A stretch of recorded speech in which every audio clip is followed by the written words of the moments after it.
I'll tell you why most people are unhappy. They don't move. Look at our lives today. I mean, most people live in a box, don't they? And then what do? They get up in the morning, have a box cereal breakfast, right? And then they get in their box and they drive. And sure enough, they drive to their box office. They go up a box elevator. They type on a box. They talk on a box. They have a box lunch. They drive their box home. They turn on a box to be entertained. And maybe they just really go for the variety and have a cylinder to try and change their state. Listen, life has got to be about movement. When you move, you're alive. Emotion comes from motion. The more you move, the more you feel. Motion in your voice. For me to have this voice change, I'm changing the way I move. You saw me right now, you think I'm a maniac because I'm moving different ways, but that's how you feel.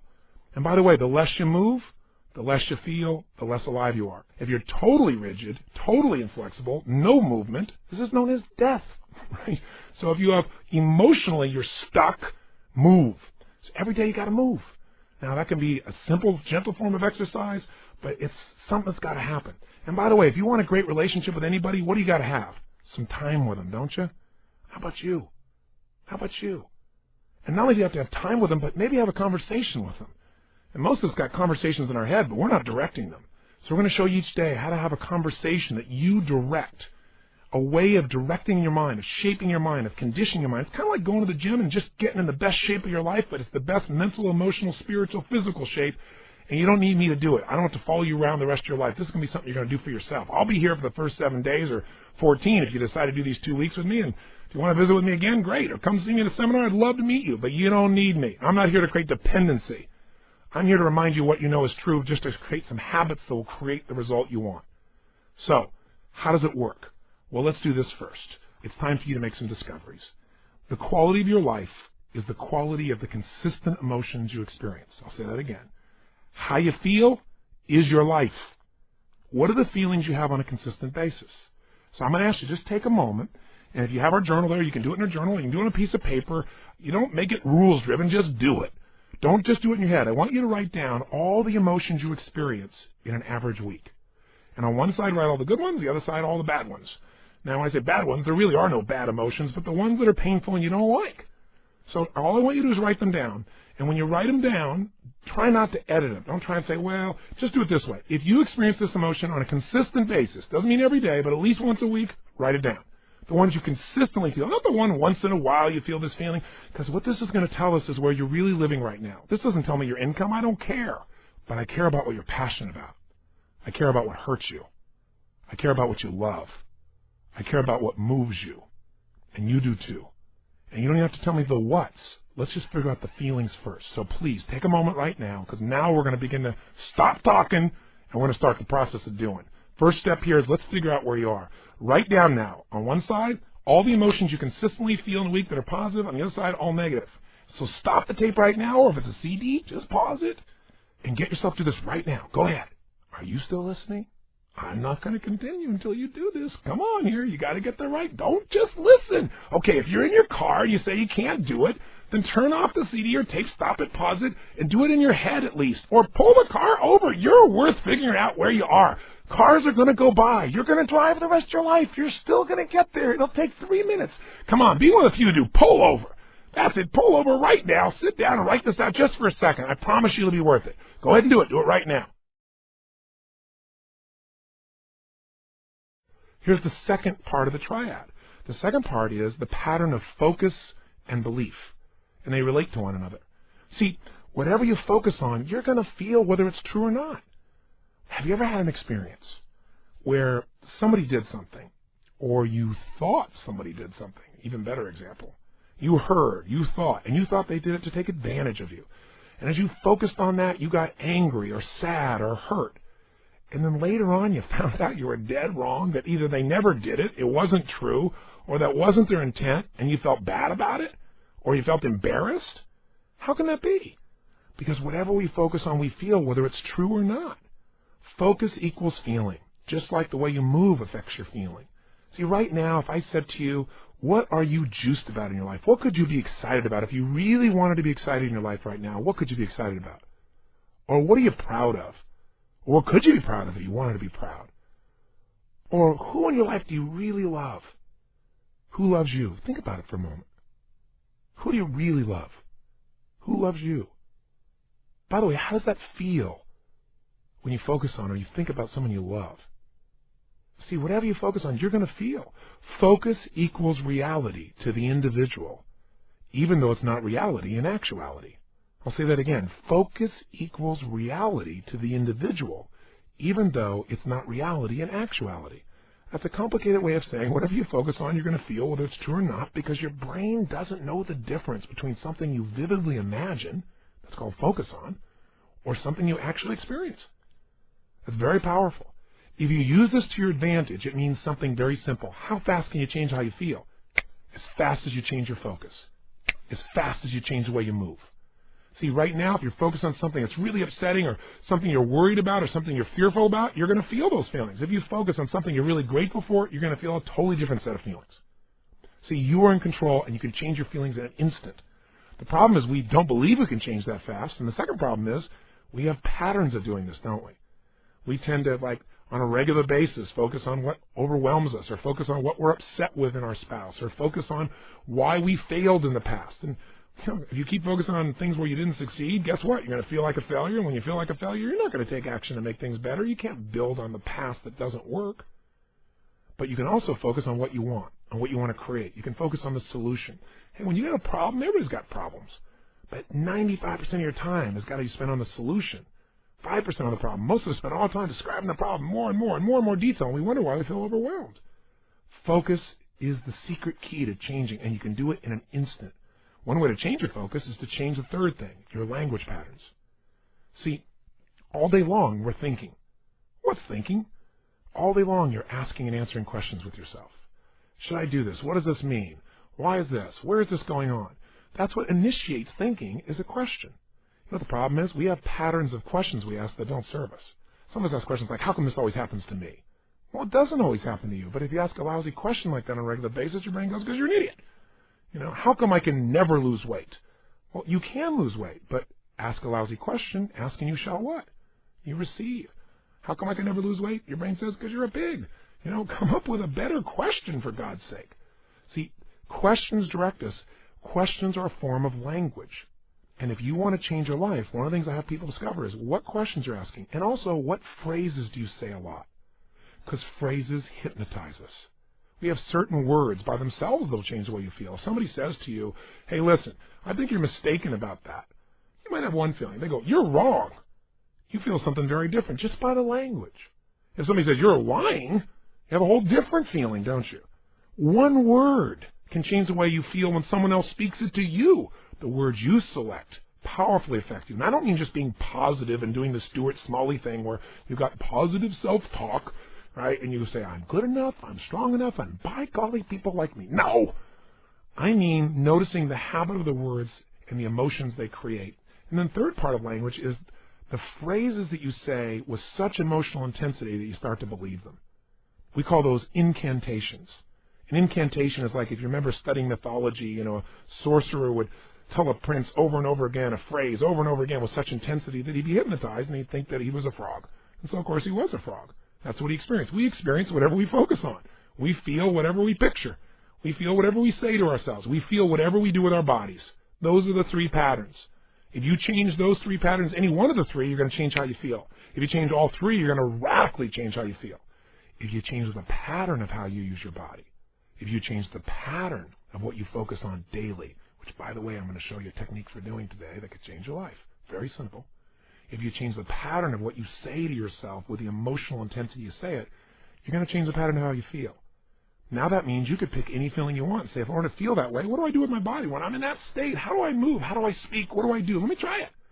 When I'm feeling that good, what do I focus on? What do I really focus on? And by the way, what does it mean to me when I focus on it? Because you can focus on something, and one person looks at it and says, because that happened, that's why I can never be close to another man or woman in my life. That's why I can never trust again. And somebody else had the same experience. They go, because that happened, you know what? I've learned so much about myself. And because that happened, I appreciate the person I'm with now so much. You can't have a foreground without a background. Right? That's the secret to life. See, one person believes their life is over because something's happened. They gave it that meaning. Somebody else says, God's challenging me. It's time to go to the next level. We have absolute choice. We have absolute control about how we feel. And whatever feelings we put in our lives on a regular basis will determine the quality of our lives. So you can have frustration, anger, upset, overwhelm, insecurity. You can be fearful. You can live in a state of guilt, worry, whatever, or you can live in a place called passion, joy, thankfulness, gratefulness, connection, love, wonder. And if you create those emotions on a regular basis, are you going to have a different life? You bet you are. Now, here's what you can do that'll make this part of your life. All we're going to do is go after that thing we said was missing in our lives. Do you remember what it is after all this verbiage I've given you? Time. Time with yourself. But we're going to structure that time so that we create a daily triad that puts us in a state of mind where things flow. Have you ever had that happen? It's like, yes, I know what to do, of course. Oh, yeah, it's a challenge, big deal. Bring it here, let's handle it. No big deal, come on, don't worry. Have you been in those states where like nothing can shake you? You can hope that you're going to pop into one of those states and get lucky, or you can create it every morning before you start your day. So you start with a foundation that's so powerful that it affects you and everybody around you. You can make life beautiful. Life can be beautiful for you every day if you do the things he did with his body. If you focus on life the way he focused on it, if you use language like he used, he being the man in the movie, or the man in real life who embodies it so much. See, that's a role model. If you sow the same seed, you'll reap the same rewards, but you got to schedule it. Because remember what I said, if you talk about it, it's a dream. If you envision it, it's possible. But if you schedule it, it's real. So here's what I'm going to ask you for, an invitation and a challenge. I want you to give yourself that missing time, and I want you ideally to give yourself an hour of power, I call it, at least 5 days a week. Now, what does that mean? It means for 1 hour, I'm going to walk you through 3 things to do for an hour that will absolutely connect you to yourself and will give you a level of focus and joy and happiness and strength to deal with not only the challenges, but to enjoy your life more. If you don't do it, you're going to be driven by technology, by demands, by people, by our kids. And you know what? It's beautiful that you're willing to give to everybody else. But if you keep giving everyone and you don't fill yourself back up, there's nothing to give, and I know you know this is true. So here's what it looks like. And by the way, if you can't do an hour, then do 30 minutes to thrive. If it's not an hour power, give yourself at least 30 minutes. There's always 30. And if you can't do that, at least do 15 minutes to fulfillment. So I'll describe this. So there's never a day you shouldn't do this. There's always 15 minutes. But if you can lock in that hour, it'll go. And I'll tell you before I tell you how it works, if you'll just do the 15 minutes, it'll grow to the 30. It'll grow to the hour because you'll get so reinforced in your life. So what does it look like? Here's what it is simply. At the end of the session, there's another tape or CD you can actually take with you on a walk. You can go and make this process happen, and I'll guide you through it in case you forget how this works, but it's pretty simple. It has 3 parts. Here's what you're going to do.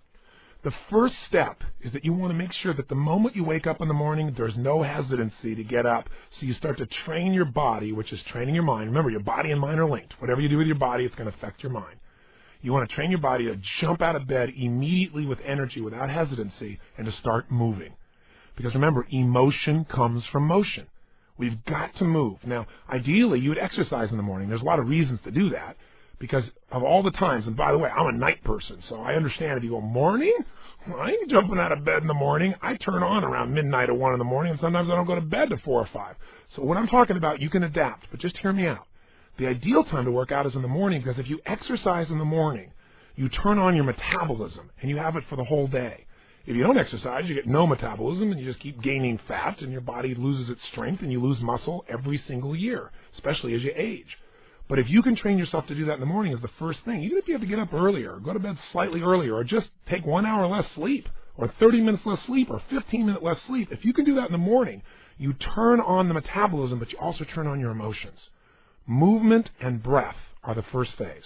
So what you're going to do, have your shoes beside your bed, and if you've got somebody to do this with, it's even better. I mean, if you got your lover and the first thing you do is get up in the morning and you can spend time walking with them, that's great. But you get up and you physically move. You go for a walk. Anywhere. You get outside. You get out of the house, you move immediately. Now, walking doesn't sound very dynamic, and you may want to run, but you walk first to start warming up your body, warming up your metabolism. And as you're walking, there's a pattern of breathing that when you do it, it will stimulate your body to cleanse itself, and you'll start to move everything you need. And the ratio of breath is you're inhaling 4 breaths in a row, so it's, and then you're exhaling 4 in a row. As you're doing this, you're actually going to be tapping fingers. You'll be doing this same pattern again and again.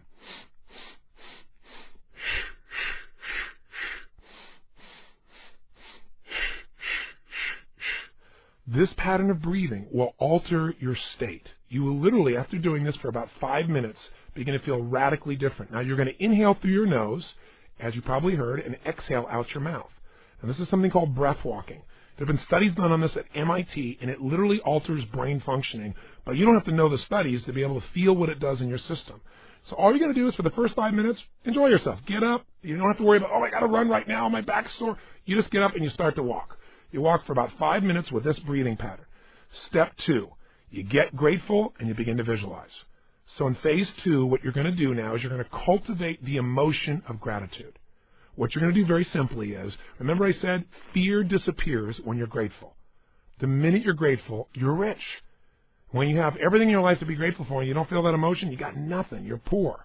So this has to be a daily emotion. It's like the antidote to all the stress, the antidote to all the frustration. But you got to cultivate it, because if you go into a state of depression on a regular basis, pretty soon your body goes there automatically because it's conditioned, it's trained. It's like what we call anchoring it.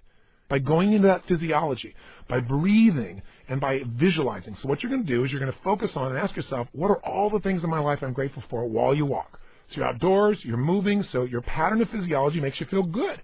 You got movement, you got emotion.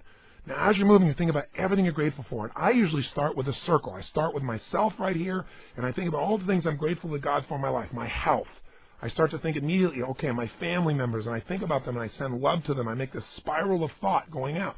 And then I think about my close friends and my close business associates, and then all the people I get to serve through my work in the world. And I just expand it. You think of moments you're grateful for. You know, a moment that I had with my son where he shared something with me that just made me cry. It was so beautiful. You know, there are moments in your life. So what are we doing? We're moving and breathing. That's changing your physiology. We're being grateful. That's a focus. And so now you change your focus. And now what you focus on is everything that you really want in your life, but you focus on it from a state as if it's already been achieved. I honestly start just giving thanks for it as if it's done. I am so grateful that that business deal has come together the way it has. So what I do is I begin to see it as if it's already done. Because remember, your brain can't tell the difference between something you vividly imagine and something you actually experience. So I see it. I feel it. I think about it. I feel the emotion as if it's already achieved. The more you can program your body and your mind and your emotions that something's achieved, your brain can do things you're unaware of. And if you focus on what you want continuously, you'll move towards it. Whatever you focus on, you move towards. Most people are focused on what they're afraid of. So as an example, when somebody's out of control in a car, they immediately look at the wall they don't want to hit. And of course, as they look at it, they steer right into it. The same thing happens in life. Wherever you focus, that's where you go. Don't focus on what you fear. Focus on what you want and make it real. The more certain you are that what you want can happen, the easier it is for your brain to figure a way. When you say this is important, your brain starts noticing anything that will get you to what's important. And if you believe it's already happened, you know enough about life that when you have that kind of certainty, your brain will find the way. Now you start focusing on today. What do you want to create today? You think about meetings you're going to have. What do you want to make that happen? Instead of going, oh, I got to go to this meeting, what do I want? Most people think about what they have to do. Think about what you want to do. Who do you want to turn on, excite, make happy? Who do you want to make laugh? What do you want to achieve there? What do you want to accomplish? See, the more you can see it in advance, you got to remember, everything that's in your outside world started in your inside world. Everything in my life, my kids, my businesses, this conversation with you started as something in my head, and now it's real. The same is true for you. You got to create in your head first the way you want it if you want it to show up in your life the way you want it. Most people create in their head what they don't want, and so, of course, they keep manifesting what they don't want. So even for this day now, focus on what do you want to create out of this day. Think about what's coming up. How do you want it to go? How do you want to feel? How could you respond? And just get yourself juiced about the day. So now what you need to do is incantations. So if you're walking, as you're walking, you can be doing this. You can even be doing it with the same breath you started with, where you can be going, I love my life. I love my life. I love my life. You go, oh, that sounds so positive, thinky tone. But you know what? If you do it over and over again, you're going to be vibrating. I've done incantations my entire life. It's how I've conditioned myself. 25 years ago, when I first started speaking, I was 17 years old. I'd made some changes in my life really quickly, and I started sharing it. And I didn't have speaking skills, but I had a state. You know when you're in state and things just flow? Just like having a conversation, you don't have to think about it. It comes out of you. But I made myself get in state because I was fearful. So I said, I got to focus on how to serve, not on am I going to do a good job. I need to focus on giving, not on how am I going to do. If you focus on how you're going to do, you're going to get worried. So I created an incantation, and I've done it for 25 years before I go on stage every single time. If anyone's been backstage, they'll see what I do. I make a big change in my body, take an explosive breath, and I do this thing I call a power move that stimulates my body so I'm at the strongest state I can be. Second thing I do is I do my incantation. And what I do is I say this. I say, I now command my subconscious mind to direct me in helping as many people as possible today to better their lives by giving me the strength, the emotion, the persuasion, the humor, the brevity, whatever it takes to show these people and get these people to change their life now. And I do it again and again and again. Now I can do it once today, and I'm there, because I used to do this literally for 45 minutes driving someplace. I'm driving my old Volkswagen Bug, and I'm supposed to do this speech to share with people how they can do these things. Or I'm supposed to meet this person one-on-one. And I would literally chant this out loud. Now, why do you do it out loud? Because if you go in your head, that doesn't affect you. Speaking engages your physiology. And when you speak with certainty and intensity, it conditions you. So the bottom line is you do this while you walk. So if you're conscious about this, you can do it under your breath, like I said. You can do it in a breathing pattern. You can do something simplistic, like, every day and every way I'm getting stronger and stronger. As you're jogging, as you're walking, every day and every way I'm getting stronger and stronger. Some old phrase from an old book from years ago. Anything will work as long as you say it with intensity. Every day and every way I'm feeling happier and happier. Every day. And you say it again and again. And what you'll actually get is a rhythm. I'll tell you what incantations do in case this sounds stupid to you. Maybe it'll help. Have you ever made the fatal mistake of going to Disneyland and getting on a ride called It's a Small World After All? If you have, you know the power of incantations, because what's stuck in your head for the next 3 weeks? That song in 37 languages, right? Or if you hear a song and you get it in your head and you can't get it out, and it goes on and on and on. Well, this is a way to get the right idea in your head and condition it, but not just the idea, the feeling. So now what you need to do is exercise, ideally 20 minutes, no less than 15, 30 even better, and if you can do 45 minutes, that's wonderful, and that's how you get to the hour. And so at the end of this hour of power, you want to celebrate. You want to say, my God, I got myself to do this thing that set me up for victory. Now, you won't have to work at celebrating, I promise you. You'll feel so good, you'll be vibrating, especially if you did the incantations. Now, this process, you might say, well, I'm not going to run 5 times a week. And you don't have to. You can just go on a walk. And you can do this process, this hour of power of focus, and you can spend 10 minutes on gratitude, 10 minutes on visualizing, 10 minutes on what you want to have happen today, and do it in 30 minutes. This is your freedom. But I can tell you, if you'll give yourself an hour, where 15 or 20 of those minutes are based on these 3 things: massive changes in your physiology that make you feel great, massive changes in your focus that make you focus specifically on gratitude and specifically on what you want to have happen and feeling like it's already been achieved, and then massive changes where you push your body to be stronger and you make some incantations, you say some phrases over and over, at least 5 or 10 minutes of it, you will have conditioned your mind, your body, your emotions, and your spirit will soar. And now you will deal with problems radically differently. There won't be problems, there will be challenges for you. And more importantly, you'll be excited to connect with people. You'll be excited about your projects. You will affect people around you in a different way because you will have an extraordinary psychology. If you want an extraordinary body, it takes a ritual, doesn't it? A ritual of diet or a ritual of exercise. If you want an extraordinary emotion and spirit, it takes rituals. One of those that you might want to add to this hour of power is prayer. If you believe in prayer, this is it. This is a form of it. Maybe the greatest prayer is not asking for things, but saying, thank you. Thank you, Lord.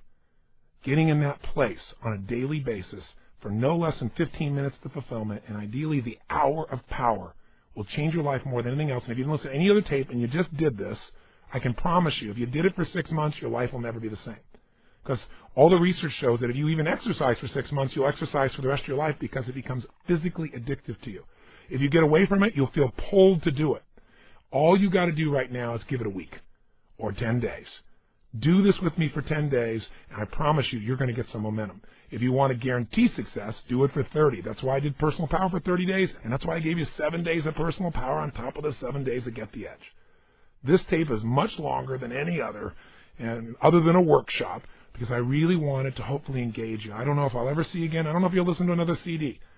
But my goal was to do everything I could to get you to give yourself what you deserve and to tell you the 3 things that you've got to take control of and to remind you of the fundamentals that your life is nothing but your emotions. If you get the right emotions, you'll work out. If you're determined, you'll work out. If you're determined, you can go on a diet, but most people are trying to go on a diet, and they're not determined. You can change a state that fast, but you got to get the habit. Are you sold? I hope so, because the sale is for you. It's not for me. It's for you to create what you want long term. If you will do this, and you'll even do it 4 days a week, if you'll just get a habit that you'll commit to and not break, your pride will soar. Because when you just discipline yourself a tiny bit, and by the way, it doesn't feel like discipline, it feels like joy when you do it. But if you discipline yourself just a little bit, you get a positive habit you've consciously created, it spills over into all the areas of your life. And if you stay with me on this over these next 7 days, we're going to address each of those areas with the best tools I know of. So thank you for listening. And what I want you to do is tomorrow, or if you're crazy like me, you'll just grab the next tape or CD and go for a walk. Tomorrow I want you to go do this first thing in the morning. I want you to start out your day by doing this hour of power, or this 30 minutes to thrive, or these 15 minutes of fulfillment. Just do it. And by the way, if this sounds complex and I've overloaded you because it's been a long session, don't worry. I'll walk you through it fresh as we do it, but make sure you get started. The hardest part is the first step. The hardest part to get is momentum. The hardest part is get to the gym. So just do it, as they say in the Nike ads, and you'll get what you really want. So, my friend, I plead with you. Give yourself this gift each day. I mean, this is really one of the most important decisions of your life. And I hope my crazy, outrageous approach pushed you in the right direction and didn't push you away. I hope somehow I found my way into your heart or your intellect or whatever part of you we've got to reach to push the button that launches your life to the next level, to the level it deserves to be. So this is the beginning of a brand new journey. And I'm really grateful that you've allowed me to be your coach in this first part of the process. I think we can make immense progress, so let's start taking real action. Let's not just talk a good game, you and I. Let's do it.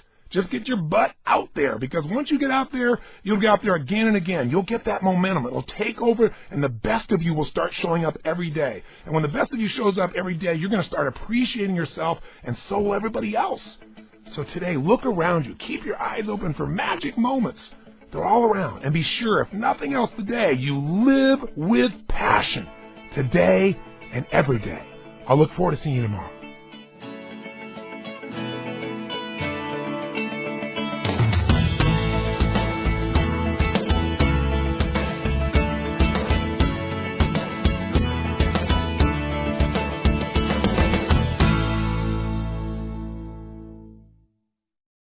So how are we going to do this? Well, the first way I did this years ago is I created a product called Personal Power.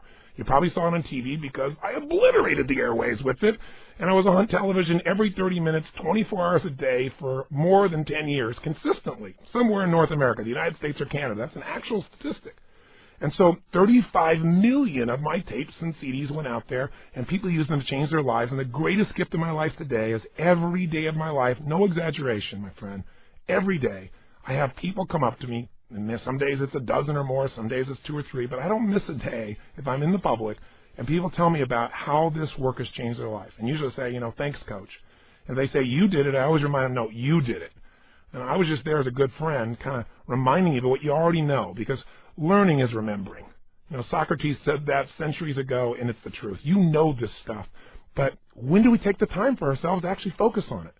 So I'm your excuse to focus on you and give yourself the gifts you deserve. I'm no special guy. I just spent years doing this stuff, just like whatever you're doing. I'm sure you've mastered it. If you've done it for years and every day you held yourself to a higher standard, I'm sure you can teach me in that area. So thank you for the privilege of letting me share my point of view here. And by the way, you don't have to agree with everything I say. I don't expect it. I'm not here to be your guru. Take what makes sense to you and use it. What you don't, say, guy's nuts, and throw it away. But know that whatever is here that's valuable, you got to act on. You got to follow through on. So how do we get ourselves to do that? Well, with Personal Power, I created a 30-day program. And that program has gotten results from people, as I say, all over the earth.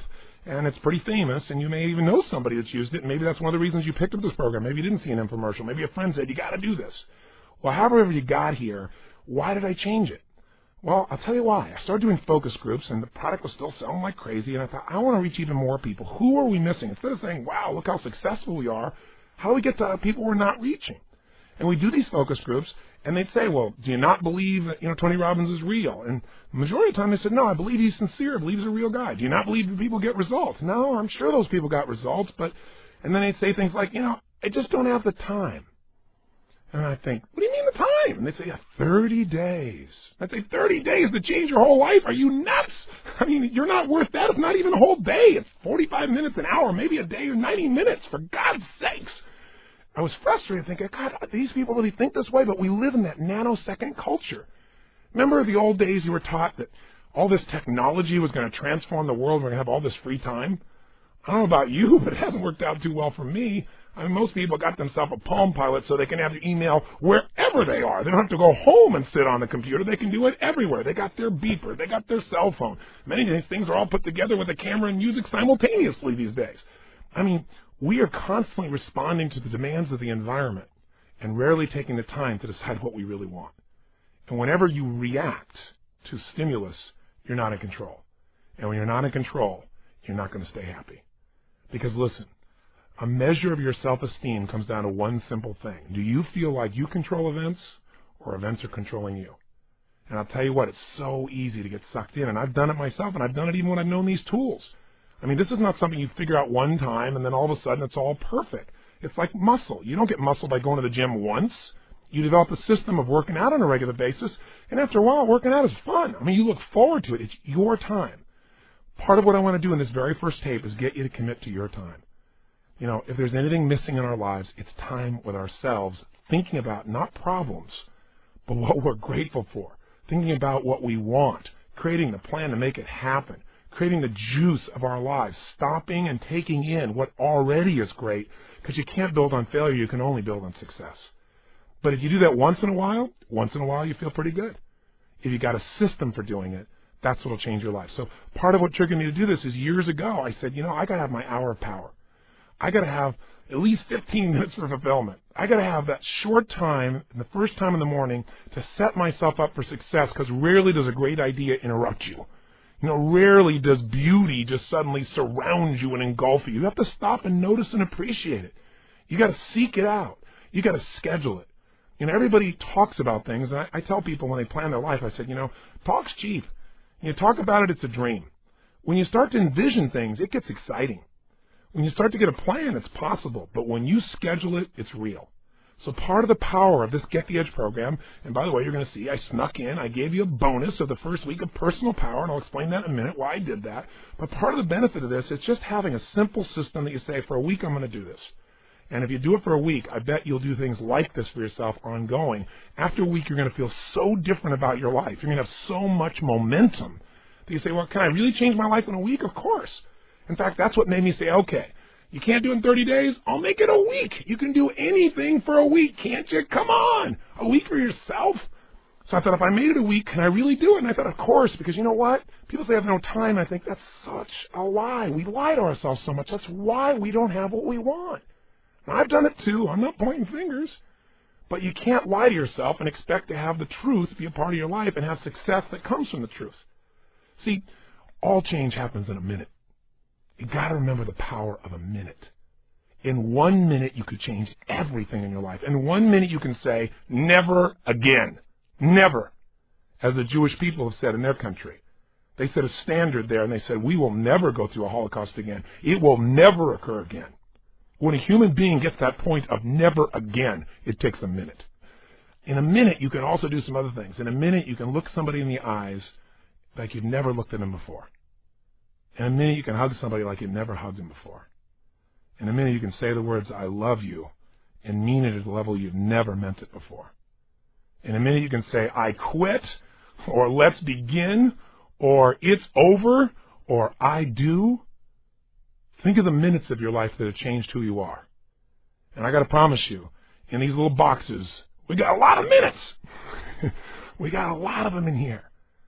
Minutes, there's moments, right at the point you think, this guy's insane, and I'm going to turn this off. You stay there a little bit. I can just tell you because I've done it for years. It's different from somebody else. One phrase will wake something up inside you.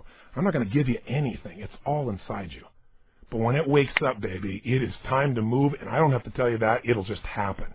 You'll suddenly say, this is it, no more, and it's kind of like that Pearl Harbor movie when, you know, you see them come diving down and the admiral should be celebrating and they say, Admiral, we've got this great victory. And he says, oh, I fear we've awakened a sleeping giant.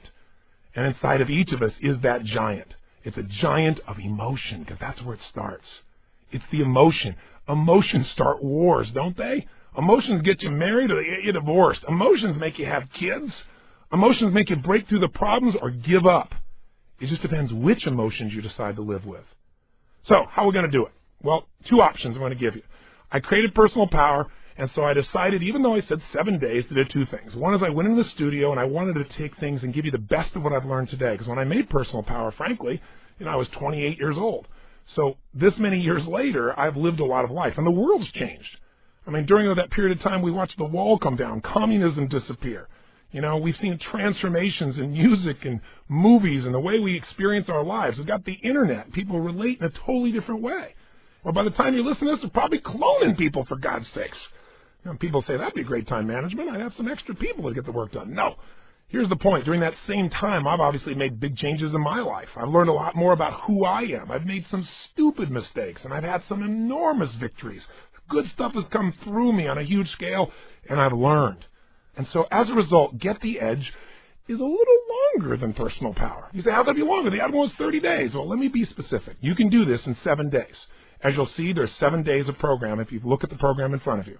This is day 1. But what I did do is I made some workshops in here. Instead of just giving you some ideas and hopefully inspiring you and giving you a couple strategies and say, go do it, I actually stopped in the middle of a couple of these and said, let's walk through it together and do it while I'm here with you, as if I was coaching you one-on-one, as if I was physically there with you, like a trainer. So you can break those up. There's only a few, and you can do this 1 CD a day and do it for 10 straight days.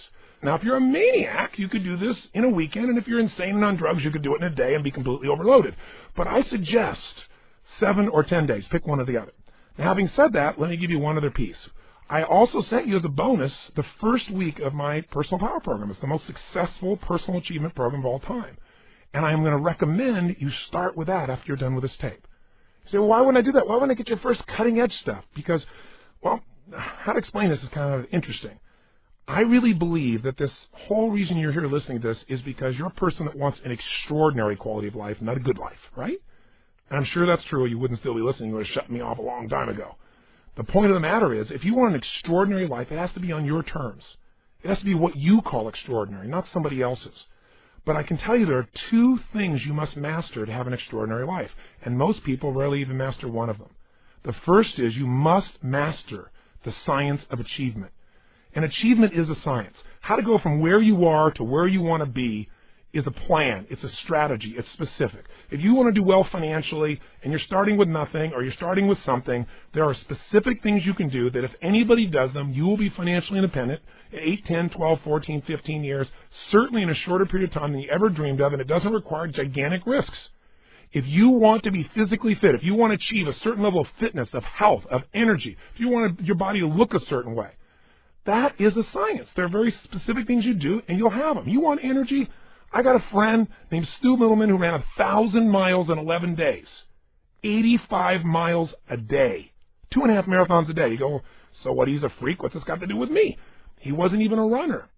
He went and studied some people in Central America, a group of Indians that once a year run 76 miles in one day for fun. He thought it was crazy. He wanted to study the psychology of it, and he found out there were laws of the body that if you practice these, your energy will explode. It'll go beyond anything you imagine. You're going to learn that while you're in this program. So there are laws for achievement. And I can tell you, I'm a kid from Azusa, if you know where that is, California. It's not a big, giant place. No knock to the city. It's just not a big, giant place. I don't have like some great role model that walked me through all this stuff. I didn't have any money or background or unique education. What I had was one thing, just an enormous love of people, an enormous desire to serve, and an unwillingness to settle, and a massive amount of action. I don't know how you chunk those 4 things, but those are the things that pushed me. And I just knew that there were answers out there, and I was willing to get them from everywhere. And I didn't want to hear the standard answer in the standard education. That's why I went to tapes and books and seminars. I just looked for anybody who was on the edge. Like, go find Stu. If you want to figure out how to have energy, that's what I did.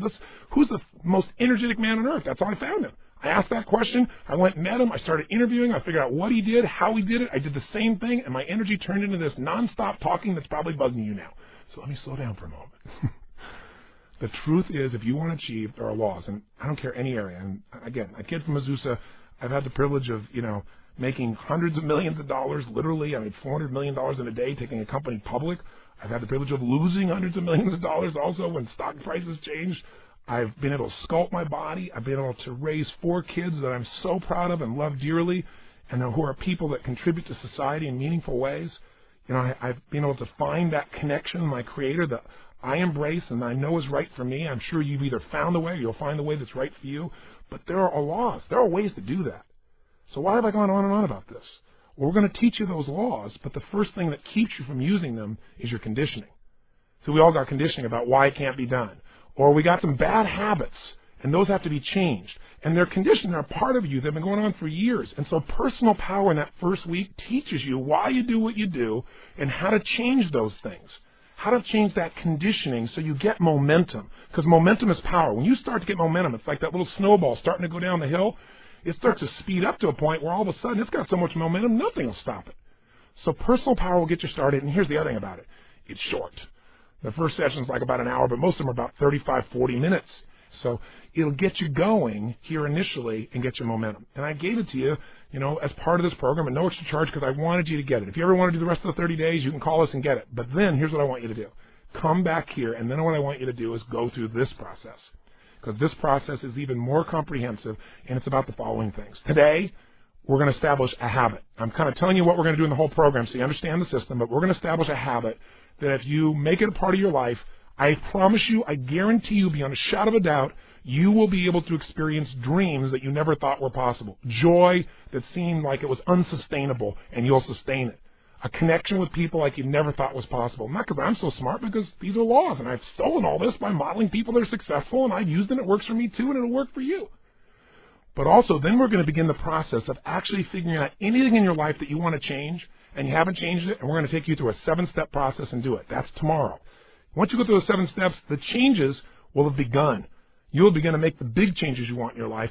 Then we're going to look at the area that for most people has the most pain, and a lot of people don't even pay attention to it because we get caught up in work or something else that's easier to deal with, and that's called relationships. And that doesn't just mean your intimate relationships. It means your kids, it means your workers, but certainly your intimate relationships. This is the area where there can be so much pain, even for people that have achieved. I promise you, at the end of those 2 CDs, you're going to have an experience of clarity about where you are, what you want to have, and you're going to have some tools that will create that joy in your life, either to attract the relationship you want or to recreate the relationship if you're already in it, or to make the decision to make a change if you're in a relationship where the two of you really aren't matched and it's not really appropriate long term. You'll have the courage to follow through on any of these things, to make it better or to make the change. Then, of course, you've got to have energy. So how do we increase the energy? How do we get your health to the absolute peak level possible so you'll follow through and do all this? The next day, the 5th day, we're going to come back to those emotions. And we're going to show you which emotions will strengthen you, which ones will weaken you, how do you change them in an instant so you know it really works. Then we go to money. And by the way, money should come down further on the list because if you got all the money in the world but you're not healthy, if you got all the money in the world and you're unhappy, if you got all the money in the world and your relationship feels terrible, you're not a happy camper. But if you got the energy, and if you got the emotion, you got the relationship, then why not have the money too? Why not have the freedom to do what you want, when you want, where you want, with a system that really works? And then finally, the 7th day, or the 10th, depending on how you do it, is the power of why. Finding the sustainable purpose for your life.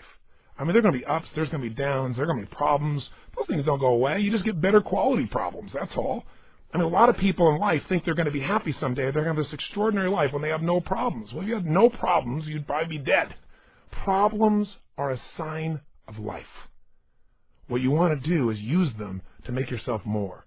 This is not a program that's going to eliminate all problems. It'll help you get rid of your current list so you can create a better list that makes you grow to the next level. That's what life is. So if problems don't go away, you better have a deeper purpose for your life. Something that gives you juice. And if you're in a place and you feel like there's no meaning in your life, you may even want to jump to that last tape if you want to and listen to it. I'm fine with that. But you got to listen to that tape, if nothing else, the power of purpose. So how do you do it? Do the first week of personal power. Then what do? You're going to do this week. And by the way, make sure you take advantage of that personal profile we offered you. It only takes 10 minutes online. You'll see the receipt in your box about how to do it. And after 10 minutes, you'll be blown away. You'll get a 30-page report that describes to you what kind of behaviors are natural for you under stress and how to deal with those. how it may create conflicts in your relationships or your business.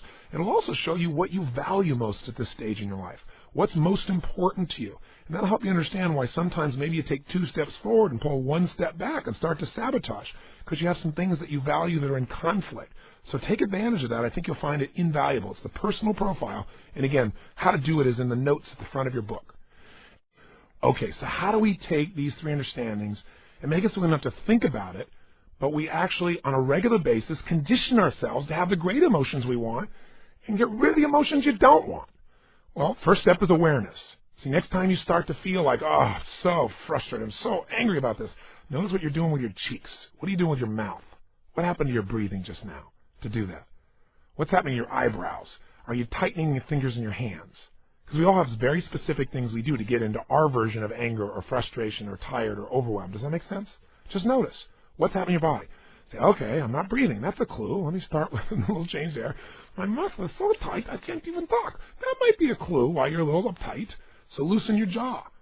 Second thing, okay, what am I focusing on? I'm focusing on how, this isn't working. Now, to help you understand the belief part, ask yourself, in order to feel this way, what would I have to believe? In order to be frustrated, what would I have to believe? I have to believe that it should be better than it is, and it's not, and it's not working. Well, maybe it isn't working, but is that going to help you to focus on it isn't working? Let's focus on what we can do.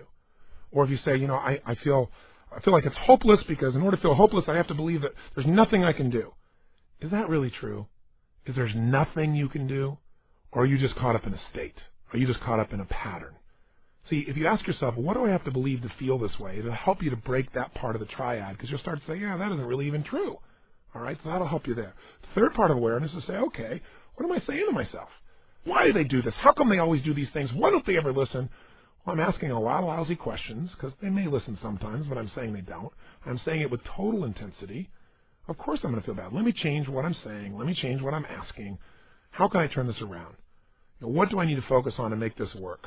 What's the truth here? Maybe I can't control it all, but I can control what it means to me. What does this really mean? If you just have that awareness and you break your pattern, you can get out of a negative emotion in a moment. Then you can say, well, how do I want to feel? To feel like that, what would I have to do with my body? To feel like that, what would I have to focus on right now? What would I have to believe? I have to believe, I can turn anything around. I may not like it, but I can make it happen. It's just another challenge that God's given me to sculpt my muscles, right? Sculpt my soul. Throw it at me. God's the greatest trainer on earth, because a great trainer, when you think you got nothing left, what do? They go, give me 6 more. You go, 6 more? I only have 1 more. But, they say, yes, you do. And sure enough, you got at least 3 more in you, and you develop real muscle. And now you're stronger. And what used to be hard now gets to be easy next time because you've been through it. That's what this is about. So I told you up front that what we're going to do is get you to create an extraordinary life. And I said you needed 2 skills. I never finished it. The first skill was the science of achievement. Step by step, here's how you do it. You can achieve anything. Anybody has. Anyone who wants to can make it happen if they follow certain laws. If you sow, you'll reap, as I've already said. But you can succeed and not be fulfilled. And success without fulfillment is failure. And I can't tell you, I've dealt with literally millions of people around the world. Again, some of the greatest achievers in the world. And I've met a lot of achievers, but I've met very few that are truly fulfilled. See, to have an extraordinary life, you need to be able to have the science of achievement, but you also have to master the art of fulfillment. And it's an art, it's not a science. In fulfillment, there are principles. There are things that if you use them, you can create joy right now, even though you haven't achieved all your goals. And you know what? If you're more joyful right now, you're going to have more energy to go after them. See, most of us have been trained, at least in the Western world, we're supposed to go do things so we can achieve, so we can eventually feel good. In the East, I'm supposed to feel good and enjoy myself right now because this is all there is. One is focused on the future, the other is focused on the present. We need both. Listen, if you live here in the West and you just sit around and you bliss out and feel wonderful, you're going to be fulfilled. But for how long? If you just sit there and be fulfilled, people will come and take your furniture. You got to do something with your life. Life requires that we do things that allow us to contribute to the world, but it also requires, if we're going to be fulfilled, that we find a way to enjoy them. And if you can do that, now you're at the top of the ladder. Because if you don't do that, you bump into the experience I bumped into. I achieved. I made it all happen. I felt so excited about my life. I was juiced. I was giving, and I was seeing the result. And, one year we fed 1 million people at Thanksgiving through my foundation. It was one of the biggest dreams I ever had. I felt so alive, so happy, so juiced about things. I made a ton of money, and so I had all the choices. I could do all the crazy stuff. I got to have my island and a plane and all that stuff. And when you grow up poor, you think, boy, that would just be it. But the stuff didn't do it for me. I knew it never would. The people part really did. But there came a point where I was so focused on doing and giving and giving and giving that I wasn't taking any time for myself. And I remember one day, actually, being on stage. There were 18,000 people in the room. They gave me a standing ovation. I had this incredible thing. I felt so alive when I was giving to them, but when I stopped giving, I felt empty. I mean, it was a scary moment. And I realized there were some things in my life that I had not focused on, and they were hurting. And I pretended that they were okay. And they weren't. One had to do with my relationships. Another had to do with my relationship with my own time with myself. I never took the time anymore. I started out doing that every day, doing my hour of power. But now I was so swept up in doing, I wasn't taking care of me. So here's what this is about today. You are going to start a process, if you're willing to, of taking time for yourself, of taking the most scarce resource you got, time, and giving it to you. And not just thinking about problems, but going through a very simple system that'll line you up for success. Because if problems aren't going to go away, how am I ever going to have a great life? Well, the answer to that is to realize that problems and happiness have no linkage whatsoever. I learned this because all of a sudden I felt like I had all these problems, and in the midst of problems, because I made changes, and by the way, anytime you make some changes, you're going to have some problems, because people aren't going to agree with it, or they're not going to like it, or they're going to judge it, and they're going to say, why did you do that, or I don't like it. Change always creates problems. As you have problems, you create solutions, which, by the way, are more changes. And when you create more changes, what does that do? It creates more problems. So problems are here to stay. In fact, they won't be problems for you. They'll be challenges, and we love a challenge, don't we? Nobody wants a problem, but we love a challenge. I mean, why do we watch sports? Two people take on a challenge to see what they can do. Why do you start a new business? What is it that makes you attracted to someone and saying, my gosh, can I connect with them? Can I get through to this person? Can I get this idea across? It's challenge. Challenge is necessary for growth, and growth is life. So it's a cool system. So let's get right to the point here. If you're going to have an extraordinary life, that life where you are juiced, then all that means is you're going to have a life where the primary emotions of your life are the ones you want. See, it doesn't mean that life works out every way you want. Sometimes it rains on your parade. Sometimes the events of your life you can't control. But you can control what it means to you. And when you control what it means to you, you have the ultimate power of your life. You have the edge, the ultimate advantage. See, I'll give you an example. Did you see that movie that won the Academy Award, Life is Beautiful? It's a story of a man who has an extraordinary life.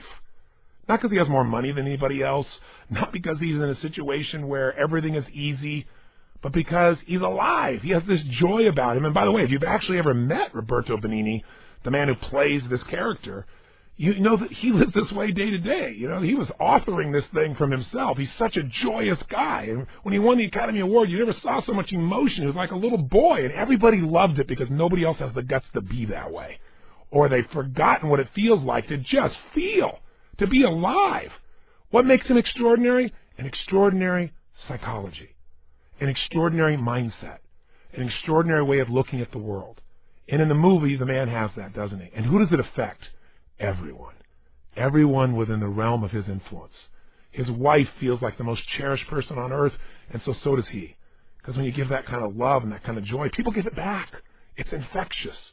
His son seems so happy, and they're in the middle of the Nazis taking over their country, and if you know the story, I won't run it, you know that they get picked up.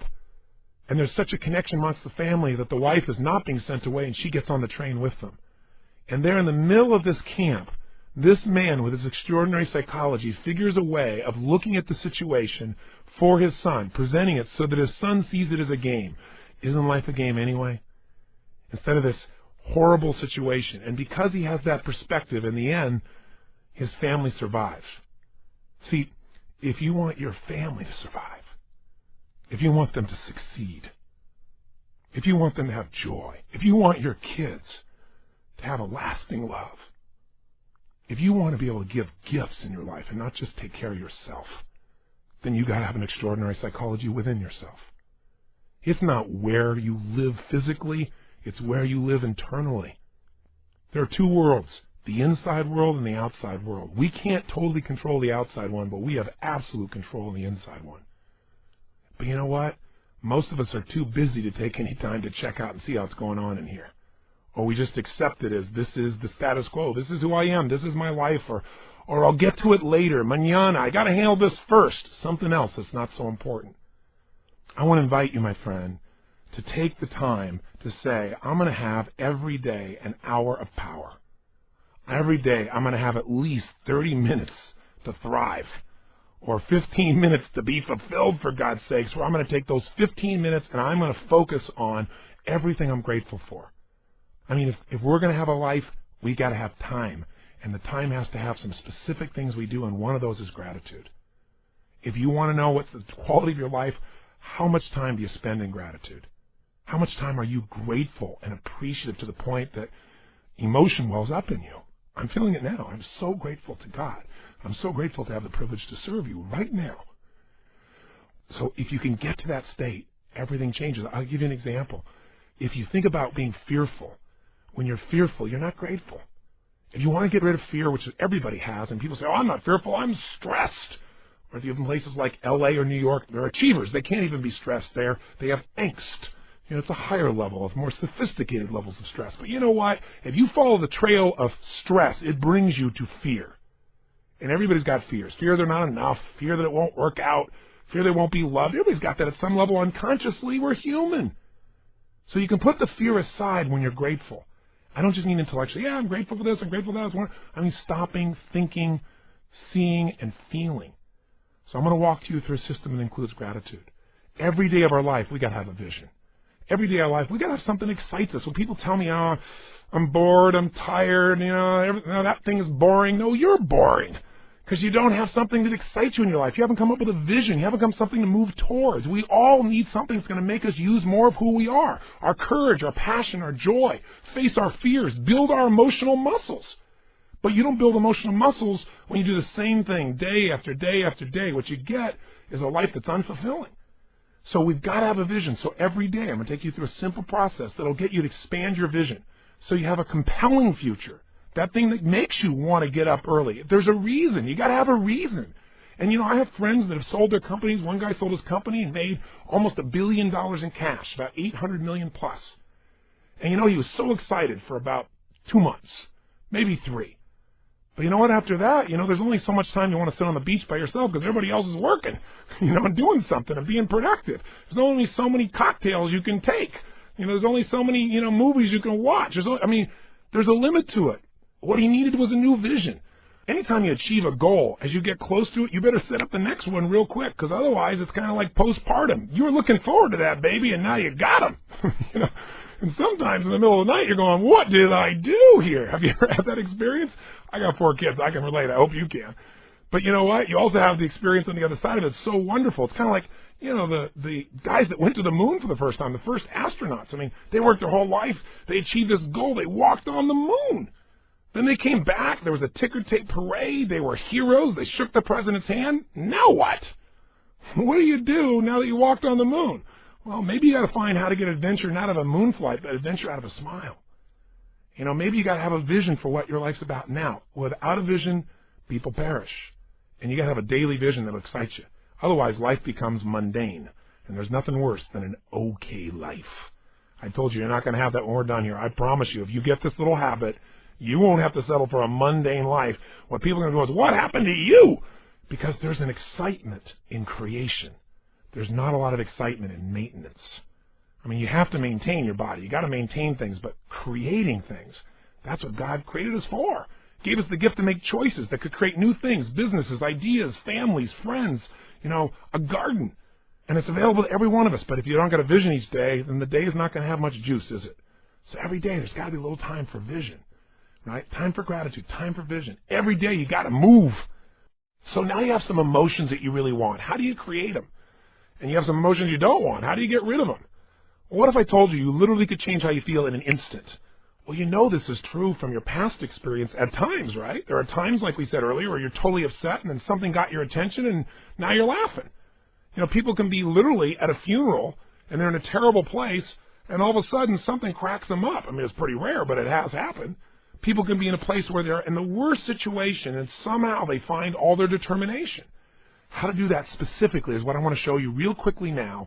And I'm going to give you a quick overview of it, but I'll give it to you in 3 parts. 3 things you need to feel anything. These are the reasons why you feel anything. In other words, if you feel sad or upset or frustrated or depressed, there's only 3 reasons. And if you change any one of these 3, you're going to change how you feel. And if you change all 3, you'll change how you feel completely. If you're feeling happy, if you're feeling excited, if you're feeling euphoric, if you're on a roll and you want to know why you feel that way, yeah, maybe great things are happening in your life, but there's a reason why you feel that way in this moment. Sometimes you have great things happening in your life and you still don't feel great. So how do you do that? There's 3 reasons. 3 things have to be in place for you to feel great. I call these 3 reasons the triad because there are 3 patterns that if you do these 3 patterns in your body in a certain way, you'll get a certain result, and it's like a recipe. You do one recipe, you get one result. You do another one, you get a different result. You get one kind of cake or another. So let's give you an example.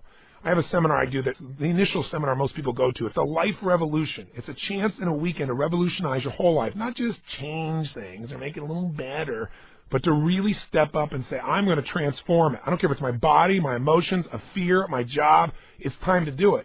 And we put people in an environment for 3 days of total immersion that is a blast, and people come out transformed. That process, though, very often, one of the first things I'll do is I'll ask people, what do you really want? I'll take people in the audience. We've got 1,500, 2,000 people in that type of program usually, and they'll say, oh, well, I want to make, $1 million. I want to make $1 billion. I want to help my kids get through school. I want to have more confidence. I want to lose 57 pounds. I say, okay, great. Why do you want these things? If you lost the 57 pounds, if you made the $1 billion, what are you going to get? And sooner or later they'd say, well, if I change the world, it'll make a difference. And I'll say, yeah, but what will that give you? And eventually say, well, it'll make me feel good, like my life had meaning.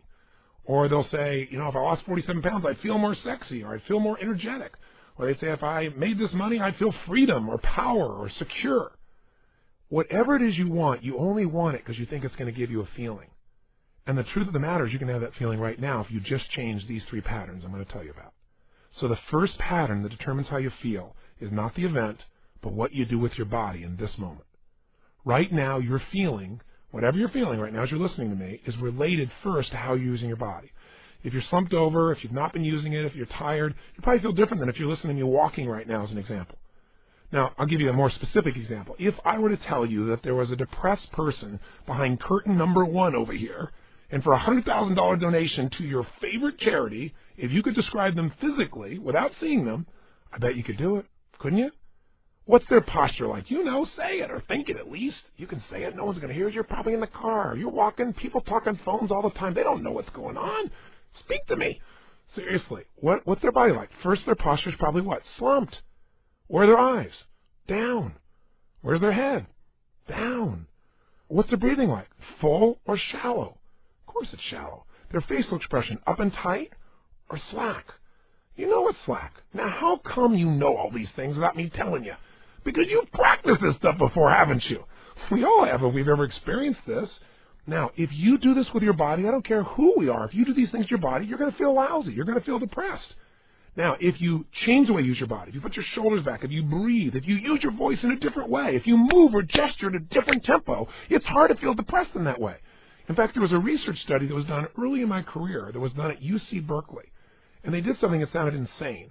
Traditionally, if somebody's depressed, if they go to a traditional psychiatric approach, today we live with a philosophy that depression is merely a Prozac deficiency. That we live in this world today, that if things aren't working out, let's not resolve what's going on inside you, let's just drug you. It's called better living through chemistry.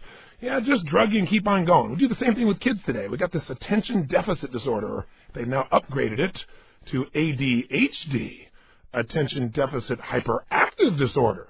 This couldn't be the fact that kids are overstimulated, don't get enough focus or attention, and don't know how to use their energy in a world where things are going so slow when they're learning in school compared to how they are on the internet and on MTV or anything else. It must be that we should drug them into submission so they get as slow as us and we're comfortable. It's an interesting way that we look at life today. The truth of the matter is these kids are using their bodies in ways that aren't acceptable, but they're not being directed. We go for the quick hit. We want the instant solution, even if it isn't a long-term solution that makes us more healthy. You can get a solution, but it may not be sustainable in a healthful way. The bottom line is, in that approach, we usually drug people. So at UC Berkeley, they tried something different. No drugs. Did something you're going to think sounds so stupid. Here's all they did. They came up with a simple approach. They took people that were clinically depressed. This means you achieved high levels of depression. You've got certification now. You are clinically depressed. You are an achiever at the depression level. This means you practice this pattern on a regular basis. And they took them, and by the way, I know I'm sounding obnoxious right now. I'm not trying to make depression sound like these people are terrible, because I felt it in my life a long time ago too, but I don't go there anymore because I know exactly what creates it. And I want to break the pattern of us thinking we're not in control. So please understand where I'm really coming from. But the point is, here's what they did. They had people come for 4 weeks, stand in front of this mirror that has 3 parts to it, and do one silly thing. Grin from ear to ear. And they had to make them smile for no good reason for 20 minutes. Now, when they're doing this, they had a grin so big that they created crow's feet on the side of the eyes. You know that little set of lines you're smiling so big? Now, interesting, they keep their shoulders back while they're doing this and breathe fully. You go, dumb idea. But what happened? Not a single person was able to remain depressed, including a woman who claimed that she was depressed even while she slept, which is one heck of an accomplishment. And you know what's interesting? At the end of these 20 days, many of them had no need for medication anymore, and that's all they changed. Only one part of what we call their triad. Just the physical part. That's how powerful it is. See, if you rise up, if you move up, if you use your body in a totally different way, you're going to feel different. Emotion is created by motion. See, we have 80 muscles in our face. How many of them are you using consciously? Are you doing anything different with your body so you can feel different? Or do you do the same things so you feel the same things? You look at your list you have written down there. That list represents a few patterns that you do in your body on a regular basis, and you don't even think about it. And whenever you do it, you're going to feel it. Some make you feel good when you do that. Some make you feel bad. By the way, when you think about a movement, to breathe, you got to move. To sing, you got to move. To speak. If I start talking like this, I'm moving organs in my body in a different way than if I start speaking more like this. By the way, what if you got this tape set and I said, "Hi, I'm Tony Robbins, and I'm going to share with you now how to have an extraordinary life during the next 7,000 hours of this program." You got, turn this guy off quick! There's got to be some combination of energy there, and that energy comes because I'm not sitting in a chair here. I don't have a script in front of me. I'm looking at this microphone. I'm visualizing your face, and I'm trying to think what I can give you that I know will make a difference based on 25 years of experience. And I'm telling you, the number one thing is change the way you move. Change the way you use your body, and you'll change the way you feel now, instantly. I don't care how bad you felt if you change it. Now, if you just change it for a second, and you move your hands up for a moment, you make a little minor change, you'll get a minor change in feeling. But if you make a radical change, if you go, yes, I'm doing this now, I'm sick of this, I promise you, you're going to feel different if you go, I don't know what to do. I know this sounds so stupid, but it works. And you know what? The best study of life is what works, even if it's simple. It's nice to have things simple. Why do we have to make it so hard to feel good?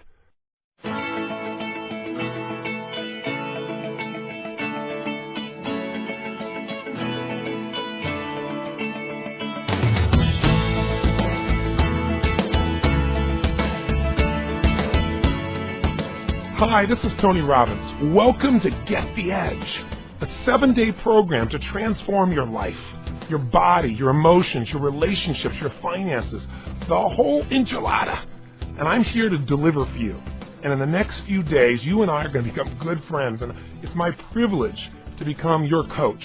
I thank you for that opportunity. I want to start out right up front by telling you that you and I must be kindred souls, because you're listening to tapes just like I did starting way back at 17. I've never stopped doing it. I've never stopped reading. I've never stopped learning, because I'm always looking for the edge, and you must be too.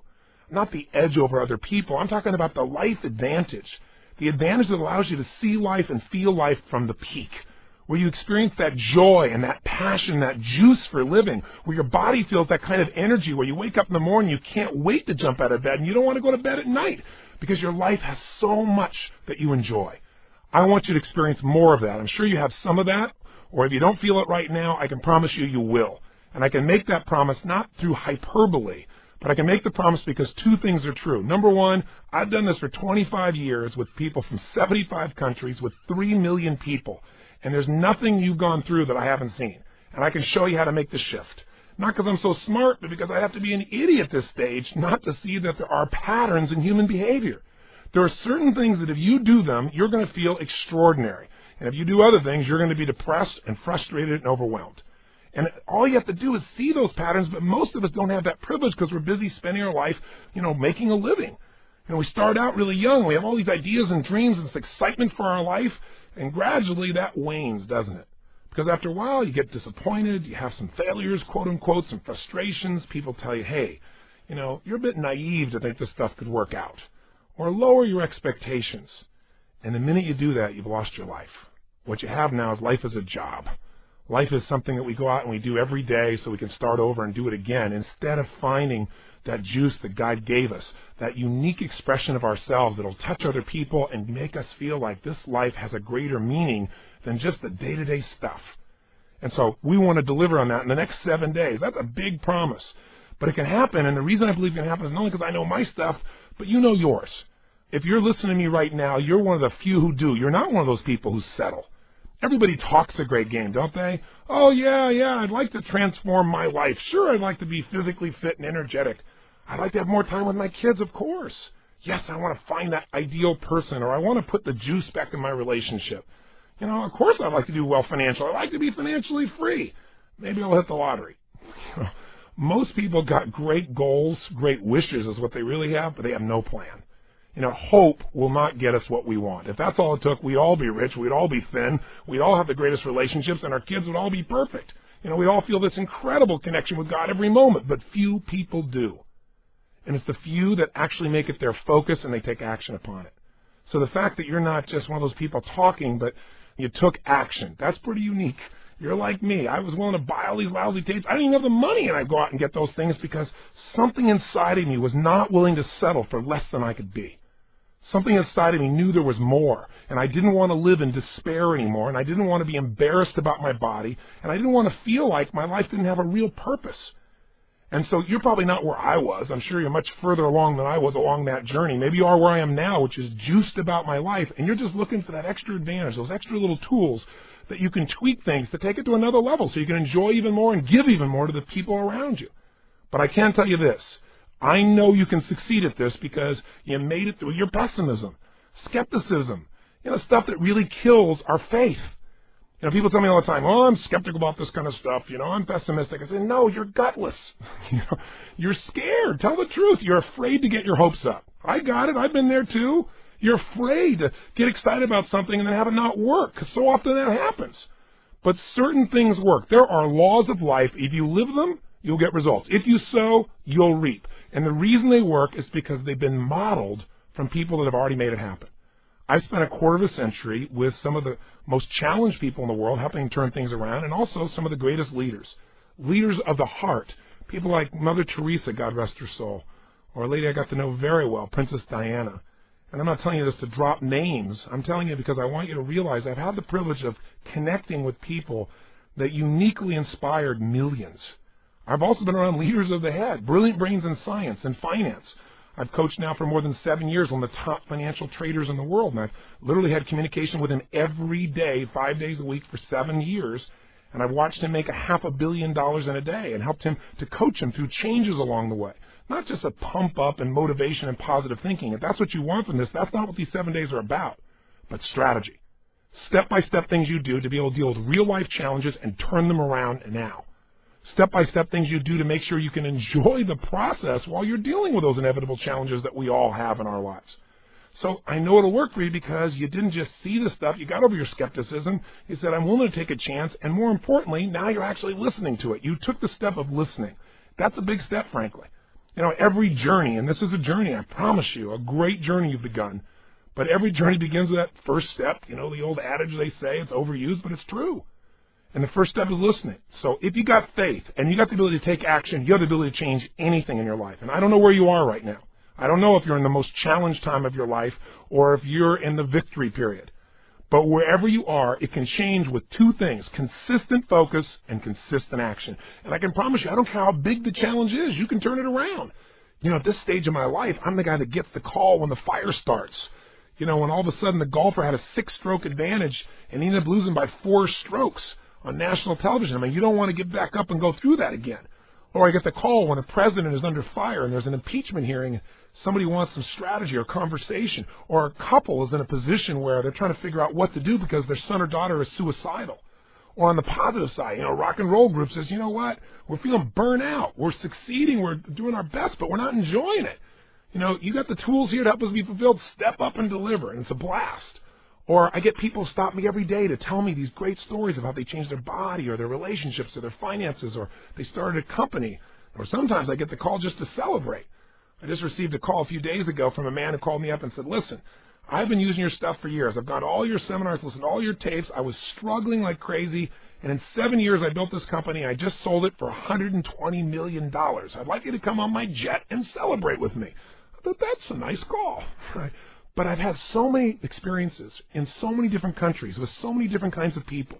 I mean, I've dealt with the kids in the South Bronx addicted to cocaine, and I've dealt with the top CEOs in Hollywood addicted to cocaine. I mean, people's challenges are the same no matter where you go in the world. Whether it's Southeast London, Tasmania, or California, you're going to see that human beings are the same. We have different beliefs, we have different rituals, but we have some of the same challenges, and the solutions that work for human beings are the same worldwide. Now, initially, I took all the things I've learned from all the people I've worked with, and obviously, while I was quote-unquote supposedly teaching them, I was learning from them. I was applying it to myself. And I made huge changes in my body and my emotions and my relationships and my finances. But you know what? Whenever you make a change and you make things better, you feel great for a while, and then pretty soon there's another gap. There's a gap between where you are and where you want to be. If you're healthy, only people that are lying say, oh yeah, everything's perfect. How long does it stay like that? Because we always raise our standards. Because one of the needs we have as human beings is to grow. If you don't grow, you die. It's not about your body. It's not about the money. It's not about the weight. It's about discovering what you're really capable of and experiencing that feeling of aliveness. And you can't have that unless you realize there's a gap. So if things are going really great in your business, usually, your kids are not getting enough attention. And you feel bad about it. Oh, what do you do? And you got to handle it, right? Or if things are great with your kids, you're not taking any time for your own body. Or you're taking time for your body and you don't have time with your spouse. It's the nature of a human being that whatever we focus on, we'll tend to get more of. If you focus on problems, you'll get more of them. If you focus on how to make something better, it'll get better if you really act on that focus. But we don't usually have a systematic way of looking at each of the areas of life that are most important. And in fact, most of us focus on things that aren't important and we make them too important. I really believe that people in life are usually stressed simply because they're focusing on things and giving enormous energy to things that don't really matter that much. We focus on to get all upset. And have you ever done that? I sure have myself. I'm so upset about something, all the emotion, and you know what?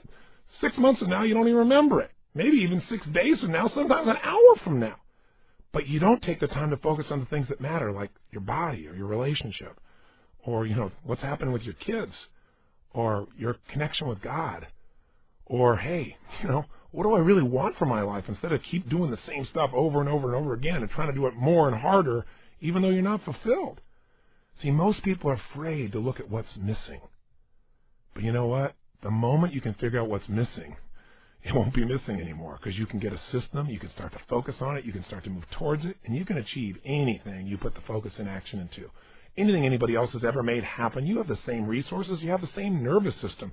Some of us are bigger or stronger, some of us have more background in one thing, greater education. But you know what? Those limits are not the real limits. The limits are the limits of our psychology, our mindset, our beliefs, and the feelings we have about them. If you believe that this is it, this is the best life's going to get, you're right. And if you believe, you know what, I don't care how bad it's been, I don't care how many times I've tried this doesn't work, this is going to do it, and I'm going to take action every day until I find the way, you will. And all you have to do is look around in life and see the examples of that everywhere. It's not people's background that makes them successful. It's their psychology. It's their mindset.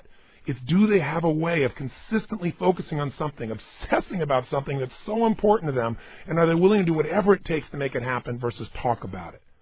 See, everybody's got a story about why they can't have what they want. And I'm here to tell you the only thing that stops us, and I'm not telling you, I've done this so many times, so I'm not pointing the finger, trust me. But the only thing that ever stops us from getting what we really want is the story we have about why we can't have it. And we all come up with those stories. So part of what we want to do in the next week is get rid of the stories, come up with plans that are proven because they're based on people that have already succeeded at the highest levels, and then let you tweak it to your own style. You don't have to be crazy and insane like me. I know at times I want to talk too fast and I might be a little obnoxious. I don't mean to be. I really want to serve. But I got to do anything I can to get through to you because I really know what's possible. If you're at the top, you're not there. There's another level. And you're not going to be happy until you find it. Maybe it's a level of joy. You're the top of the money, or you're the top of your career, or you're the chairman of the company, but there's some new adventure awaiting you. And unless you keep finding it, life doesn't feel like life. It feels like a job. It feels like something you got to do. And there's nothing worse than feeling like you got to do versus you get to do. Life is a get to. And we so often convince ourselves it's a got to, and we wonder why we're not so happy. Now, by the way, let me tell you why most people don't make the change besides the rationalization. They get hooked in another pattern. And that pattern is they get in what I call the pressure cooker. The pressure cooker is, here's what occurs. People don't change. So things get worse until it finally gets so bad, you got to change. And what makes it so bad is you get so much pain. One day, you can't pick up your own telephone calls because you're afraid it's going to be a bill collector. You get to the point where you can't get your butt to squeeze in the regular class seat on the airplane without having your ability to breathe impaired. Something occurs that finally pushes you over the edge. You go, not another day, not another moment. You get so much pain, step one, that you take step two. You take action. Now, when you take action, you go to step three. You get results. You start to lose weight, as an example. When you start to lose weight, step four happens. The pain reduces. When the pain reduces, step five happens. You lose your drive. When you lose your drive, step six happens. You stop taking action at the same level. And when you stop taking action at the same level, the final step occurs, step seven, you go right back to where you started from. This is the pressure cooker. And then people do it again and again and again. The way to avoid the pressure cooker is to walk yourself through the 7 steps of conscious change. And these 7 steps we want to use right now so that you really implement your hour of power, so you keep that advantage to your life, you keep that edge, but also so you get that extraordinary experience of connection with yourself, that time with yourself. Also, these would be the same 7 steps you'll go through to make a dietary change. So let's get to them real fast. Here they are. They're really simple. Number 1, get disturbed. You might say, get disturbed? That doesn't sound like a very sweet first step, Tony. Well, it isn't sweet, but it works. Because we can't possibly change unless we get ourselves disturbed enough that we're going to do something about it. What it really means is get honest with yourself. Don't use any softeners. Don't use any rationalizations. Don't compare yourself to other people so you can feel okay. Don't compare how you used to be and say, look, I used to be worse, so it's not that bad. All those things will steal away your drive. See, if you really wanted to get disturbed and you feel like you're overweight, then rip off your clothes right now and look in a full-length mirror, and then turn around and look at the parts that you never want to see. You know, the parts that are scaring the family? Come on, let's be honest here. You know, you've got to see this stuff, and you've got to be truthful, don't you? Because if you're not truthful with yourself, you can never have the energy to change. You've got to get disturbed. You finally say, no more, not another minute, not another day. If you're not willing to go for the full naked approach, you could put on some clothes that you used to wear and look in the mirror and feel the tightness.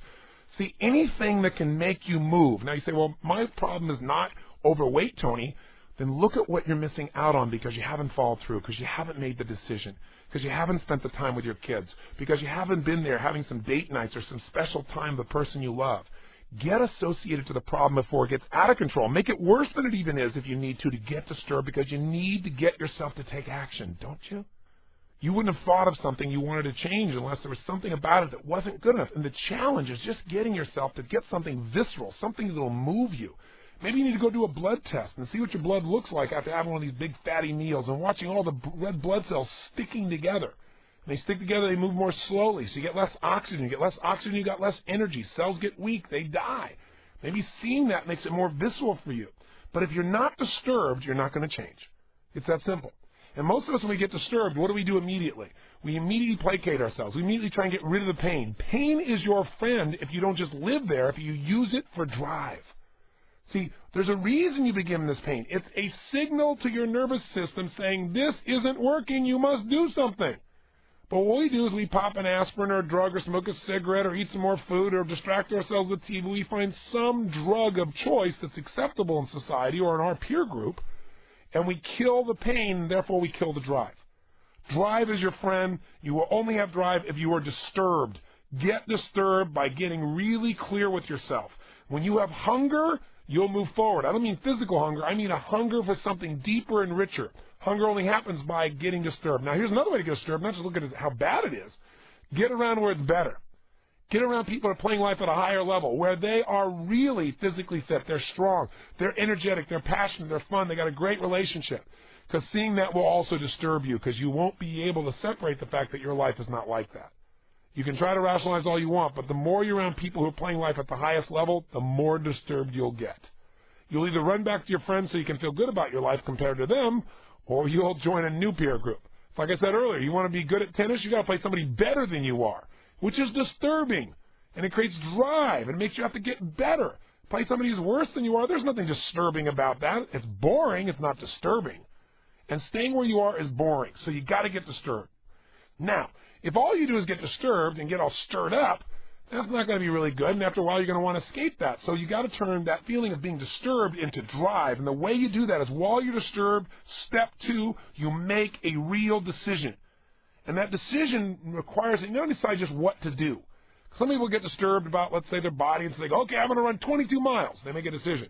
But that's not what they want. They don't want to run 22 miles. That's the game plan. See, everyone who's successful has what I call an RPM plan. This is what we teach in the time of your life. An RPM plan means a plan that has 3 answers to 3 questions. Number 1, they know what result they're after. That's what the R is. They know what they want. The result, the specific result they're committed to. I've never met a successful person who doesn't know what they want. Because your chances of suddenly bumping into what you want without knowing what it is are slim and none. Number 2, they know their purpose, which means they know why they want it. If you want something, I want $1 million. I want, 12% body fat. I want, this great relationship. Well, that's wonderful, but that's a should. What makes it a must is when you have enough reasons to make it happen no matter what. Enough purpose behind it. Purpose has power. You can't just know what it is you want. You don't know why you want it, the purpose for it. And the M is you need a massive action plan. And a massive action plan means lots of ways to get the job done. Because if you say we'll run 20 miles, and then you get to about 3, and you can't go another step, and then all of a sudden you're tight as heck, now you're going to go, well, I can't run. Well, your purpose, your outcome was not to run. The result you're after wasn't running. It was to lose 20 pounds. It was to be energetic. It was to have your energy increased. So you're focusing on something you can't do instead of saying, I can lose the weight still because I must. Here's why, and here's my plan. Okay, I'll swim. The running didn't work, I'll swim. I'll walk. I'll do this. There are a million ways. You need a massive action plan. So get disturbed and then make a decision about what you want and why you want it. What's your ultimate vision? What's your ultimate purpose? So let's try this with you right now. Let's get honest. Let's take a moment right now. What is it in your life that is not good enough, and if you're honest, is really disgusting? You go, Tony, I'm really glad I came to this positive tape today. What's disgusting in my life? Thank you very much. Nothing. My life is perfect. Bull. Nobody's life is perfect if they're healthy. I mean, think about it. Anybody who's honest has a gap in their life between where they are and where they want to be in some area. If your body's perfect, then you don't have enough time. If your time is perfect, then you don't know your children. If your children are perfect, then your finances are screwed up. Come on, it's part of being human. So honest people can look at the gap, and because they can look at it, they can close the gap between where they are and where they want to be quickly. But you know what? As soon as you close it, you'll just create another one because you'll raise your standards. That's what life's about, right? But I'll give you an example of an ineffective strategy. Somebody who didn't rationalize, for the most part, right, was willing to discipline herself, was willing to do almost anything, was not using softeners, and was on the public stage. An amazing lady, Oprah Winfrey. Now take a look at Oprah for a second. Here's a woman who is totally determined, strong, successful, an achiever, making a difference. But she also has incredibly high standards for herself. This woman really cares about people. This is not just some story. She's not just out to make some money. She is out there every single day of her life trying to connect with people on the raw edge of human emotion. And as she's out there giving her all, being her all, and also wanting to be the best always, she's always raising her standards. She doesn't compete with anybody else. She's always trying to do better than she did the year before. That creates stress. That's just natural. Now, Oprah's way of dealing with that stress started a long time ago. When she got her first job back in Baltimore, working for the news there as an anchor, she was 140 pounds. But you know what? When she got that great opportunity with that additional stress, that demand on herself, am I doing well enough? Am I good enough? Am I strong enough? Am I achieving enough? And maybe even the fear about, will I be loved? Some of those unconscious drives make us stress. Remember, stress equals fear. And sure enough, she dealt with that, and she slowed herself down and comforted herself through food. She'd stop by the mall, and she'd go by all those little stalls they have, the little potato stall where they put lots of cheese all over a big potato with everything else on earth in it. And there was another stall for pizza, that deep dish stuff. And then there was another stall where they make her an 18-inch chocolate chip cookie, or they put one in with macadamia nuts, and she could really go. And she'd go stop at all 3 places.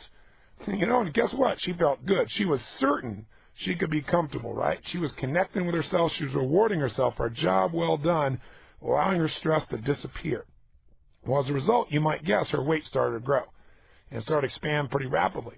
So much so that at one point she was invited to Chicago to try out for a coveted morning spot on a talk show, a show that later would become the Oprah Winfrey Show. But all the way there, she had incredible anxiety, thinking when they see me, it's over. They want a little skinny white blonde, and I'm this heavy-set African-American woman. There's just no way. And sure enough, the man who saw her there saw her talent above all else. And he said, I want to give you the job. She said, don't you see? Don't you notice that I'm black? Don't you notice that I'm not blonde? Don't you notice that I'm fat? He said, maybe you didn't notice me. And he lifted up his shirt and showed his big belly to her. For him, it didn't matter. So guess what? Oprah Winfrey got herself this morning talk show. And the interesting thing happened was there was no demands on her, so she ate some more. And pretty soon she was out of control. It got to the point where literally at one stage, only a year later, she was described in Time or Newsweek as the big mama of the South. And she hated reading that. It made her decide she's going to do something. She didn't want to be known as that kind of person. She didn't want to be known as fat. She was more than that. So she went on the Atkins diet. Sure enough, you know, the diet where you eat all the fat you can possibly consume and try and convince yourself you're being healthy, right? Eat nothing alive, no fruit, no vegetables, nothing else. And then you pee on a stick, as she says, just to see whether or not you're breaking down too fast, creating too much acid in your system. You lose weight on it, all right. Your body figures out how to get rid of every ounce of water in the system to try and get rid of the acid there. An incredibly unhealthy way to live. Your body starts breaking down, and boy, do you smell like it. You better make sure you got plenty of breath mints when you're on that diet. And Oprah attests to it whenever she talks about those days. But you know what? She lost herself 10, 12, 14 pounds. Of course, she gained it back within 3 or 4 weeks. Then it was the Scarsdale diet. Lose the weight, gain it. Then it was the Beverly Hills diet. Wow, 17 pounds, eating nothing but fruit, a different fruit every day. But sure enough, 4 weeks later, all that weight and then some more. It got so bad that at one point she went to a fight for Mike Tyson. And as she's sitting in the audience at 218 pounds, she heard the announcer call out to the audience, in this corner, the heavyweight champion of the world, weighing in at 218 pounds, Mike Tyson. And she thought, oh my God, I'm as heavy as the heavyweight champion of the world. Well, guess what? She was driven again to go on another diet. Finally, she went on something called OptiFast. You know what you do here? You eat nothing for basically 4 months. She was up to 237 pounds. She was so frustrated she'd do almost anything to change it. So sure enough, the first 3 or 4 days, you're starving. But after that, you're not even hungry. You drink this little drink, you don't eat anything, and your body adjusts. And sure enough, over a period of 4 months, she was obsessed. Her whole focus was to get in some size 10 jeans she had when she was in Baltimore at 140 pounds. And sure enough, she got there. At 141 pounds, she fit in those jeans, and she ended her fast. That day was the only day she was 141 pounds. The next day, she was 145. Within 2 weeks, she was 155 and was embarrassed to go back out because on the 2-week anniversary of doing a show where she demonstrated to people all the weight she'd lost, she was already getting fat again. She was so miserable that she finally told People magazine, I'm done, I've had it, no more. I'm just going to enjoy being fat. I'm just made to be this way. This is just my life. I got to become fulfilled with it, and people are going to have to accept me this way. She copped out. She didn't know what else to do. She felt she'd tried everything. Of course, she hadn't tried everything. She found herself one day sitting, waiting for the Emmy announcement to see who had the best daytime talk show, and she was hoping like crazy, praying to God that Phil Donahue would win, because she didn't want to get up in front of this crowd in a dress that stretched across her huge bottom, where everyone would be staring at her. Of course, she did win, and she felt humiliated, which drove her again to go on another diet. It wasn't until she finally got clear that she had to exercise that life began to change. When she finally met a great trainer named Bob Greene, and she wrote a book called Making the Connection. She and Greene wrote it together, and what it's about is real simple. He said to her, I don't care what you do, you got to exercise at least 5 days a week, and for Oprah it was 7. You got to do it first thing in the morning also, same as I teach, and you got to make sure that you work on a scale from 0 to 10 where you're at least 7 in your level of intensity and effort for at least 45 minutes each day. He said, that's it. There's no way around it. You got to build your metabolism. Now, today, Oprah's managed to stay close to her prime on a consistent basis. She's gotten herself to develop the ritual of working out 5 times a week or more. It's her time for herself. She lives the same, very thing I'm teaching you, she's lived it. And as she's lived it, she's gotten lasting results because she isn't just dieting. She is moving her body. Her metabolism is strong. But more importantly, For a woman who's already so powerful in so many areas, she's taken the one area of her life that was a wound and put it to bed. Don't you deserve to have the same? Don't you deserve to create the rituals that for a lifetime will give you the health, the vitality, the energy you deserve? You won't get it by rationalizing. You won't get it by softening. You get it by telling yourself the truth and getting your butt in gear, but also at making a strategy that works. I'd like you to stop for a second. I want you to write down just for 2 minutes. I want you to turn off your tape, or if it's a CD, don't turn it off. Just put it on pause so you don't lose your place. And I want you to write down what are the most common reasons why you don't do things. What are the stories you say? Because you can discover you use the same story about exercise you use for other things you don't do. And I want you to take a moment and be honest with yourself, because the antidote to rationalization is self-honesty. And there's immense power in that. Do you agree with me on this? So if you're just in your car and you can't write, pull over. You can write. Grab a pen. Right? Get real. This is your life. It'll only take you a minute. Pull over. Or at least do it in your head. Turn the tape off right now. Turn the CD off right now. And write down at least 5 rationalizations you use not to follow through. Go. Well, welcome back from your rationalization exercise. Now, what did you learn? Oh, I'll tell you what, when I did this, I learned that I was one lying sack of something. I was just telling myself story after story. Did you find that out too? Were you honest with yourself? Seriously? Well, here are the common things people say. The first thing is the one we've already covered. People say, I just don't have time. You'll hear all kinds of patterns around time, by the way. They say, I don't have time. That's the most common one. But then other people say things like, well, I can do it tomorrow. They just manipulate time. It's the ultimate mañana syndrome. And mañana never comes. So this is one of the biggest rationalizations. And what this becomes, understanding how to change, becomes understanding the power of now. See, when you begin to understand the power of now, it's amazing what occurs. Now is what you can do in a moment. The reason people don't start things very often, why they feel they have to rationalize, is they think doing the project is going to be too difficult. It's going to cost them something, time, energy, money, resources, and they want something else. They want immediate comfort. They want to feel good in this moment. They say, well, I'm too tired, or it'll take too long, or it's too far. There's all kinds of these twos that hang out with people. And the pattern of it's too something is really that the person has made what they need to do too big in their head. So one of the things you got to do is understand the power of now and understand the power of chunking, which simply means instead of rationalizing, say, okay, I'm going to do one thing right now. Let me just make one phone call on this. Let me write one paragraph.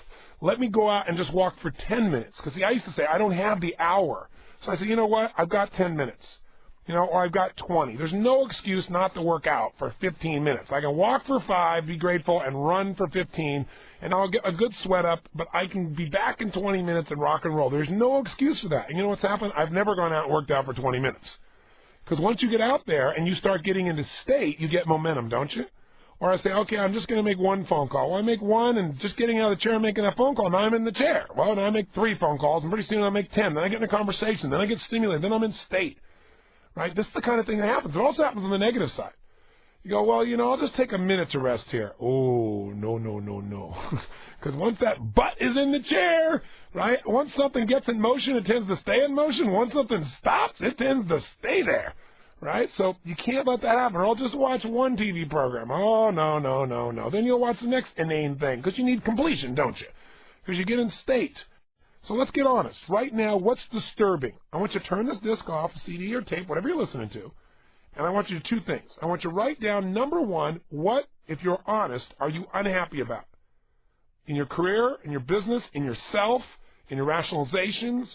Is it a habit of eating? Is it emotion? Is it not taking time for yourself? What's something that's disturbing? And then step number 2, what do you want? Don't just stay disturbed. You're right. That won't feel good. Get disturbed so you have the energy to make change a must and not a should. Write it down. What is it you're really tired of, you're sick of, you're going to change now? And then step 2, make a decision. Write down what you really want now. What are you going to do instead? The result I'm committed to doing instead is this. I'm going to feel this way. I'm going to change my state. I'm going to stop telling my story. I'm going to schedule this time with my kids or with myself. I'm going to work out. I'm going to hire a trainer tomorrow. Make a decision. That's where all the power is. Don't just say something like, I want to make more money. Fine, here's $1. Get out of here. Don't say, I want to lose some weight. Fine, lose a pound and get out of here. You've got to be specific about what it is that's disturbing you, why it's disturbing you, and then secondly, write down what are you committed to now and why. Then turn me back on. Go, go, go. Do it right now. don't you keep listening to me. Turn this off. I don't care if you're in the car. You can still do this. Come on, turn it off. This is about taking action. You don't get the edge by talking and listen. You get the edge by doing. Let's do it. Come back to me when you're done. Bye. Okay, welcome back. Now, what did you learn and what did you experience? I had some people here in the studio while we're doing this tape. I asked them to do the homework and see what experience that they've had. And they said it was a bit painful. I hope it was for you because, two things drive us in life, pain and pleasure. And what you're really doing in this process is by discovering what disturbs you, is you're tapping into the power of pain when it's used intelligently, when it's used with your capacity to create drive. Remember, if you don't get disturbed by anything, something that's undisturbed is not going to move. It's certainly not going to make it through the obstacles that are necessary to achieve something of significant value for your life. So once you do that, though, you don't want to just be disturbed, as I said. You've got to now focus on, okay, this is not good enough. That's good. That creates energy. Now that it's not good enough, what do you want? Because if you stay focused on what you don't do, what you're not following through on, what you're unhappy about, then all you'll do is continue to rotate through the emotion that makes you disempowered. So you got to get clear on the result and get as specific as possible and then know why you're going to follow through, why it's a must. Now let's take a couple of examples, typical things that I hear and some things that we actually heard here in the studio as well. One person here said there were actually two things that were disturbing him. He said the first one is that he's got this great workout equipment. He spent all the money and all the energy to make sure he got the very best stuff. He configured it, organized it so that it was ready to go, but he just doesn't work out. The reason is he goes through all those things we talked about earlier, right? All the stories about he doesn't have time. I'll get to it tomorrow. I said, but what's really disturbing about it? He said, what's disturbing is that it's inconsistent with me as a person because I'm an achiever. I make things happen. And he said, I'm not following through. And he said, what's really disturbing, honestly, is I know I'm not doing it because I'm getting older and I realize I don't have the same capacity as I used to have. And I refuse to grow old, so rather than face the fact that maybe I'm lifting a little less or I have a little less aerobic capacity than I had before, I just kind of say, I'll do this tomorrow. Now, the truth of the matter is, to educate him or anybody else, they've been doing research over the last 10 years at several universities here in the United States where they're taking people who are in their mid-60s, people who have never worked out in their life, and training to lift weights as an example. And they're developing within these men and women in their 60s the same level of muscular strength as men and women in their 20s and 30s. In fact, the latest research on how you can work out in a few minutes a session twice a week is on your videotape, this process called static contraction. Sounds like a mouthful of language, but I'll tell you what, it'll show you how to maximize the amount of strength you can generate in your body in the shortest period of time. So be sure to check out that videotape because it's going to walk you through that process. So it may not be that you're getting old as much as you've gotten older, you've made less of a priority to use these muscles in a way that puts a significant demand on them. It's like osteoporosis. Research now, all the doctors now see that if you don't make demands on your bones, they get weaker, they don't get stronger. But the point of the matter is that's what was bothering him, and he said that what he really decided is he really is committed to working out on a consistent basis, and of course he could make that more specific, 3 times a week, 2 times a week, because if he makes it general, he still won't achieve it. You won't have a way to measure whether you're making it or not.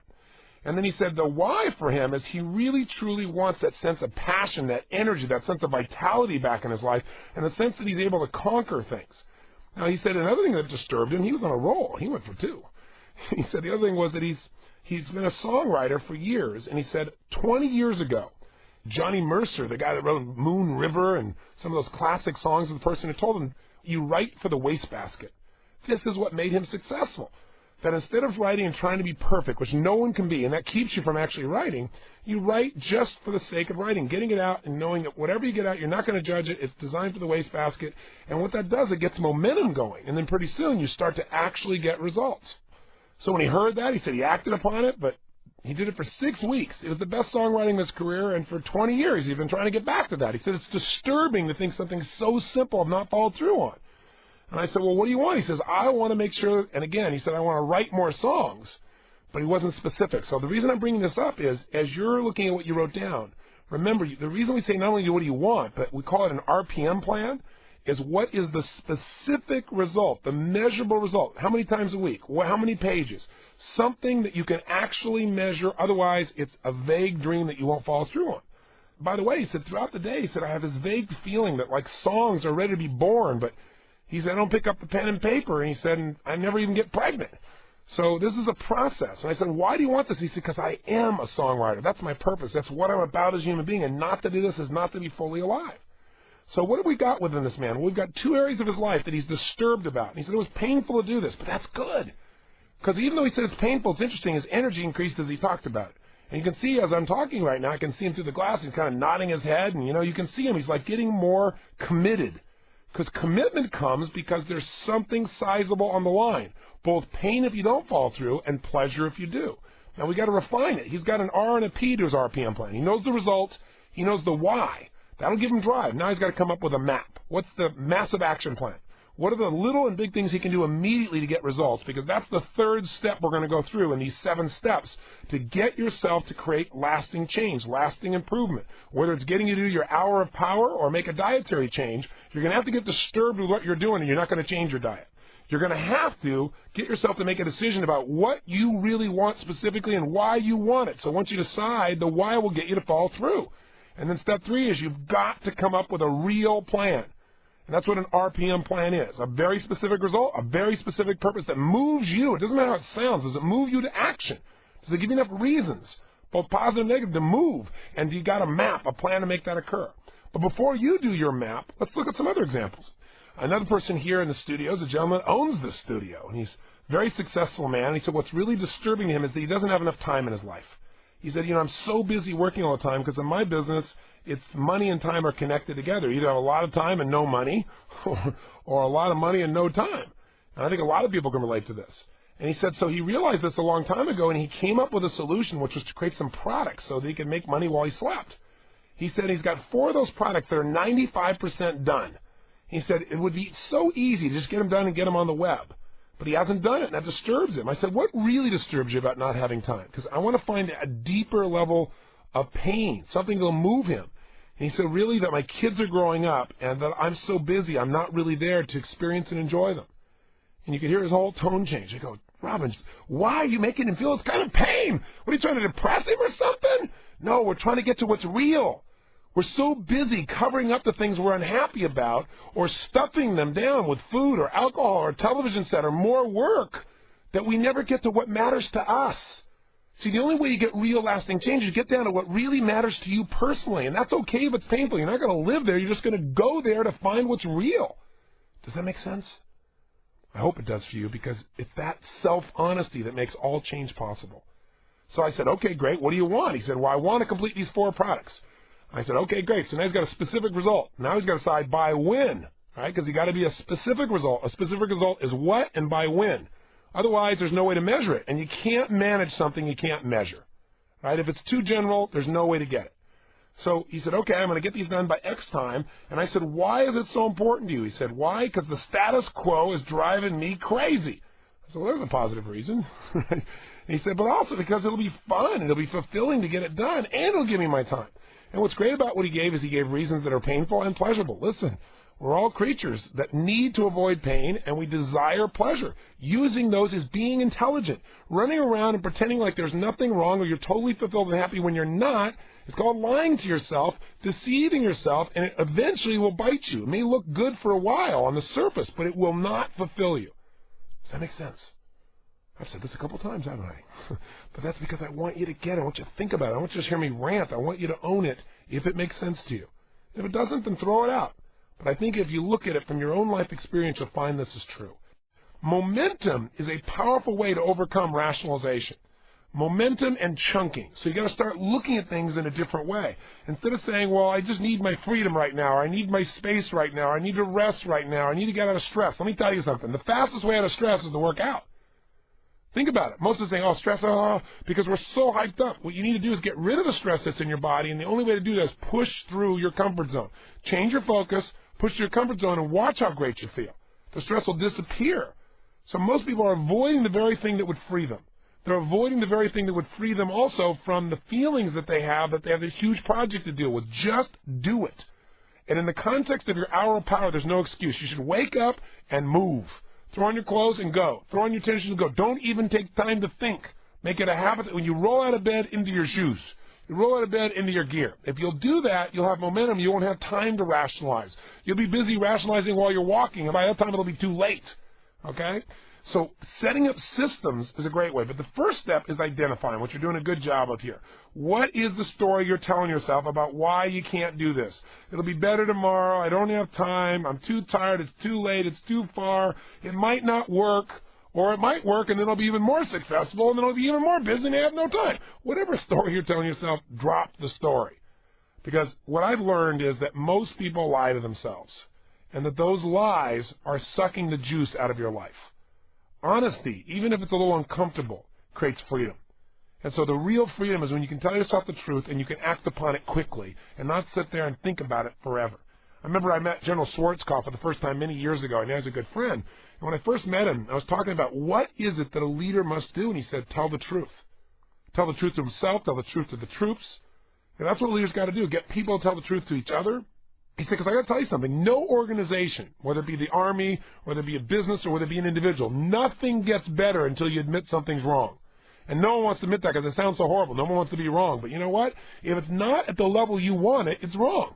If it's not the level that you'd be proud of, it's wrong. Because you deserve to have it right. Have it at the level you deserve. Living on the edge of what is possible. Living at the peak. Living life at that level of fulfillment. And that only happens when you stop telling the story, you stop rationalizing, you tell yourself the truth. Now some people say, well, I'm not lying to myself. But what they're doing is they're using softeners. You know what I mean by that? Like, you know, someone says, well, it's not that bad. It's a month of summer. I mean, I'm only a few pounds overweight. Or they compare to something else. They say things like, well, you know, I'm much better than I used to be. It makes themselves feel good, because if you feel bad, you got to do something to change. And if you feel good, you don't have to change. You lose the drive. You don't want to lose your drive. Most people are constantly trying to make themselves feel good without actually changing anything. When you do that, you train yourself to accept mediocrity. And mediocrity, by the way, doesn't mean compared to other people. Mediocrity is anytime you settle for less than who you really are. Because even though you may be doing much better than everybody around you, maybe people you're hanging around with are the wrong people to hang around with, and you just do it because it makes you feel good. You know, the only thing that makes us feel good long term is living life at our level. I remember I met years ago John Wooden, the UCLA basketball coach, the winningest coach of all time in college basketball history. He won 11 out of 12 national championships, NCAA championships, and he won 7 in a row. I mean, the most anybody else has won in a row is 3 in a row of national championships. Now, this guy was a genius, and I'll tell you, he won more than anybody, but he didn't focus on winning. He focused on getting guys to tell the truth. He focused on eliminating rationalization. And the way he did it is he said, here's a real simple thing I want you men to know. At the end of every game, only you will know whether you really won or lost, and it will not be based on the points on the board. Because there's sometimes when you play nowhere near your potential, and you beat the other team just because they're terrible, or because you got lucky. And if you got more points on the board, but you didn't give your all, you're a loser. Because in life, what you give, you get to keep. And what you fail to give, you lose forever. He said, if at the end of the day, you got fewer points on the board, but you gave every ounce of your soul on that court, you know you can walk away the winner, because they may have been lucky. They may have had more skill. They may have had a better team, but they didn't get more out of themselves. Winning and losing in life is an internal game, and it comes from telling yourself the truth. And if you do that, if every day you demand more from yourself than other people would expect, you give your all, you're going to end most often with more points on the board than the other team. So we got to tell ourselves the truth, and we can't use softeners. You can't say, well, I'm a little overweight, you know, or I'm a bit robust. No, your butt is bigger than Chicago. You're fat. Tell yourself the truth, because until you do that, you'll have no reason to change. So the reason people don't change, number one, they're out of practice. Number two, they rationalize. They tell stories. They use softeners. They lie to themselves. Third reason is they got an ineffective strategy. Some people, they're willing to go for it, and they're not even rationalizing. But, you know, they're running east looking for a sunset. And I don't care how positive you are. I don't care how committed you are. I don't care how high your standards are. If you got a strategy that doesn't work, you got a problem. And let me tell you, the number one thing that doesn't work for people, since our first focus here to get an extraordinary life and extraordinary psychology is get an extraordinary body, right? And if you're going to have that extraordinary body, you got to have this time to make it strong every day. Increase that metabolism. Feel that feeling of power and passion in your body. But you know what most people do? They want to look good, and so their primary strategy is change their diet, and they do that alone. Diet alone is never going to give you the level of health you deserve. It's a critical component. But diet alone is not enough, because what happens when you diet? Well, a very simple thing occurs. As soon as you start to diet, what are you doing? You're depriving yourself. Well, as soon as you deprive yourself, guess what happens? The body's not getting as much, so it starts to use some of the fat built inside of you, and sure enough, you start to lose weight. Step 2. But after you deprive yourself and lose weight for a while, there's a point when you get sick of depriving yourself, so what do? You binge. Step 3. And when you binge, what happens? You gain back the same weight, usually a few pounds more, because when you go on a diet where you're limiting your calories, one simple thing occurs. The body knows it has to conserve its energy. So what it does is it gets better at storing fat. So when you finally go to eat, your metabolism has dropped. It takes less food for you to gain fat faster. That's why 5 days out of the week, you got to have your hour of power. You're out there moving, exercising, sweating at least to level 7 so you get that energy up. That's why you want to build some muscle in your body. That's why it's critical. So let's go to step number 3. Step number 3 is you got to create a real plan. Now, we've already begun that because an RPM plan, and by the way, we call it RPM because RPM stands for the Rapid Planning Method. This is what I teach in the time of your life, and we teach it in companies, and we show people how to immediately, bam, produce a quick plan that people really follow through on. Because most people, when they do a plan, they think the job's over. But the truth is, when you got a plan, the job's begun. And the only way you're going to follow through is if you have absolute clarity of what you're after. Because along the way, a lot of actions you take aren't going to work. So if you think the action is the goal, like we said earlier, if you think running 20 miles is the goal rather than losing 20 pounds, well, then if something interferes with your ability to run, then you can't achieve the goal. You've got to make sure you know what you're after and you can change your approach to get there. And you've got to know why you're after it, because when the going gets tough, the difference in following through or not is having enough reasons. Reasons come first, answers come second. If you get a big enough why to do something, big enough reasons, you can figure out how to do it. So you might want to juice up the result you wrote down, like this is what I'm after. Maybe be more specific, by when.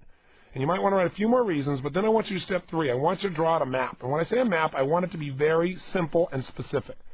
Just write down anything first that you could do to achieve that goal. Instead of trying to be perfect again and saying, well, I got to do this first and then this and then this, that makes it hard. Just brainstorm.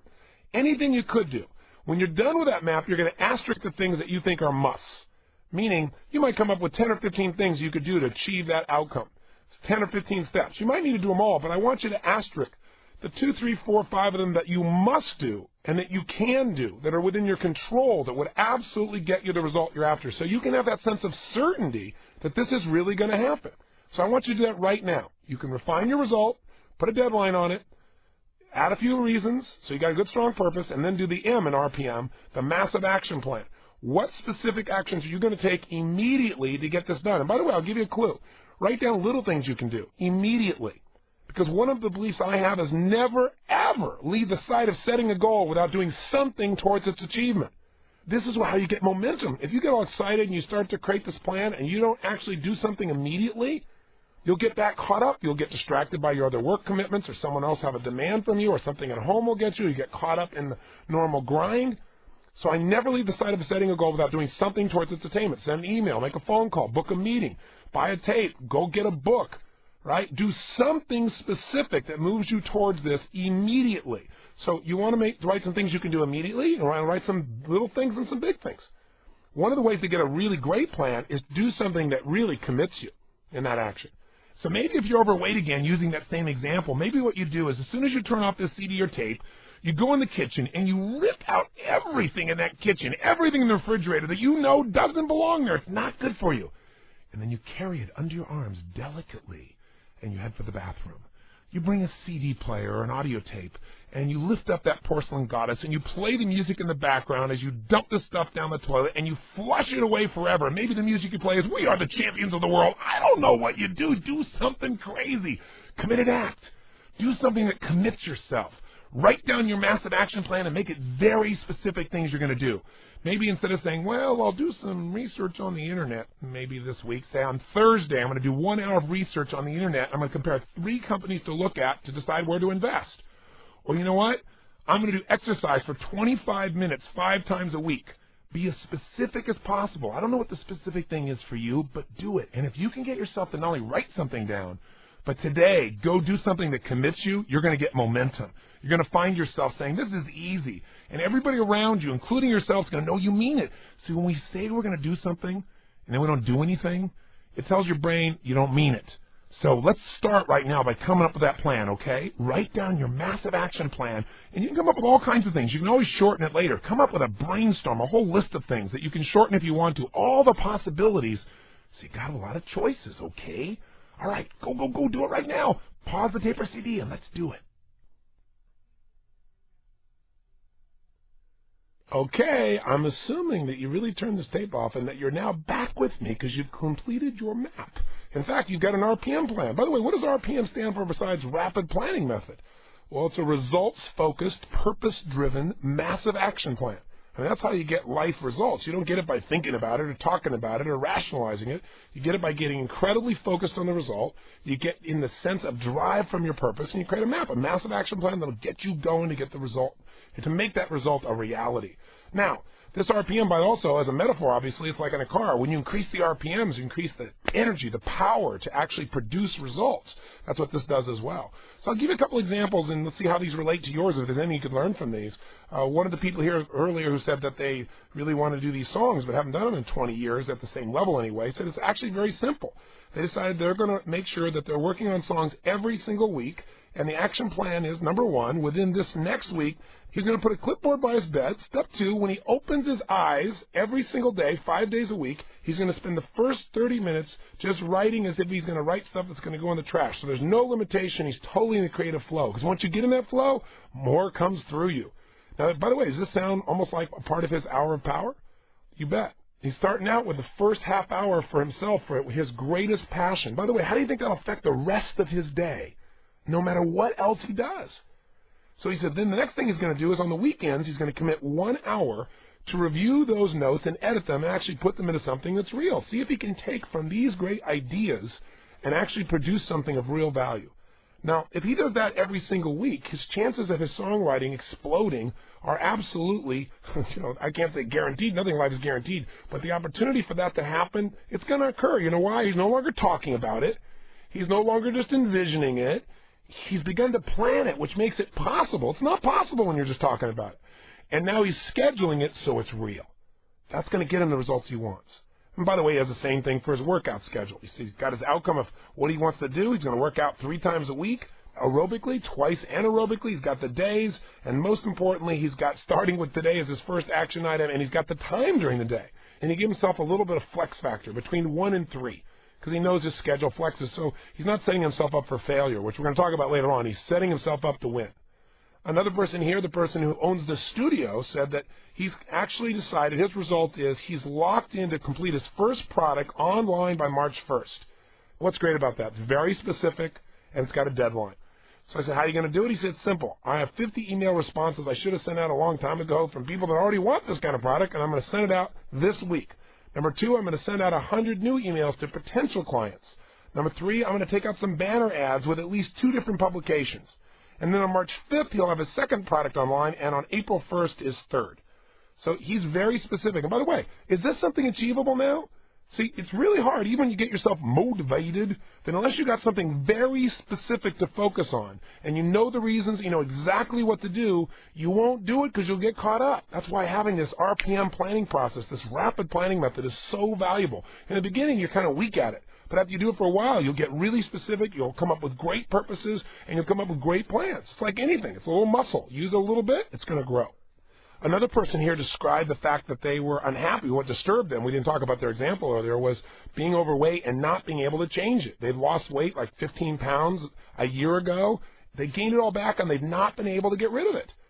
And so this person said, now the result is really clear. I'm going to produce this result. I'm going to lose these 15 pounds, and most importantly, because I deserve to. I deserve the energy, the feeling, the sexiness, et cetera, et cetera, et cetera. They described all things that disturbed them to get the energy, but then this person focused on the result, specifically by when, and he had a powerful purpose.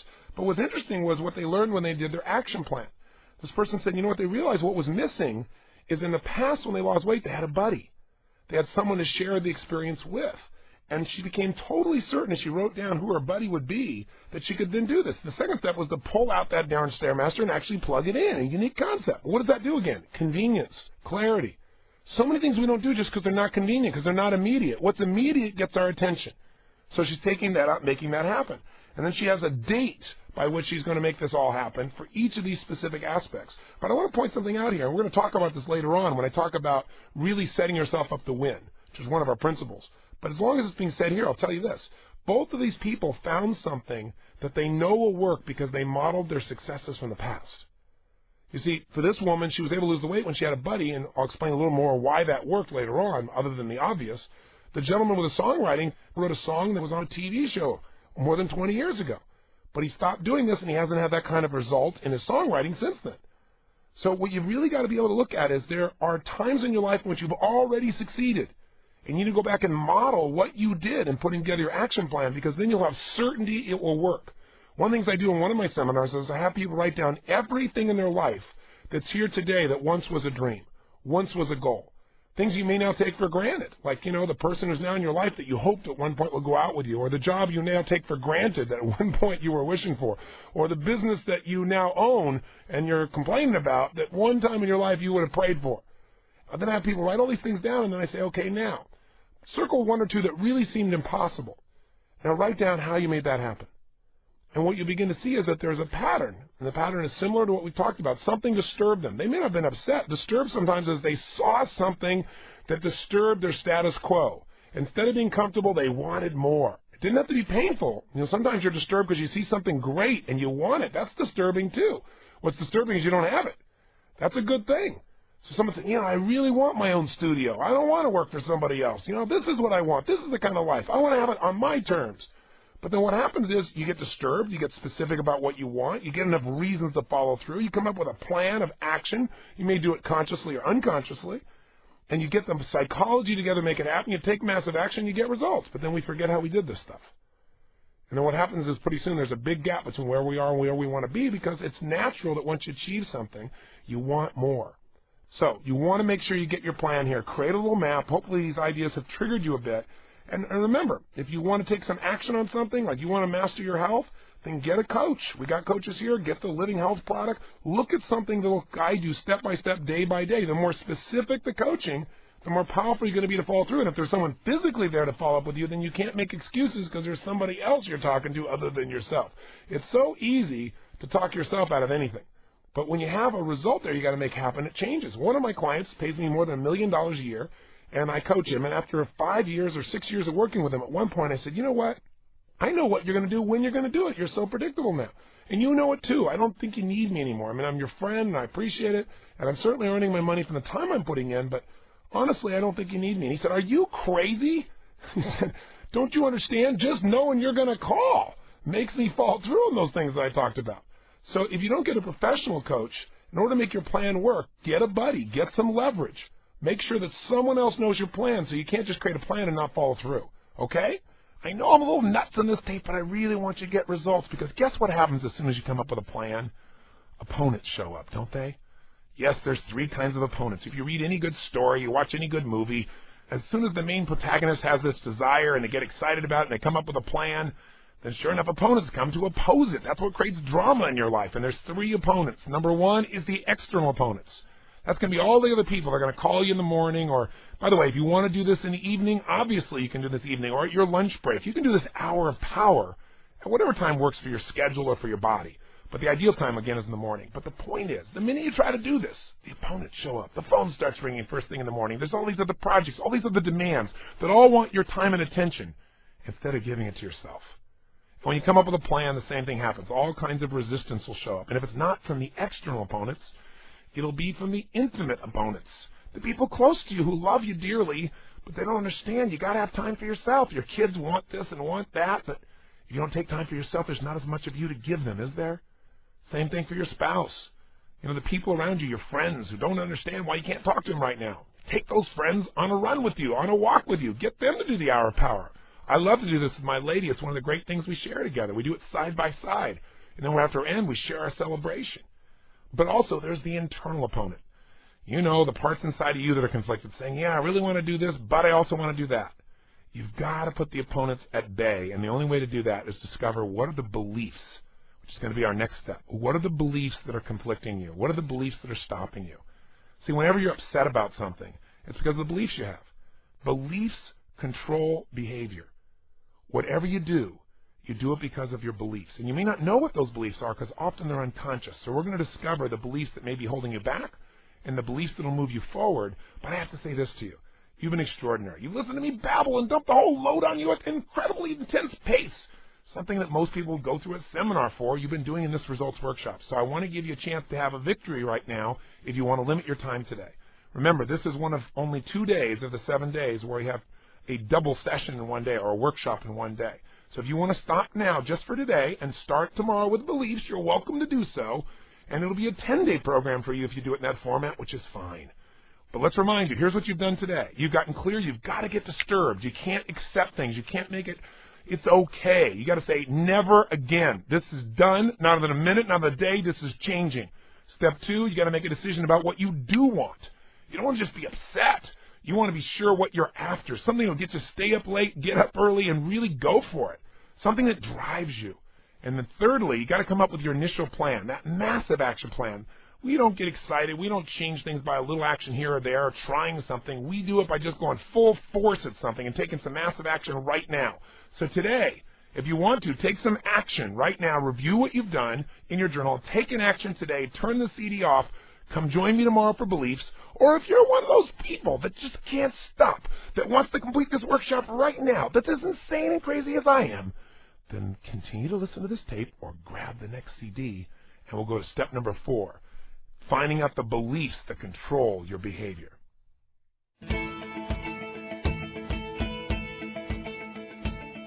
This session continues on the next CD.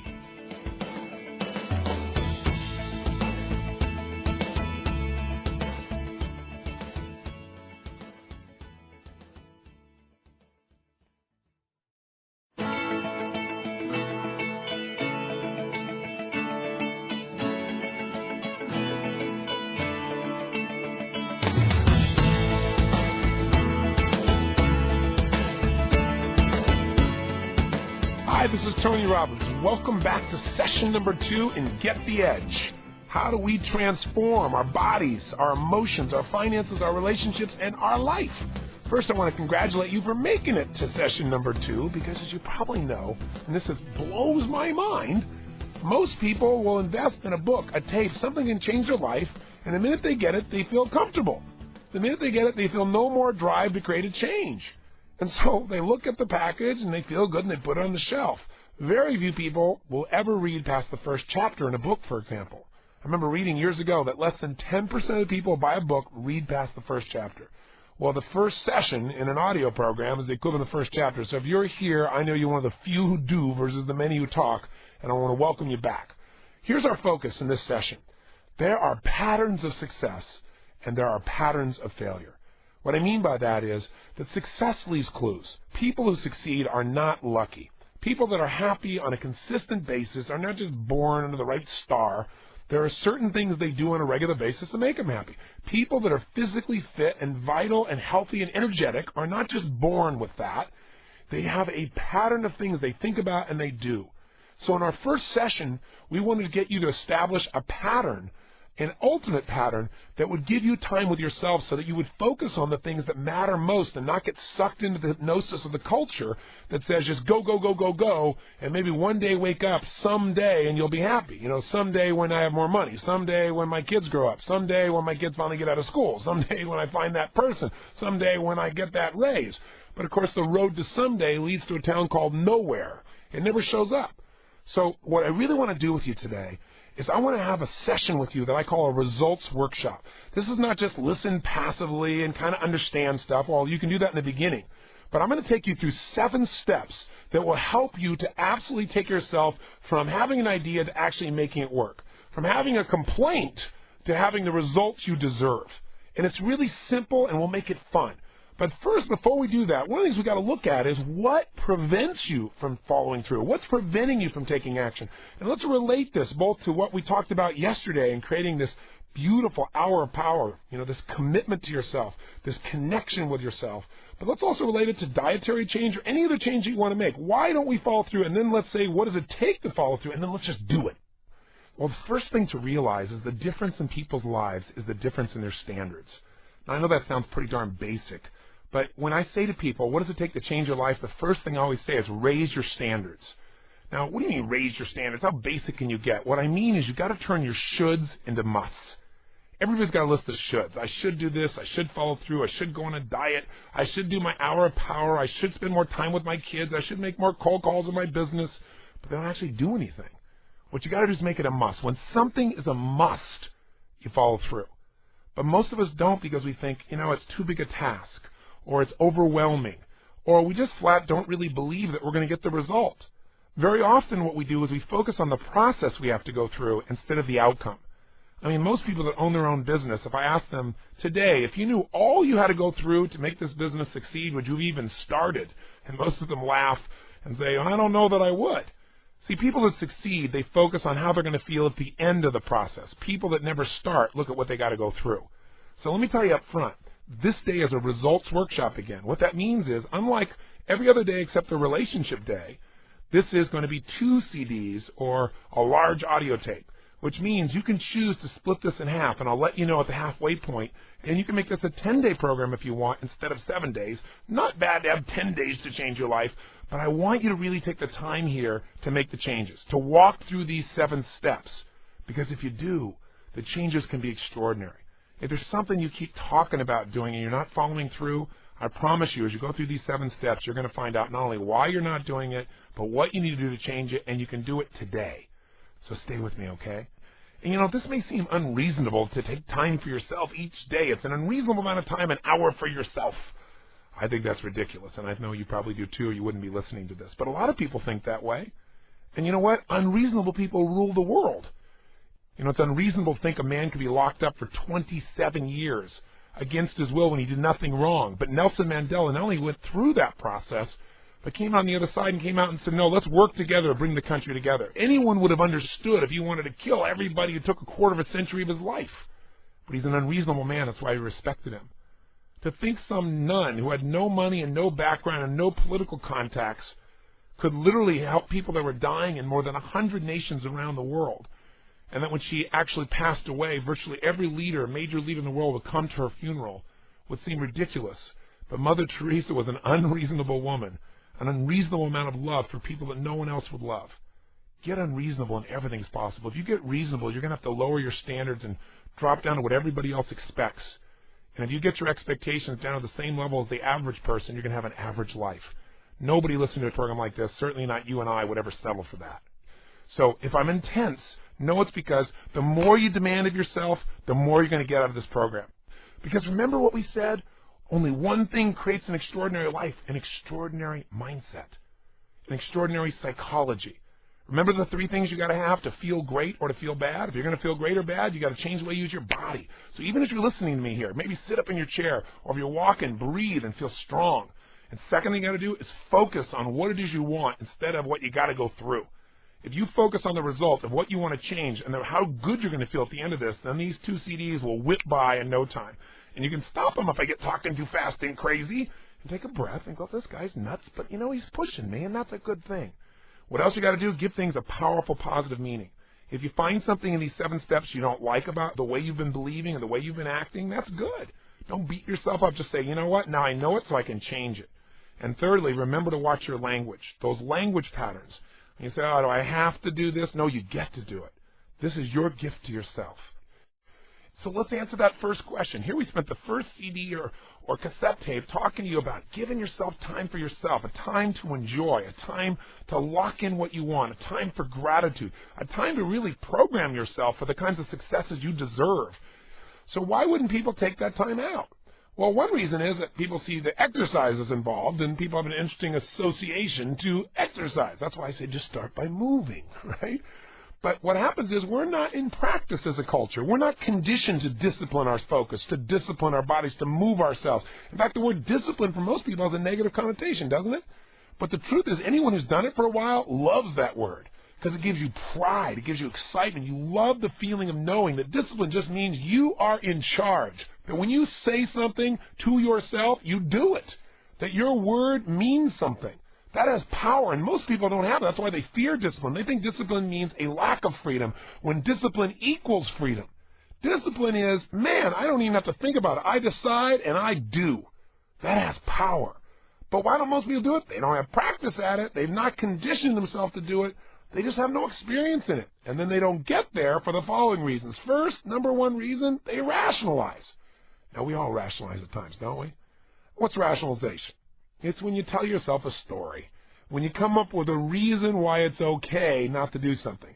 You don't say it's okay. You just go, well, I know it's important, but, or, I'm really committed to it, but. Whenever you hear somebody say but, they usually have a big one.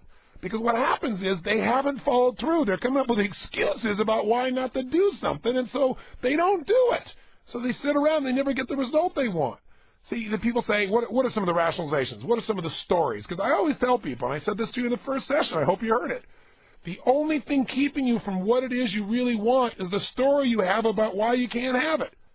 So what's that story? Well, somebody says, well, I don't have the time. Listen, this is the only thing that is equal in all of humanity. We do not have equal opportunity. We do not have equal strength or intelligence or background or education or love. The only thing that's equal is the amount of hours we have. And so the truth of the matter is you have all the time there is. Whatever you make a must, you will make happen. If it's a should, it'll happen only if it comes together. So it's not you don't have time. Because who creates your schedule? So, well, I'm responsible to everybody. Then take an hour less of sleep and give this to yourself. I guarantee you're going to get further by this hour of focus and movement than you're ever going to do by sleeping. And most people sleep way too much anyway. They're sleeping their life away. But here's the real question. Not what do other people do. What do you do? Honestly. How do you rationalize? And I know you probably don't call it that. None of us do. But we do it. How do you rationalize not doing things? What's the most common rationalizations? In fact, in a moment I want you to turn this tape off. Because I bet there's a pattern. Remember we said there are patterns to success and patterns to failure? So there's so many ways to meet your needs. You want now to say, whatever the tasks are at hand, what do I need to do so that I enjoy the process? What can I do to score it? If it's working out, can I add music? Can I work out with a buddy? Can I pray while I'm doing this? Can I do incantations while I'm doing this? What can I do so I'm comfortable? So what can I do so I have different kinds of workouts, so I have variety? What can I do to meet some of these needs so I enjoy the process? Whatever it is. And if it's not working out, if it's building a new project, or if it's losing the weight, or whether it's writing the songs, whatever it is, I want you right now just come up with 2 or 3 ideas. That's all. You can add this later that can help you look forward to doing the things that will be necessary in order to achieve your goal. In order to achieve the result you want, what are some things you can do while you're doing it that you can focus on, pay attention to, notice, appreciate, or enjoy that will enhance the experience? Just take a minute to do this. Write down 2 or 3 things. Turn off that CD, turn off that tape, and come right back to me. Bye. Okay, so what did you do to juice it up for you? I can tell you the areas people tend to do is they tend to think about things or focus on things they weren't focusing on before. Like one of my friends here was saying that, he realizes that he feels so happy. He feels what he called an abiding exhilaration when he's worked out. He said, it's like joy is always in the background of my life, and he said, I miss it. And he said he feels connected to God, connected to his Creator when he writes songs.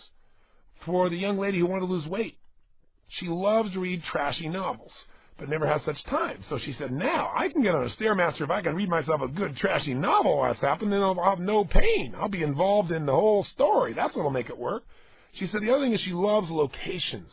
She loves outdoors. She loves, cross-country type environments or running the stairs that are by a beach. She said, or some really intense terrain. She loves both the view and the difference in the terrain, the variety and the challenge of that makes it significant for her.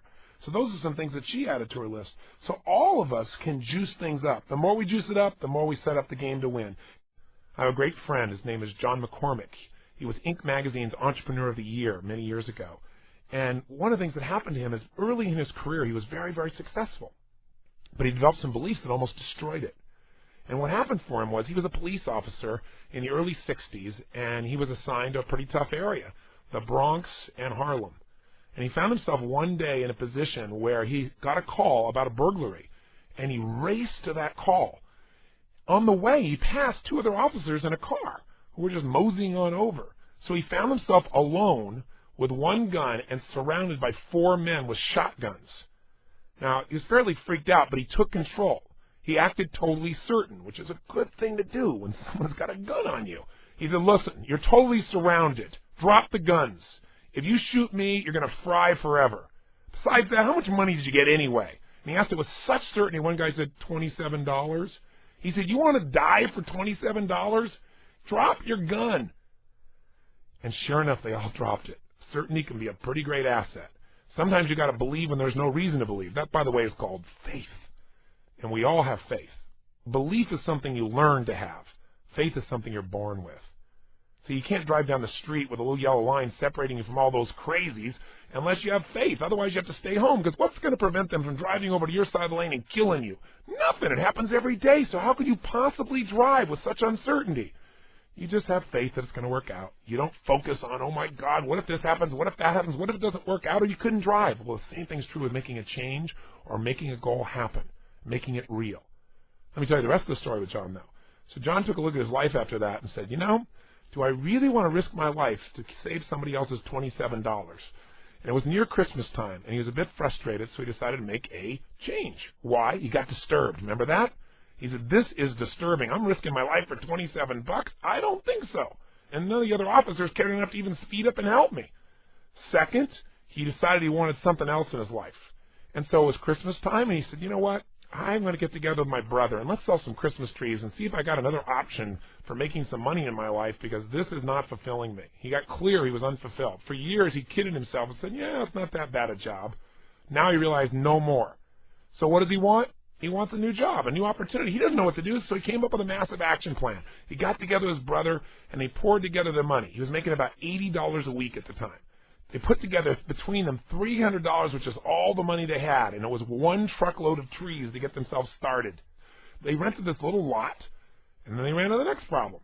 They found out nobody really in New York buys trees during the day. They usually come out at night to shop for that, and they had no electricity and no lights. His brother said, forget it. We're in this lot. There's no electricity. They're not going to buy here at night with no electricity. There's no lights. They can't see the trees. We've got to go home. What's that called? A belief. Fortunately, John was disturbed enough, and he had a strong enough desire that he came up with another plan. He said, I believe there's another way to do this. Look, all we need is a long enough extension cord. And his brother said, what? He said, look, there's lots of houses around here. Somebody's got to help us. I believe somebody will help us. And you know what? John was certain. He knocked on doors with certainty, and no in a New York environment. And finally, one lady turned out that she had a son that worked for the police department. And she said, sure, I'll let you do it. So they got enough extension cords together, and they put together a little Christmas tree lot. Well, once they had lights, they were in business. And during that season, John's half of the profits equaled $3,000 over a 3.5-week period of time. Think about that compared to $80 a week. He was a pretty happy camper. But he didn't stop there. He started to believe, you know what, there's a way for me to make more money while I sleep than I did while I was working, which, by the way, is one of the principles you'll learn about in the financial session.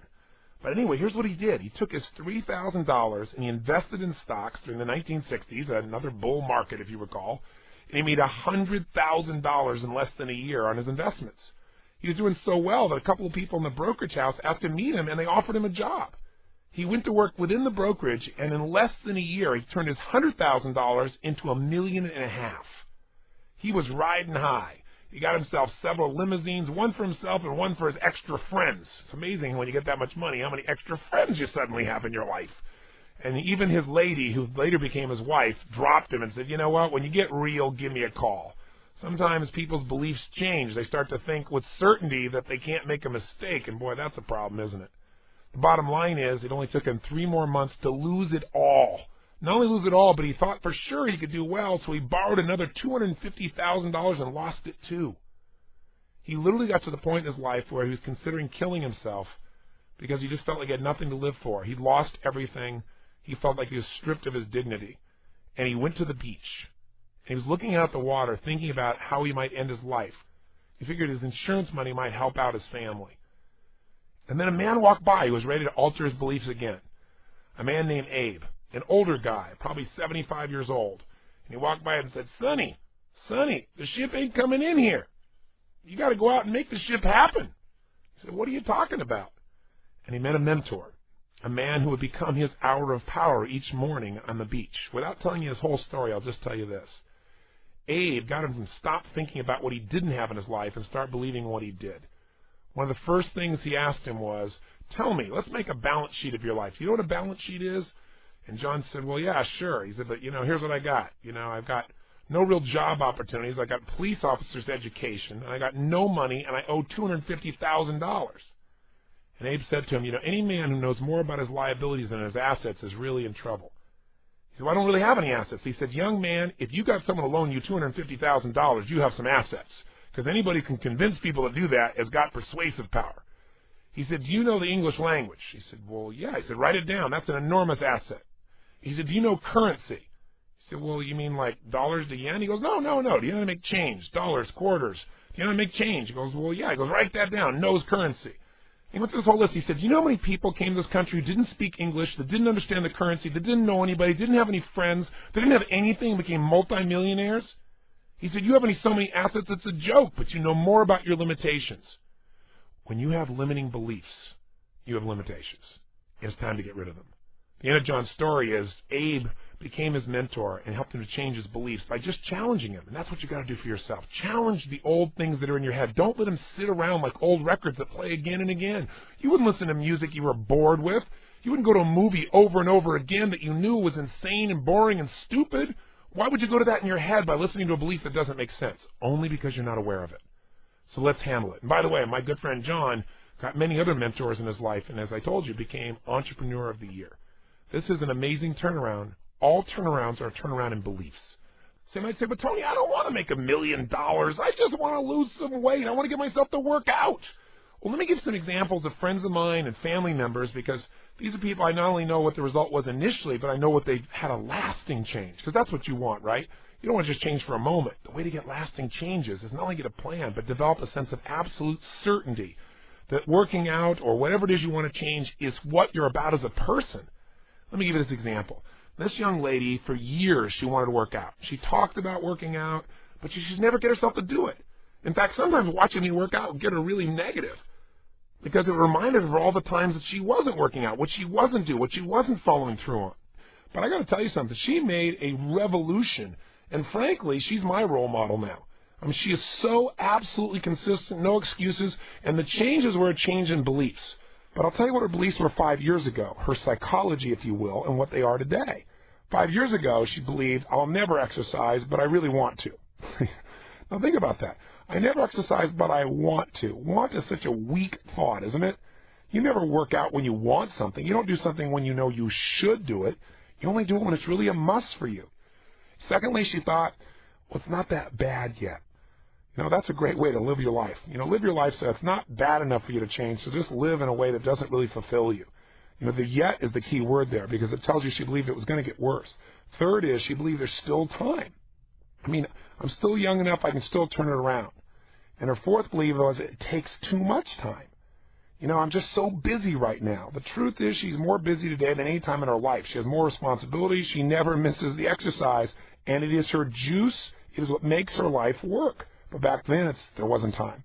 Then it was too painful. And one of the reasons was when you first work out the first time, it feels good. But day two, if you're lifting weights or even running, very often within 2 or 3 days, you might feel stiff initially because you're using muscles you haven't used before. So she'd feel that stiffness and then decide to quit. Well, then she'd go back to exercising, and she never made it through the threshold. She'd have to start over and go through the pain again. If you just keep working out, you don't go through that pain. You have the normal momentum. The muscles work. Everything feels great. It's just that initial time, but she kept going through the initial barrier again and again, so she linked pain to exercise. 6, she didn't believe she could really afford a trainer. But when I had nothing, I went out and got a trainer because I valued my body so much. I said, this has to be as important to me as a meal. This has to be important to me as anything else, because by not having a trainer, she'd work out too hard. She'd overdo it. And then what would happen is she developed certainty, all right, certainty that exercise equals pain. And finally, she believed it was easier to eat than it was to do anything else. And if something happened, she got scared, she ate. She got stressed, she ate. If she got herself in a position where she felt overwhelmed, she'd go eat. What changed her life was something disturbed her.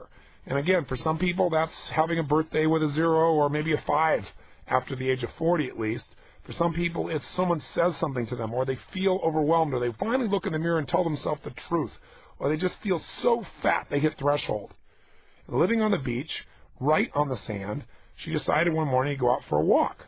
And she loved it. Just walking along the beach, hearing the water, letting her thoughts flow. The next day she walked again. After a couple of weeks of doing this, she started jogging. After a couple of weeks of jogging, she got a trainer. And after a while, it became her total time.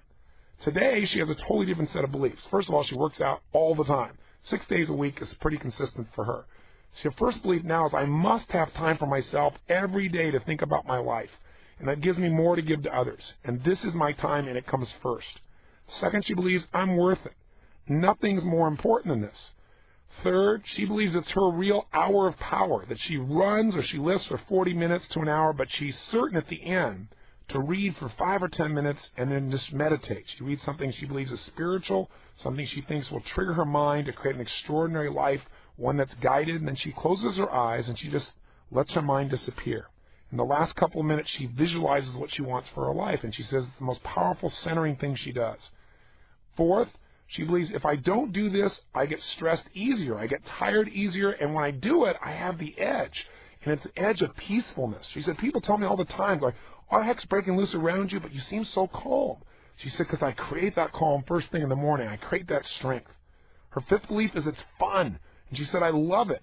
She said, when I'm exercising, I don't go, oh, my God, there's 5 minutes left, or, oh, my God, how am I going to possibly last this time? She says, when it gets tough, I start singing, yes, yes, yes. I chant that in my head. I smile and close my eyes and feel myself getting stronger. She's linked it up as fun, whereas before it was pain.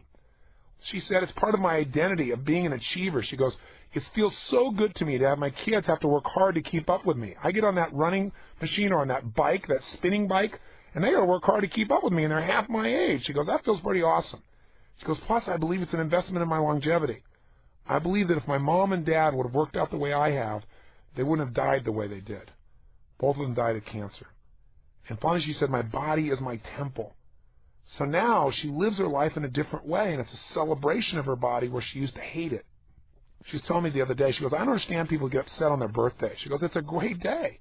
She said, on my last birthday, you know what I really did? I went for a walk, and all I did was spend the whole hour giving thanks for every part of my body.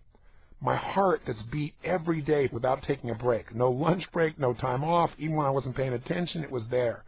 My eyes that have shown me the love on people's faces. She said the ears that allowed me to hear the most magnificent music and conversation. She said the skin I get to touch with. She just lives in total gratitude for every part of her body. Now that's quite a shift. And what that does is it makes her addicted to really taking care of herself. So here's what I want you to do now. Take out your Get the Edge journal, and if it takes you 2 days to do this because you're stopping your car, I don't care, but I want you to do these steps. I want you to write down, in the past, what are all the beliefs you've had that have kept you from following through on this goal? So if you said, well, I've been wanting to write songs forever and I haven't done it, now be honest with yourself. In order to not follow through, what did I have to say to myself? What did I have to rationalize? What were my beliefs? Well, I don't have time for this. You've said some of them before, but why don't you write down the specific beliefs, and then write down what are the beliefs you're going to live by now that will get you to follow through. So if your old thing is workouts equal pain, and the new one is not working out is the ultimate pain, because being disappointed with myself is the worst emotion on earth.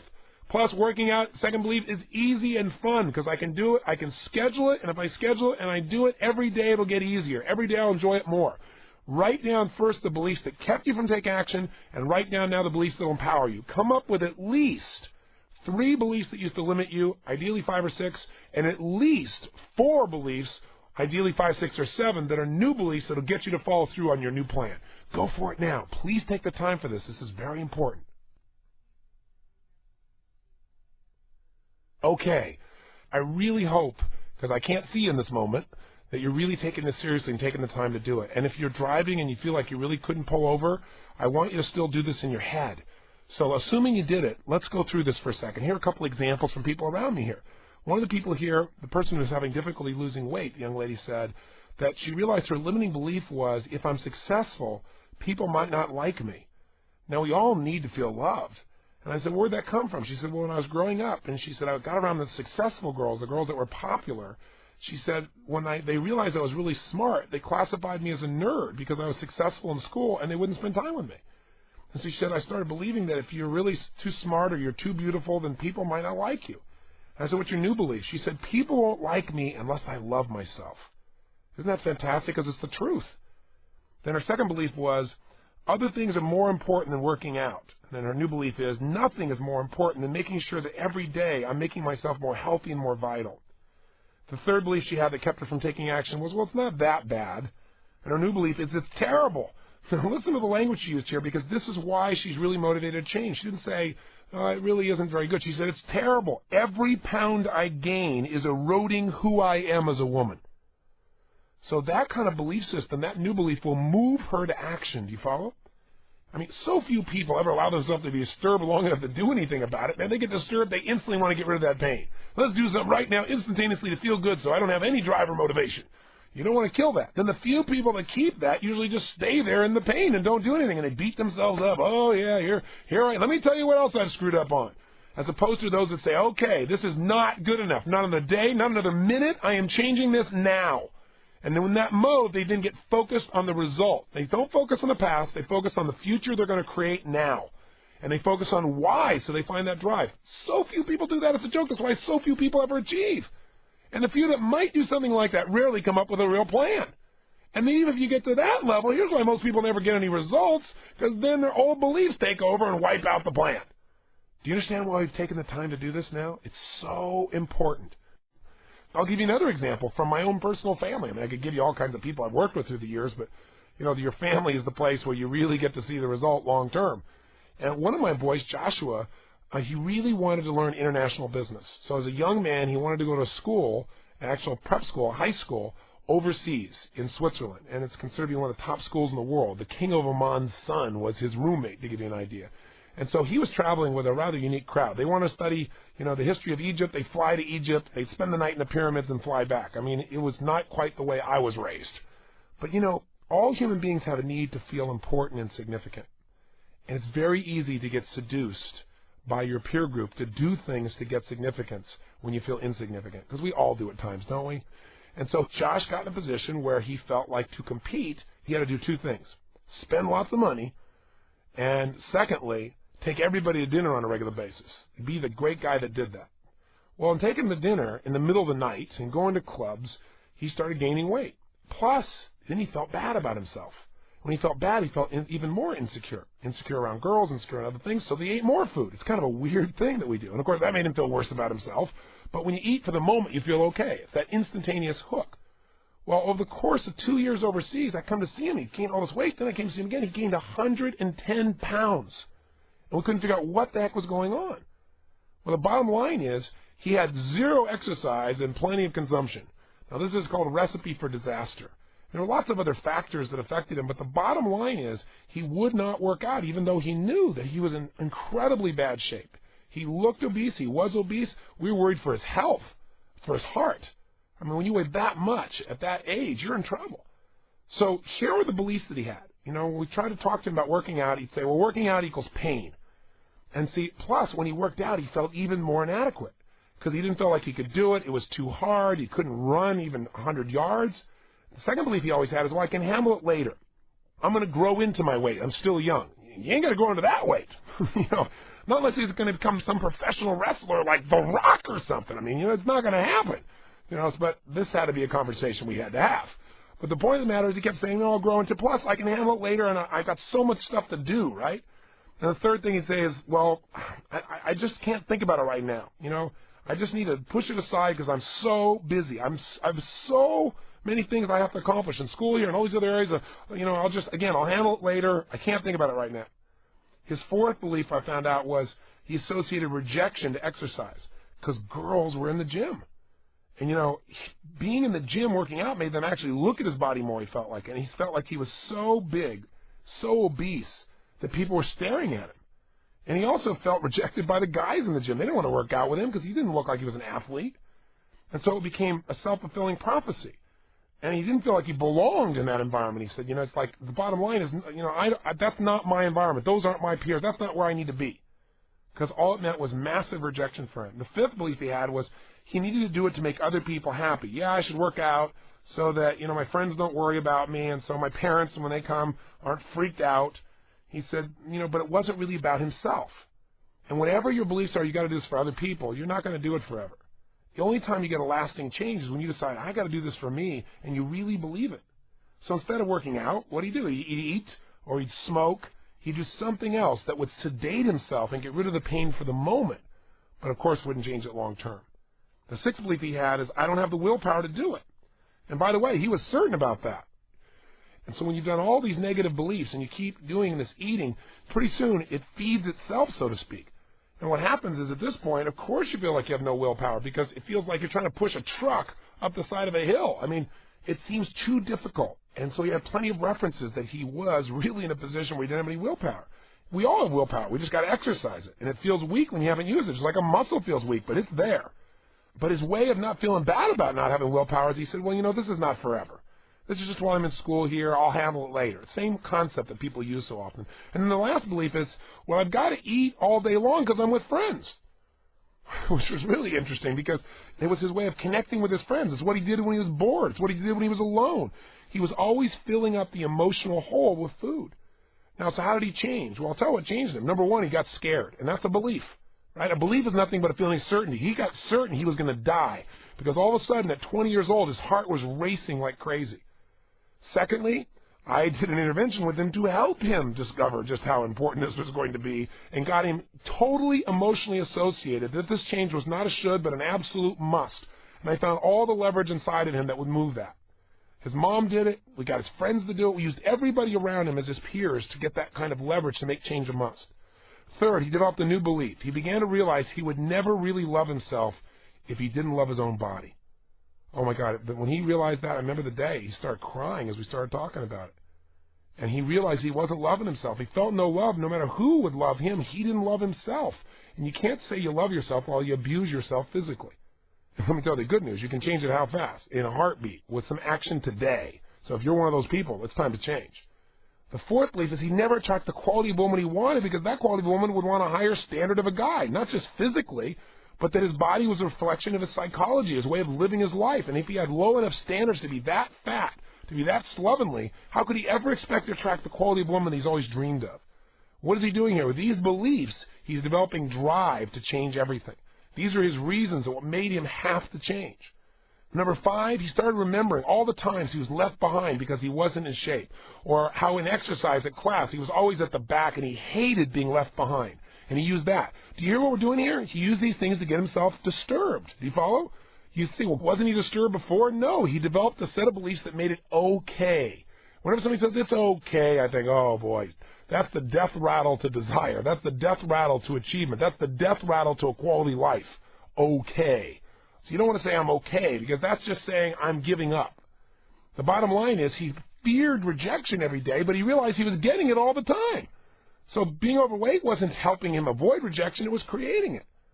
Next, what gave him leverage is he started to realize he had something more to do with his life than, as he called it, pee it away. I won't give you all the strong words he used, but he used strong words by eating and smoking all the time. Now, by the way, is it important to use strong words to get yourself driven? You bet. If you go, well, gosh, I'm a smidge overweight, you're not going to do anything. You got to find a way of languaging that is real and intense. People say, well, how do you feel about that? Well, I don't like it. You don't like it or you hate it. How do you really feel if you're being honest with yourself? So you got to get to that point to have the drive to change. And finally, the 8th thing is he had such physical pain. He was coughing to the point that his vision was blurring. And he was so overweight and his body wasn't functioning that he began to throw up all the time. I mean, it took an immense amount to get him to the point of creating change. So how did he change? Well, rather than the how, the action's easy. And if you do go through a program like The Time of Your Life or anything like that, you'll see we actually show you the exact plans of people who lost 80, 100, 110 pounds. Because if I haven't made it clear, he lost all 110 pounds. And more importantly, lost the weight. He's kept it off ever since. And his psychology has changed, right? He set himself up to have an extraordinary life. And one of the things he does, by the way, is he starts his day with his hour of power. It's time for him first, and he loves it. In the beginning, he couldn't even run 50 yards, 100 yards. Now he's probably the best shape of anybody in our family. He's an absolute addict to this, and he's so proud of himself as he deserves to be. He's got immense self-esteem. Why? He has esteem for himself because he's pushed himself through unbelievable barriers, and he has the pride of what he's produced. So what are his new beliefs? I was asking this the other day. So, well, his first belief is that food is nourishment. It's fuel. It's not something to go get feelings from. Second belief is exercise is the key to self-love. Boy, is that a change in beliefs? He said, my physical accomplishments are the ultimate accomplishments because my body is my temple. Very big difference from his original belief that none of this really matters. Third, I'll live longer and never have to worry about my health again as long as daily I'm making progress and increasing my vitality and strength. His fourth belief, working out every day gives me ultimate confidence. By starting my day with great accomplishments, I feel like the day is already a success, and it gives me more results because I get on a roll. Once again, that's why I want you to do this first thing in the morning, so you've already got success. There's nothing like success for creating more success. It attracts it. It creates it. But if you start your day getting immersed in something that you feel like you have no control over, and there's lots of things like that in life that you can't control but you can influence, pretty soon you lose your sense of confidence. So if you've started out by mastering yourself, then you know whatever shows up in that world, you're going to shape it. If you can't control it, you'll lead it, you'll persuade it, you'll influence it, or you'll make the most of it, which is what we all have to do in life. He said, fifth belief is exercise and eating well is something you do every day. And it's a big part of my life. It's a great part of my life. And it's something I can share with people. Because his whole thing before is he didn't want to be alone. So he said, I play racquetball, I can run, and I lift weights with other people that I know. I've met people at the gym, and they're my friends. I look forward to seeing them in the morning. Because he's a people person.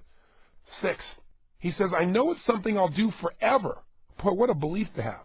He said, because it's the purpose of my life. It's the purpose of my life to be absolutely consistent with a peak performance life. It's the purpose of my life to be dynamic and outrageous and strong and healthy and to inspire other people to do the same. And I can't inspire them to do it if I'm not doing it with myself. 7, this is congruent for what I stand for. I believe in myself. This is my expression of self-love.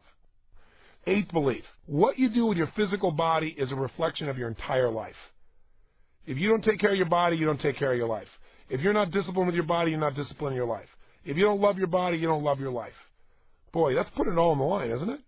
But the best thing is he's scheduled this. He's got the beliefs, but he's also got the plan. Do you follow how important this is? I've spent a lot of time on these examples, but the reason is psychology is everything.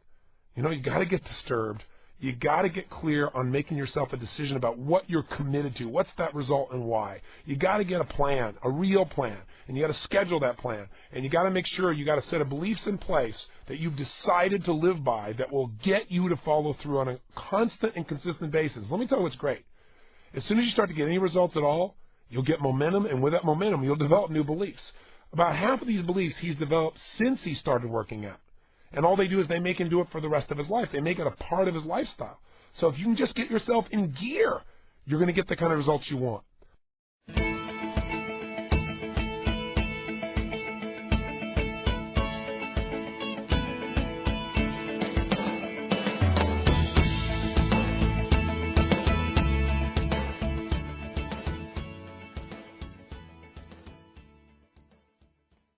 All right, welcome back.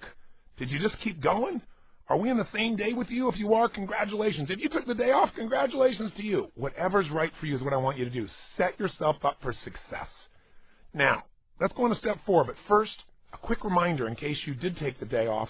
Here's what you've learned so far. 7 steps to creating conscious change. Step 1, get disturbed. Get upset. Get angry. Get to the point where you won't stand for the way things have been and decide what you're not going to stand for anymore. There is power in that. You know, the Jewish people, after experiencing the horror of the Holocaust, finally came up with a phrase that every person within that culture is well aware of, and that is never again. Never again will we let our sons, our daughters, our husbands, our fathers, our wives, our mothers be taken in the way they were. Never again will this horror happen, and it hasn't for the Jewish people, and it won't. No one who has a memory or has shared a memory would ever let that occur. Human beings have an amazing power to change anything in their life when they get disturbed enough, when they hit their threshold. Getting into that power is really important. But equally important is that step 2. You got to know what you're going to do instead. You can't just be moving away from a problem. You got to move towards something you want. See, being disturbed is like having an explosive fuel. It's like fire. You get enough fuel in there and it's got enough combustion to it, enough energy to it, it can blow everything up. Or if it's channeled, it can be used to drive a rocket into space, into the stars, into your dreams. And that's what this is really about. So you've got to know precisely what you're after. And then finally, number 3, you came up with a massive action plan. So let's go on to step number 4, which I kind of shared with you a little bit about, and that is you've got to change your limiting beliefs. First of all, what is a belief?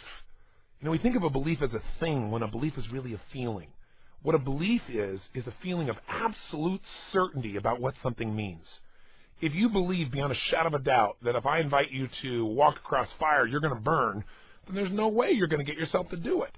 But if you're familiar with my Unleash the Power Within weekends, or the Revolution seminars as they're known now, then you know for a fact that we've had literally 750,000 people from every age, from 7 years old to 87-year-olds that have crossed this fire.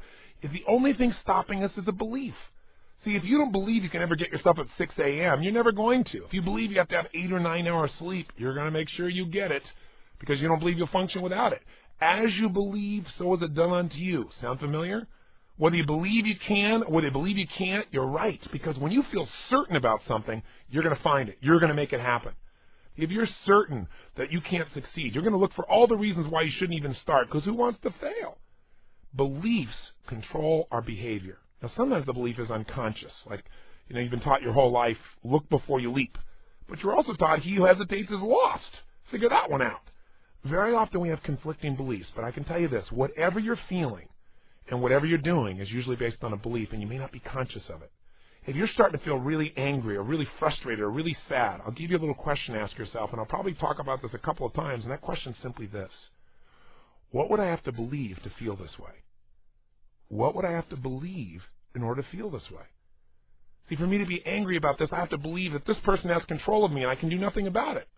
Well, when you start to realize what you'd have to believe to feel a certain way, you start to say, wait a second, I can do something about it. That isn't true. And it breaks the hypnosis that the belief has. It takes away the certainty that you're at the effect of things and gives you the opportunity to take control. Does that make sense? The same thing can happen if you're feeling really sad. Why am I feeling sad? Well, in order to feel sad right now, what would I have to believe? I'd have to believe that nothing can ever get better, that I'm overwhelmed and I can't change anything, that, I'm at the effect of it all. But you know what? We all know that's BS. Belief systems, right? But see, when we tell ourselves something over and over and over again with enough emotional intensity, we start believing it. It becomes an incantation. Most of our beliefs are things that we heard or saw, we felt a lot of emotion about, and then we repeated it to ourselves again and again unconsciously or consciously until we felt certain. And certainty is such a great asset. When you get yourself certain about what you can achieve, what you can do, what you can change, what you can make happen, who you can love, what you can connect with, what you can create. But when you're certain about your limitations, you got a real challenge. And you know what? Most people know more about their limitations than their assets. Now, by the way, you're not going to be perfect. You're going to screw up. Things are going to get off target at times. But if you do these steps, you're going to have so much momentum moving you forward that the few challenges you bump into will not be enough to stop you from getting what you're after, especially if you do the next step. And that's step number 5. Set the game up to win. Now, what does that mean? You've got to set yourself up to win. So many people, when they build their plan, when they organize things, they make it so rigid, so tight, so intense that there's no possibility of you feeling like a success. If you're going to win, you've got to be able to reward yourself for doing things approximately right in the beginning. Here's what I mean. If a child is going to actually learn something, and that's what we're doing when we're creating change, right? We're learning how to do things differently. We're learning how to get ourselves to write those songs. We're learning how to get ourselves to work out consistently. We're learning how to take the time for ourselves or create those products. We're relearning. We're learning something. So when you go to learn something, you don't usually do it perfectly the first time. And if you have to do it perfect or you beat yourself up, your brain's going to go, why even try? I don't want to feel like a failure. So you got to set up the game so you can win. Now, the secret then is when you create a plan to do something is do everything you can to make it so it's enjoyable along the way. I call it scoring it. If you think about it, if you go to a movie and there's no music, it's not the same movie. You can go to a movie that's, okay, with a great music, it's like it lifts your emotion, it moves you. So, for example, in all my seminars, I use music at various points. I have people move. I do things. I use humor. I use jokes. I put things on the screen. Anything I can to score it, to add that additional emotional intensity that makes the process enjoyable, not just the outcome. Does that make sense? Think of it this way. If you're familiar with my work, I teach that all human beings are driven by 6 needs. Now, I'm not going to go through them here in detail because they're in Personal Power Classics, and hopefully you've already gone through that now, haven't you? You're supposed to go through that week first. I hope you did it. But I will tell you this. One of those needs is the need for certainty.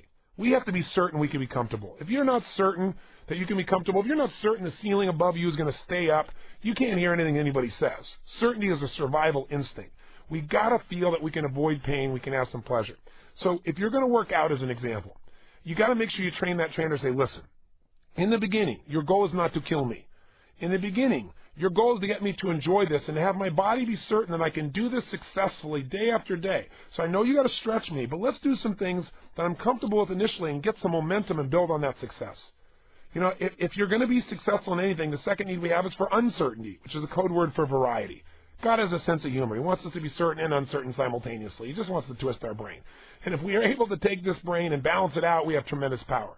When I go to exercise, to me it was boring to run in the beginning. Now I like it. But in the beginning, I hated it. And there are times when I love it. When I love it is when I add something to it. And what I add to it is incantations, or I add music, because I love music, or I run with a friend, or I do it in an environment that's fun, or I do something different every day, a different kind of workout, a different kind of movement, a different kind of exercise. Anything that you can do to add variety is going to make you enjoy the process, and now you're going to want to do it as opposed to having to do it. That's part of how you set the game up to win. That's how you get the edge in life. You get the edge by creating enjoyment in the process, not just enjoyment someday when it's all done. So we all have a need for connection, for love. And if you can do something with someone you love, it's just like the young lady was saying. She said she wants to lose weight. Well, she needs a buddy. The buddy will add a sense of connection. The buddy will add variety to the workout. It won't be boring. Another need we all have is a need for significance, to feel like what we're doing matters. I'll give you an example. I was talking to a couple of ladies on that great television show called The View that's on in the mornings in the United States. And I had them approach me afterwards, and they said, we really want to work out. We want to do it, but we don't seem to follow through. And I said, well, tell me why. And one lady said, well, it's like I hate maintenance. I want to do big things. I want to do important things. And working out is just, ugh. And I said, here's the problem. You think exercise is insignificant, and your whole life is about being significant. So, of course, you're not going to do it. I said, plus, you both have the same beliefs. So you're not going to reinforce each other to work out. Neither one of you do. You got to get around somebody who believes exercising is a gift from God, that exercising is about taking the temple to the next level, that exercising and enjoying it is an epiphany that few human beings ever achieve, and that they're unique because they love the process. You need to find somebody who sees this as significant, or you need to do something significant while you're exercising, like listen to a tape. This time that you're listening to this tape, I don't know if you're working out. If you do, I compliment you. But I'll tell you something, most people, they don't do the tapes because they go, when am I going to do it? Well, maybe you could use what I call net time. No extra time, N-E-T, no extra time. Use net time, where you're already doing something else that isn't as productive, like driving in your car is my guess what you might be doing while you listen to this. Or maybe you're going for a walk. Net time means you're able to do several things at once and get immense value. It takes no extra time for you to have that much more value. That's setting the game up to win. If you don't set it up so you can use net time, then you may say, I don't have time for this. So think about how you can use net time. So that's another way to make this happen. Another need we have is to grow. So if you measure your progress, you'll be excited about it. If you only measure it one way, though, like how many pounds you lose, forget it. So maybe what you do is you make a chart of emotions, and you have, bored, tired, angry, frustrated, overwhelmed, and then you go to the other side and you go, calm, comfortable, happy, excited, euphoric, passionate, and maybe you put a little thing at the bottom, day 1 through 31. And then you just chart 2 or 3 times a day. You write down the time of the day, and write, here's where I am, and you mark it, and you chart. As you work out, what happens to your emotions? As you do this morning ritual I told you about, this hour of power, chart where you are after you've worked out. Chart where you are when you don't work out. It'll be real obvious. You'll see you're way up at the top in the peak levels of life and the peak emotions, right? The upper levels whenever you do these things to your body, and you'll feel the lower levels when you're not. Measure more than just weight loss. Measure anything that can give you growth. I mean, we all have that need to feel we've grown. So the more you measure things, the more you reinforce it, the better you feel. And finally, contribution. If you can find a way that by working out you're contributing, most of us will do more for others we care about than we'll ever do for ourselves. Here's the last two real quick. Step number 6, take massive action. And when do you do it? Well, when would now be a good time? Right? You don't want to wait now. So often my kids will say something like, we ought to do X. And I'll look at them and say, when would now be a good time to do that? And they look at me and they get a little quizzical look on their face and they start to smile and they get the message. Right? Now is the time. There is no time but now. The power is in now. The power is not in the future. The power is not in tomorrow. The power is in this moment in which you act. And I've already said the things I'd say under this principle, but I'll just remind you, knowing that repetition is the mother of skill. Never, ever, ever, ever leave the sight of setting a goal without doing something towards its attainment. So all these people in the studio, I've got to figure out what are they going to do before they leave the studio? Who are they going to call? What are they going to schedule? What are they going to leave the studio and go do immediately? Is it a meeting they're going to schedule? Is it an email they're going to send? Is it a book they're going to buy? Is it a coaching session they'll set up? Are they going to go hire a trainer? What can they do? Can they call their secretary and leverage it? I don't care, but you got to do something while you're in state. And the more massive the action, the more committed you are.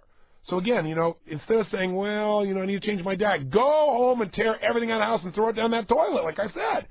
Go do something crazy. Go do something outrageous. Do something you would never normally do that will commit you to following through. Burn the bridges behind you so you have to move forward.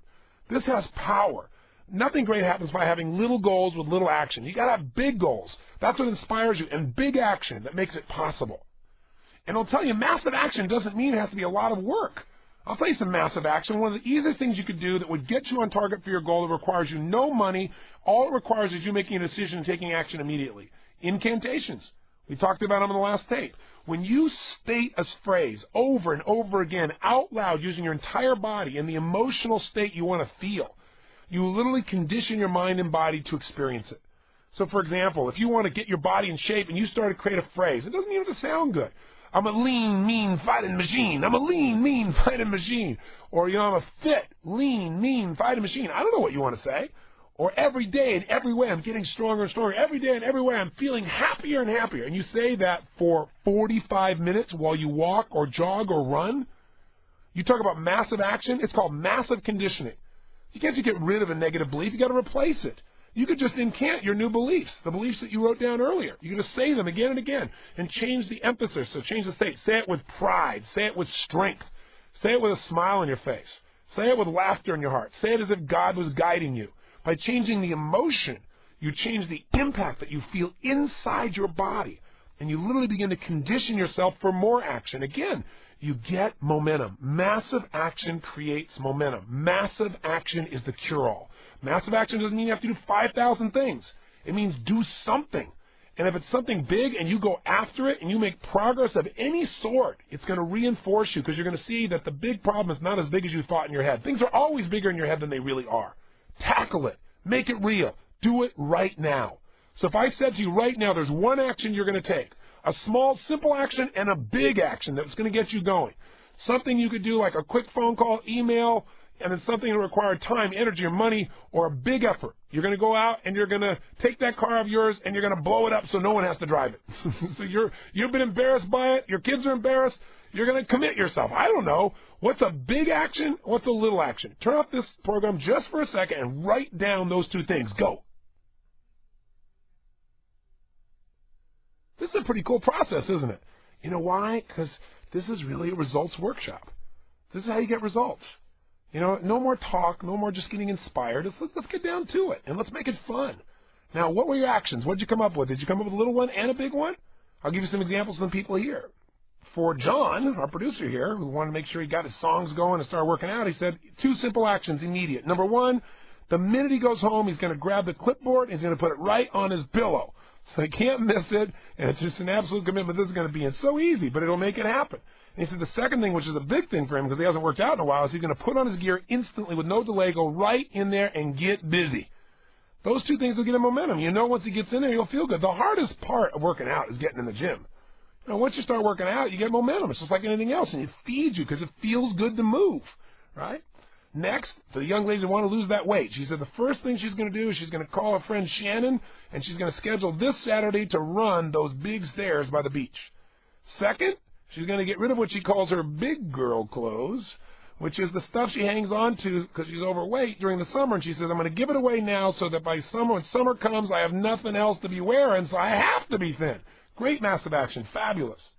And for my friend here who's the engineer, he's going to immediately schedule his weekly meetings with his design team down in the gas lamp district because he said it's so motivating for an artist to be there. And he said that would be so cool. It'll stimulate us. We'll be going.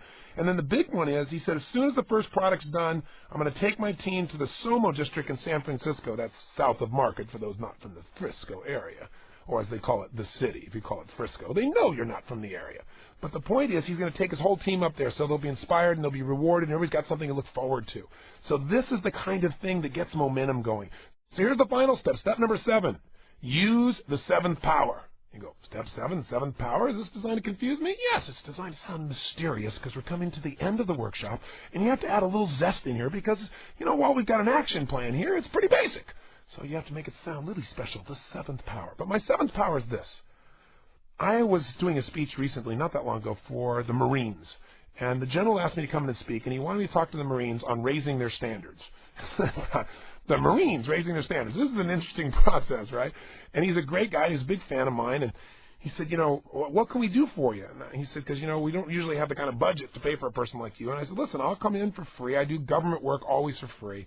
And I said, so if it's just a talk, I'll be happy to serve. And he said, well, I got to do something for you. He said, you know what? how about I make arrangements for you to play with all our toys? You know, like shoot some M16s and drive some tanks and fly some Apache helicopters. And I'm like, yes. Man, all the girls listening are going, what are you talking about? But guys understand this. So it was very cool. So I'm very excited. I'm going to go use all these things, and I'm excited about my talk. And he wanted everyone to hear me. And there was a group of 300 men that were out on the survival course that's supposed to be 6 days. And they had been 3 days without food, and they're out literally in the middle of this area. And he decided they didn't want to miss the talk, so he wanted to bring them back for my talk. So I'm standing out there, and I don't know, a couple thousand Marines everywhere I can see, and they're standing there, these 300 guys, in full gear, battle gear, in the hot sun at 12 noon with about 98 degrees, and they've got their black war paint on, and they're holding their M16s in their hands. And I'm thinking, I better do a good job here, you know? And so I thought, oh, my God, I got to make sure my standard's high. So I did my talk with these guys, with them for about 3 hours, supposed to be an hour and a half, and they went for it and I went for it. We just went till we got the result, because it wasn't about the action plan. It was about doing whatever it took to get them where they needed to be.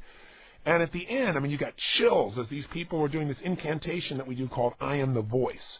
It was amazing. Some of you have been to my seminars, you know what I'm talking about. But all these Marines doing this, and the general afterwards, he was driving me in his car, and we're going to go see this Apache helicopter, and I'm juiced, and he's juiced. And he said, you know, Tony, he said, I've never seen anything like that. That is extraordinary. And I said, well, thank you so much, sir. And he said, you know, I got to ask you a question, though. He said, you got them to raise their standards today immensely. And he said, not all of them will keep those standards. But he said, I know some of those men, they were moved today. But I got to tell you, even without you, we get them to raise their standards. He said, in fact, you know, most of these people, most of these men and women have the highest standard today as a Marine that they'll ever have in their life. And he said, it's sad because when they leave this environment, he said, their standards will drop for a lot of them, for the majority of them, Tony. And he said, why do you think that is? Is it because people don't care? Is it because people are basically lazy? Is it because people have to be supervised like children? I mean, why is it that people lower their standards like that?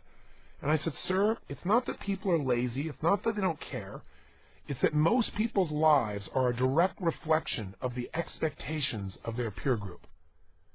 He looked at me and said, wow, that's heavy. And I thought, yeah, that's good. I should write that down. Right? And I said, let me say that again, sir, so I could remember it, of course. I said, most people's lives are a direct reflection of the expectations of their peer group. Everybody in life has standards for themselves, but we all have certain needs. And one of those needs we talked about earlier is the need for love and connection. One of those needs is the need to feel like we're significant or important to the people around us. And the people that have the power to make us feel loved or unloved, the people we give that power to are the people we call our peers. Now, for some people, the peers are their family. For some people, the peers are their friends at home. For some people, they have their peers at work. But anybody who you care how they feel about you has the power to influence the way you think to some extent. Now, some people are completely influenced by their peers, and some people tend to lead their peers. But everyone is influenced to some extent. And the reason is because we all want this love and connection. So when I say that most people's lives are a direct reflection of the expectations of their peer group, here's what that means. If you have a peer group of people, people who you care how they feel about you, and they have a lower expectation for what they want for their body, for example. Let's say they're comfortable with being overweight. Then if you have a higher standard, it's going to bother you to see that they're overweight. But because they're your friends, you don't want to make them wrong all the time, and that would feel terrible. You love them. Plus, they don't want to feel like they're not significant either. So they're not going to try and pull you down because they don't love you. They're going to go, hey, it's just one piece of chocolate. Come on, just one more bite. Come on. Oh, stop being so rigid. And all they're doing is trying to make sure they don't lose you. Because everybody senses that if you have a higher standard, that they're not as important. If you have a higher standard, they feel less significant. If you have a higher standard, you might not feel as connected. So people become vested very often in bringing you to a lower standard of where they are. Now, the opposite happens. If you join a group of people that have a higher standard than you have for your life, just to stay in that peer group, you have to raise your standards, don't you? To be a Marine, you got to raise your standards. To be in the airborne, you got to raise your standards, right? If you're going to play that same example I gave you, tennis, and you're playing against people much better than you are, you're going to get better because you have to, just to stay in rapport, just to stay in the game, just for them to want to visit with you. Because otherwise they're going to get bored. And that's true of emotions, that's true of spirit, that's true of economic success, that's true of how much negativity you're willing to put out or not. Whoever you're around, here's the simple thought. Whoever you spend time with is who you become. If you lie down with dogs, you come up with fleas. It's an old phrase, it's another one of those cliches, but it is so true. Because who you spend time with is who you become, because eventually, if you got higher standards, one of two things are going to happen. Either you're going to get them to raise their standards and you're going to lead them to a new level, or you're going to get frustrated, burnout, tired, or going to comply with their standards sooner or later out of your need for love. So in life, here's what you got to do. A lot of people say, yeah, but my peer group's my family. Oh, no. Here's what you got to do. Love your family, pick your peer group, right? Because a lot of family members are not the right people to be influencing how you feel, because a lot of them have their own stuff. So you got to pick your peer group and love your family, because you got to love your family whether they're nice or not. That's just about being a human being, right? So when I say to tap into the seventh power, it's the power of environment. It's the power of picking a peer group that has a higher standard. So if you want to make sure this plan you follow through on really occurs, you got to get somebody else who's already living that way. If you pick a buddy who's also struggling to work out, the two of you will find yourself at Starbucks instead of at the stairs. You can't let that happen. Find somebody who's already succeeding. That's why hiring a coach is so valuable, because you know they can't cop out. That's their job, and you know they live it every day.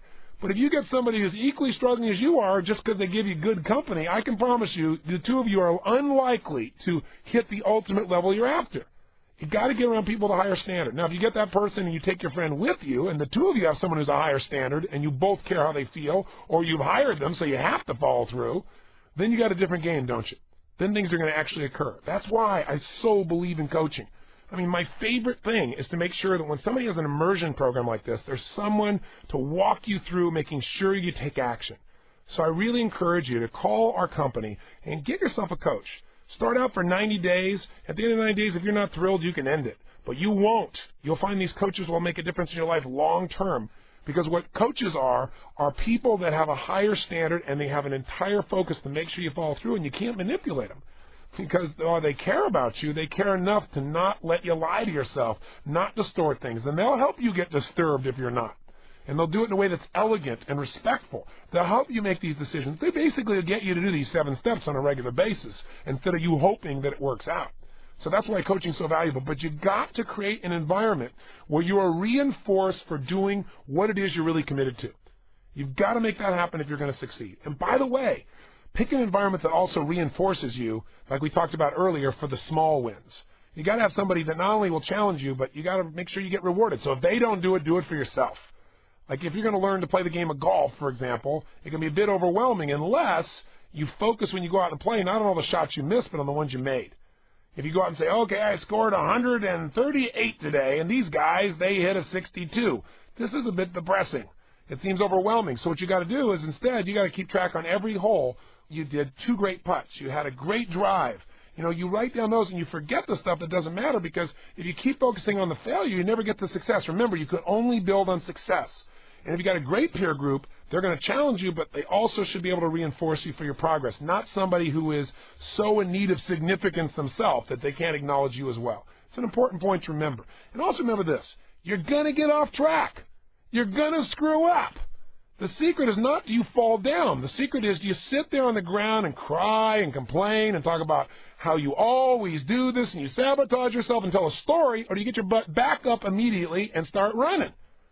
And the other thing is, don't make this more complex than it needs to be. I was talking to this woman the other day, and she was majorly overweight, and she was saying, yes, well, I'm going to put my plan together. When I get back home, I'm going to go do research on the very best trainer possible and, make sure that they have all the best distinctions and tools. And, within 2 weeks, I'll get started. I said, ma'am, with all due respect, you're so overweight, you don't need a sculpting genius. You need a big guy behind you to yell, run! Right? That's what you need. You don't need some massive, detailed plan. You need some momentum here. Don't be telling yourself this big story. Just go do it. Because that's what this is all about. In the end, it's about doing it. It's about living it. It's about experiencing it. It's about not settling. Figure out who you're going to do that with, though. Who are you going to do it with, or who are you going to share the victory with, or who are you going to tell your commitment to? Make sure you decide that right now. Who will you share this experience with? Who will you commit to? Who will hold you to that standard for real and not let you off the hook?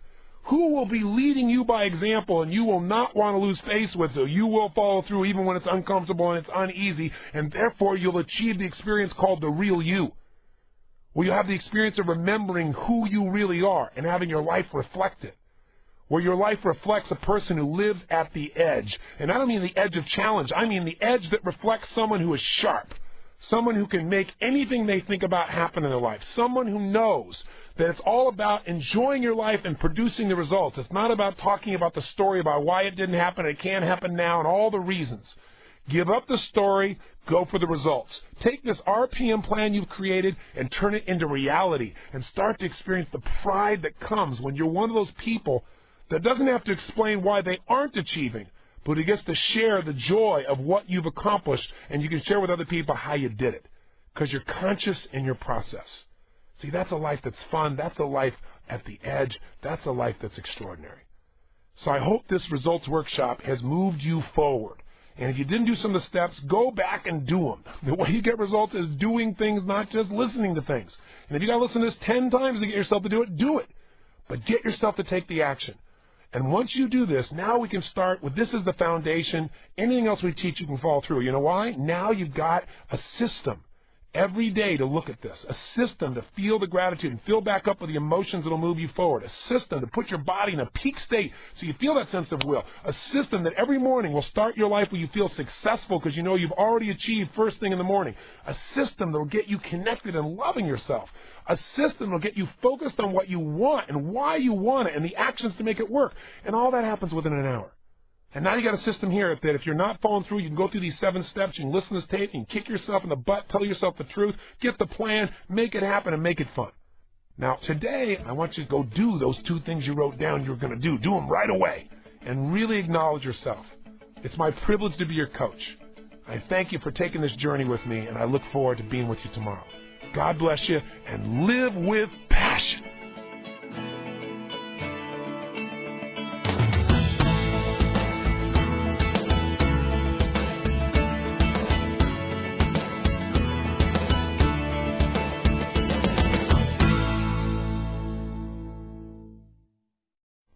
So, if relationships are so important, why don't we always magnify our emotions? Well, we do. The only question is which emotions. If you get in a relationship with somebody whose primary psychology, their primary emotions they experience on a regular basis are fear and rage and worry and frustration and jealousy and envy, and you get in a relationship with that person and you have a lot of dominant negative emotions, let me tell you what's going to happen. 2 people with negative emotions are going to magnify their negative emotions. Now, if your predominant emotions are positive, if they're love and excitement and passion and compassion and honor, right? If it's peace, if it's centeredness, and you're with somebody else, you will augment each other. You'll magnify those good feelings. And most people are not so extreme that they're just one or the other, are they? So for most people, their relationship is the place of their greatest pleasures and their deepest pains. The secret, the real secret to relationship is this. You got to understand a relationship is a place you go to give, not a place you go to get. See, as long as you're going to a relationship trying to figure out what you can get out of it, then what you really have is a transaction, not a relationship. You're trying to figure out I gave this percentage. I gave 50%. They got to get 50%. When you start measuring how much you give in a relationship, the relationship's over. You now have a transaction, right? Because a relationship is about unlimited sharing. A relationship is about unlimited giving. And when you share at that level, you magnify all that's good. But when it becomes about who's done what, when a relationship is driven by rules and not by love, a relationship begins to die. Everybody needs certain rules in order to feel comfortable, to meet their values. But the more rules you have, the more pain you have in a relationship. I remember seeing years ago on CNN, they did this little story about the Gerber food people, and they were shooting a commercial. And the commercial had, if I remember right, like 5 families that had quintuplets. And it was really interesting because they were different ages. Most of them were babies, but there was this one guy whose kids were, I don't know, the quintuplets I think at this stage were probably 4 or 5 years old. And he was maybe 30 years old, but he looked like he was 50. And he was already balding, and he looked really beat up. And I remember the interviewer going up to him and saying, what do you have? What can you tell us about what you've learned by having 5 kids simultaneously? He looked in the camera and he said, don't have too many rules. And the interviewer said, well, what do you mean? He goes, with 5 kids, if you have too many rules, they're always breaking something. You're always in reaction. You should have the least amount of rules possible in order to raise these kids. And I thought that's so true in life. Most upsets are because people have so many ways that people can be upset. So many things that can make things go off kilter. If we know the purpose of relationship is to magnify, we got to decide to magnify only the good. And we will still screw up. But if we make a conscious decision that our relationships are really about magnifying the good in the person we love, and it's a place we're going to give, then we're going to receive tenfold. It's the law of life that we all know. So the question then is, why doesn't that happen? And the answer is because we get hooked.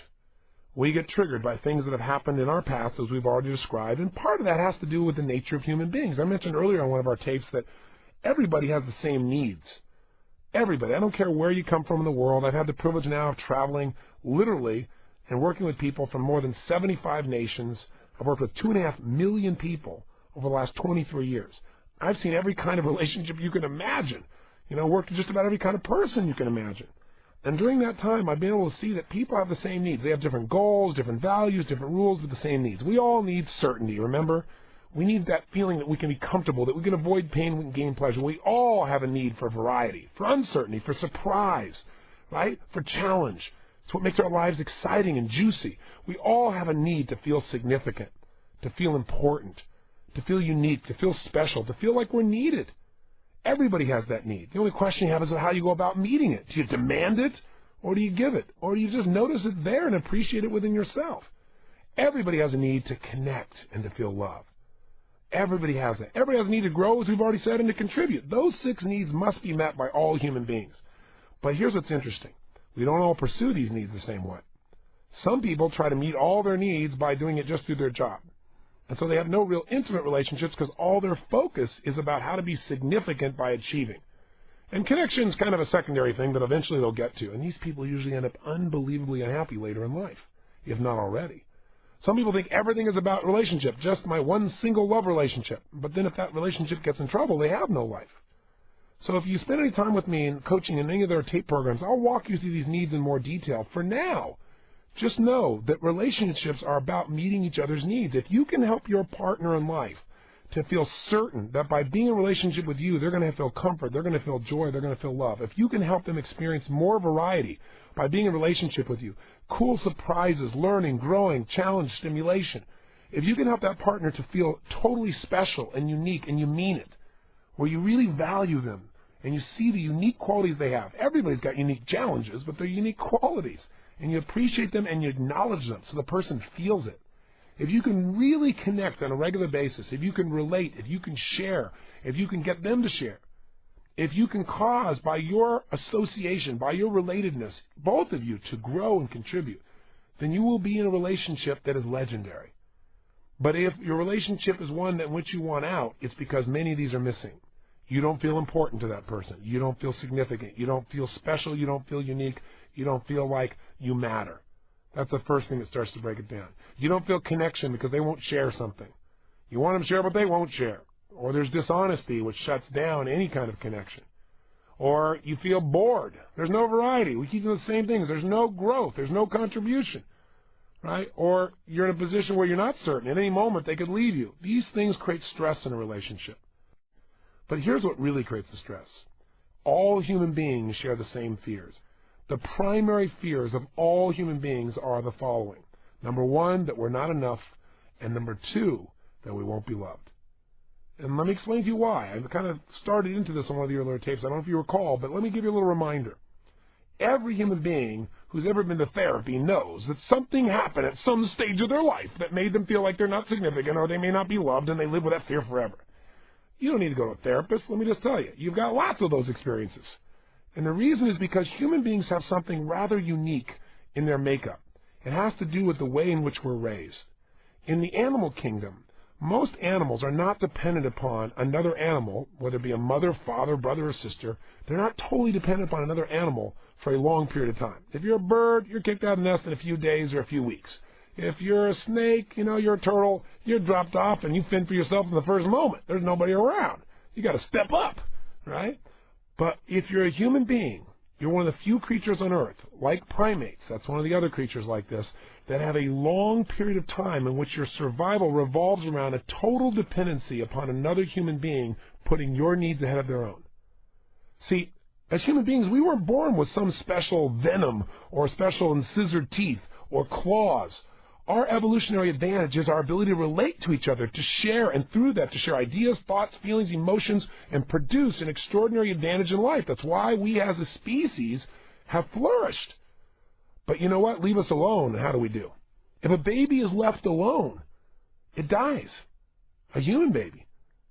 Why? They get something called failure to thrive syndrome. If a baby is not stroked, isn't physically loved, isn't given, as the doctors say, tactile stimulation, also known as love, then the baby has failure to thrive syndrome. They can't explain it, the baby dies. Love is a need that is so deep within us. It is a survival instinct, and without it, we die. That's how important it is. But here's what's unique about human beings. That makes your mother, and hopefully your father, but not always fathers, always mothers, have to love you if they're biochemically healthy. The reason is all women, when they're pregnant, have something called oxytocin that flows in their body. And what this hormone does is it makes this mom have to love the child even when the child is butt ugly. Right? Immediately, this child who looks like a lizard is the most attractive thing on the face of the earth. Now, what's interesting, he's got all this fat around him. It's the last time someone will say you're cute when you got fat around you. He burps, and it's wonderful. He throws up, it's okay, baby, we love you. Right? Doesn't matter what you do. You are loved. And guess what? It's a good thing. Because all you got to do is make a little noise, and everybody jumps to meet your needs. I mean, anything you needed, it was going to show up. When's the last time you felt that way about your life? Right? So what happened was your survival depended upon it. Now, some fathers do leave in various cultures of the world because they don't have oxytocin. Most fathers, the connection, the sense that their life is more significant than themselves, that there's this being that's been brought in the world through them causes them to be connected. But that's an emotional, spiritual thing. It's not necessarily biochemical. So that's why women, if they're healthy, just don't leave. Now, here's what's interesting. As I said earlier, there's a point when this oxytocin leaves. When that stuff wears off, ooh, the stuff hits the fan, doesn't it? Suddenly, the same stuff you used to do, you get a swat for, or a harsh word, or ignored. You know, suddenly there's all these rules that have to happen before you get love, which is your substance of survival. Think about it. You have to do something significant now. Before you have to do anything, not just, you have to act a certain way, good or bad. If you don't get attention for doing good things as a child, you'll do bad things. And by the way, adults are just big children. So that you have the same patterns at some level. And so what happens is you learn. And by the way, how long is this dependency for most people? It's not like other animals. It's not a few weeks. It's not a few months. It's 5, 10, 15, 20, these days 35 years of total dependency before somebody finally gets it. So we live in a world where we become connection freaks because we know if someone doesn't care for us, if we're not significant enough, if we can't generate enough love, we're not going to survive. So while you may remember having gone to your therapist this one time when your father or mother said something or another child said something or somebody dumped you or they didn't give you the love you deserve, and that's why today you have this inferiority thing. That's why today you have this fear of not being enough. That's why you don't feel loved. That's why you can't be intimate. Bull. It's because you're human. All of us have it. Some of us indulge in it. Some of us live there. Other people discipline it and say, when that comes up, hey, here's the truth. I can love myself. Here's the truth. I love my Creator. My Creator loves me. Here's the truth. This problem is not a problem. I just need to reconnect with this person. But you got to understand that this creates a situation in most intimate relationships of pain. Because the minute someone looks like they aren't loving you or they're not treating you as significant enough, the fear of the loss of love, the fear that you're going to die emotionally comes up. And what most people do when that fear shows up is they try to get out first. They either try to hurt the other person because they figure if they can hurt them, they'll be in a position where they won't feel so bad. They take their fear and they push it out. Or they hurt themselves. They go inside and get depressed, feeling like there's nothing they can do and their world's going to end.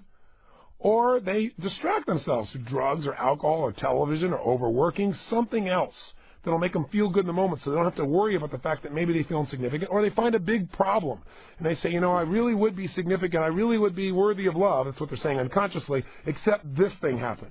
If it wasn't for this thing, I'd be okay. See, still love me. I have a significant problem. I'll love you. Some people get that love by just giving love to other people even when the person physically abuses them because they're so afraid of losing the feeling that they're significant or loved. At least if I'm being beat, at least if I'm getting attention, maybe there's still a chance for love. Or the achiever's approach. If I make enough money, if I accomplish enough, if I achieve enough, then people will notice I'm important and eventually I'll feel loved. Maybe I'll get the love. It is the basis of the psyche of human beings. So now, since most of us have no clue what's driving us, we have no clue what beliefs and rules are controlling us, and we've modeled most of this as a mismatch of experience that we never really thought through consciously. We've never been through a date with destiny type of program where we help people define what they want, how they want it, what the rules need to be to achieve what they want and rewire themselves. Most people have no training whatsoever. And what's driving them as human beings. They don't know why they do what they do. They just got these things that they do, and they don't understand it. They're in reaction. They're just trying to get the job done. And you put two of these people together, and you wonder why we have a situation where there's so much pain out there. Take into account also you have people, two types of people, males and females, who biochemically are different and therefore think differently. Some males are more feminine in their energy. Some males are more male in their energy. Same thing with women. But those energies have a different focus. Masculine energy is about achieving, completing, breaking through, experiencing freedom. And feminine energy is about connection and love. And we both have both energies in our body. The question is, which one do you develop the most? And they're so different that they by themselves create conflicts. But let's do one thing right now. Because in a few moments, we're going to talk about the most important principle in creating a relationship. But before we even do that, I want you to turn off this program in a second. Just turn it off for a moment. And when you do, I want you to write down a game plan of what you're going to do so that you really love yourself. And I don't want you to hear the story of, I can't love myself, I never love myself, it's not a perfect. Forget all the stories. The only thing keeping you from getting what you deserve and what you want is your story about why you can't do it. So put the story aside. Give yourself this gift. If you were going to really cherish yourself, if you were going to really let yourself know you really love yourself, what would your action plan be? And by the way, how important is it for you to feel that you love yourself? I mean, if you don't, can you really love anybody else really 100%? Do you really think you have the ability to give if you don't have that love for yourself? And let me tell you the good news. You do have that love for yourself, otherwise you wouldn't be alive. You would have taken your life, you'd be gone. So don't say, I don't love myself. That's just something you may have said over and over again. Let's just be more demonstrative. So I want you to create an action plan. What are you going to do? You say, I'm going to take 2 minutes in the morning for the next 7 days. I'm going to do this stupid thing Robin said. No one will know. I'm going to look in the mirror and I'm going to say a little incantation over her. I'm going to look at myself and go, I love you. I love you. And you say your name, look right in your eyes. I love you. Let me tell you what I love about you. I love your commitment to people. I love your caring heart. And say your names. And I'd say, Tony, I love your caring heart. I love your commitment to people. Tony, I love your playfulness. I love that you're off the wall. I love that you're willing to do whatever it takes to help people. I love that you're so committed to be strong physically and healthy. I love your love for God. I love, and look in your own eyes. Because then it's not just saying, I love you, I love you, I love you. It's giving real reasons. It's like when you give someone a compliment in a relationship, little tip, don't just say, you're great, you're awesome. That wears off real quick because people think, you're just blowing smoke. But if you can say, you know what's really great about you? Or you know what I love about you? I have to tell you, I noticed this and this and this.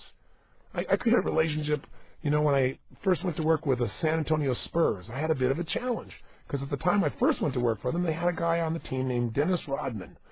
So getting a relationship with Dennis Rodman when you're a white guy and you're taking his free time and making him sit for 3 hours in a seminar is sometimes a bit challenging. But the way I got it with him was with sincere compliments. I had brought a group of kids down the night before as part of my payment to train these guys at the Spurs was to take kids on mentoring and for the Spurs to meet them and maybe give them autographs. Dennis was the only one after the game that stood around and signed autographs from everyone else, and I noticed it. And so when I got up, I said, Dennis, I know you're outrageous. I know you're crazy. I know you're one of the best players in the league. I know a lot of people get upset with you, and I know there are things that they probably have a right to be upset. But I got to tell you something I really respect about you. You were such a class act. You're the only person last night, and I'm not telling other people they're wrong, but you're the only person that made sure every one of those kids got attention. That was the coolest thing, and I just want to thank you. And I didn't wait for him to notice. I just went on. And a couple of times it is, and you should have seen him, even Dennis Rodman, sprout up, who'd been like, putting his glasses on. He tore the notebook up I had, threw it on the piece of paper on the ground, and stood there with his arms folded. But saw the arms unfold because we all want to be loved. We all want to be significant. Now, we don't want bull. We don't want somebody to lie to us. We don't want fake things, but a sincere compliment gets us. So how about starting with yourself? Because if you can give yourself, you'll be able to give them other people. So that's one thing. That's one assignment. In fact, if you did nothing else on this tape, I'm going to ask you to do that for the next 7 days. That you take 2 minutes and you sincerely compliment yourself each morning and look directly in the mirror. You go, yeah, but what if my spouse or somebody else is around and they see this stuff? Inspire them. Make it playful. Have fun with it.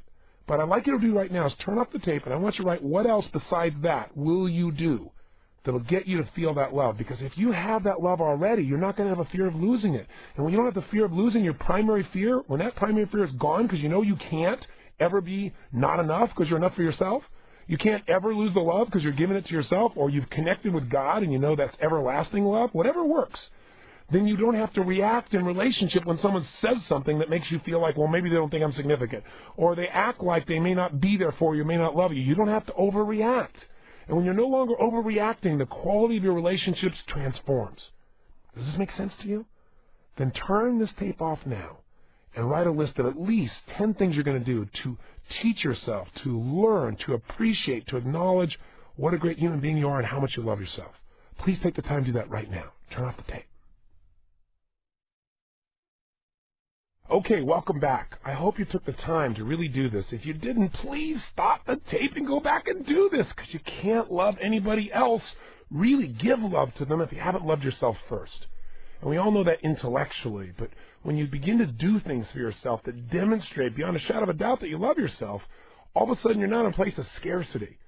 And see, when you're in scarcity, it's really hard to attract somebody who's full, because, like attracts like. When you feel full of love, you can't believe all of a sudden there's this abundance. It's like in life, when you're barely surviving financially, no one will help you. And when suddenly you're rich, everybody gives you stuff for free. And you go, no, I want to pay for it. No, we don't want to pay for it. Man, when I was starving, they wouldn't give me a meal. Now everybody wants to pay for my meal, take me someplace, give me something, tickets, fly here, do there. It's bizarre, but it's a law of life. Water seeks its own level. Like attracts like. So you must become, in your soul, in your feeling, in your emotions, that which you want. And if you do that, it's easy. It flows. It's natural. Now, what were the things you put down? And what were the patterns? Did you notice any of them? Were some of the patterns things you would do for yourself as a demonstration that you loved yourself? Were they auditory things you said to yourself? Were they things you did that caused you to be around other people that would love you? These need to be primary patterns people have. For example, the people here in the studio, by the way, if you're ever in one of these studios when I'm doing one of these tapes, you become one of my laboratory subjects, like a guinea pig. But seriously, the people here had a couple of interesting things. One young lady said that she used to, years ago, have this great pattern, which she kept journals, usually about 4 or 5 times a week. But at the end of her journal, she would always write who I love and who I want to send loving blessings to. And then she would always end it by saying, I love you, her name is Pamela, I love you, Pamela, XOXO, every single time. And she said the act of writing that down every single time, blessing herself and making sure she loved herself, anchored it in her body so real, and she hadn't done it for a long time, and she misses that feeling. Another example she gave is she just recently created a collage where she cut out a phrase that said, how do I love thee, let me count the ways. And then she's been adding to that list, and she said the great thing is every time I write down another thing I love about myself, she says that page in my planner, I read all the other ones again. And so it stacks the emotion of all the reasons I love myself, which, by the way, is really great. Because this isn't just I love you or you're great. Remember, when you give someone a great compliment, you want to be as specific as possible. Well, that's true of yourself as well. Another thing that she does that we do in our seminars is we have people at the end of some of our intensive programs. Like if you go to our Life Mastery program, it's 9 days of total immersion that we do in Hawaii, that we do once a year. And then people come back 6 months later to do a program, usually in Palm Springs or Florida, and then they do another program after that 6 months later on Wealth Mastery. And they can do that anywhere in the world. So we get to see people through time. And what we do is at the peak of their emotion, when they've made these great changes in their life, and they're in the best physical shape they've ever been in, the best emotional state, and they know they're on target financially, in those moments, we then have to stop and say, now give yourself real wealth. Write yourself this love letter. Write as if it was God was coming through your hand, as if you had no filters about being appropriate. As if, I can brag about my son or daughter, and I mean it. I can talk about how great they are, how much I love them, how special and unique they are. And there's no hesitancy. So write about yourself the way your parents could write about you, or God would write about you. And so you have people write this, but the best part is we seal it, and then we send it to them 6 months later when you're in another state, another thought, another place. And it's very emotional. I personally wrote a letter like this to myself almost 10 years ago, and I picked up an old book from my library, and there was the letter in there unopened. And I opened the thing up, and I read it, and I cried. It was just so emotional. It anchored me back to that place. So these are all great demonstrative ways. Another thing she said she's going to do is she said, every morning she spends so much time working on her hair in front of the mirror. She goes, that's a great time to look in your own eyes and send love to yourself, or kind of flirt with yourself, say, hey, you're pretty hot, that kind of thing. And while it sounds silly, it creates a playful state with yourself. And lastly, she said, working out. Whenever she works out consistently, she feels so good about herself that she feels like she's really giving to herself. And it's ironic that most of us don't work out because we think, I don't have the time, or, that'll make me stressed out. The truth is, not working out creates 10 times more stress. That's why that hour of power is so important. Another person here said that what they really do is they kind of pull the covers up around their friends when they want to feel loved. And that metaphor for this man means that if he's feeling kind of down or lonely or sad, instead of just sitting there by himself, he calls 2 or 3 friends and he doesn't even tell them he's feeling sad. He just talks to them about their lives and what's going on. And the warmth that they feel for him, the love and the friendship they share, just instantaneously transforms him. And he feels that love, even if they don't have an explicit conversation about that. It's a great strategy. Because so many people say they feel alone, but they don't reach out. I was in a prison recently, and I was there with a man who's been locked up since 1951. And we have programs in prison systems all across the country. In fact, recently, talk about impact of relationships, we had a study that was done, a follow-up study, that showed the recidivism rate has decreased massively in a variety of prisons, and it's being published by the Journal of Prisons. But the point is, I went back to see a group of these men, and one of them, if you can imagine being in jail since 1951, I mean, he was just a boy. You know, we hadn't been to the moon, no color TVs, computers, didn't exist unless they were the biggest, buildings. I mean, it's a very different world, and he's been locked up all this time, and he hadn't had one communication from anyone in more than 17 years. And after I worked with him, I said, this is ridiculous. You're isolating yourself. And so a month later, he wrote me a letter, and he said, I've already had 17 letters from people who we've reached out and communicated with, and he's so happy.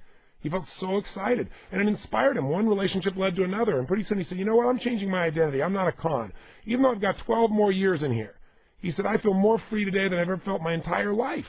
And he said, I decided somebody on the outside, the difference between them and a con is that they own real estate.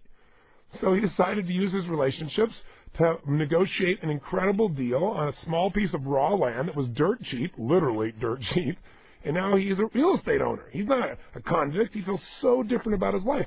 But all this came from putting himself in a new circle, a new place in which he felt valued, he felt loved, he felt appreciated. But you got to go first. We all want people to come to us. You got to initiate first. So this is a great strategy. Another person here used their hour of power. They said they take an hour in the morning just to meditate and be, to walk around. Another man here said that he'd love to get up in the morning and just take a little time before anybody else wakes up, have his coffee, and send some emails to friends who he never really finds time to talk to.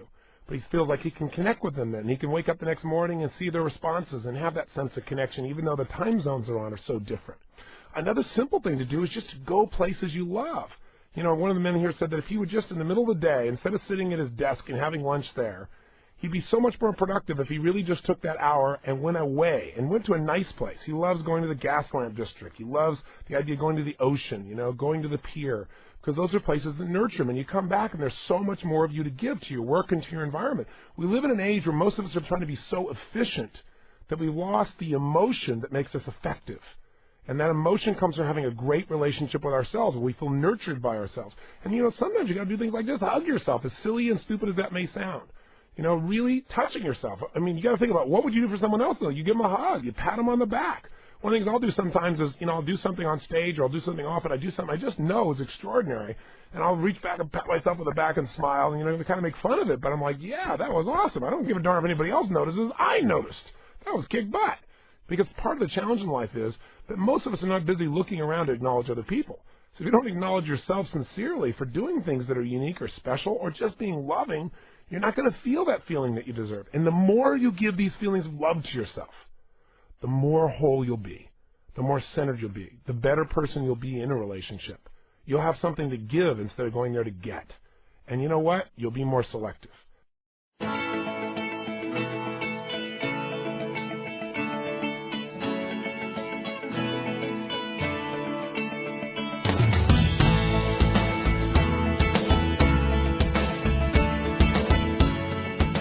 Guess who? Yes, I'm back. Welcome to day 3. This is your buddy, Tony Robbins, here to coach you to the next level. Listen, congratulations on continuing the program. I'm really impressed.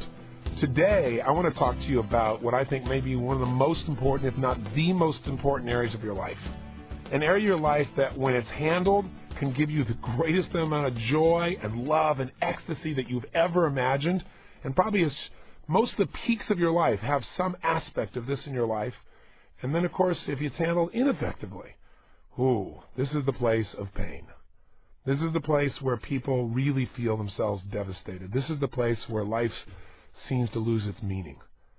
So the area we're going to talk about, of course, is that vehicle of life, that thing we focus on called relationship. And if you handle it well, my God, I mean, when you're in love, when you feel that connection, when you feel that bond, when you feel that sense of oneness with somebody, what's that like? I mean, what can really compete with it? You know, making money might be nice, achieving something's wonderful, but if you do it alone, it's worthless. If you don't have someone to share that joy with, what's it like? At the same time, being upset with yourself is one thing, but when you got someone else to be upset with, boy, you can really do a number, can't you? You can really get yourself upset. You can really get yourself wired.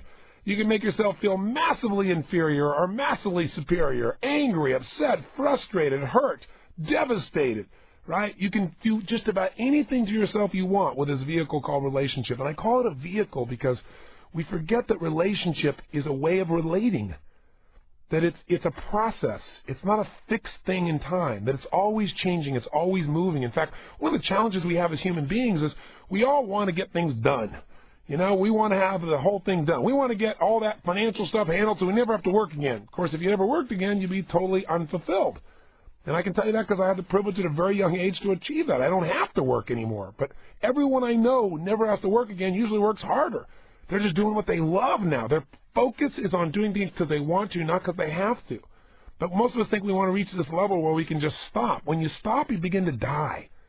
I mean, there are two laws of life, and they're so fundamental, and they're true of everything, and they're certainly true of relationship. And that is everything in life must grow, because if it doesn't grow, it what? It dies. And that's true of a relationship. That's true of your body. That's true of your mind. That's true of a plant. That's true of anything in the universe. You grow or you die. When you're green, you grow. When you're ripe, you rot. When you start thinking it's over, it is over. So you can't look for a fixed time when all of a sudden your finances, your body, your relationships are done. It's never done. Your body is a constant challenge to constantly improve and strengthen and make powerful and passionate so you can live life at the highest level and have that edge we're talking about, have that extraordinary quality of life. And the same thing is true of a relationship. You know, most of us have got so many things going. We want a relationship to just be handled. But if it was just handled, you wouldn't have to grow. You wouldn't have to expand. You wouldn't have what you deserve in your life. You wouldn't have that little bit of resistance when you need it. And you wouldn't have that comfort when you needed the reinforcement. And most importantly, you wouldn't have love. You wouldn't have the deepest level of love, the level that you're able to share, whether it be with your creator or with your children or with your lover or your best friend. I mean, that's what relationship's all about. The second law of the universe is you must contribute. Because if you don't find a way to contribute in meaningful ways, you're eliminated. That's a law of life. That's a law of the universe. Anything that doesn't contribute eventually is eliminated by evolution, if not by something else. So in our lives, for you and I to feel fulfilled, we've got to grow, we've got to contribute. And we've got to contribute in a way that we feel has some kind of meaning. If we don't do that, it doesn't matter how much someone else loves us, we won't be happy with ourselves. So a relationship is a place that we go to sculpt our souls, to sculpt our spirit, to sculpt our emotion, and to enjoy life to the fullest. And when it's handled properly, it is the most incredible joy, pleasure, excitement possible. And when it's handled poorly, oh boy, is it pain, isn't it? I know you've been both places. I sure have. So the secret is we need to look at three things. First, let's talk about how do you create an extraordinary relationship. An extraordinary relationship, not a good one, not an excellent one, one that's really outstanding. Now, I don't care whether you're starting from scratch or you have one you're already in and you want to create it or recreate it, rejuvenate it into an extraordinary relationship. The principles are basically the same. The second thing we want to talk about is how do you deal with the inevitable challenges that show up in any relationship. They're going to be there because when you got people who have different values, different ways of looking at life, different rules, you're going to have conflicts. It's a matter of time. And no matter how much you love somebody, it's going to show up at times. Some conflicts are small, some are huge. That has more to do with the personalities and the rules and the values of the people involved. And then thirdly, how do you nurture and expand this relationship geometrically? How do you make sure that that growth factor is absolutely there? You not just create a relationship, but you keep expanding it so that that fulfillment is a spiral that moves up as opposed to entropy showing up, which shows up in most things, doesn't it? Things begin to just naturally break down. If you aren't moving forward, it's moving backwards. That's just gravity. It's the way life works. So now, if we're going to do this, you might start by saying, well, where are you now? Because we've talked each day about this concept of having the ability to close the gap. I mean, how do you create an extraordinary life? You close the gap between where you are and where you want to be. The secret to closing the gap is first be honest with yourself that there is one. In almost any area of your life, there's a gap. If you're healthy, because a healthy person is always looking to make it better. They may love where they are, but they want more. more love, more connection, more intimacy, more spirit, more playtime. Someone who's going to listen more, feel more, want to give more. We all want more if we're healthy and growing and expanding. It's the nature of a quality life. So where's the gap in your relationship is going to be the first question we're going to really look at here. So maybe we should start by saying, where are you now? I mean, there's really only two positions people are in, right? You're either in a relationship right now or you're not in one. Now, if we're talking about intimate relationship as an example. So if you're not in a relationship, there's really two perspectives. Either A, you want one, but you don't have one. And the question is, if that's true, why? And the answer I can tell you right now. If you really want a relationship and you don't have one, it's simply because you have mixed emotions about what a relationship will mean. You want a relationship because you know what I mean, love and connection and intimacy, but on the other hand, you don't want a relationship at some level because you know, oh my God, I don't have the time, the energy, I've had fights and frustrated, I don't want to feel like a failure, I don't want to have the thing not work out, I don't want to have somebody disappoint me again. So the truth is, if you're not in a relationship, there's one reason. It's not a must to be in a relationship. As I said on the first tape, it's probably a must for you not to get hurt. And if you're going to be in a relationship, let me tell you the good news up front, you're going to get hurt. But at the same time, you're going to probably hurt other people without meaning to. That's part of the nature of life. You can't have joy without having pain sometimes. Everything in life has its reciprocal. You can't only have one dimension of life. It's like saying, I want the rainbow but no storm. I mean, it's part of life. And what you learn to do, those that have an extraordinary life, are people that learn to enjoy the storm as much as the rainbow, have learned to find the value in the storm, the beauty in the storm. I mean, that's when all that rain comes down that some people are upset about, the plants are gobbling it up and loving it. Sometimes you got to be a plant. Sometimes you got to be a seagull. You got to change perspectives. So if you're not in a relationship, either A, you want one, and we described what's there, or B, you don't want one. And you're clear about that, in which case it's obvious what the problem is. You've associated so much pain to relationship that even your natural drive for connection is being shunted. And the sad part about this is eventually this creates even more pain than if you're in a relationship, for sure.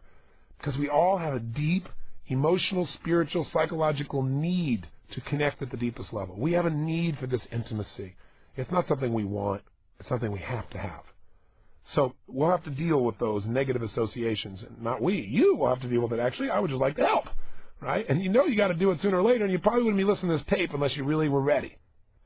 The second position you could be in is you're in a relationship, and then there's three perspectives. Either A, you want more from it, which, by the way, would be natural no matter how great the relationship is. B, you want out of it. That's the other side, the other extreme, but you're not quite sure how to navigate it, or you can't, or why aren't you out of it? If you want more, that's natural. If you want out of it, it's because you associate a lot of pain to it. If you're not out of it, though, it's because you associate pain to leaving. You see, relationship is all about emotional association. It's not about the real thing. We don't really respond to life anymore. We respond to what we associate to life. Somebody said something, and then we decide what that means. That means they don't care, they don't love me, they don't... And we go off on a tangent because most of us are not responding to what's happening in the moment. We're responding to our past. And when someone does something that resembles pain from our past, boy, we run quick. Not only do we run, but we often tend to fire off the old feeling and pretend that's what's happening now. One of the secrets to a great relationship is learning that this is not that. That the person you're with right now in this moment deserves to have a fresh slate, and you deserve to have a fresh slate with them. Because what really messes up a relationship is walking in with all these wounds. It's like if I took your arm right now and I rubbed my hand across your forearms back and forth like this, and just rubbed it, for most people that wouldn't hurt at all. But if you got a big scab there that's really, really wounded and it's not even fully covered, and I come back with a little cat hair and touch it, you're going to jump out of your skin. And you're going to go, you know what, this relationship is horrible. No, it's not the relationship. It's the condition you're bringing to the relationship. And the condition is you're bringing the past. So one of the things that you want to look at is if you are in a position like this where you are pushing away a relationship or you're in a relationship that you want to get out of, one of the things to look at is, are you making this person into someone else? Are you responding to them as if they're your mother or your father or your brother or that horrible person that you would have done anything to get out of a relationship with but you stayed there too long? Are you, out of your fear, magnifying the situation? Are you adding a meaning that really isn't accurate? If you master the meanings of your life and you don't make things more than they are, relationship becomes much more delightful. Because what happens for most of us is we make things bigger than they are. In fact, almost all stress comes from making things more important than they really are. You know, oh, this means, no, it doesn't mean this. It's kind of like the story about Sigmund Freud. You know, one of the big conventions that he held to teach all these other psychoanalysts the process that he was teaching through Freudian psychology, he's sitting in the back, and while another speaker is speaking, he's smoking a big stogie, a big cigar. And many of these therapists are looking back and staring, and they get fixated. And you can see some of them become visibly upset because they're thinking, listen, this is the guy that teaches about oral fixation. He's sitting here sucking on a cigar. And so most people would never dare say anything. And when Freud got up, I mean, he's a very powerful man, and he begins to speak. And when they finally get the questions and answers, this one man could not hold himself back. He raised his hand, young man stood up, and he said, Dr. Freud, he said, would you mind explaining to us how you, sir, the man who's describing the problems of oral fixation, could be sitting back in the back of this very room smoking a big cigar, sucking on a cigar, sir? And Freud was very calm. He looked at the young man. He pulled out a new cigar. He lit it up, put it in his mouth, took a big puff, blew it out, and said, Sir, sometimes a cigar is just a cigar. You know, sometimes we make up stuff. You did this, therefore it means that. No, sometimes these things have no relationship whatsoever. And learning how to ask yourself a new question can change your life. So I'll go right into a principle before I do anything else, because as long as we're talking about it, let's hit it. You say, okay, Tony, well, you've helped me to understand where conflicts might come from, but what's the solution? Good question. The solution first is an awareness and appreciation of what this is all about. When things start to happen in a relationship, you got to first take a look and say, okay, right now if I'm starting to react, what's really triggering this is fear. When people say, I'm stressed about this, stress is a code word for fear. And the fear that's the deepest is if you don't achieve this, if they don't do this, if they don't respond that way, if they don't like this, if they don't respect this, if this doesn't happen, then you're not enough and you won't be loved and therefore you will die. This is the basis. So the way you make your relationships work is you first create a great relationship with yourself. You first got to learn to love yourself. Because if you're going to a relationship to get that instead of to give that love, then you're going to be with two people that are starving trying to take each other's food. And, you know, that's the definition of hell, right? All that you're looking for is inside you. So the way you create relatedness is you start with you. And the way you start with you is you got to say to yourself, what do I love about myself? What is worth loving within myself? And you got to create an action plan, as I said earlier, that can allow you to start to feel that. And the way to do that is to ask a simple question. If I want someone to feel totally loved by me, what would I do? What would I do? Because actions speak louder than words, right? Well, you might say, I'd tell them I love them, and I'd say it in a certain tone of voice. When's the last time you looked in your own eyes in the mirror and said, I love you? I mean, really looked and said it and meant it. People go, I can't go on doing that stuff, stare in the mirror. I'm done with these tapes. You're getting a little over the edge, boy. No. When's the last time you really did that? You know, for that matter, when's the last time you looked into someone else's eyes who you're around all the time and stopped and just focused and said, I love you through your eyes and face, not just with the words? We all know we can't give to other people what we haven't given to ourselves. There's nothing to give. You can't go in empty and expect to fill somebody else up, and you sure as heck can't go to a relationship always empty and expect that that person's going to feel good about being related to you. They're going to feel like you're a taker, not a giver. So fill yourself up. What else would you do if you wanted someone to know you love them? You might do things for them. You might take some special time for them. What are you going to do for yourself? What special time could you take for yourself? What else would you do if you really, really adored somebody? What else would you do? You might tell other people how great they are. You go, well, can I tell other people how great I am? Yeah, you can if you do it elegantly. You absolutely can. As long as you do it with a little smile on your face and go, well, I'm pretty good. Can I tell you what I did? Because I want to hear what you do. I'm just learning to acknowledge myself. You know what? If you do it and you're not full of yourself, you're just acknowledging the truth, it inspires other people. But if you do it and you try to pretend like you're not doing, go, yeah, well, let me tell you what else I've accomplished. That's not connecting with yourself, and so you can't connect with anybody else, and you're just seen as a blowhard. Well, there are other words to use, but they're a little more graphic, and I think I'll avoid them at this time. You know what I mean, right? You got to connect with yourself. So before we do anything else, I've talked about so many things here. Maybe you want to take some notes and jot down a couple of these principles, and maybe you say, okay, all right, one of the things he's talked about so far is when I get upset, I need to ask myself, what's really happening here? Am I responding to my past or the present? I need to ask myself, what else could this mean? I'm just going to do that for the next 3 days or the next week. I'm going to do that all day long in any upset I have. That might be a nice thing to do. Because if I was doing this as a tape program, honestly, I do a whole library and we break it down. So maybe you want to start with that. But right now, and there's a bunch of things we've done here. Why am I in this relationship? To magnify my emotion. Now, are these the emotions I want to magnify is the question? No. Very good. For me to feel this way, I have to give it a meaning. What's the meaning I'm giving this? Well, what else could it mean? You know, Tony said the principle. It's not about me. If they're doing this stuff and they're coming at me, it's because they need significance. They're screaming for significance, or they just need some love. It's not about me. They're not trying to hurt me. They're just trying to meet their own needs. So we've talked about a lot already, haven't we? If I'm really in a position where I'm really, really upset with somebody, you know, is it something I'm upset with myself about? Asking quality questions gets you quality answers, will get you a quality life. So now let's talk. We've talked about so many different ideas about relationship. Let me wrap up with two principles that we really need to focus on. And that is, the number one principle is, what is the most important factor in creating an extraordinary relationship? Well, the very most important factor is having an extraordinary relationship with yourself. And that's one in which you relate to yourself, you express to yourself, you share these things, you demonstrate on a consistent basis, not just when you're done with this tape today and you do it for one day, but I mean, you really make it a habit. You schedule time with yourself. That's why the first tape and Get the Edge is the most important one. Because if you take that hour of power, or again, you're at 30 minutes to thrive, or as a minimum, you're 15 minutes of fulfillment. The best time is first thing in the morning. Get up earlier, go to bed a little earlier, do whatever it takes. If you can't, then you got to do it at lunch, or you got to do it in the evening at an hour that can't move. It's like a meeting that can't be moved. Because in that hour, all the things we're talking about here have a chance to coalesce. You have time for yourself. We're so busy. We've got to have time for ourselves. But assuming that that principle is in alignment, that is, you already have a relationship with yourself, what is the most important factor in having a quality relationship with someone else? And the answer is selection. Selection. What do you mean selection?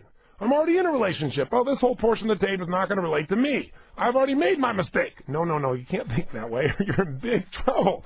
No, selection means selecting the qualities you need in a relationship. So if you're already in a relationship, then this is going to be something you're going to look at brand new. Let me give you an idea. Relationships go through many phases. They go through that initial, oh my God, I'm so attracted, can't believe it, I want to be connected with this person phase, hopefully. It goes through phases of just deep love, and it goes through phases of questioning.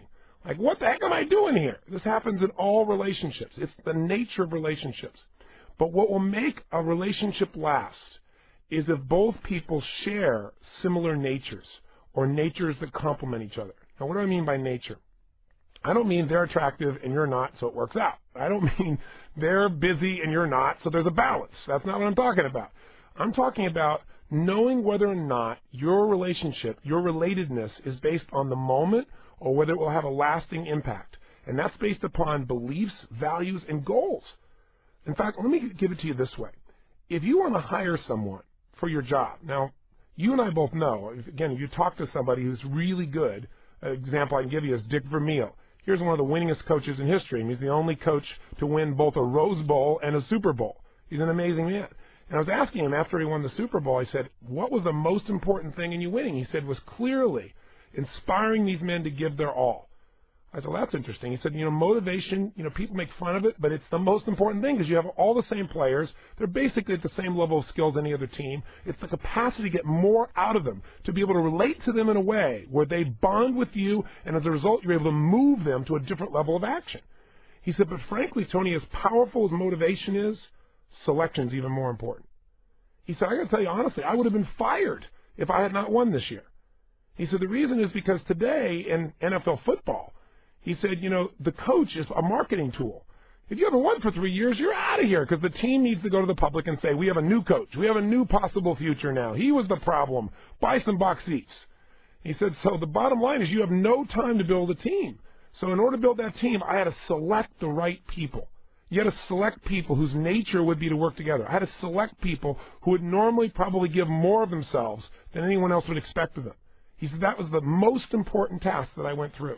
He said, by making that selection, we built a Super Bowl team in no time. He said, because we didn't look for individual players with just skills. We looked for players that could relate to each other and work as a team. Now, if it's true in NFL football to get a winning team, it's certainly true of creating a winning relationship. And I'll give you another example from business.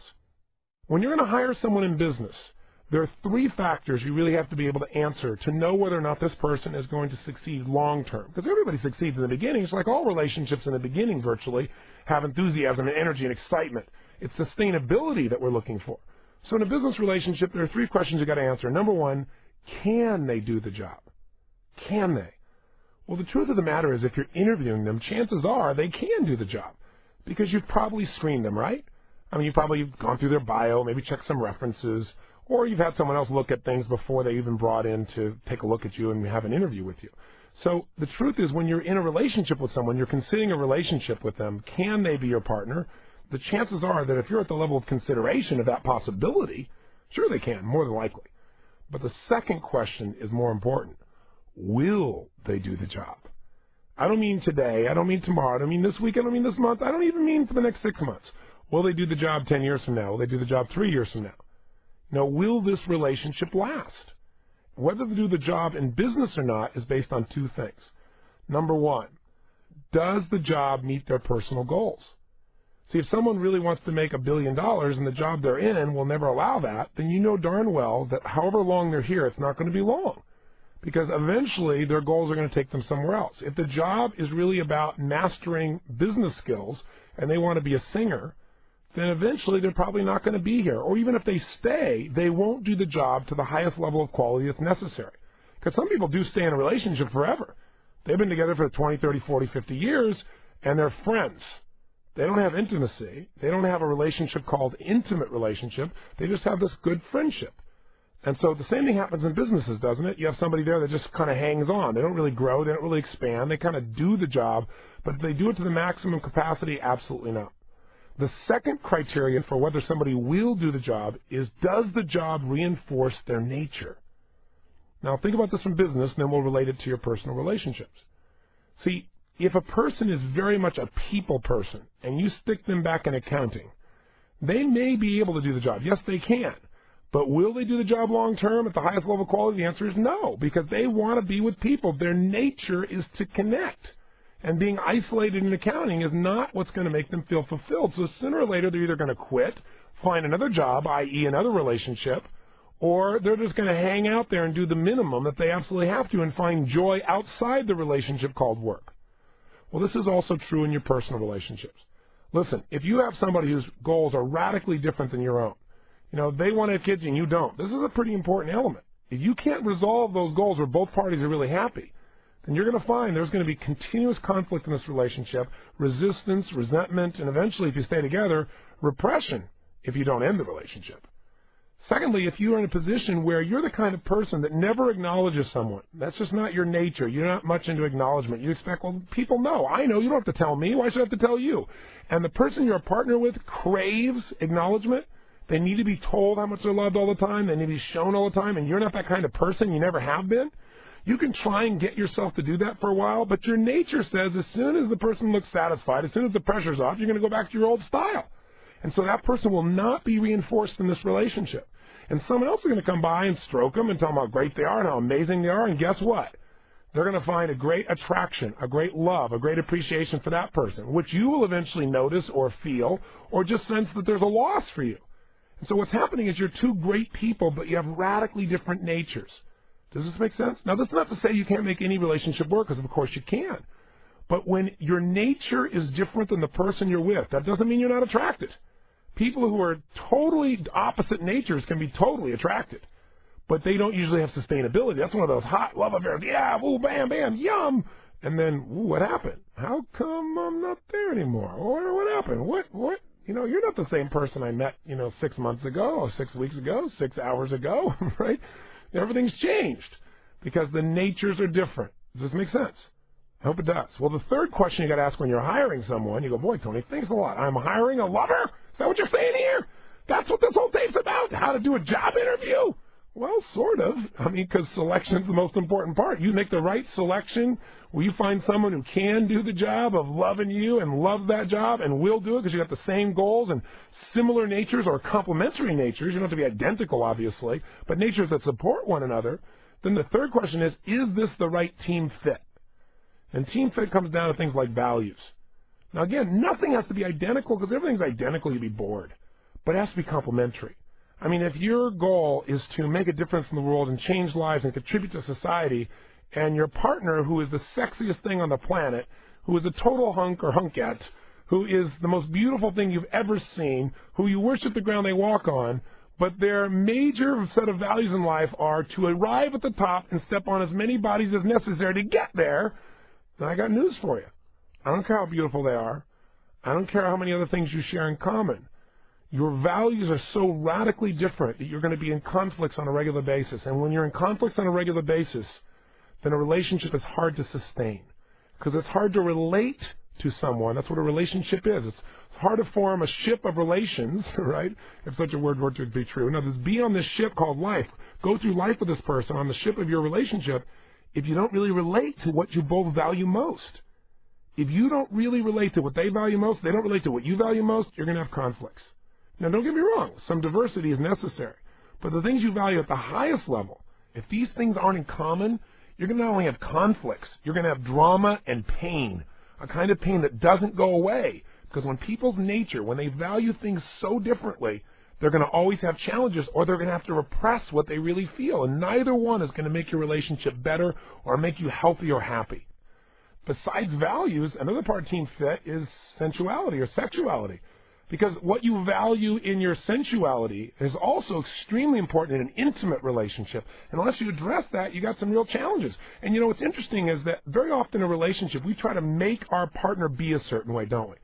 You know, you try to well, I'll fix my partner. Well, they don't want to be fixed because this is their nature. There's nothing wrong with them. They're not broken. They just don't meet your values. And so you got to be careful about that, because if you're successful, you'll take the spirit out of your partner.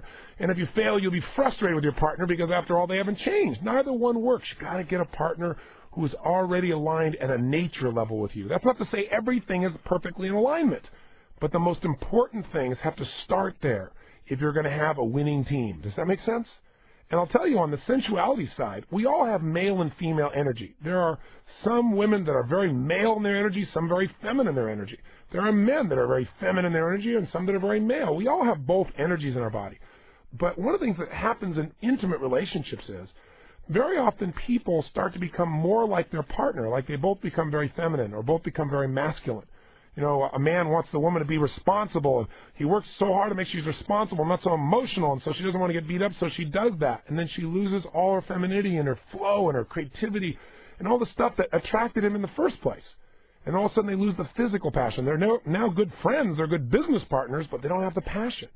Or vice versa, a woman saying, you know, God, he's such a pain in the rear. You know, when can I get him to just loosen up and be free and be a sensitive male? And then he's so sensitive, man, I can't get him to do anything. He just hangs around and wants to hug and kiss me. I love that for a while, but when's he going to go out and make something of himself?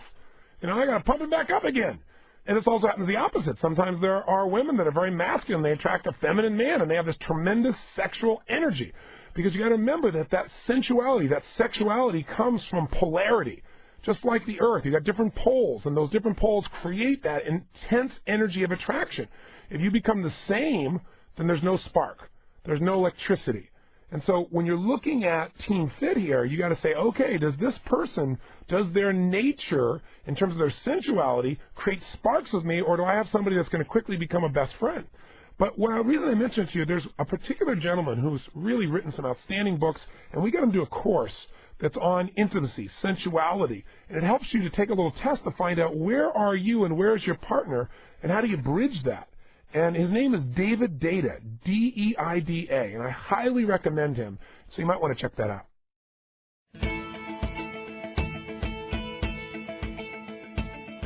This session continues on the next CD.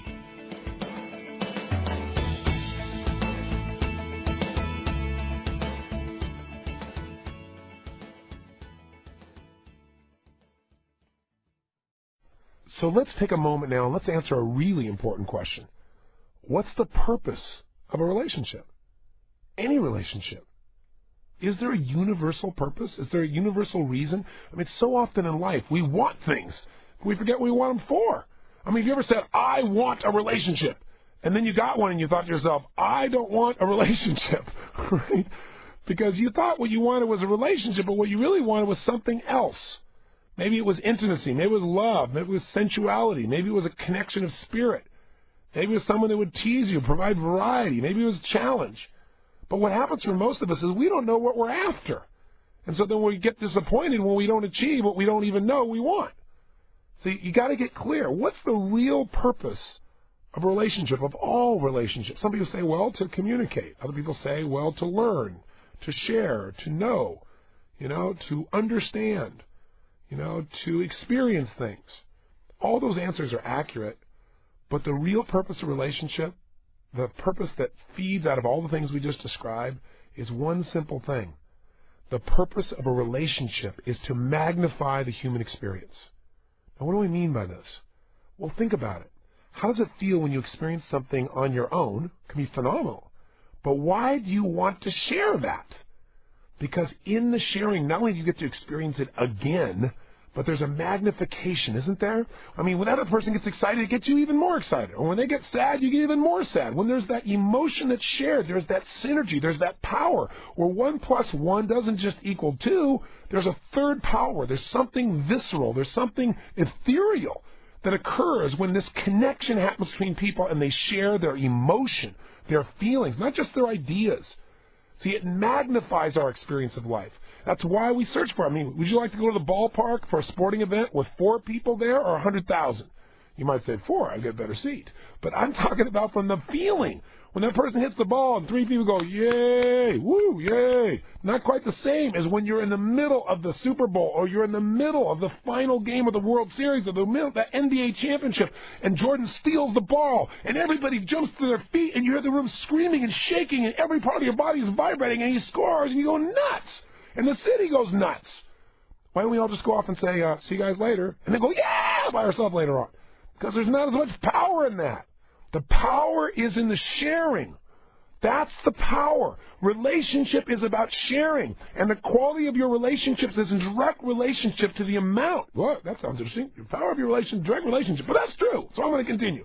The quality of your relationships is in direct proportion to the amount of yourself that you're able to share with someone. That's how you're able to relate. It's sharing. And the amount of that person's emotion and feeling and spirit that you're able to share with them.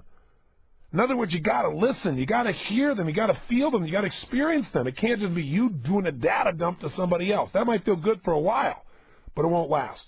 Community comes from relationship. I mean, if you look at the web, and people go on the web, and if it's a place you can go and just get stuff, that's nice. But it becomes a community when you know it's a place you can go give things. When both are happening, the give and take, when you can pitch and catch, now you got something because now there's a growth, there's an expansion, there's a magnification, there is life. That's what relationship's about. So if you're in a relationship and you're not able to share, you're not really in a relationship. If you're not able to care about someone else's sharing, you're not in a relationship, right? Or you're in a low-level relationship. Obviously different levels of quality, but not an extraordinary one, not the kind of one that a person who gets a program called Get the Edge wants to be in. And we talk about Get the Edge here. We talk about get the edge over someone in a relationship. If you have something over somebody, you're no longer in a sharing mode. You're in a controlling mode. That isn't a related state. That's not a relationship, right? When we're relating together and we're moving in a direction like that ship, we're related, moving the ship forward, right? We're experiencing that joy, and we're experiencing the happiness, and we're experiencing the pain, and we're experiencing the learning, we're experiencing all of those human elements, all of those elements of the spirit. So we've got to do this. And I'll tell you, this is true just about anywhere. I was working the other day with Lou Pearlman. This guy's an amazing guy. I don't know if you know who he is, but he created all these boy bands like NSYNC, if you're familiar with them, and the Backstreet Boys. They sold more records in 1 week than any album in history. And he manufactured these groups, literally. He saw what people in our society relate to most. What's the music that moves them, that connects them? And what kind of people do they connect to most? And he put together a formula. But more importantly, he brought these kids together and put them in a house and lived with them and trained them not only how to sing and dance, but how to relate together, how to create harmony. He says the secret to these groups is 5-part harmony. There's a level of emotion and intensity that comes when you put these 5 voices together, different distinct voices, and they unify and they relate, that's able to move the spirit of people around the world. Even people think, it's manufactured, that music's predictable. Still moves people more than anybody else. He's brilliant. So he asked me to come down because they formed a new group. It's an all-male band called O-Town. So he asked me if I'd come down and work with these kids and help them to integrate all of their best abilities. And when I went down there, I had this conversation with these young men, and I said, listen, every one of you as an individual has achieved an immense amount just to get here. But you're never going to get where you want to go unless you learn to relate as one. The power is in the unity. The power is in your relatedness. And we gave them so many examples, and they really got it. And then what I did is I did a bunch of exercises, and I had them produce some emotion. I said, I want you to create some energy, create some excitement in your body. And they looked at me like, what do I do? And then they began to do things physically with their body. And I said, double the intensity, triple the intensity. I said, take it to the next level. Come on, whatever it takes. You know what they all did? They all got up and started high-fiving each other. They all started looking at each other, pointing at each other, interacting with each other, and doing it in unison. I didn't say do anything together. In order to get that higher level, we have to share. That's why when people talk about things like, oh, you know, the Internet's going to isolate the world, keep us separate, most people use the Internet to connect. Or people say, no, people never go to movies or concerts. I mean, it's totally absurd because even if we connect online, we want the visceral experience of being together. There's a certain amount of relatedness that comes from physical proximity with people. So what I'm trying to say to you is, if you want the most out of your life, if you want an extraordinary life, the edge comes in extraordinary emotion, extraordinary psychology, and that comes in your capacity to share with quality people at a deep level of relatedness on an ongoing basis that expands your ability to enjoy your life. Some of that relatedness will cause you to find a way to grow like you've never grown before, because someone can find a way to move your spirit and challenge you, and you can do the same for them. Some of it's going to create pain that makes you have to look at your life, which will make you grow.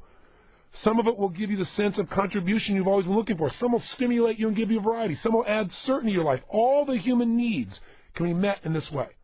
Now, you can meet these needs by yourself, but never at the same level of intensity. You have the potential to, but you won't. You want to change your life? You need to ask yourself a new question whenever you're about to get upset. With any person in any relationship, and the question is this: what else could this mean? What else could this mean? It'll change your life if you ask it. Because what happens is when you're upset because, not because of what someone did, not because of what they said, but because of the meaning you've attached to it. You say, well, they said this, therefore it means that. So you got to ask yourself, what else could this mean? And you got to make yourself come up with as many positive meanings as you come up with negative. Let's say, for example, someone promised to do something and then they don't show up.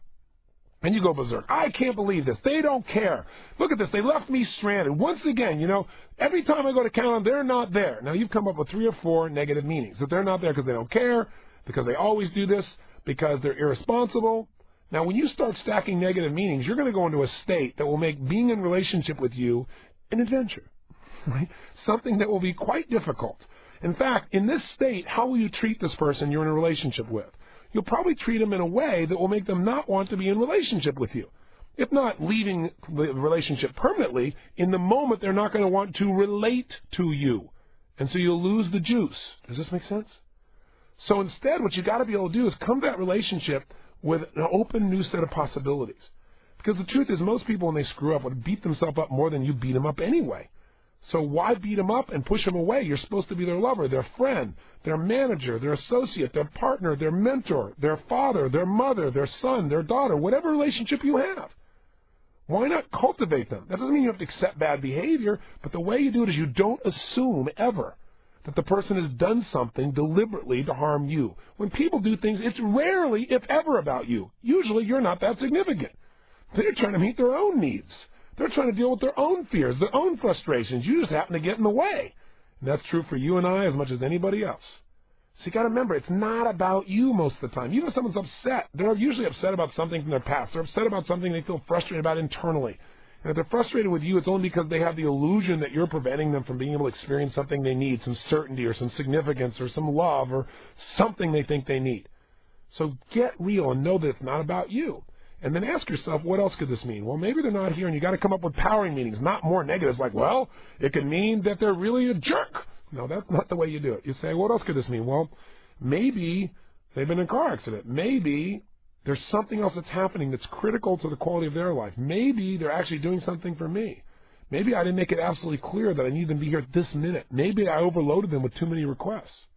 If you come up with enough other meanings that are empowering, you'll finally get yourself into balance. And when you do communicate, 2 things will happen. 1, you'll be elegant.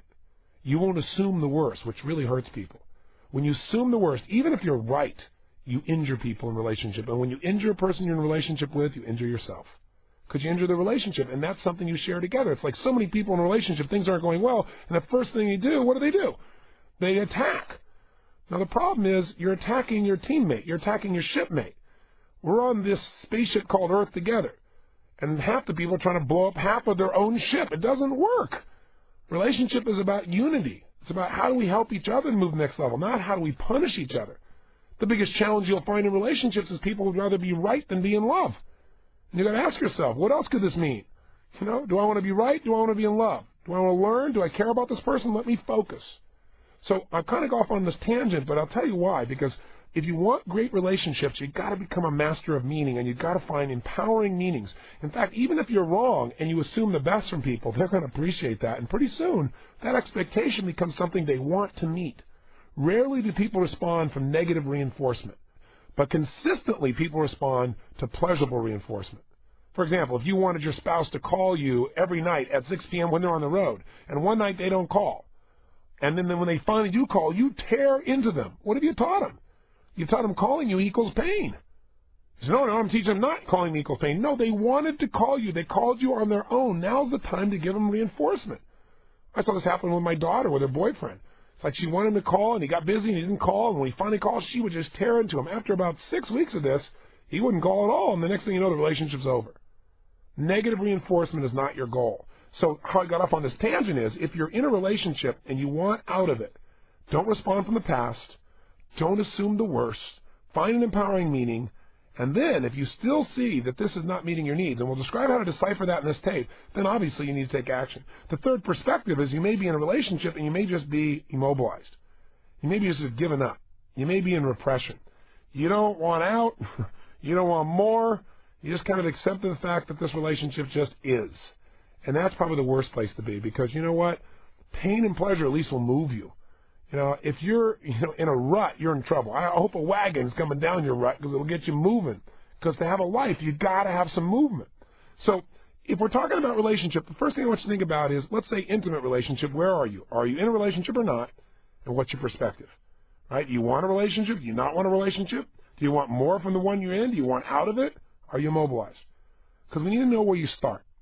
Now, the next question I have for you is, okay, where do you really, really want to be? What would your ideal relationship look like? I'm going to guide you through a process on this tape to have you actually describe that in detail. But I want you to begin to think about that even now for a moment. I mean, if you could have it any way you want it, what would your intimate relationship be like? What would you guys talk about? What would you laugh about? What would you share? What would you learn together? What would you grow? What would you contribute to each other? How would you make love?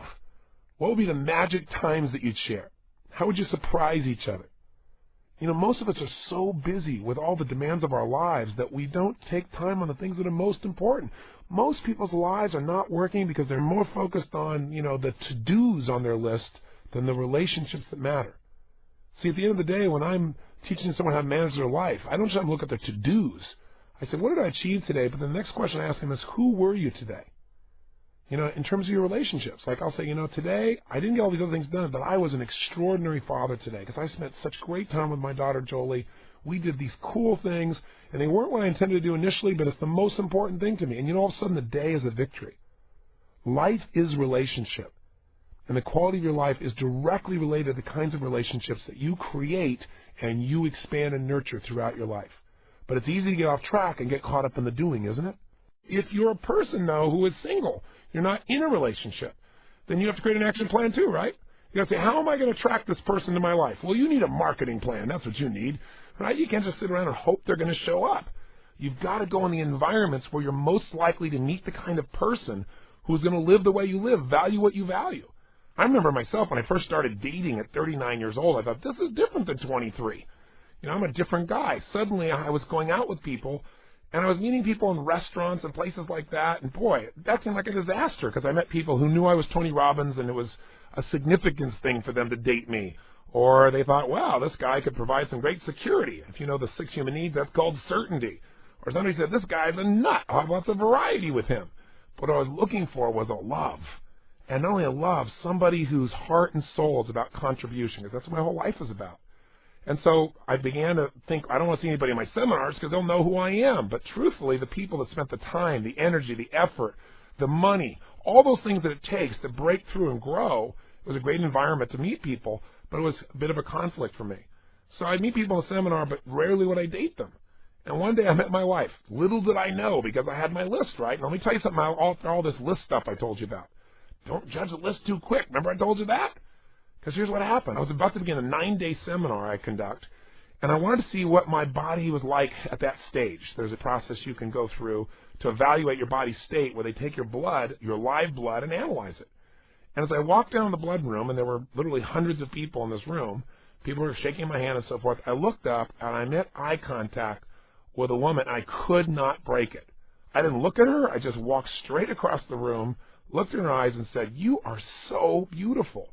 I mean, inside beautiful. I don't know what it was. It was something, I got her soul.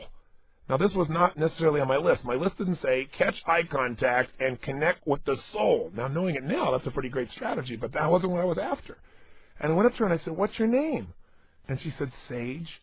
I said, "Sage, you're an amazing person. I mean, you are a spiritual person, aren't you? I can just feel it." She said, "Yes." And that was it.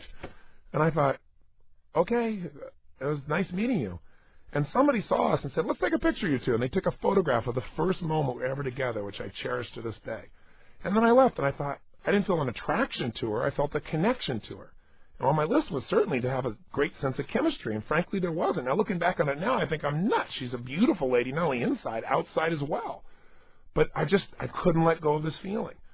So I talked to her again, and over the next few months, I'd call her on the phone, we'd have a chat, and she was like my buddy. And I would, tell her about all my other dates because my view was she was too quiet. She was too gentle. I mean, I thought, I'll break this person. I'm too intense. I'm go, go, go, go. She never keep up with this stuff. Little did I know. So I call her up and talk about these dates and why were women this way, and she would coach me a little bit. And over 6 months, we became best friends. And then, of course, didn't want to date your best friend. That could ruin it. But finally we did. And as time went by, I found myself on about my 4th date with her, and I pulled out my list. Now, you got to bear in mind that I've been reading this list like every day when I finally made the change in my life for about a month or two. And then I look at it once a week, and after a while, every month or two, I'd read my list just to remind my brain what I'm really after and who I've got to be to attract that kind of person. And I was reading the list, and she was across from me, and I said, "You got to read this." And I read every single thing on the list that I wanted in my life in a relationship, and there was no exaggeration, no hyperbole. I mean, she could read it. It was all her. The spirituality, the emotion, the contribution, the playfulness, the outrageousness, the sexiness, the fun, the laughter. Somebody who I could pitch and catch with, who I didn't just tell them ideas, they told me ideas. There was this great stimulation of conversations. I mean, we'd be up almost every night till 5 in the morning talking. And this many years later, we still do this. We make each other crazy because we have such a great time. We're so stimulated by each other because we're so similar, and yet we have our own point of view, which is so wonderful. But here's the best part. When I read the list of all the things I didn't want, because you remember, if you get everything you want in a relationship, you get 2 or 3 things that you just must not have in your life, they destroy everything else. And of course, we always rationalize that, "Oh, I'll work that out," or "I'll fix them." You're not going to fix somebody's nature. It's who they are. It's not your job to make such a judgment anyway. And there was nothing on the list of what I must not have in my life that she was. Now, that's pretty rare. I don't know too many people that have been blessed as much as I am that they get everything on their list. But I got to tell you, as time went by, I found out she was not quiet, right? I discovered that. She was outrageous and playful, but she was just entering the relationship. So if you judge too soon, you'll start saying, well, this person isn't something. They haven't had time to be around you enough to get comfortable and share everything that they are. Give a relationship time to develop. Don't make judgments too quick or you may miss out on your soulmate. By the way, I found out there were things that weren't even on my list that I liked. This girl's nutty. She's crazy. She's outrageous. She's weird. I didn't know I wanted these things. Now, how could I not notice I want weird when I'm so darn weird? But, you miss some things on your list. Sometimes you get more than you ask for. Sometimes God just blesses you. And with my wife, Sage, that's absolutely what's happened. She's the greatest gift in my life. So there's a reason why I have 2 CDs here, or these 2 audio tapes. It's because this, I believe, is the most important area of your life. I can remember having a day where I made $400 million in a day, taking my company public, and yet within a few weeks I was really unhappy because that didn't really change my life. But one morning with my lady is more juicy than all the money, all the accolades, all the achievement. I mean, I remember at one time in my life thinking, okay, I've got 18,000 people here. I'm doing this seminar. We're rocking. It's like a concert for 8 hours. All these people want to hug me and give me all this love, and I'm a love monster. How could any relationship compare to that?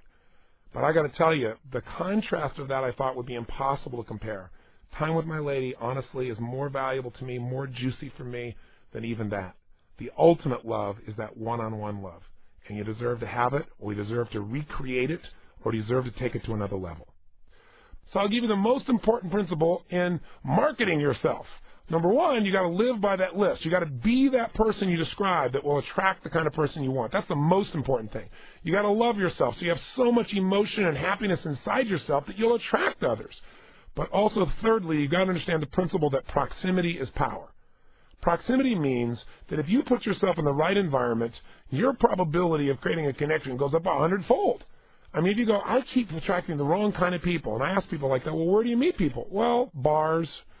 Say, well, you know, there's nothing wrong with a bar, but you're going to have a certain kind of person. You say you want a very spiritual, conscious person who doesn't drink alcohol and is very, very responsible. They may not be at the bar. There may not be a large number of them at the bar every Tuesday night. You know, maybe Fridays, but I don't know, Tuesdays, Wednesdays, Thursdays. I don't know. You got to think about that yourself. You have to decide, where is an environment where I'm most likely to find the kind of person that I described I really am committed to having in my life? And you got to put yourself in that environment on a regular basis. Is it going to the museums, as corny as that thing sounds, or the concerts? Is it, in a working environment? Is it at your church?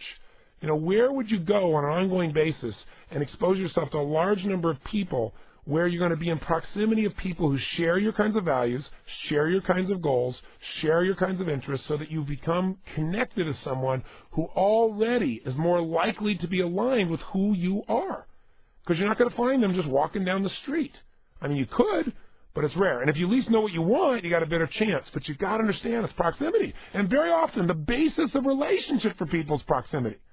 I mean, I can tell you, for example, my own company, I can't tell you how many people came to work in a company and then become married. The number of couples is staggering because they're in this environment. They're sharing the same kinds of values. We're on a mission. We're changing lives. They have fun. They have great values. We're aligned. Boom. Next thing you know, there's attraction. Next thing you know, the relationship. Next thing you know, they're married.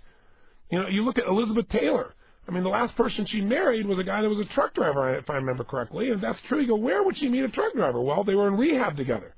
Obviously, that relationship didn't last. But they were in proximity. They were close to each other, sharing emotions, sharing common experience, common goals. How the heck do I turn my body around, right? But that was a transition time. Sometimes the goals that you share with somebody are for a period of time as opposed to lifelong goals. And so for a period of time, you have a tremendous relationship. But eventually, that relationship's going to end because you don't have the same things in common to be able to relate to. That's what a relationship is, something to relate to emotionally, with passion, with feeling, with intensity. Now, by the way, I'll tell you one more thing. When you're making your action plan here and you're already in a relationship, here's what you do. Make a list of magic moments. Absolutely sit down and just say, what are all the greatest things I've ever shared with this person I love? Little things, when we laugh one day because we both fell off the ladder while we're painting, I don't know. This first time we met, when you said this and I said that. That smile the very first time. Last week when this happened. But see, what I love to do is, in any part of my life, is I make a list of magic moments. And if you'll do this in your relationship, you're going to find something magical happens. If you're always stacking, you're capturing the moments that are juicy and beautiful and wonderful, little ones and big ones. You're going to keep anchoring in that same feeling you had as when you first met them. You were dreaming that they might like you enough to give you a kiss or to visit with you or spend time with you. But if you don't stack those magic moments, if you don't look for the little things, the few challenging things blind you to all the little good things. And then life is all the little things. It's not just the one or two big things that make or break you. So you've got to say, what are the magic moments? If you can ask yourself all day long, how did I get so lucky to get this person in my life? If you keep asking quality questions, what's magical about this person? What's special? What's unique? What do I love about this person? If you'll do that on a daily basis during your hour of power, I'll tell you what's going to happen. Your relationship will soar. It'll soar. And because you love them so much, they'll do it. And if you share with it, and if together you say, let's make a list of the magic moments we shared in the last month. And if you don't come up with a lot, that's a clue. And I'll tell you one more rule for making a relationship outstanding. Make sure that at least once, a minimum, absolute minimum, every 10 days you do something by yourselves together. Something. A lunch, a dinner, a trip, something. And ideally, once every 3 to 6 months, you've got to go away together for a multiple number of days. Because you've got to get yourself out of the environment. It's like one of my friends, Ken Blanchard, told me long ago just about friendships, that level of relationship. He said, if you really want to have lifelong friends, Tony, he said, what you've got to do is break bread together for more than a meal. Go away for a week. Spend a week together. Go to Mexico. Go to Fiji. Go do something for a week. Because when you wake up and fall asleep and you're with that person day after day doing something that's fun, it bonds you for life. And I've done that now 3 or 4 times a year with my friends for God only knows how long. And I can tell you, I have such a deep level of friendship with my closest friends, and it's always expanding because there is no replacement for time. You've got to lock in the time. So lock in the magic moments, which is any moment you're with this person that you love, and share them with each other. That acknowledgement of what's magical enhances the relationship. And at the same time, make certain along the way that you're spending time. So at least 3 times this month. That's got to be your minimum must. You never let it go by. You must never not have at least 3 times in that month where you do something special with each other. And again, ideally, every quarter doing something where you get away. One of the biggest reasons people won't do things, won't stay in a relationship, won't nurture each other is, again, because they don't have goals that are aligned. But hey, this is something that's easy to align if people have similar values. But if you don't take any time to talk to your partner and say, what are your goals? What do you want to achieve? What do you want to experience? And you don't try and find a way to help them to achieve it, you're going to tend to drift apart. So what's really important here is at least once a year. I mean, at New Year's, maybe you recap that week, the year before, all of your magic moments, everything you guys can remember that was beautiful together, laughter you shared, something you saw, some silly, dumb thing that happened, you guys made it through it, all the magic that you shared, things with your kids, things with your family. And you capture that. Maybe write down some of the great achievements or decisions that you've accomplished. But then you set up the next year to win. You say, listen, what are the most important goals we have? What do we want to share? What do we want to see? What do we want to do? Right? What do we want to accomplish? And then you say, and when will we do this? Okay, we're going to do this in June. We're going to do this in August. So you lay a specific time. And then maybe on your anniversary, you do a nice recap of where you are so far in that year. Minimum, you got to do this twice a year. And this will move you together instead of apart.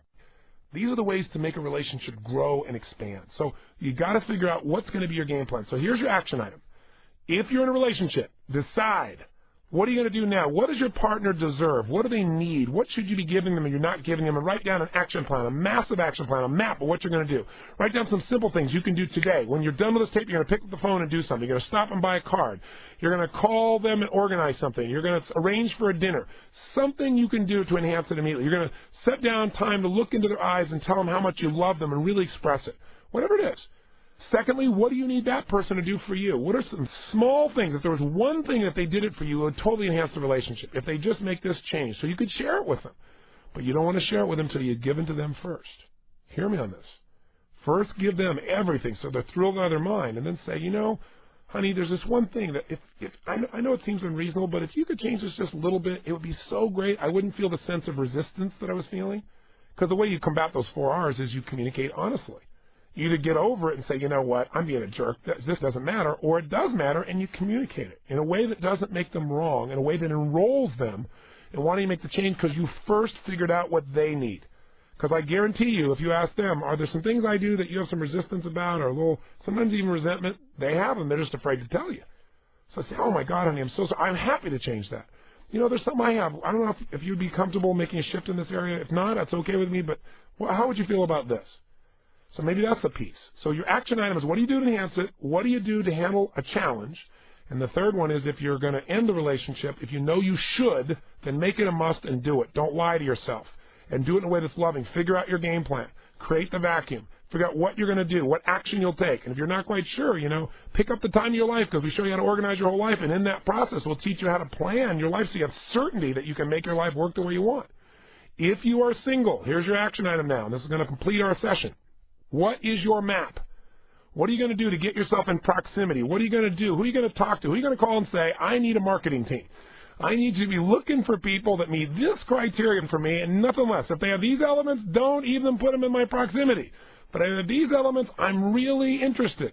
Who are you going to talk to? Who do you know that probably knows people like this, who have these kinds of qualities? And you got to go out on a warpath of marketing, massive action, get yourself out there, create a plan of what you're going to do tonight and for the next 30 days.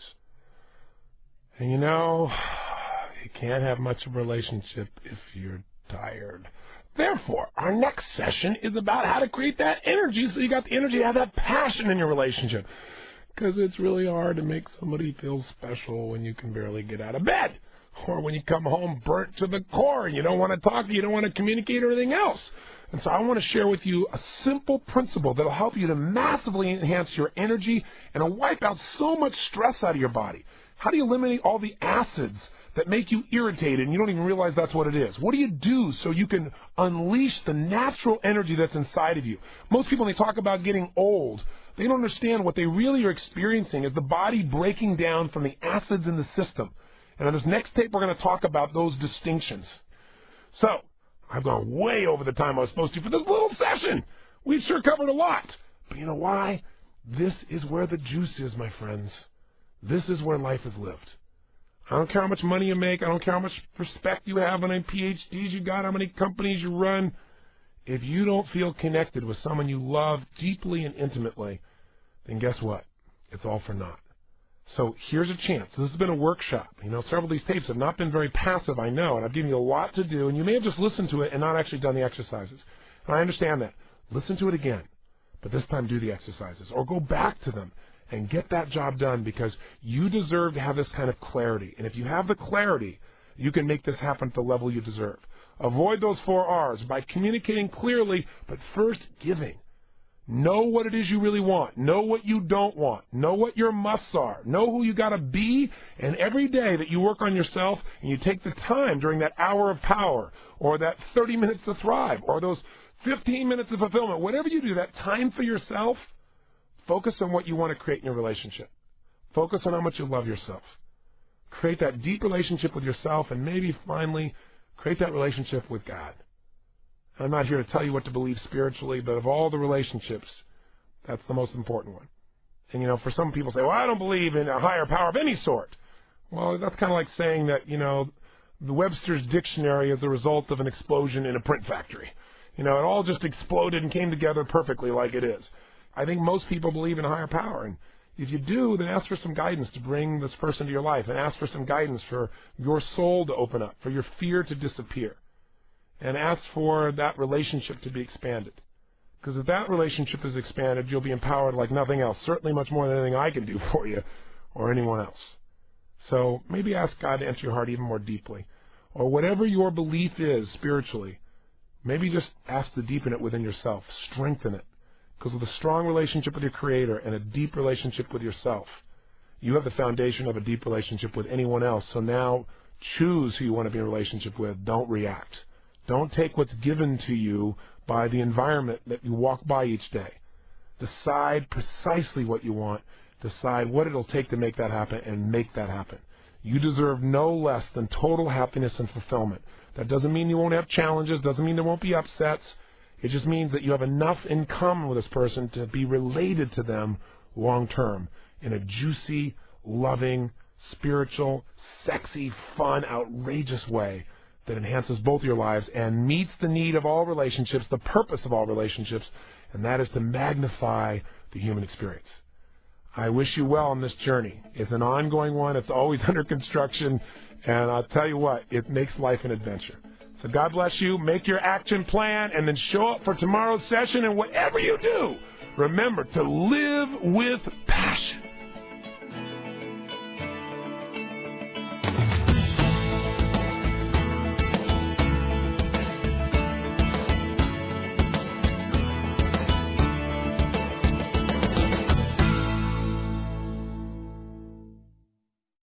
But let's start fresh, as if you weren't in a relationship, so that we can then see what you want to bring to the current relationship, what you want to shape it into, and or, if you're not in a relationship, what you want to attract to your life. Here's how you do it. It's a very simple process, and I've done this literally with hundreds of thousands of people around the world over the last 20-plus years, and I can tell you the stories that people have shared with me are magical.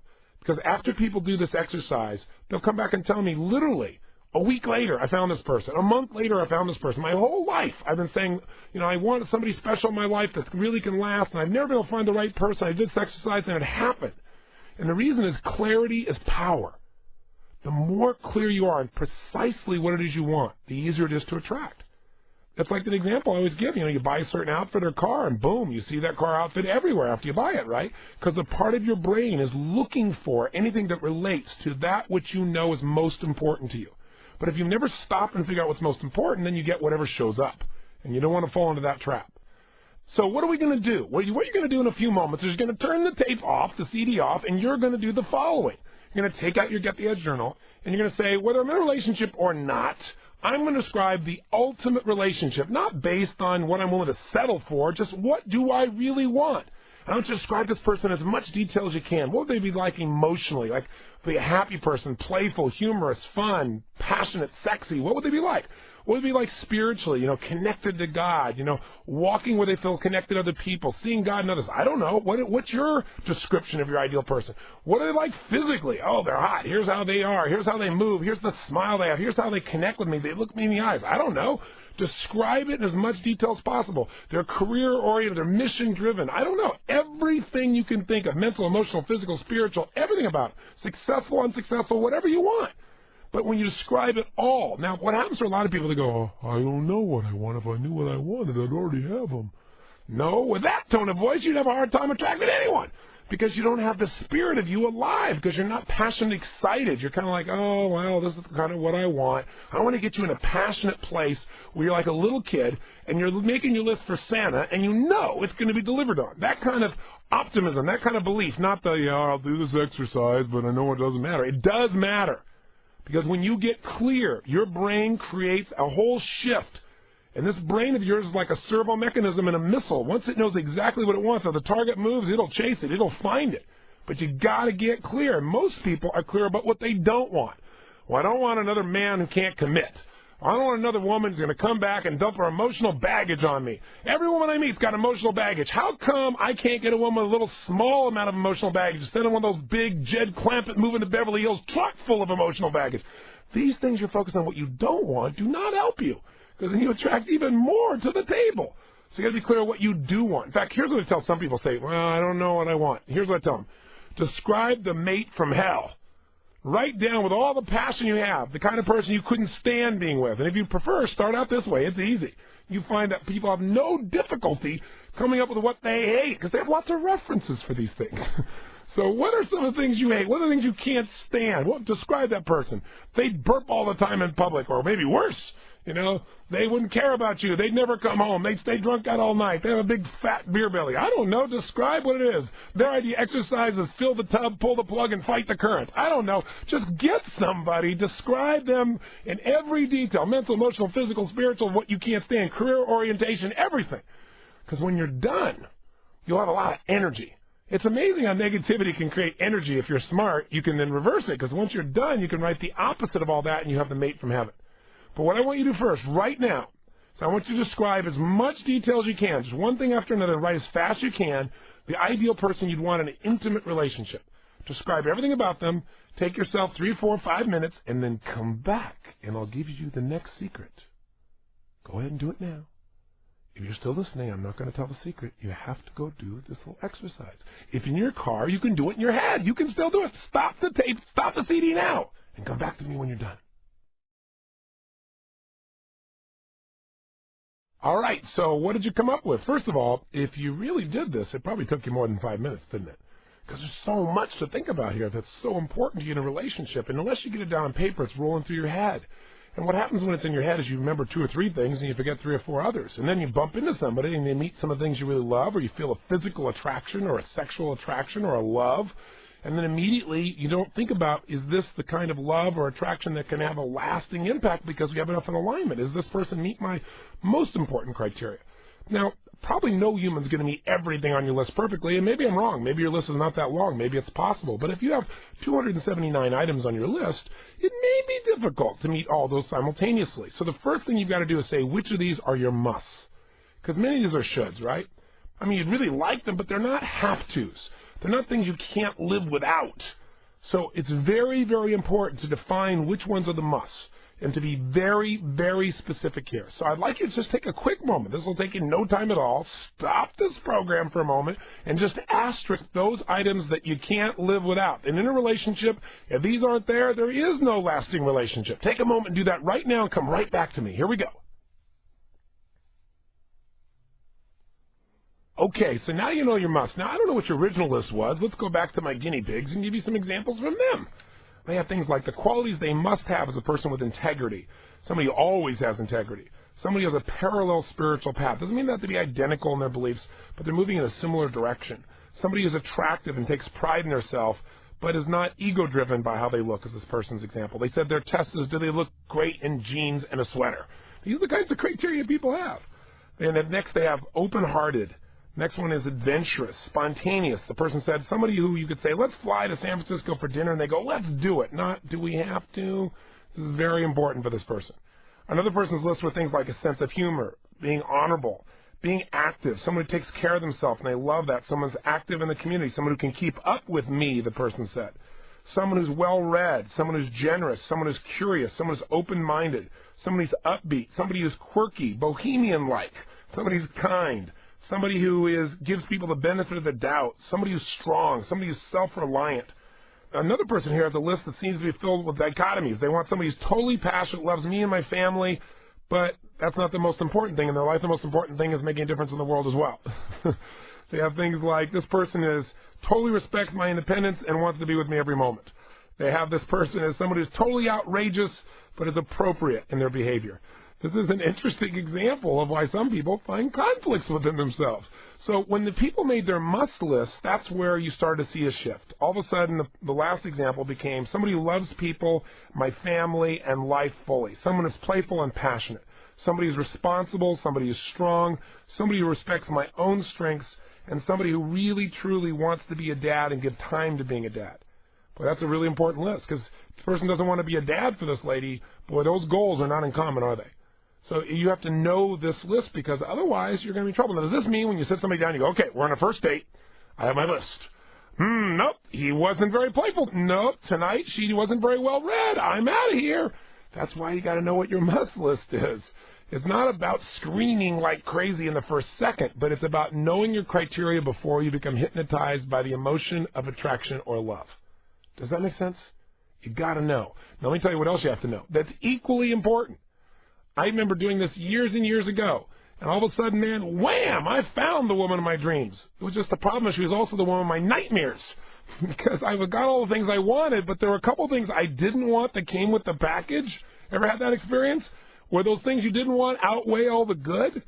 So in life, you got to know what you want. You also have to be absolutely clear about what you don't want, what would not work in a relationship. So right now, this will be easy. Describe your mate from hell. Write down all the things, all the qualities, descriptions of this person you absolutely would never want to be in a relationship with. And when you're done with a list, asterisk the must, because there's lots of things you don't want. But you could deal with, get around, learn from, help them, whatever. But I want you to come up with the whole list, make everything you can dream about the worst possible relationship, physically, emotionally, relationship, spiritually, how they connect with people, how they communicate, how they deal with life. And then asterisk the ones that are the absolute must-nevers for you, that if they were there, they would destroy a relationship. It's only a matter of time. You got to know what you got to avoid. Write it down now. Okay, so what did you come up with? By the way, was this kind of fun to do this? Most people, when I have them do this, they start laughing when they're making this list. They start smiling. Some people cry because they go, this is the list of the person I've been with forever. Right? So I don't know where you are, but the list that came out of this group are things like dishonest, self-absorbed, unreliable, no sense of personal pride, superficial, controlling, ungrateful, couch potato, pessimistic, mean, petty, no spine, totally ugly, dishonest, stupid, sloppy. These are some examples from this group of people, but here's the most important thing. You now know what's a must for you in a relationship, what is a must for you to receive and experience on the positive side, and what's a must to avoid. And while this may seem overly simplistic, this clarity can create just huge changes in the way you filter out and attract people to your life. Because when your brain knows what it wants, as I've said so many times, you will begin to notice things you've never noticed before. When you set a goal, that part of your brain, the reticular activating system as it's known, the RAS, starts to seek out what it's looking for. But I'll tell you what's equally important. We said selection is so important. We said having a great relationship with yourself is the utmost of importance. In order to select this person, it's nice to have the list, but the only way you're going to track them is if you do the third step, which is I want you now to describe what kind of person would it take to attract this kind of person to your life, or to attract these qualities out of your current mate. What would you have to be like? It's easy to say, well, you don't score so high on my list, but do you deserve somebody of that nature based on how you're taking care of your mind, your body, your emotion, and your spirit? Are you being giving? Are you being petty? Because you may be actually behaving in a way that's on somebody else's must-never list and not even realizing it because you're caught up with the frustrations of your day-to-day work or challenges or life or past relationships. The worst thing that ever happens when you meet somebody is they start talking about all their past relationships and all the pain and terrible things that have gone on, because as they go back into that history, as they go back into that past, they experience it again in your presence. And pretty soon you start saying, this person is not open to a new relationship. Here's the way to clear it up. Put your focus on who you need to become. And if you focus on that, you'll attract who you want. So I want you to stop the tape one more time. This is a workshop, as I told you. This is not just me entertaining you now. Now it's time, when you hear things that make some sense, to take action. Because remember, if you're going to get the edge, the way you get the edge is not by learning more. If you let your learning lead to knowledge, you become a fool. Your learning has to lead to action. That's how you get results. That's how you create an extraordinary quality of life. That is the edge. So even though I've had you do a lot on this tape, this is so important. Stop it now. If you're in your car, just think it through. And you can write it down later. Or pull over, for God's sakes. It's your life. It's a relationship. Nothing's more important. You can pull over and let the traffic go by. Come on now, do this. Write down now a paragraph. What kind of person would it take to attract all that you want in a mate? Or to attract those characteristics out of the mate you already have? And if you say nothing, say, well, let's pretend it would. What would you have to be like? Describe the values, the character traits, the way you have to conduct yourself, what you do with your body, to be the kind of person that would deserve the person you just described. Go for it now. Okay, so if there's any lesson from this, it's you need to be the person you want to find. Let me say that again. You need to become the kind of person you want to find. Like attracts like. Water seeks its own level. There's nothing worse than a below-average person trying to attract to the life an above-average human being when it comes to love or commitment or growth. You're just not going to have something like that stay in your life. You might be able to attract them. Again, a lot of times you can obtain what you're after, but you're not going to sustain it unless the two of you are at a similar level. That doesn't mean the other person's right or wrong or you're better or worse. It just means it's different. And so you want to make sure that you meet their needs. Otherwise, any kind of relationship you really want will not stick around in a lasting way. So now 5. This is where you got to get honest. If you're in a relationship, I want you to go through your list and I want you to rate 0 to 10, where is this person you're in a relationship with you? Meaning, if honesty is the most important thing, are they a 10, absolutely totally honest? Are they a 7, 3/4 honest? Are they a 2? Once in a while they tell you the truth. Where are they really on your musts? And on the things you want to move away from? Where are they there? Are they mostly there? Are they not there? Do they cover any of these? None of these? I want you to be clear. Now, when you do this, you might start to go, wow, this is kind of difficult. This is a little uncomfortable. But you know what? Honesty is the greatest power you have. Now, I'm not talking about coming from ego, because after you've evaluated your current partner, see where you are on your must list. I want you to evaluate yourself and say, how many of these things am I really being that I said I'd have to be? Because it's a two-way street, right? In fact, if you really want to get honest, you'd say, what does my partner want most in a relationship? What are their musts? And am I really delivering? If you really are smart, when you finish this tape today, you'll go ask them to describe to you, or even write it down. What are the musts in their relationship? What do they really want in a relationship with you? And what don't they want? Because while you think you may know, you may not know exactly. The person may not have felt it was a safe place to share it with you. So if you really want to enhance your relatedness, which is what relationship is, you can't relate to someone unless you share what's really true. So first I'd have them share with you. Describe to them what you want to be for them. And then ask them, what are the musts for you? And let them know you're really working because you want to give to them all that they deserve. Don't come from the place of, I made a list and you don't match it. This won't usually develop a great deal of rapport. Right? This will end the conversation quickly. So instead, ask them, say, I want to be all I can be for you. I've made a list of what I think you need, but I don't know. Please tell me. And get them to share, get them to write it down.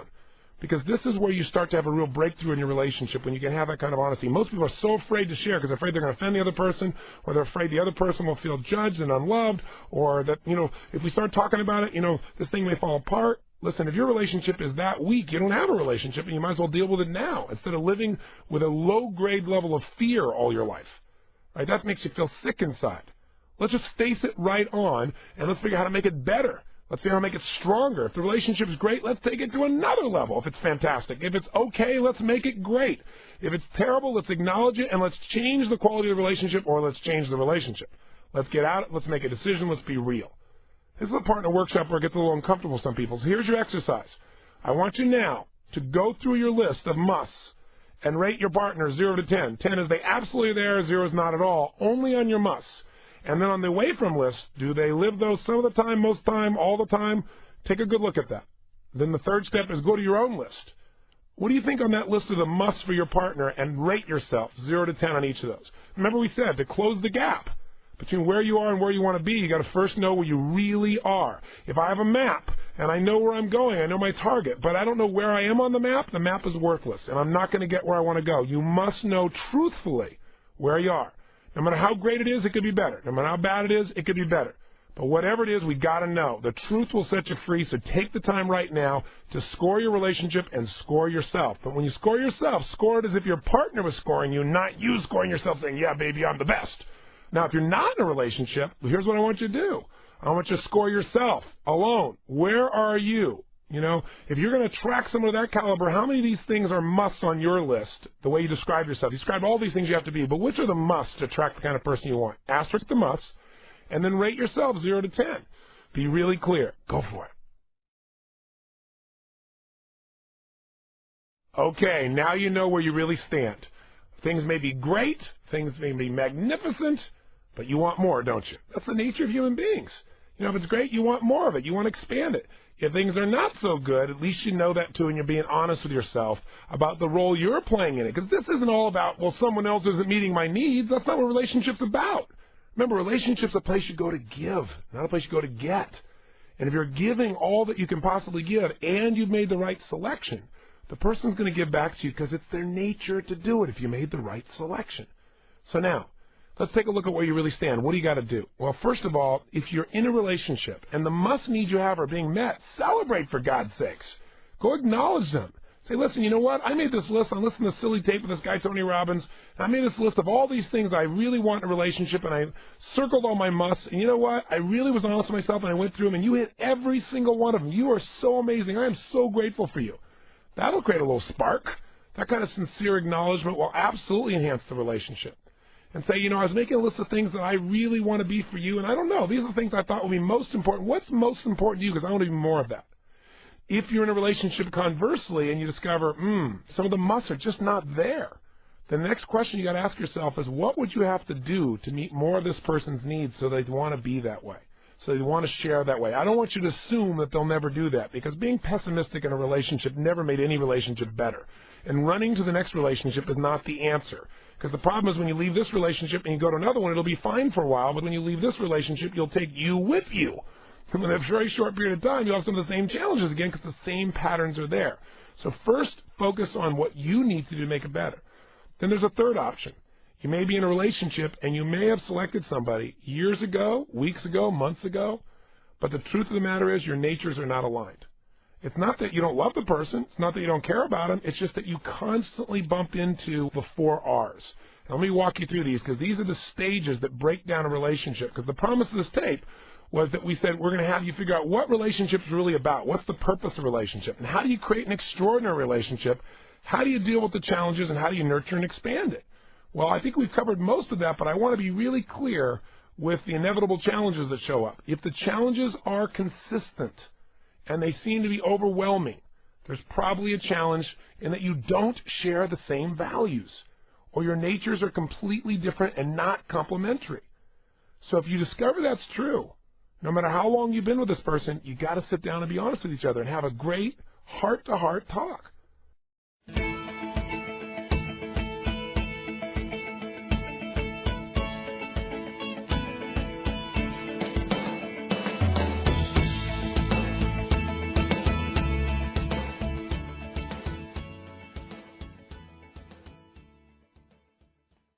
So the question is, how do we make that right selection? If selection's so important, wonderful. Well, obviously, the first thing you got to do is you got to get clear in advance about what you really want before the hypnosis takes over. You know what I'm talking about. You meet somebody and your heart just goes. You don't sit and make a list. I like this. I don't like that. I wonder if it's the right team fit. I wonder if they value this. No. Your body goes, yes. right? Your heart goes, yum, your spirit is alive, you're dancing on the ceiling, right? You don't sit at that time and go, I wonder if our natures will reinforce one another on an ongoing, consistent basis. Let me go back to that tape Mr. Robbins created and see if it makes any sense. You're not going to do that. So the time to do it's in advance, right? Before the hypnosis takes over, before you become sucked in. So you start to get smart, because I hear people all the time say, how come I keep attracting the same kind of idiot into my life? How do I do this? What's the matter with me? What's the matter is you aren't deciding in advance the exact qualities of a person you want.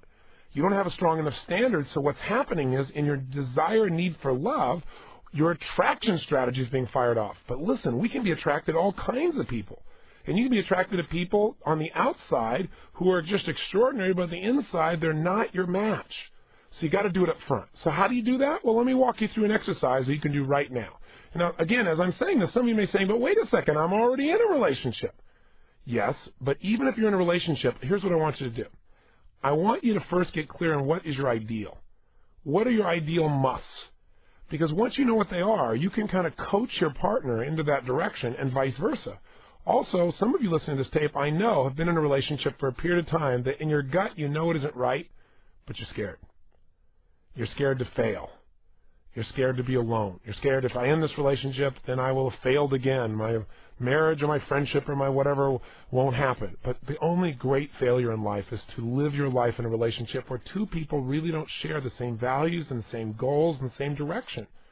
Because you deserve in your intimate relationship at least to have someone that shares enough of those in a complementary way that enhances both of you. Remember, the purpose of a relationship is to magnify your human emotions. And if you're in a relationship with someone who has different goals and a different nature and different values, you're going to magnify the negative emotions, aren't you? The conflicting emotions. But if you can find someone that you're aligned with, and again, that doesn't mean you're identical to. There certainly can be differences, but those differences are enough to stimulate rather than to separate. Then you got something that's really magical, and you got to be honest with yourself. I mean, if there's a theme for a fulfilling life, it's self-honesty. Because it's so hard. We're afraid to look the tiger in the eye, but you know what? The tiger, when you look him in the eye, is not that strong. I mean, you can look him in the eye, and you'll notice he could back off. You look the tiger in the eye, and once you know what you're facing, the unknown is always scarier. So I'm not suggesting you have to end your relationship. I'm not suggesting you have to create a relationship. I'm suggesting you got to know what it is you really truly want, and out of that list, what are your musts? Because in reality, you won't always get everything you want, at least not right in the beginning. Relationships grow. And besides that, you may not be the prize piece of this person either. You may not be everything on their list. Let's be honest. You rarely attract someone who has everything you want unless you're everything that they really want too. So it always comes down to working on yourself first. Running from a relationship is never the answer, because the problem is you'll take you with you. And pretty soon you'll be happy in the beginning, and all of a sudden you'll have the same challenges all over again within 2, 3, 4, 5, 6 months or whatever. So you've got to know, what do they really want? What are their musts? And if you become that for them, if you're both working to become the ultimate person for the other person, meeting their deepest needs in a way that also makes you grow and expand, you're going to be fulfilled because you're growing, you're expanding, you're fulfilling, you're contributing, and you're loved. There's nothing like two people that are growing and developing, and they stimulate each other and challenge each other and love each other into a place that's greater than they've ever been before. Now, I'll tell you, the hardest thing in the world for people is to make a decision.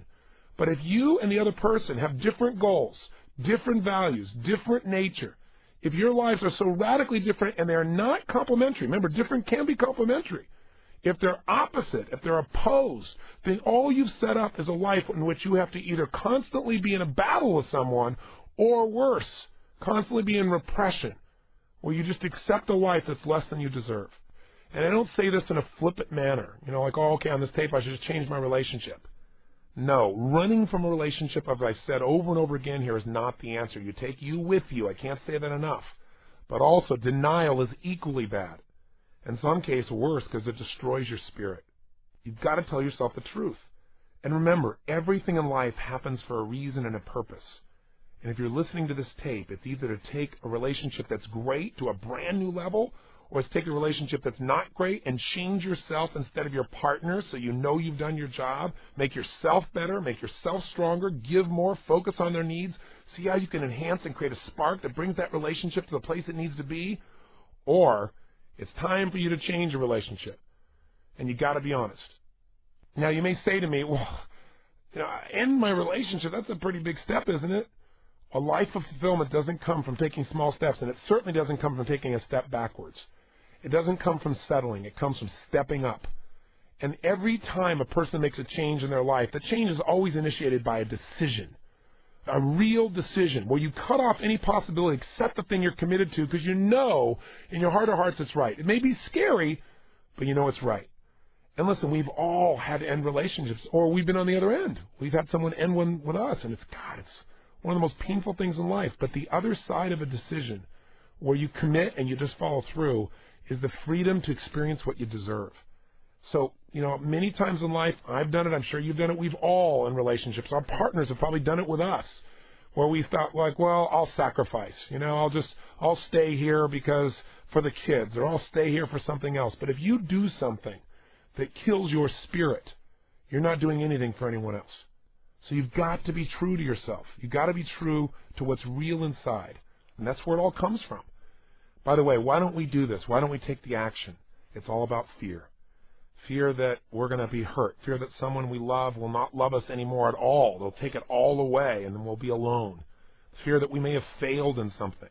The only real failure is to continue through a process that you know is not fulfilling for you and can't be for someone else. You got to remember, no matter how happy someone seems to be, if your entire heart and soul is not singing with them, they can't be totally fulfilled. But their fear may want them to keep in. Very often, when somebody wants to leave a relationship, it's rarely that both of them want to go. But later on, eventually, people see the benefit for themselves as well. And if you care about somebody, you got to share with them the truth. And again, I'm not saying this is easy by any stretch of the imagination. I'm just saying it's a must if you're going to be happy. And I'm not saying this as a practitioner who's evaluating this. For years, I had people tell me about their relationships and whether they should end it or not. And I always, I struggled with how to assist them. And the way I helped them was to get them clear about what they really needed in their life and make them really responsible for were they doing their part. And also not to make a decision too quickly, to give it a time period where you really evaluate it and you share with the other person and you work together. But I also went through this process myself. I got married when I was 24 years old. And I'm really glad I did. It was an amazing time. It shaped me as a man because my wife had been married twice before. It was her third marriage. So as a result, she had 3 children, 1 from one father and 2 from another. So you can imagine the diversity. Picture this. I'm 24 years old and suddenly I have a 17-year-old son. I got an 11-year-old daughter. I got a 5-year-old son. And later on, a son on the way. And, what I'm really proud of is that for 14 years, I raised these kids as my own. They are my loves of my life. If you ask me what I get the most joy of in my life or what I'm most proud of, I'd say seeing my kids and who they become as human beings, as men and women, who contribute to society and have hearts of gold and make mistakes like anybody but do such good things for people around them. I love them, I respect them, and I'm really proud that I raised them. But I got to tell you, after 14 years, I found myself in a position where our beliefs and values were very different. What I really wanted for my life and what she wanted for hers was so different. It wasn't that she was a bad person and I was a good person or vice versa. It was just a different world because I didn't have these skills when I was 24. I didn't understand these distinctions back then. And so, am I going to stay in a position like that? Well, yes, I did. For about 4 years, I said, I got to work totally on me. I got to turn this around. I got to find a way to fulfill. And the problem was I still personally didn't feel fulfilled, and I eventually made the decision after the kids grew up and they were adults that it was time to make this decision, and I did. And I got to tell you, it was one of the most important decisions I made in my life and one of the most difficult ones. Today, I'm happily married to my soulmate, a lady who is so aligned with me that, I have a person in my life who not only is beautiful in terms of their love for people. I don't have to explain why I'm doing something, why I'm stopping here, why am I not on time because I'm helping another person. But I'm with somebody who literally I can pitch and catch with. So often in life, you get somebody and they're a great listener. You can give to them, but you don't give very much back. To be in a place with somebody who can challenge you with love or somebody who can come back at you and say, well, what about this? What about that? Is so stimulating. You have somebody you love with your heart and soul and they love back the same way, emotionally, physically, spiritually, at the same intensity. It's such an amazing thing. So all I want to tell you is if this is a hard decision and you got fear about it, but you know it's right, you got to make it. And the other side is beautiful unless you sit around and ask yourself a lot of questions like, what if I never find the right person again? What if I'm making a mistake? What if, I'm not being fair in this situation? The way you're going to know you're fair is if you find out exactly what your musts are in a relationship. What are theirs? You have the discussions, you work at it. But if you're really different, tell the truth. Now, so often you want to blame the other person.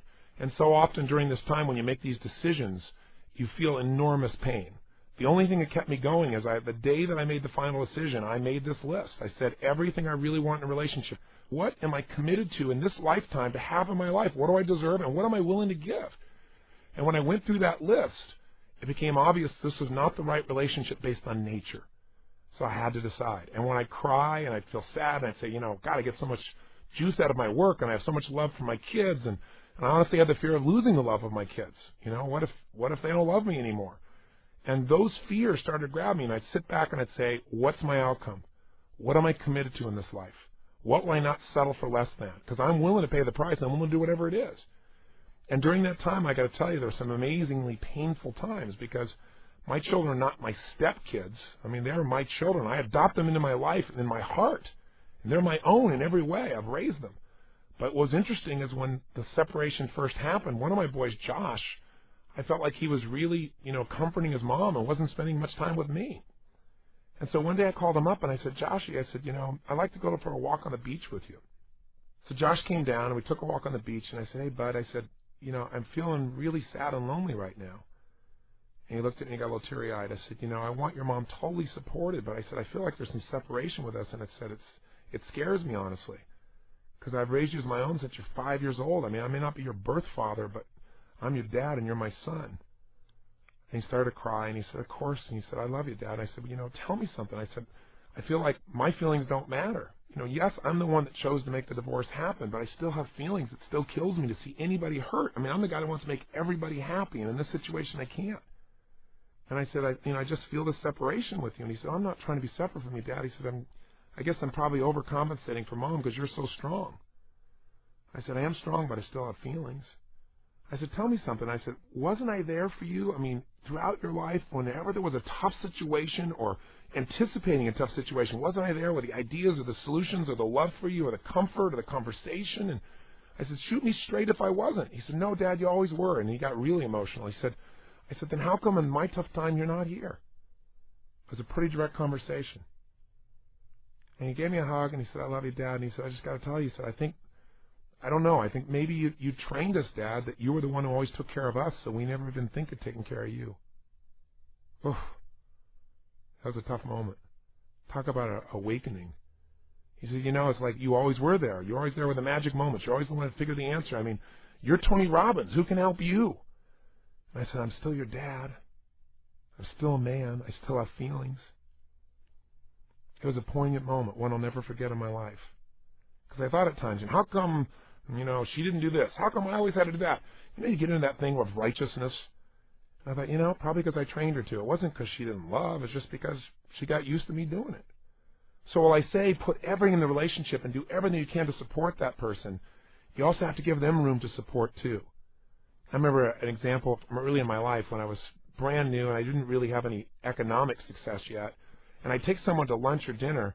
I'd watch what they ordered, and I'd make sure I didn't order too much so I could afford it. And I'd always pay for the lunch, always pay for the dinner, because I just always want to be the giver. But you know what's interesting? If you're always the one who has to be the giver, you give no room for someone else to give back, and then you feel sad or empty or alone or mad because someone else didn't give to you. It was my fault. And, of course, no relationship is black and white. There are many situations that shape something. But I remember one time in that same situation where I took a very wealthy man out to lunch, and I went to grab the check, and he smacked my hand really hard, and he said, what are you doing? And I said, I want to take you to lunch. He said, are you going to rob me of the pleasure of paying for this lunch?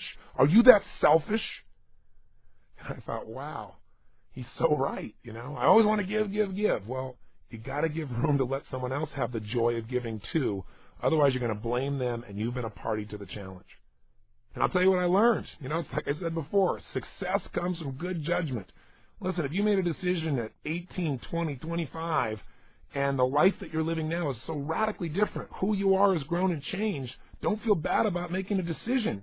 Find a way to make that decision better by staying in the relationship, or if it really doesn't work, have the guts to tell the truth and figure out what needs to be done. And learn from the past relationship. I mean, because of this and my relationship with my wife, Sage, we have the most incredible relationship because, you know what? She catches me and I catch her. I say, no, it's your turn to receive here. Sometimes we have to make a game of it because we're always trying to support the other person because our natures are so alike. Sometimes you can't make a decision because I want to know what she wants and I want to make that decision. She wants to know what I want so she can make that decision. So now we have this deal. You make this big decision, I get the next one. And we always say, whose turn is it? And, of course, we usually, being the giving souls we are, try to do something that meets the other person's needs. But how cool to be in a relationship where that nature is there for someone and where I'm now smart enough not to crush it. So to allow yourself to receive is critical for any relationship to work. If this is scary to you, I can only tell you, I have known so many thousands of people that this was the scariest, toughest part of their life, but it was the most rewarding. And I'm one of them. As painful as it was, as difficult as it was, the most important decision in my life, more important than any business decision, any economic decision, any decision in my work. I mean, this is it. You know, where you get to live is with a person you love and who loves you. And if you've got that, there is nothing on earth that can come close to it. But to get that, sometimes you're going to have to make some tough decisions. And if you don't, praise God, you got the right decision the first time. Hang on to it and treasure it as the most precious thing in your life. And if you're not in a relationship yet, praise God again. You got a chance to really set it up the first time with clarity, not just chemistry, but clarity. So you don't just obtain a relationship, not just have one you can make work, but you can have one that grows geometrically because the natures of the two people involved are aligned. Don't get stuck on the institution and forget about the people inside of it. The institution is marriage. The life you live with this person and the happiness you can generate with this person is what matters most. And how do you do it? God only knows. It's the hardest thing to do. But I'll tell you, the one thing to consider is to first get really clear that this is best for you and best for the other person, even though they won't feel like it in the short term.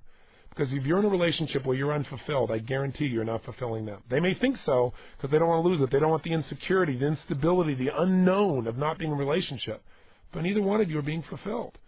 And the way to do it is to be totally honest about your responsibility in it and that you aren't doing all that's there. And then also to say that the natures are different. It's not that you're not enough.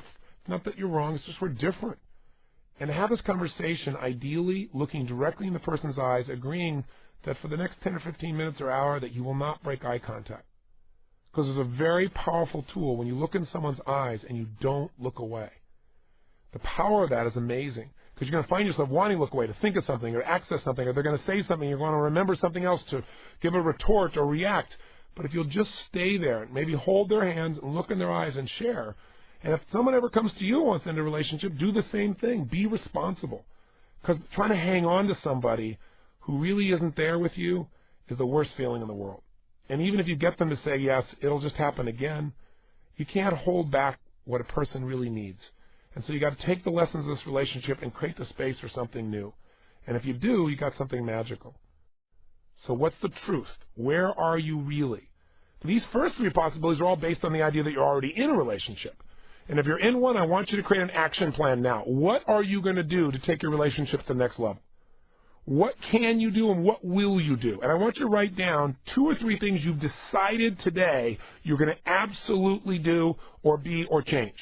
Either that decision is, I am no longer going to fly off the handle of little things. I am going to interrupt my own pattern and say, you know what, you don't deserve this. I'm sorry, I'm overreacting. Or maybe what you're going to do is you're going to create a pattern up. So you both agree. If you start arguing, that if either one of you says, I need a safe space, then the other person has got to listen for 10 minutes and not interrupt. And that doesn't mean 10 minutes where you take notes about all the crap you're going to refute. It means where you really listen from your heart and where you look directly in their eyes the whole time they're talking and you feel what they're saying and you try to put yourself in their perspective. Maybe that's an action item for you. Maybe the action item is you're going to write a beautiful card for no reason today before you go home and drop it off. Maybe you're going to call in the middle of the day and just say, I only have 10 seconds. I'm in the middle of a meeting, but I called to say, I love you. And I don't want anything. I just want to tell you I love you. Bye. Click. What will that do? I want you to create an action plan. I want you to write a map, a massive action plan as fast as you can of things you can do to enhance the relationship. Or if you truly are not matched in your natures, in your values, in your goals, you need to get really clear about that and you need to sit down with this person and make some decisions. You're going to have to decide because rarely in a relationship will both people want to leave the relationship. What does leaving a relationship bring up for everybody? Absolute fear. Your primary fear. Fear that you're not going to be loved again by somebody else this way. Fear that you'll never find somebody else. Fear that you're going to lose the love. Fear that you're not enough. Fear that you won't be able to have what you really deserve. Or fear this person's leaving you and therefore they're rejecting you and you can't have it. Sometimes this break of this pattern is the greatest thing that ever happened because now, even if you're on the receiving end, You're now free to really have someone who can fully appreciate you, because it's not that you're not enough, it's that your nature, your needs, your desires, your values are different. And by the way, sometimes people start out with similar goals and similar values and a similar nature, but as time goes by, people go through stages of life. They have significant emotional events, right? They lose family, they lose friends, their priorities radically change. They have a disease, they get older. And at different stages of life, we look at our lives radically different. And if you have a difference in years between you and another person, you may find that this person now has a totally different viewpoint. So, instead of looking as a failure, be honest and decide what you're going to do. And figure out how you do it responsibly, lovingly, where you can preserve the relationship but transform it maybe into a friendship. Because if you think about it truthfully, all relationships have a purpose. There's some lessons for us all to learn. And when you learn those lessons, then the relationship may transform into a new relationship called a friend or called a business associate or called something. I don't know, someone who's no longer in your life. But you've got to decide. Don't turn off this tape without coming up with an action plan to make your relationship better or to change yourself or to complete this relationship and create the vacuum and create something new. Because you know what some people do? They go, I know it's the wrong relationship, but I'm going to keep looking until I find the right person, then I'll let go of this person. Well, you can't get to second base with 1 foot on first. You can't do that. You got to let go. You got to create a vacuum. Until there's a vacuum there that's open, there's no space for someone else to be attracted into your life. Now, that's going to be your plan. That's going to be your homework. You can stop the tape now if you're one of those people. Now, let's take some samples here. And I keep relating to you back and forth what I'm pulling out of this group of engineers and owners and creative people here. So I thought, you know what? Let's put their voices on tape and let them tell you the kind of person they have to be. That way we commit them to it, around the world for as long as they live, since these tapes tend to go into immortality. So I have a few people here. Why don't you come over here and step up and read to us, who do you have to be to attract the quality of person you want or attract those qualities of a person you're already in a relationship with? Here's our first person. Her name is Pammy. Hi, Mom. Hi, Dad. This is Pammy. Go ahead. What's your list? Okay, so here's my list. But most importantly, I always need to come from a place of love, a place of unconditional love for me and for him. I need to be strong, passionate, and caring. I need to nurture my own interests and career in my own right. And I also need to make sure that I put him and our family first. I need to listen, and not just listen, but really hear. Be fun, playful, outrageous, and take care of myself physically. I need to be flirtatious and playful, create moments and surprises. I need to remember and practice my spirituality, and that my belief that nothing real is ever threatened and nothing unreal exists. I need to commit to continue growing, to nurture our friends and each other's families too, to create a wonderful living space and environment that's totally us, that's warm and elegant, a safe haven in our storm, so to speak. I need to schedule consistent time for us to stay in touch with what's most important to him too. I need to make connection much more important than significance and meet his needs and my own needs, and make sure that my own needs are dependent on meeting his needs too, if that makes sense. I need to be clear about who I am and what's most important to me. I need to hold my vision and optimism for what's truly possible in life, for us, for our kids, for our family and friends, and for the world. I need to live in a place of total gratitude and appreciation for every moment we are blessed to share together. Very nice. If you do that, you probably attract just about anybody. Okay, that was Pamela. Now, if you listen to her list, she's describing all the ways she needs to be and what she needs to do to create that quality of life. And you know darn well, if she really does that, who wouldn't want to be in a relationship with a person who values themselves and their life and their relationship and their family so much? But also it goes to point out again that if she's in a relationship with someone who really doesn't want kids, or family is not their focus and never will be, it's not their nature, then it's probably not going to be a great team fit. And you got to notice that early on in the relationship, or otherwise you'll be torn up, because you're going to be having this tremendous connection with them, but realizing in order to meet their needs, you have to give up some of yours. Have you ever been in that place before? So this is why it's so important to do this. So let's hear from Scott. Scott actually owns the studio. Scott, step up and tell us, who do you have to become in order to have this kind of person that you desire most in your life? My list looks a lot like the ideal mates list, except for the short skirt part. But it mainly comes down to boil it down, I have to be honest, creative, funny, offbeat, outside the box, kind, loving, accommodating, flexible, an open communicator, driven by values, intelligent, and nurturing. Very nice. Thanks. Very good. Thank you. All right. Let's do a quick recap. We've talked about the most important relationship that has to be solid is the one with yourself. You've got to consistently demonstrate love to yourself. Second, we said the most important element in creating a lasting and fulfilling relationship is in selection. Because no matter what you do to try and change or improve somebody else, if their nature is different than your own, they're not going to want to change and improve into what you think you need. You got to start out with someone who at least has enough things in common. Not just they can do the job, but they will do, because they have goals that are complementary to your own. They have a nature that will be reinforced in your relationship. If you're one of those people that's effusive and rewarding, they love that, not they hate someone who's like that. So that's very, very important. Do you have the same values? Is the team fit there? Then we said in order to know that, you can't wait till you get attracted, because if that happens, you're going to find yourself in relationship after relationship in reaction rather than consciously deciding what you want to bring into your life. And by the way, most of the time, if you have ongoing upsets in a relationship, I don't mean an upset about a particular situation or reaction. I mean ongoing challenges. It's because you didn't make an effective selection. So this is so important. So we said, in order to do that, get clear. What are the exercises we've gone through? 1, describe the mate from heaven. Who is your ultimate desired mate? Number 2, describe your mate from hell so you know what you don't want. Number 3, decide which of these are your musts.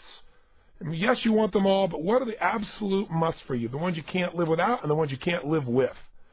4, describe the kind of person you would have to become in order to attract the person you want or to attract those qualities out of a relationship you're already in.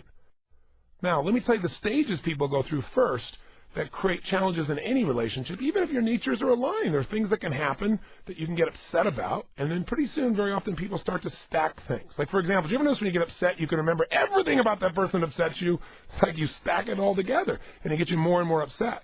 So the way to avoid that is understand the pattern of destruction that destroys relationships, because here's what you got to be able to deal with. This is inevitable.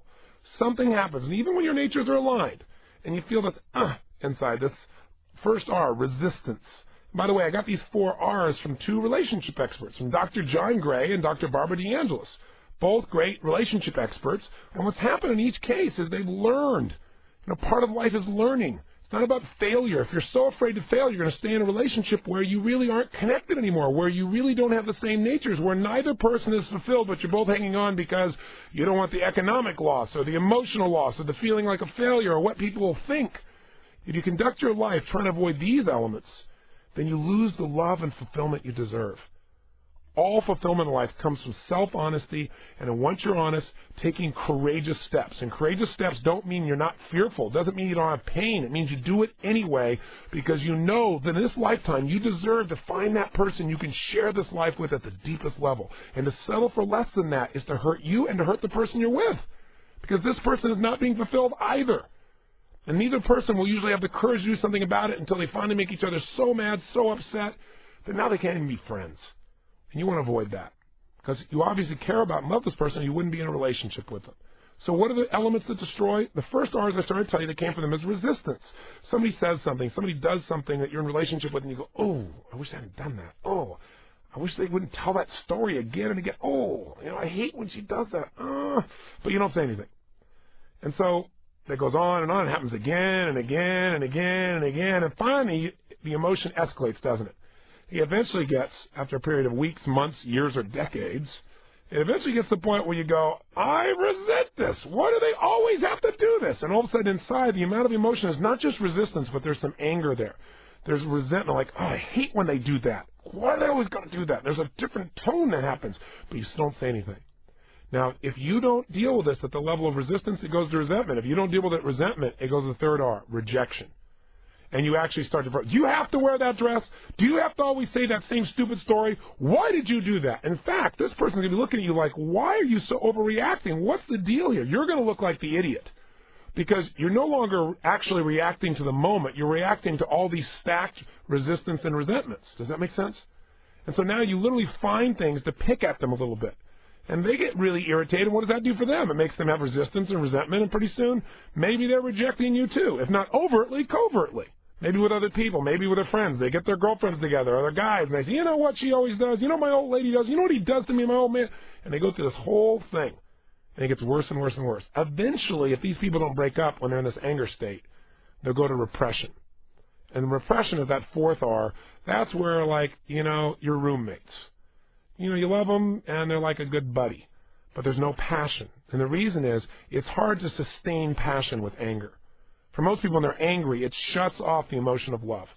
And so what happens at this point is you just get repressed. You just go, I love this person. They're really great. My spouse, my friend, my girlfriend, my boyfriend. Yeah, it's really wonderful. But your energy goes someplace else, doesn't it? Well, you're more fulfilled in your work, with your girlfriends or your male friends, in sports, in anything that's more fulfilling because your relationship doesn't do it. It just basically is comfort and stability. But comfort and stability is not the same thing as intimacy. And it's certainly not the same thing as fulfillment. So if you're in this example, it's time to step up. It's time to step up, and you know it. So you've got to make a decision. And if you're listening to this tape and you know somebody you care about who's in this place of repression, then you got to help them out. Get them to listen to this. Talk to them. Have an honest conversation. Now, I want to say one other thing. There's two words, alkalize and energize. Alkalinity, you now understand how important it is. How important is it? It's life and death. That's how important it is. You got too much acid, are you likely going to have difficulty losing weight unless you have a genetic tendency not to keep weight at all? Yes or no?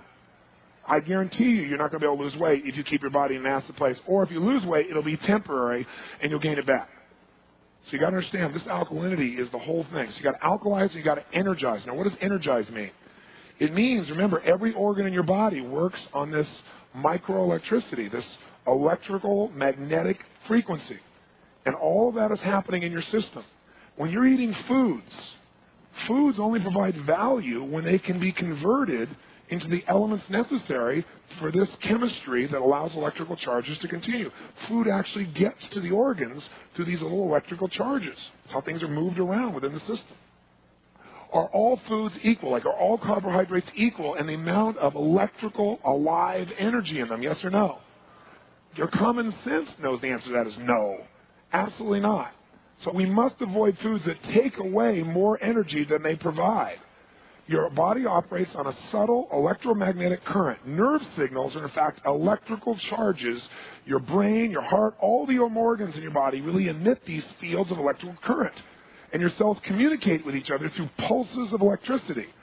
When we eat food, our food breaks down into the food particles to their smallest size, called colloidals. A colloidal is the smallest possible form of a nutrient particle size. The usual size is, I don't know how to pronounce it, certain microns in diameter. These nutrient particles are then carried to cells via electrical charges. If we eat something, guys, that's lifeless, that really doesn't have the electrical charges in it any longer, then you're not going to get the energy that your body deserves. So you won't get, as I said here, the food itself is taking more energy than it's giving if it doesn't give you enough electrical charges. So, for example, what kind of electrical charge is available in chocolate cake in megahertz? 1 to 3. Now, by the way, a tumor has 30 electrical charges, to give you an idea, by comparison. A Big Mac has 5 megahertz of energy. Now, before you look at that, maybe I should give you a frame of reference. Each of the organs of your body has a certain amount of energy, electrical energy, that can be measured in megahertz for it to be functioning healthfully. The average of your core organs, like your brain, your heart, your lungs, is 70 megahertz. So just think about this. If you need 70 megahertz of energy, and your primary diet is made up of Big Macs, 5 megahertz, chocolate cake, 1 to 3 megahertz, right? Are you going to be in an energy deficit or an energy abundance? Deficit. And so your energy is going to be low. Now, let me ask you this. If your energy is low, will the organs of your body be working at their total functional peak efficiency, yes or no? So if they're not working efficiency, and let's say part of that is cleansing or providing what your body needs, then those systems start to shut down, and you build up more toxic waste.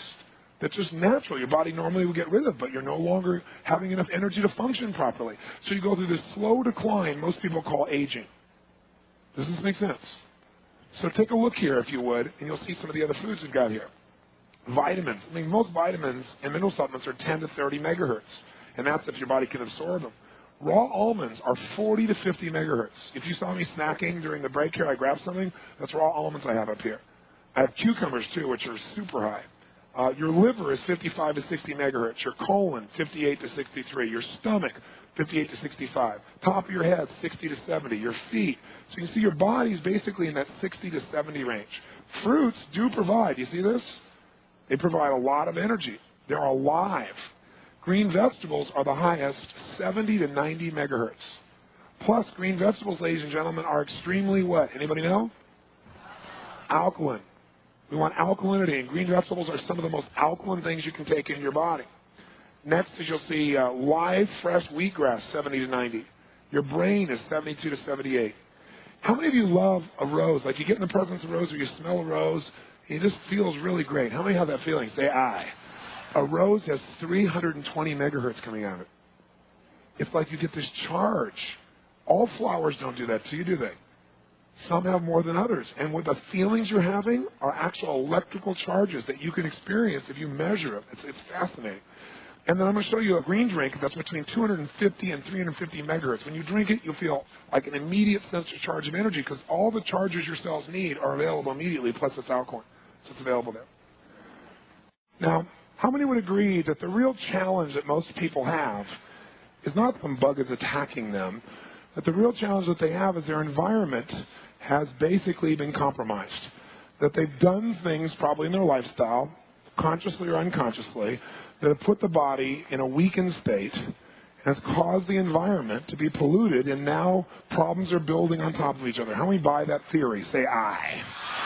Okay, if you buy that theory, then the question is, how do we get there? How do we get imbalanced? And then the second question, the more important one, is, how do we get that balance back quickly? The first thing that happens that takes us out of balance is there's a disturbance. Now, what could disturb our bloodstreams, disturb our environment? Well, as I start out with again, negative thoughts, negative words, negative actions, those emotions, do they have an impact on our bloodstream, yes or no?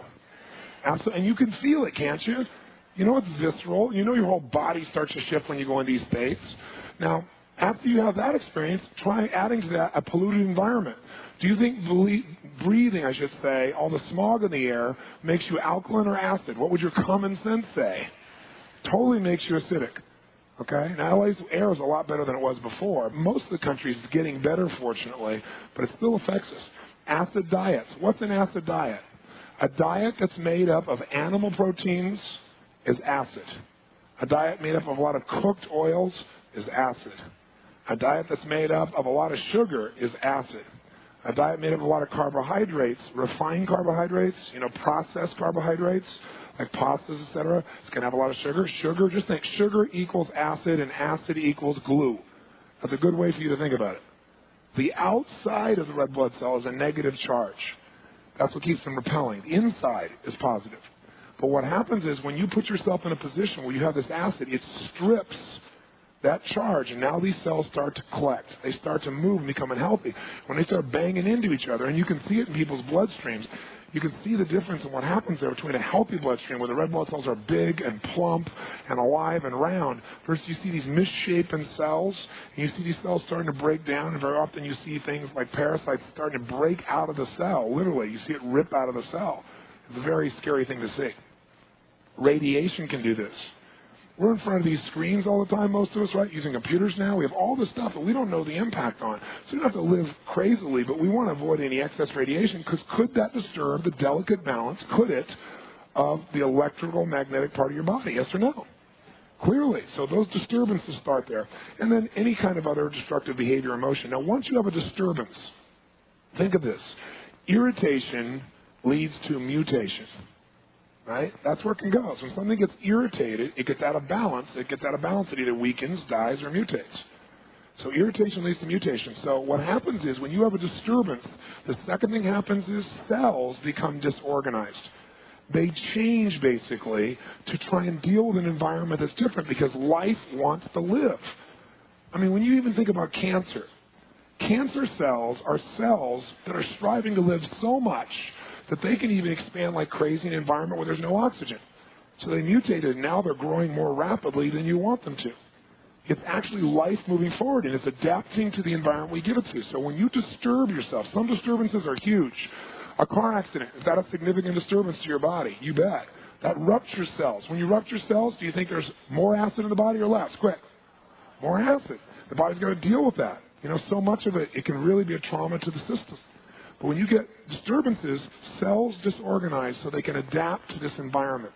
As they do that, the third step is you get a compromised environment. What that means is cells start to really adapt now to this morbid environment, this environment that is not healthy. And all of a sudden now you have healthy cells becoming what? Unhealthy cells. I mean, you can see this under the microscope with people in their bloodstreams. And all of a sudden you have these things called germs that start to grow like crazy, like bacteria and yeast and fungus and molds, because now you've created an environment in which they can feed. You've created a place where they get to live. Now, what's really fascinating, and you'll see this at Mastery, and this will sound insane to some of my doctor friends in the room, but I took Dr. Solomon, who's on the UN board of aging, and he's the head of the Council for Health and Illness, I guess it is, for the United Nations. He's also from Johns Hopkins University. He's the head of nutrition there. Traditionally trained guy, and I brought him about 2 months ago. He was supposed to go for 2 hours because I said, I've seen things in the bloodstream that traditional biology would never say is possible. I've seen a red blood cell literally not be attacked from the outside, but literally when the environment became acid, start to morph and become a rod form, a bacteria. We think of bacteria coming from the outside. Here's this red blood cell like a butterfly morphing and becoming another kind of cell. And then morphing back later when it went to an alkaline part of the body back into red blood cell. It's all caught on videotape. It's called pleomorphism. It's supposed to be impossible. And he's captured this several times because this guy's whole focus is the blood. He gives everybody's blood and he studies it and watches it. So I called Dr. Solomon and I said, all I can tell you, I've never felt better in my life. I see my blood is so pure. I've seen my blood go. Now the red blood cells are big and plump because my body's alkaline. I got enough water in the system, not dehydrated. My energy's amazing. I said, I've always had high energy, but not where it was like I had such reserves. That's the best word I can give you. I have reserve now. Before I could do it, and I was going through my reserves, you know. And I said, come take a look. Fly out for me. He said, okay, I'll go check it out. He said, I'm going to these two places. I'll stop for 2 hours. He stopped for 2 days. And he called me up and he said, this is unbelievable. He said, I want to test that. He's going to do a study at Harvard Medical School. He's trying to arrange one and at Johns Hopkins to be able to show the impact that this has on the bloodstream and show that this has occurred. He wants to be able to duplicate what he's seen. But he said, this is unbelievable because we always think of the outside world attacking us. He said, what I'm seeing is the inside environment, just like with HIV they say it, and now they say for these viruses that the reason they can't stop it is because it keeps what? Mutating into something else. Well, our red blood cells de-differentiate and become something else. What happens is this starts to create this buildup of these bacteria, yeast, molds, and guess what they do? They're creatures, right? They're feeding now on your energy stores, and like all living things, they feed on things, and what do all living things also do? They excrete their wastes, and their wastes are pure acid. So not only are you building the acid up from your lifestyle, but you're now creating an environment where these things proliferate and or adapt. Now on top of that, they put their own waste in, which brings you to the fourth level of imbalance. Now you have debilitating acids growing so that the waste products in those unhealthy cells pollute the environment, and they start to impact the quality of even the healthy cells now. And so more disturbances, more disorganization of cells, worse environment, more acids, and now you're going to what most people think of as debilitating diseases or aging or whatever the case may be. It's an acid problem that comes from disturbance. Now, let me just tell you this. It takes 4 parts of alkalinity to balance out or neutralize 1 part of acid. That's why most people are so acid. So what's neat about the blood and what's neat about the foods is you can see it. You know, it's not this little, oh, I'm going to take this supplement and hope it's okay. I mean, you can see it and you can feel it. You have both experiences. So let's go to a live seminar now where you get a chance to listen in, and let's see if we can figure out why do most people become so fearful about their health, and what are some simple common sense approaches we can take that can free us of the fear and, more importantly, put us in charge. Listen in right now. What I want you to understand today is it's not the principles you're going to learn that are going to make a difference in your health. It's the beliefs you're going to develop about what's most important. And by the way, I said your money, your spirituality, your children. What's the other obvious area you don't want to give up to an expert? Which one? Your health. You can't allow someone to make you believe that your health is such a complex task that only some expert can know what to do. Because I got to tell you something. The ratio of results that these experts are producing in our culture are not very pretty. In the United States, which is a good example, a good barometer of most of the states represented or the countries represented in this room, 1 in every 2 people now die of what? Heart disease. 1 out of 3 from cancer. I mean, think about that. That's staggering. Look around the room. Imagine half the people here are going to die from a heart attack. That isn't necessarily true to this room. In fact, our job is to make sure that isn't true in this room, but statistically, that's accurate. then look at the ones that are left, 1 out of 3 are going to have cancer. Now, there is no excuse for that because those things are completely lifestyle driven.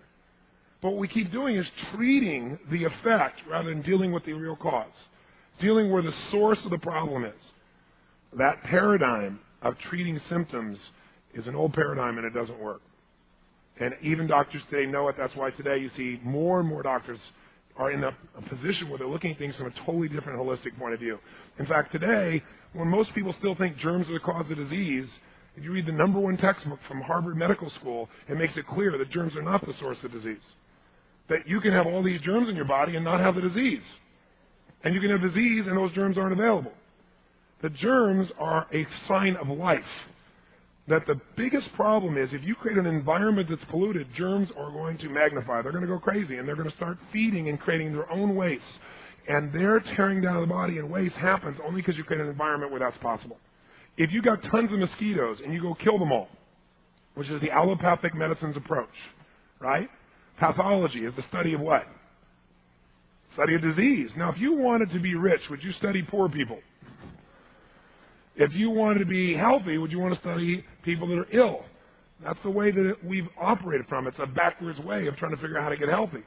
Because it's not about health, it's about maintaining or dealing with a problem after it's occurred. And very often the way we do that is based upon this concept of the body as a mechanism rather than the body as something that really is driven by the mind and spirit.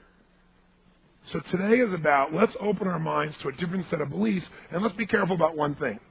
Most truth in life goes through 3 phases because there are convictions in society.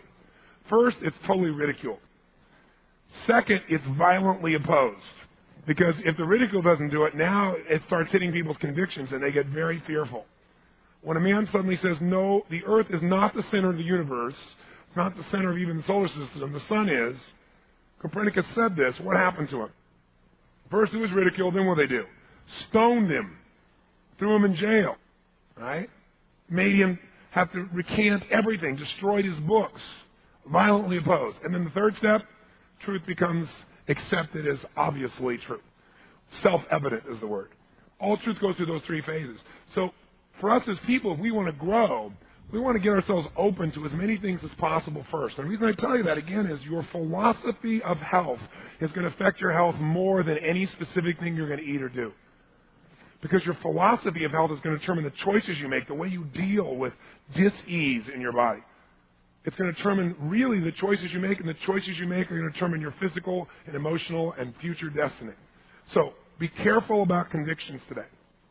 Now, the metaphor I've used throughout the years, the simple one is look at the example of going to New York City when there's a trash strike. If you've ever been there, it's happened 3 or 4 times. Trash will pile up in the city by about the 3rd week so high on the street, it's unbelievable. And they have rats everywhere when this occurs. How intelligent would it be for you to come along and go, look at this trash all these rats brought. You know the trash was there first for the rats to come. But when we think about disease, most of us look around and look for something to blame. Whenever it looks like something's the cause, take a deeper look. It may just be a correlation. And if you respond to that as your principle, you'll live in fear. And worse, you won't change things to make it better. So what I want to give you then is a good example. Let's look at the most modern example of this, which is the flu. Let's think about the flu for a second. The flu. When does the flu have a season in most countries of the world? Yes or no? Is it holiday season or the normal work season? Quick, out loud. Holiday season. Raise your hand if it's the holiday season in your country, because in this room we have 76 nations. Raise your hand. Holiday season is the primary time in which the flu hits. Raise your hand nice and high so I can see. Now, what happens during the holiday season that might add to toxicity or to a deficiency in your nerve energy where you're using more? Okay, do you tend to eat and drink even more, partying even more intensely than usual, yes or no?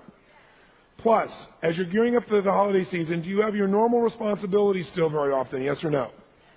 But then you have additional responsibilities, okay? Plus you have things like the outlaws are coming into town, the in-laws. People you're not always thrilled about that you got to have to deal with. Is there politics? Is there emotion during this time? Yes or no? Even if you love the holidays and you exert more excitement, does that occur? Yes or no? And in most countries in the world, the holiday season is an extreme of temperature.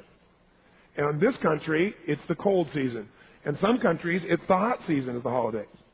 But it's an extreme of temperature. Your body has to use more nerve energy to either cool yourself down if you live in a very hot environment or to heat yourself up if you're in a cold environment. When you're in these environments, you're making more and more demands of energy, and when you use more energy than you can take back, what gets shut off? The elimination process. As that happens, your body's no longer at functional efficiency. As that happens, toxicity builds up. Now, what does this look like? In this country, it starts with Thanksgiving, doesn't it? What happens at Thanksgiving? People sit together and say, it's time to give thanks for our year, for all that we're grateful for, and let's thank our body by giving it a really gentle, nutritious, well-balanced meal. Is that what happens? No. What is it? It's called pig out time. And what do people have for Thanksgiving? What do they have? Come on. Turkey. What else is on the plate? Mashed potatoes. What else is there? Gravy. Desserts. One little token vegetable on the side that nobody touches. Pure acid, pure waste, pure poison in mass. And when you've eaten so much, by the way, do you eat a lot? Eat so much you can't breathe. And you push away the table, I'll never eat another bite again. Pumpkin pie? Okay. Coffee? All right. Isn't that true? And what do you do after that meal? Do you go out and say, oh, God, I feel so good. Let's go out and take a nice run. Let's go to the movie. Let's go for a jog. What do you want to do? Boom. Your brain goes in a total overwhelm, doesn't it? Your body tries to shut down. You're exhausted.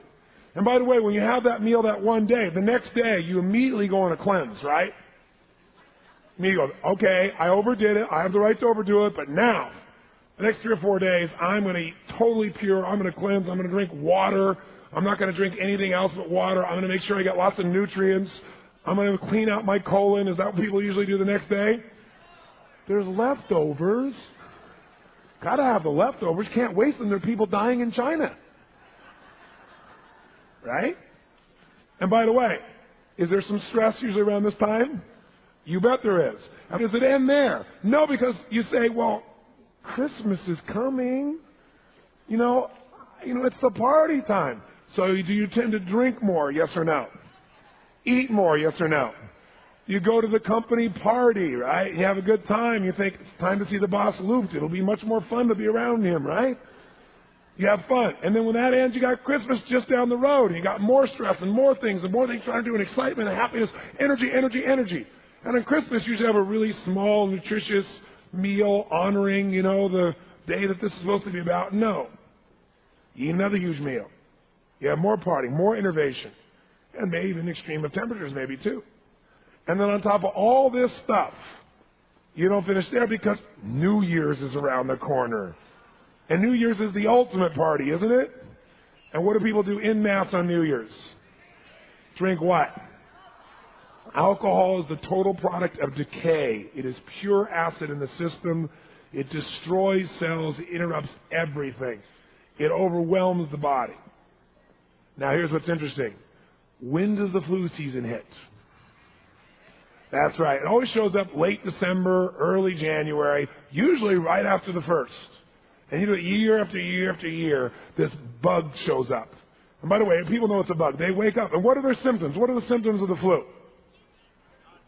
Nausea, vomiting, diarrhea, fever, chills, aches and pains. Are those the symptoms of a body that's been poisoned? Yes or no? Are those the symptoms of a body trying to get rid of poison? Yes or no? But when we look for the cause of this to deal with it, we look because we've been conditioned that it must be a germ. So we look for the germ. We look for the flu virus. Not even a germ anymore, not a bacteria, something that actually is alive. We look for a virus. Doctors in this room, correct me, doctors, if I'm wrong. A virus has never been proven to be alive. None, ever. Everything that's alive has several points. It consumes things on its own. It eliminates things, and it has its own free movement. No virus has ever been proven to see that. To see a virus, you have to have an electron microscope. They judge them by shapes. You're seeing now modern medical schools are actually talking about viruses may just be pieces of spent cells. We see them in a particular area, and we think it's the cause. There's no more the cause than the rats are the cause. You've got to get this waste out. You must cleanse and detoxify your body. If you don't, you're going to pay a severe price. It's uncomfortable. When it's uncomfortable, go, I paid this price because I did stupid things. I didn't love my body. I put things in that didn't belong, or I innervated myself. I need to rest, I need to drink fluids, I need to get this out of my system, and I'll be fine. I don't want to aggravate it or shut down the process. I got to let it run its course. If I let it run its course, it'll be healthy.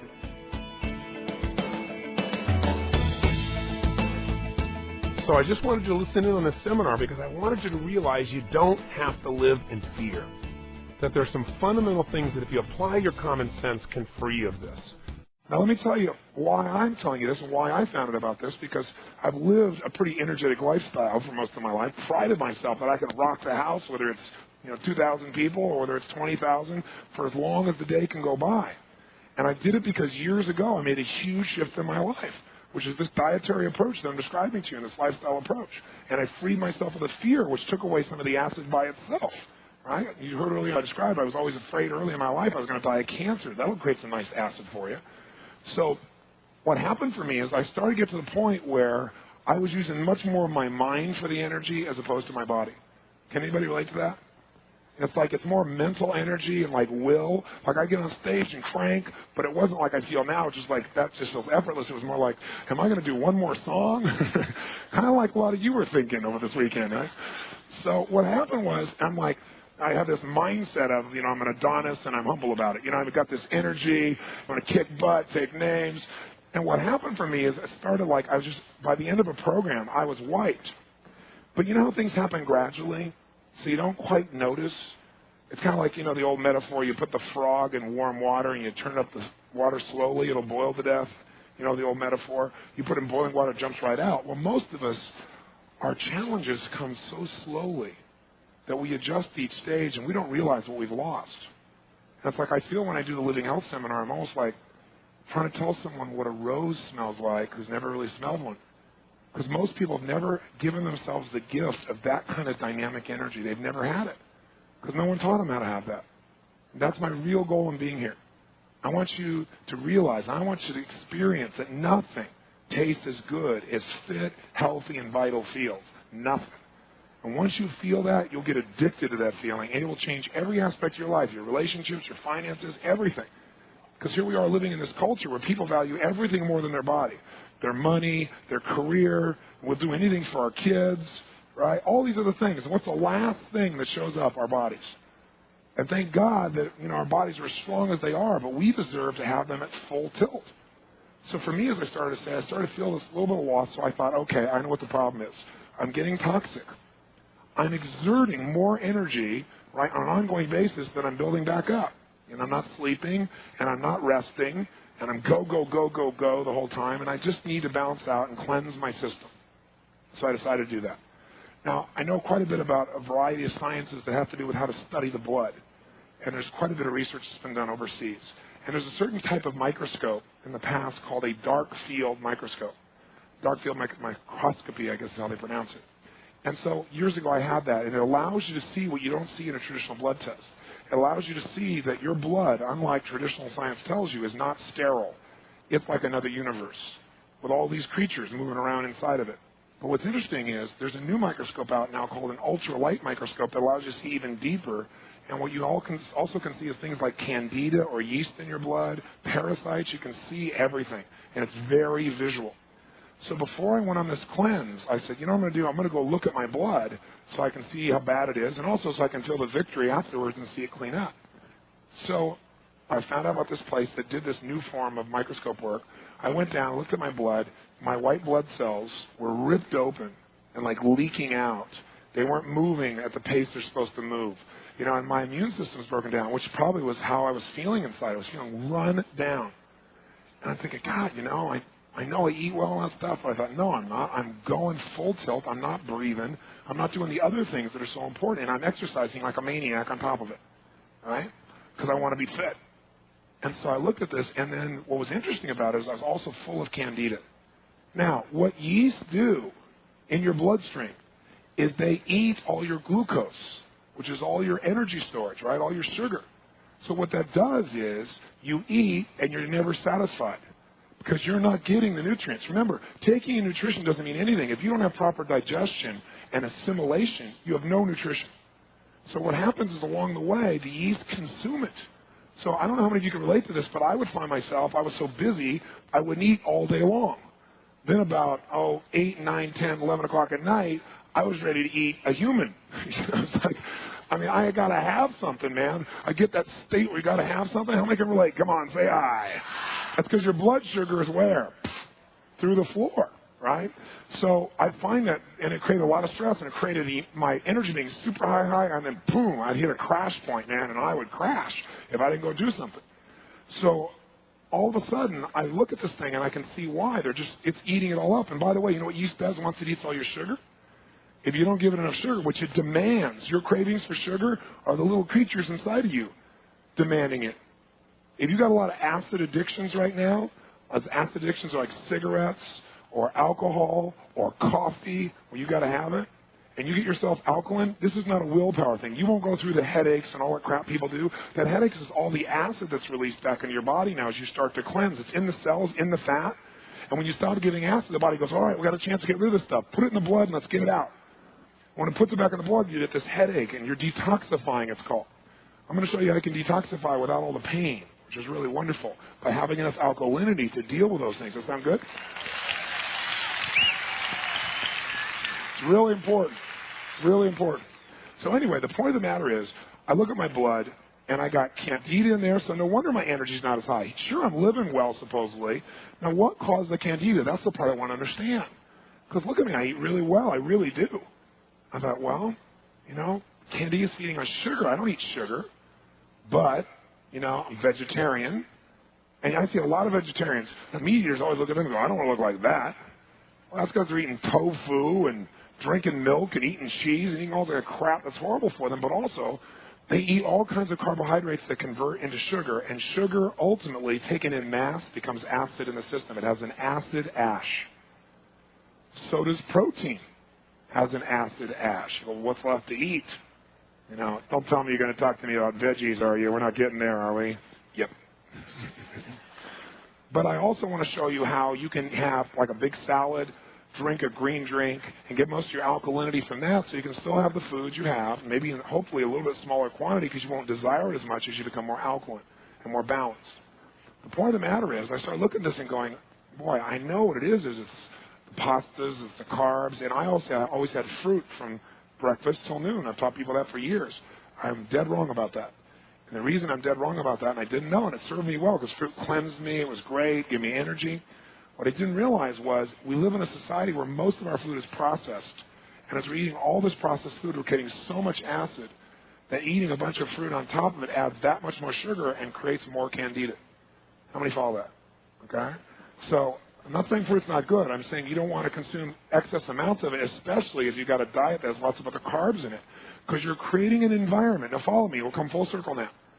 You're creating an environment that these little creatures will proliferate, right? Because they got a feeding ground, right? The rats don't come until there's enough trash to feed them. When there's all this trash, they're going to come. And once they get there, they tell their friends, right? They camp out. And they grow and expand and create more of a problem, don't they? So you don't want to create trash inside. Trash inside starts with the acid, and then it starts to create more and more challenges. And as we do this, as we become more acidic, as we get more sugar in our bloodstream, we create the things that suck our energy away. As I started to say, when they're done with your sugars, these yeast start to eat your proteins. They start to literally break down your soft tissues and your muscle mass. So if you're real flabby and all that stuff, I don't know the real statistic. There are books that claim, there's some scientists that now claim that as much as 70% of the population is infected with yeast and candida. I mean, it sounds to me extreme, except when you look at the lifestyle of most people, then you go, maybe it's not extreme. But you can find out very easily by doing a blood test, and you've got to cleanse it out. The good news is you can cleanse it out easily. All you got to do is alkalize the bloodstream, because this environment that the yeast grows in has to be acidic, right? It's the environment, guys. It's always the environment. And the good news is we're in total control of that. And by the way, even your teeth. Think about this. If you talk to your dentist has been educated, they'll tell you sugar doesn't burn holes in teeth. It's the sugar as it metabolizes into acid, which all sugars do, it drills a hole in your teeth. It's the acid that does that. Now imagine that acid going through your organs, through your tissues. Imagine that you have a genetic strengths and weaknesses. If yours is in the prostate, gentlemen, the acid will go there. And that's where you're going to experience the biggest problem. If it's in your breast that's that situation for a woman, it's going to go there. It's going to go wherever your weak point is. If your liver's weak, it's going to go there. The weakest part of your body is where the acids will settle, because that part of the body can't clean up the mess as quickly. Does that make sense? And so then you pay the price in your weak place. You must be alkaline. This whole conversation is, number one, how do we alkalize the body? Why do we alkalize the body? Because we've got to have the 7.36. And again, you can do this. You can go pick up those things, put it in your mouth, and see where you are. So anyway, the point of the matter is, I went and got this blood test to finish the story. I said, what do I do? They said, here's the things you should do. And they said, in 30 days, you can have this totally turned around. I said, show me some examples. So they showed me before and after people's blood. Being visual, that convinced me. So I said, great. Showed me a woman who had breast cancer and what her blood looked like. And it scared me because mine was moving in that direction, that kind of breakdown. And they showed me 30 days later, and blood was perfect, right? And she's fine. So I went and did this for 30 days, and I went and had the blood test again because I'm not a believer in, I've never promoted supplements because most of it is expensive urine. Right? 90% of it just goes straight through you. Your body can't digest it. It's not absorbed. So I went 30 days later, and I looked at my blood, and my blood was perfect. No candida in the system. White blood cells perfect. I knew that before I got there because I felt better than I could remember feeling in probably 5 or 6 years. And I think I feel pretty awesome. But I remembered how good I felt before that I'd gradually forgotten. So everything I taught before is totally in alignment with creating alkalinity except eating fruit in the morning till noon. And I've been teaching that for years, so I was an idiot. I apologize. But it really worked for me. I mean, it worked at the time. But it has a cumulative effect if you're doing all these other things too. So I'm not suggesting you can't eat fruit. And I'm going to now become very specific about the principles. But I wanted to give you this overview. Does this make sense to you? Okay? All right. Back to me personally now. As we wrap this up, here's the secret to this. First of all, does it make sense to you that you've got to provide your body with more alkalinity to stay in balance? Sure it does, because we all live stressful lifestyles, acid lifestyles. And you've got to remember that if you're going to live an acid lifestyle by the way you eat or by your stress, the way you're living, remember it takes 4 parts of alkalinity to balance out 1 part of acid. If you'll just create this balance in your life by drinking more water, by drinking a green drink or wheatgrass, giving yourself enough greens, the changes can be miraculous. I've seen it in my own health and energy and the people that I care about and the people I meet every day. It's such a simple change. All it is making a simple addition to your life, yet the improvements in your life are so radical it's almost hard to imagine. I'll give you a really good example. I had a young man who was sent to me by the Make-A-Wish Foundation. His name is Sean. And Sean came to me because, as often the Make-A-Wish Foundation will say, this is a person's last wish. He'd like to meet you. So what I usually do is I say, have him come to one of my 3-day seminars if they're physically capable. We'll do whatever it takes to make them comfortable, because in those 3 days, in that revolution for their life, and that Unleash the Power Within program, they're going to experience things that will shift their beliefs, their emotions, their entire life. And then I'll spend time with them afterwards for an hour or two just hanging with them, as opposed to just having lunch. So in this case, they brought me this young boy, Sean. I think he was 21 or 22 years old at the time. Unfortunately, he had stunted growth, and he didn't stand much taller than my knee. He was in a wheelchair. His bones were so brittle that when he came to do the seminar, and it was time to do the part of that seminar called Fear and the Power, the first part of the seminar is teaching people how to overcome any fear and take action in spite of it. It's the thing that stops us all.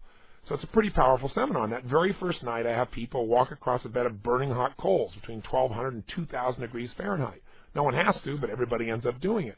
Because once you see how to break through your fears and you know what to do, you just take action, and everything shifts. After doing that, anything else you thought was difficult seems pretty easy by contrast. So he couldn't physically walk, obviously.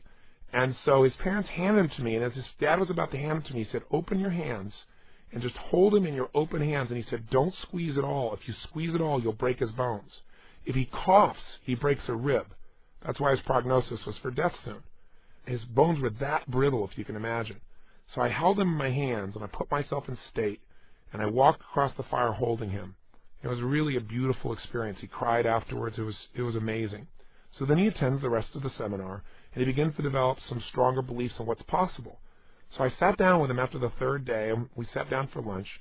I said, tell me what you believe about all this. He said, well, I believe there's got to be an answer, but no one's been able to give me one. I said, well, I'm not a doctor, and I can't tell you what to do. But I know a couple of experts that understand acid-alkaline, and I explained to them the very principles that you've learned here. And I said, I got to believe that if your bones are so brittle that they're breaking when you cough or sneeze, you've got to have an enormously acidic body. Now, Some of that can be genetic, I'm sure. But I believe if you talk to some of these people, they might be able to make you at least more comfortable, and who knows? It might save your life. If you're interested in doing it, I said, I'll send you, I'll pay for the flight, and you can go check it out for yourself. And I'm not telling you have to do this. Just decide if it makes any sense to you, and if you do, use it. If you don't, don't. So I sent him to see one of these experts, and he ended up staying there for 3 days with this person. He changed his entire diet. Now, again, his prognosis was terminal. I spoke to his mother, and I spoke to him, and he was feeling better and better each day. Well, that could be anecdotal, obviously. Interestingly enough, within 6 months, he was still not only alive, but he was stronger than ever. He was able to cough or sneeze without any fear. Within 12 months, and if you saw him today, he showed up at one of my seminars to surprise me one day. I hadn't seen him in a year. And he rolled up. He was still in his wheelchair, but he said, let me show you what I can do now. He got out of his wheelchair and did push-ups. He pulled up his stomach and showed me he had a six-pack on his stomach. He's now lecturing all across the country. He's been written up in various newspapers as this wonder kid, and he's telling everybody what you can do to transform your body is by understanding how to give your body what it needs. His prognosis is no longer death. Here's a young man who literally has his life back. Now, your situation is probably nowhere near as extreme as that. Maybe it's a lowered sense of energy. Maybe it's you just want to really get those last 5 or 10 or 15 pounds off. You got to give yourself every advantage you can. That's what Get the Edge is about. So what do you got to do? Let's remind yourself. Just make sure you take action when we turn off this tape. You don't go, that's an interesting principle. Well, I should think about that. No. Make sure you start cleansing right away. Start drinking plenty of water. I'll give you a ratio. Half your body weight in ounces. If you're 200 pounds, that's 100 ounces in a day. You go, you got to be kidding. You're going to drown me, Robbins. No, we're going to cleanse you, and we're going to get that liquid in your body so the acid gets out. If you want to, another way to do this again is to get green drinks. They're so alkaline. So you can go get yourself something like wheatgrass, which doesn't taste pleasant at first, but that's because your body's acid. Once you start drinking it for a while, your body won't be as acid. It'll actually have a sweet taste to it. Or you can call us for our green drink. And if you do that, you can get a green drink. You can mix in water. You can take it on the road. You don't have to worry about finding wheatgrass. And it's just as effective, in some cases more, because there's more than one type of green in it. It's been specially formulated by Dr. Alex Guerrero, the man I told you about, who has such extraordinary results with people like Shaquille O'Neal and a lot of other peak performance athletes and teams. But he also uses the same process of alkalinity to get people healthy who have been diagnosed as terminally ill. So if you're interested in drinking that green drink, give us a call. You can reach us at 1-877-GO-4-GREEN. That's G-O-4-GREEN. Or the real number, for those who can't remember, Go for Green, is simple. 877-464-4733. Again, if you're interested in getting the green drink or any of our Inner Balance products, all designed by Dr. Guerrero, give us a call at 877-464-4733. But you can do it on your own. You don't have to do it with us. There are many ways to get your body in balance. Do whatever makes sense to you, but do something so you can get started right away. Remember, don't ever leave the sight of understanding or of setting a goal without doing something towards its attainment. It's time for you to have more energy, isn't it? Isn't it time for you to get your life at the highest level of energy possible? If it is, make sure you do something right now. We talked about it here. If you want to experience more energy than you've ever had before, call us or do something now as soon as this tape is done. Our next session is about the mastery of emotion. You know what? Whether you're happy or sad, depressed, frustrated, angry, or filled with joy, excitement, and passion is a choice. There are a couple of physical triggers that you can take hold of that once you understand them, you'll know how to use your emotions instead of have your emotions use you. That's our next session. I hope you enjoyed this session, and I'll look forward to talking with you again tomorrow. Till then, remember to live with passion.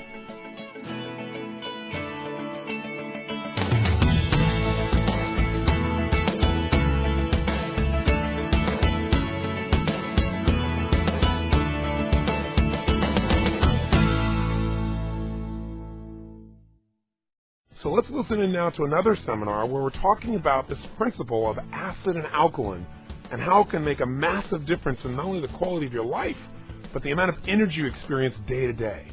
Here we go.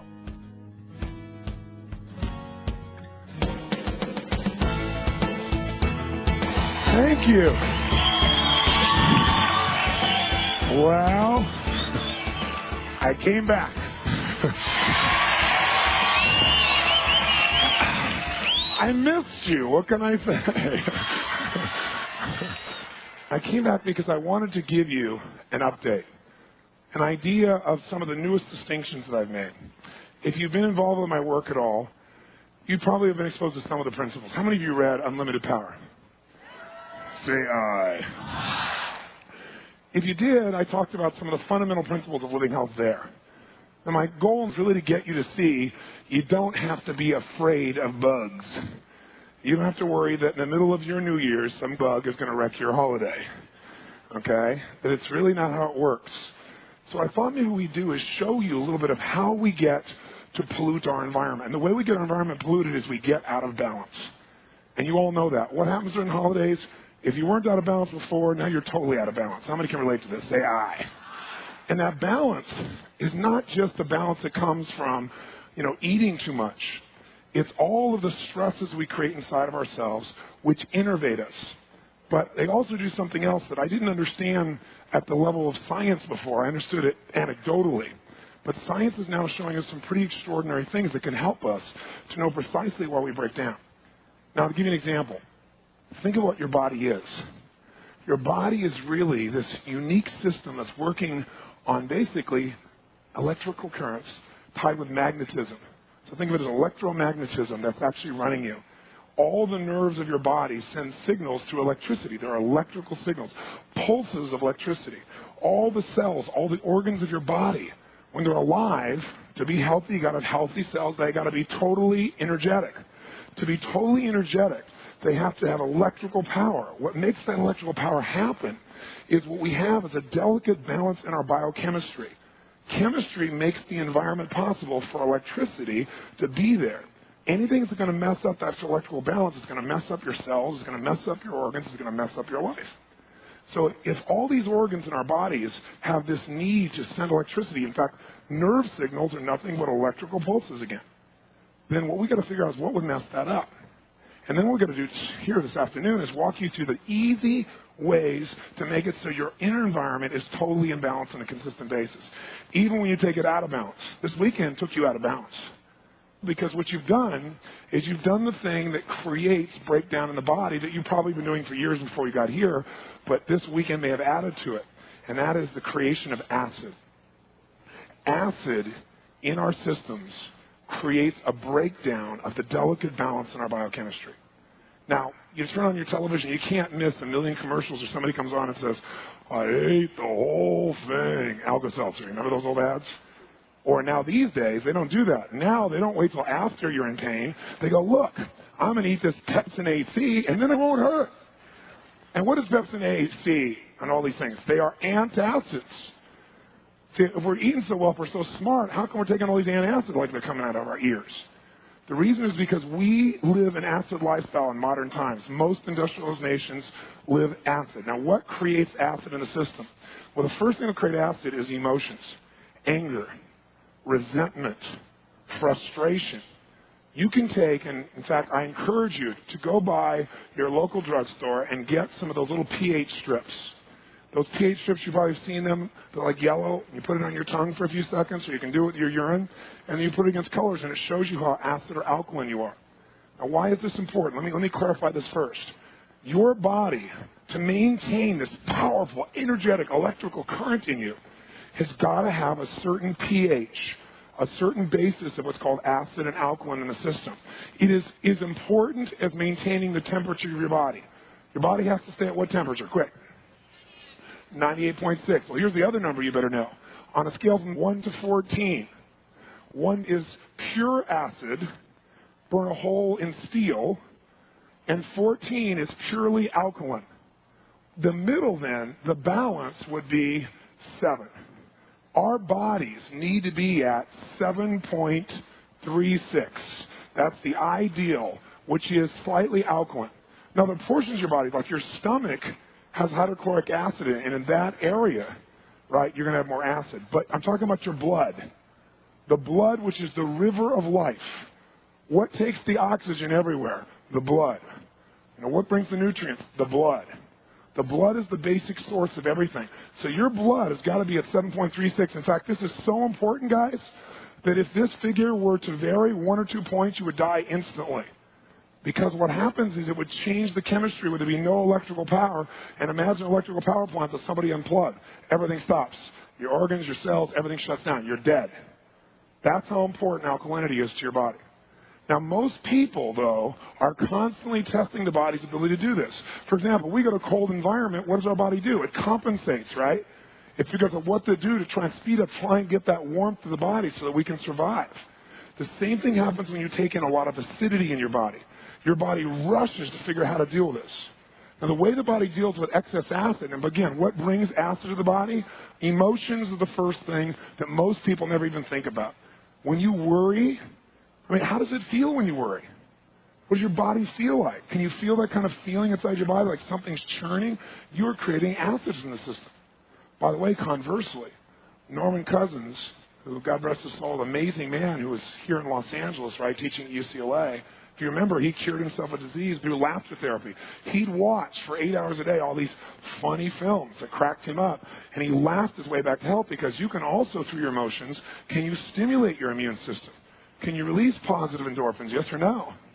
So when you're talking about my lifestyle, I know people all the time who are so rigid about what they're going to eat, and they're stressed every moment about it. And I'm looking at them going, they are not going to be healthy because they're creating acid continuously, which, guess what acid does?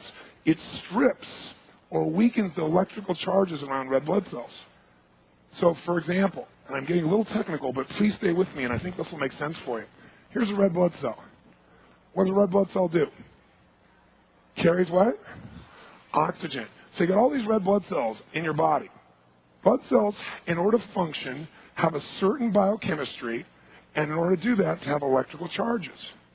The outside of a blood cell has a negative charge. The reason it has a negative charge is it keeps the blood cells from doing what? Anybody know? Sticking together. If the blood cells stick together, what's going to happen? They're going to suddenly go through the bloodstream more slowly, through the body more slowly, so you're going to get less oxygen. All these little red blood cells got to make it all the way down to little capillaries. Some places they have to go one at a time. So all of a sudden, imagine you've got your body full of sludge. And by the way, that's how most people feel. They sludge through life. Because if you see the red blood cells, they're all clumped together. Now, what happens is the inside of your red blood cell has a positive charge.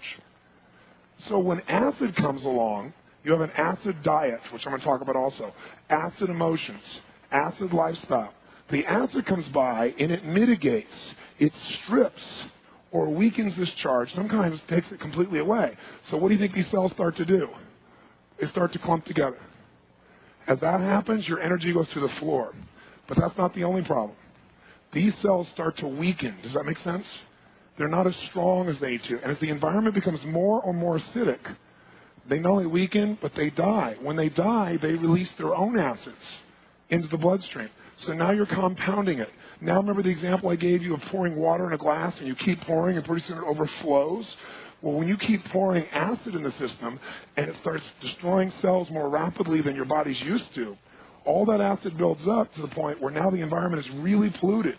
And what got worse, you basically have negative momentum. It gets worse and worse and worse and worse. So pretty soon you don't know why you have all these aches and pains. Aches and pains are acid. It's a lack of oxygen and acid. And you can find it in any part of your body. So what we've got to do is we've got to maintain this balance. You know what your body does? Your body's intelligent. It's ready for this. It's designed for this. Except it's not really designed for what we do to it.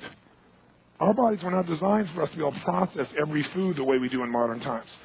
And to take in the things that we drink and eat that have no basis in nature whatsoever. So we're putting all this acid in. So the body does, it says, my God, we have an emergency here. We have got to solve this. So the body uses stores of alkalinity to neutralize the acid. You have alkaline reserves, they're called. So the body knows how to do that. But here's the problem. If you keep putting more acid in than the body can deal with, pretty soon, what do you think happens to your reserves? They go down. Pretty soon you don't have any reserves. Now you're in a dangerous situation. Now you're going to start having a major dis-ease start to affect your body. What makes it bad, what tears the process down, other than your initial genetic weakness, is the acid. And whether your genetic weakness is affected or not, is acids go to the weakest part of the body. And so they weaken something that's already in trouble. Is this making sense to you? Okay? It's such an important understanding. So, guess where the body now goes to survive? It takes these acids out of the bloodstream and into the fats of the body. Because that takes it away, the acid away from the vital organs of the body. Because if it gets in the vital organs, you got real problems. Now, what if your genetic tendency is not to hold much fat? People that are fat tend to actually be a little bit more healthy very often if their arteries aren't clogged, because they can deal with more of the acid than somebody who's skinny, interestingly enough. And you can see this in people's blood if you study it. So what happens, it goes into fat. Now, by the way, picture this. This is the average person that I see. Let's say a woman as an example. She really is committed to her body. The culture has created these anchors that women focus even more on it than men do. Unfairly, by the way. So this woman really wants to make this change. So she really does a really good diet. She really makes all these shifts. And she says, I've got to exercise. But she's so stressed about it, she's creating an immense amount of what? Right? Secondly, when she exercises to extreme because she's sick and tired of being overweight. Now, I'm going to get a trainer, and I'm going to kick butt. I'm going to do whatever I can. So she produces massive exercise with massive amounts of lactic what? Probably exercises anaerobically, more than likely. Can you over-exercise, yes or no? Oh, yes. And so now all this additional acid's in her body. And she says, wait a second, it can't be my metabolism because I'm not eating a bunch and I'm working out like a maniac. I'll tell you what it is. You're not over fat, you're over acid. You will not let go of the fat no matter how much you exercise, no matter how much you eat right, if you do not create an environment that is more alkaline. You can't. It's a survival tool. Now, I was with the gentleman who introduced this concept to me. I was with a group of doctors from all over the world, from Russia, from Korea, from all over the place. And I went through a week with him studying people's blood. And I just did it as an amateur. I'm not a doctor. There's nothing I'm used, but I like to understand this stuff with precision. I'm a maniac for that. And while I was there, a group of his patients came in. He's a microbiologist, right? And they came in one after another, and we saw the before and after of their blood after they began to what I'm going to ask you to do, which is alkalize and energize your body. We're going to make sure you get a lot more alkalinity in your diet and in your fluids so that your body can deal with this and not have to pull from your reserves. While we're there, he started showing us what happens here in this situation. He shows us examples. You know, when people get older, very often they shrink. Do you ever wonder why that happens?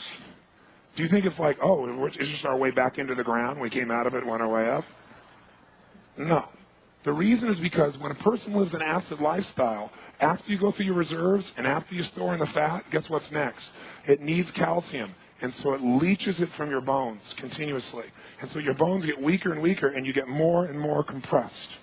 It's like stealing bone mass almost as a metaphor. It's not exactly how it is from your body. There's no reason for you to shrink, just to give you a clue. Okay? The only reason you shrink is because your bones are weak because you're so acidic, and your body is leaching from it. And you'll begin to break down in all kinds of other ways, too. Your muscles get flabby because acid eats it away. And there are other elements also that affect this, to give you an idea. But here's what was really fascinating.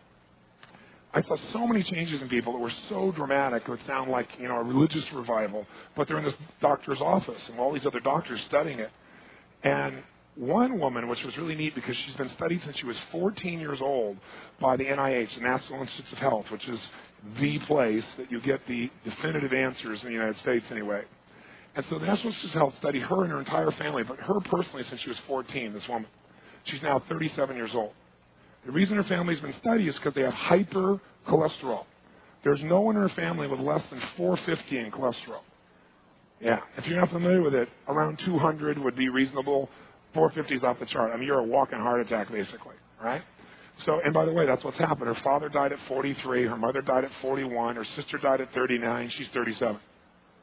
And the NIH and the University of Utah both have studied her, but the NIH since 14, and they've tried to use their family as an example, and they tried every diet they could on them, every kind of treatment you can imagine. They put them on low cholesterol, no cholesterol diets. And their cholesterol still rises or stays the same. They've never been able to reduce it. This woman has been doing what I'm going to show you today, alkalizing and energizing, practicing everything I was teaching before, but adding the focus of alkalinity to her diet, drinking a green type of drink that brings more alkalinity in the body. She's dropped 50 pounds in the last 6 weeks. She's never been able to lose weight. Why? She had so much what in her body quick.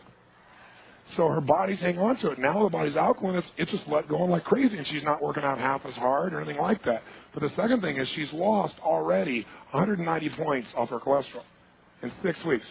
Nowhere in her entire, it deserves a hand. I agree. Give her a hand. Right? What's cool about this is it's, you know, documented by the NIH because sometimes individual researchers do their thing and people go, so it's really outstanding to be able to see that. So why would her cholesterol go down, though? Cholesterol, you don't need any more cholesterol. Your body, as most of us know, makes cholesterol. The only reason you get additional cholesterol is you're eating animal products. So you're eating the cholesterol of other creatures and putting it in your body. So with their dead mass, you're taking their cholesterol. All right? Doesn't this sound attractive? Okay? But here's the real problem. You get your body where your blood, you put more acid in. Your blood's got to stay at 7.36 or real close, right? So it's got to do something. Now, it tries to use your fat stores. It tries to your alkaline reserves. It tries to do anything to balance it out. Let's say that you've maxed out those things, and all this acid is going to run through your arteries. What will acid do to your arteries? It'll burn a hole in it like that. You'll be dead. You can't have arteries with holes in them, right? So the body says, we need a binding agent. We need something to grab a hold of this acid and protect the arterial wall. So it secretes or gathers, if you've had additional cholesterol, the cholesterol, and it puts it on the wall to protect the sensitive linings from all the acid. And by the way, there's no downside to that if you were to then change your diet. But if you keep being acid, the body keeps adding cholesterol until pretty soon there's no room for the blood to go through. But it's like, do I die now or do I get a chance of survival? Does this make sense to you? I mean, this is breakthrough stuff.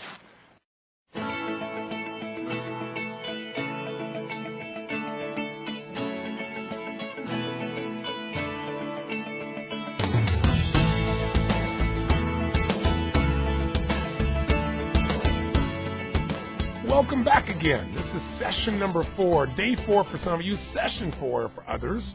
This day is about a subject that affects everything else in your life. And this whole series, Get the Edge, has been designed to focus on the majors of life. As I said earlier, most people major in minor things. They put all their attention on things that don't matter, and they make them more important than they really are and get stressed out.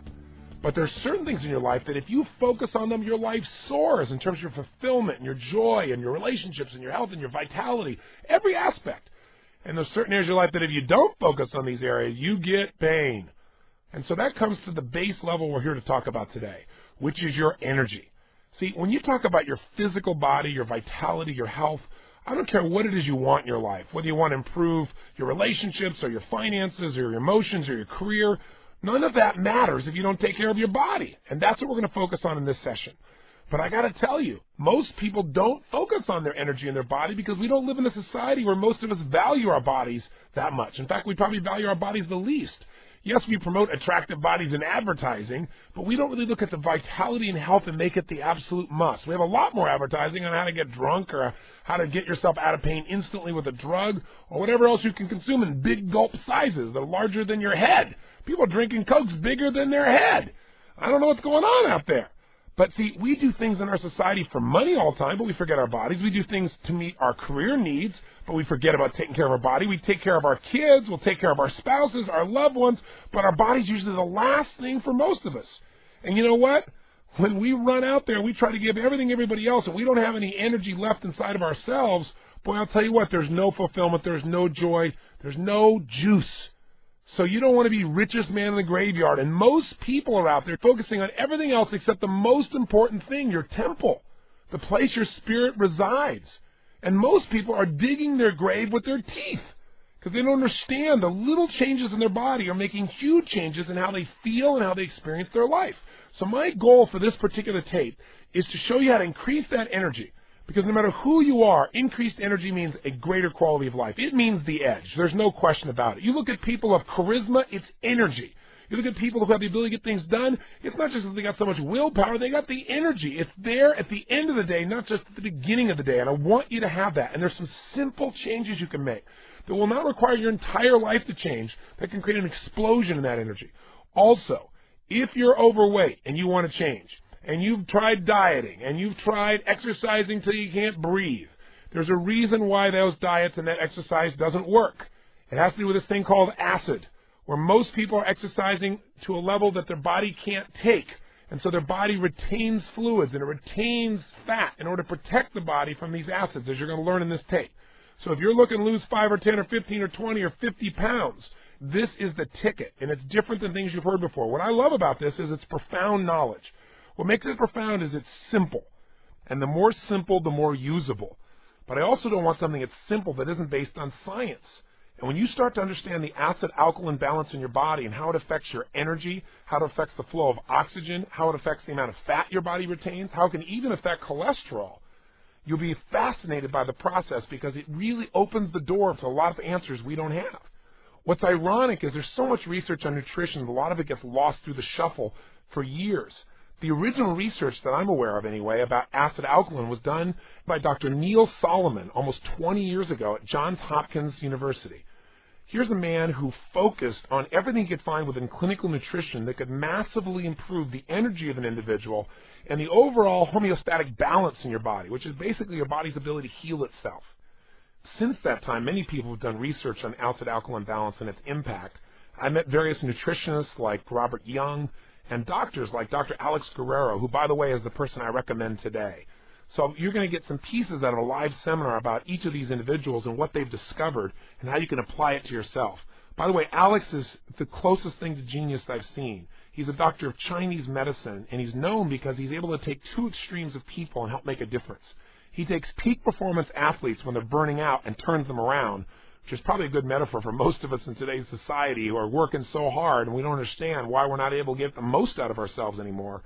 But he also specialized in his practice on taking care of patients that traditional doctors think are terminal and they're inoperable or there's nothing that can be done at this stage. They just believe that this person is going to pass away. His statistics are amazing. He's now cared for 400 terminal patients designated as untreatable by their physicians. 5 years later, approximately 85% of them are still alive and thriving. This man really has found some tools that can shift people's health in a short period of time, including those people who think there is no hope. So this information truly can be a breakthrough. And what I really want to do is free you from fear. So many people walk around every day afraid someone's going to sneeze on them and they're going to get a cold or the flu. I mean, at one stage, I used to do 275 days a year, literally traveling and doing programs, and I've never missed a program in my life in 25 years. I don't say that to beat on my chest. I say because I want you to know that you couldn't be more exposed to germs than I am, because I've been virtually everywhere on Earth, involved with tens of thousands of people on an ongoing basis, and I don't break down. How do you explain that? Well, you could say, well, that's your belief system, but there's more than just beliefs involved in your physiology and your health. And I'm certainly exposed to germs everywhere. The reason is that germs are not enough to describe disease. 10 people can be exposed to the same germ. Not everybody gets ill, as you well know. And as you'll hear as we go to the live seminar, you're going to find that even today at Harvard University, they teach that no one specific germ is an absolute guarantee of having one specific disease. There are so many environmental factors, the amount of stress or emotion that's going on in your life, your genetic tendencies, and the things you do to keep your body in balance before you're exposed to such germs or viruses. We've got to be responsible if we're going to get out of fear, get into energy. If we're going to get out of excess fat and into fitness. If we're going to have the kind of joy and ongoing health that we deserve. So, here's the cycle of balance. Number one, you must cleanse. How many of you think you've built up some toxicity and some acid through your lifestyle up until now? How many think you're certain about that? Say aye. Trust me, you don't need a blood test to know that. Okay? So you got to cleanse. Now, what you want to do is superhydrate your system. Superhydrate means you're going to drink a lot more fluids than you normally do, but you're also going to drink fluids that are alkaline in nature. So you want to drink green drinks. Whether you drink hard drink or not, you can certainly do any other form of green drinks you want. If you go by any of these juicing places, you can get fresh green drinks, and there's all kinds of them that are alkaline, anything you want. But one of the most potent that most of you have heard about is wheatgrass. And the only thing with wheatgrass is it's very concentrated. So you've got to make sure you gear up for drinking wheatgrass. And wheatgrass has some benefits in that the chlorophyll in the plant captures the energy of the sun, which is basically life. We have to get that energy ultimately through the system. And so what happens for us is the chlorophyll in the plant is what converts it to energy. And if you look at the molecular structure of wheatgrass, you look at your own bloodstream, you look at the molecular structure of your blood, it's almost identical. So it's almost like eating the greens or eating the chlorophyll is like taking the blood of the plants that's still alive when it's like that, just like it's giving yourself the ability to build your blood, and it's seen as a blood builder. There's quite a bit of scientific research on it. So you're welcome to drink that, or if you want to get some of this green drink, what's great about it is you can put it in any water you want, wherever you are. You can take it with you on the road, and you can take something. You start to get that place where you haven't eaten, and you're like, your blood sugar's going, you drink that, boom, you're solid. You'll have the fluids that you need, you won't be dehydrated, your blood sugar will be even, and your energy will start sparking because all that electricity, all that energy is available for your body immediately. But what you're going to want to do to cleanse ideally is 7 to 10 days would be the ideal. 7 to 10 days where you would literally go on pretty much a liquid diet. You'd be doing green drinks, green soups. There are a variety of choices in there that you can go through during that time. The minimum you'd want to do is probably 3 to 4 days. We say, I'm just going to cleanse my system. I'm going to give all my organs a break. I'm not going to add more crap on there. I'm going to give them a rest and let my body just flush the system out. This would be the ideal. Now, I'm not going to ask you to do that if you don't want to do that. I'll tell you what to do that's more gentle and more simple. But this type of cleansing is not painful. In fact, you'll start to learn after a few days, if you do the 7 to 10 day one, you'll notice after about day 3, you don't have any hunger at all. In fact, you'll realize if you start to go eat, it's almost like, God, I'm not hungry. And you'll notice you're really doing it because you're frustrated. Or you're really doing it because you feel lonely. Or you're really doing it because there's some other emotion you're trying to feel. And since you're not eating, you won't eat, and you'll notice it. And it'll help you to break the emotional patterns that are controlling you as well. If you wanted to absolutely give your body the ultimate gift, it would be to go on a cleanse. So you want to drink at least 3 liters of this type of green drink a day. 3 liters. Like for me, did they put one? Well, you can see this is what I drink the whole time I'm here, if you haven't noticed. This is it. All weekend long I'm drinking this. By the way, the green drink doesn't taste bad. It doesn't taste good either. It's kind of neutral, you know. But this size is 1.5 liters. So you're going to want at least 2 of these a day. I drink one of these in the morning, first thing, total energy. That's what I did this morning. I put the green drink in, shake it up, ready to rock and roll. I'll tell you what else I do. I drink one of these, or at least half, before I eat something. What do you think that does? Hunger's gone. You don't overeat. You also feel more alkaline, so some of the things you'd normally be addicted to, you'll find that addiction starts disappearing really fast. So, we want to cleanse. How many understand what we want to do here? Say I. What's the key word of cleansing? We don't want to hurt our bodies. We want to super what? And by the way, in a cleanse, you would ideally not bring any other food in, right? This super hydration is not just 7 to 10 days. This is every day for me. Does that make sense? If I'm really super hydrating, then for me, I'm drinking 3 of these. Okay, to give you an idea. Maybe even 4 sometimes, which I thought would be impossible. But I'll tell you what, if you do that for just 3 or 4 days, if you guys did nothing out of this day, you said, that Robbins, yeah, he's a nice guy, he's a little crazy, but I'll do this for 3 or 4 days. By the 4th day, you won't believe how good you feel. I mean, aches and pains and stuff you have will be gone because you have so much alkalinity in your system, your body will have a buffer to deal with that stuff. It's fantastic, absolutely fantastic. Okay, so we cleanse. Second thing we do to get back in balance is we interrupt the destructive pattern that's creating the problem. So that pattern might be the way you're using your emotions. You go, you know what? I learned all this stuff this weekend. I'm not going to indulge in this anger stuff. I'm doing anger. I'm doing depression. Let me breathe. Let me change. And you make a shift. Maybe the pattern is you keep eating like hell. Well, you got to break the pattern. Because if we cleanse and then you go back and start doing the same stuff, eventually you'll be back in an acid state again. Does that make sense? Now, by doing all this alkalinity on a regular basis, you start to balance it. But remember, you don't want to build up any more acid than you need to. Then the third step is we need to provide the body what it really needs. Once we take control of those patterns, provide it what it needs. And there's a metaphor. It says every man needs a good woman. In fact, every woman needs a good woman. Like a good mom. Okay? All right? And what woman stands for is you've got to give the body what it needs, which number 1 is what? Water. Number 2 is oxygen. Does that sound familiar? Number 3 is minerals. And again, it's not only minerals, but you'll find, how many of you know of a genetic weakness that you have, either by your family history or by yourself, like a heart or lungs or something of that nature? How many are familiar with that?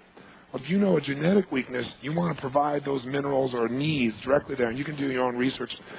You've got A for woman is alkalize, and N is provide the nutrition and diet. What that'll allow you to do is put your body back in balance. When it's in balance, your biochemistry is where it needs to be. The electrical charges are there. The cells are vibrant. They're alive. There's lots of what? Energy. And you start feeling good, being good. You think differently. You feel differently. Your skin changes. Everything shifts in your life when you put yourself back in balance. So how do you get balance? Number 1 is what? Cleanse. Number 2 is break the pattern by taking control. And number 3 is provide what it is you need. Now, here's what we've done so far. We've freed ourselves, if we're intelligent at this stage, from fear. Because we understand things don't just attack us. We've got to create an environment that feeds it. How many buy that? Say aye. Two, we've identified specifically the foundation of this, which is getting out of balance because we create disturbances or we get an environment that disturbs our cells. They disorganize, they get an environment now that's compromised, they mutate, they respond. Those beings or those creatures create their own waste products, and those acids then continue to cycle till we get more and more unhealthy. We know to get balance, we got to what? What's the first step? What? Cleanse. I want you to remember that because the way we're going to live is one that's a cleansing lifestyle, not a clogging lifestyle. And we're going to have that as part of our mindset.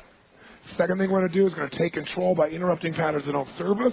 And third thing is we're going to provide the body with the core nutrients it needs, a good woman.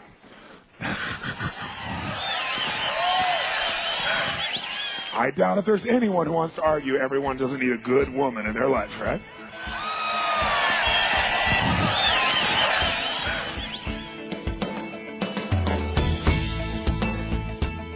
So before I go any further, let me review with you what the messages are that each one of these 10 signals is giving you. We've already said that if you're uncomfortable, the message is simple. You've got to change your state, clarify what you want, and take action in the direction of what you want. And immediately you won't be uncomfortable anymore. If you're feeling category number 2, emotions of fear, whether it be concern or apprehension or worry or anxiety or scared or frightened or terrified, no matter what intensity it is, any one of those still are fearful emotions, and fear emotions deliver one message to us. We need to prepare ourselves to deal with something or to avoid the negative consequences of something that's coming up, something that's about to happen, a situation or event. Basically, fear is get prepared. Get yourself so you can deal with something, and that's a valuable message, isn't it? Now, the problem is what most of us do is we get fearful, and we don't take the message. We either try to deny the fear and act like we're real strong, and all it does is get stronger and stronger, or worse, we just surrender the fear and we don't get the message. All we do is we get caught up in the emotion and we get more and more scared and we amplify it. And we start thinking of the worst that can happen rather than figuring out, okay, what do I need to do to be prepared to avoid the negative consequences and make this work? For example, people have fear of failure. That's a valuable fear. It's saying get prepared so you won't fail.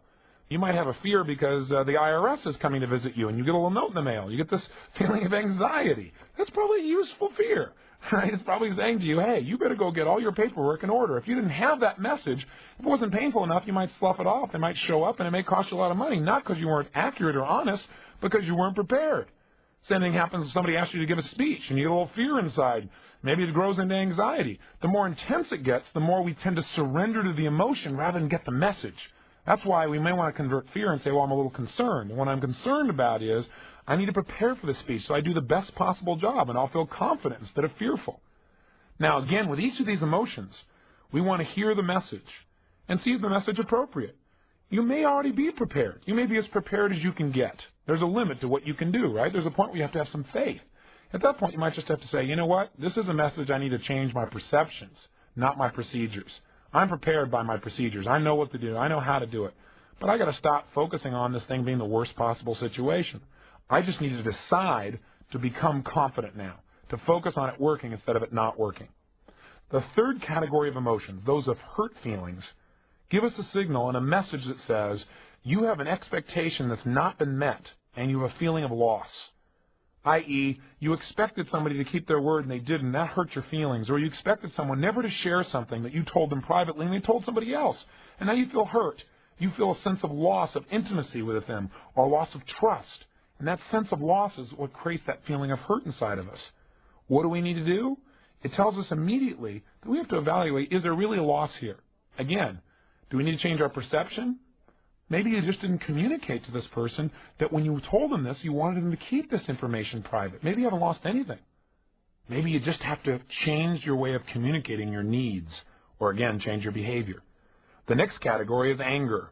That's the fourth category. And again, emotions like irritation or feeling livid or furious or enraged or resentful, all of these fit into this category. Any of these emotions are simply signals giving you a message, and the message here is that an important rule that you have in your life has been violated by someone else or maybe even by you. See, when we think something's really important and somebody violates that rule, we get upset about it. How we deal with that upset will determine a great deal how much pain or pleasure we really experience in our lives and how close we get to other people or how much we push them away from us. In other words, if somebody violates your standards, that's the message. What you're supposed to do with that message is real simple. Communicate that you have a standard. Communicate that you know it's only your rule. It isn't necessarily their rule, but you need their help.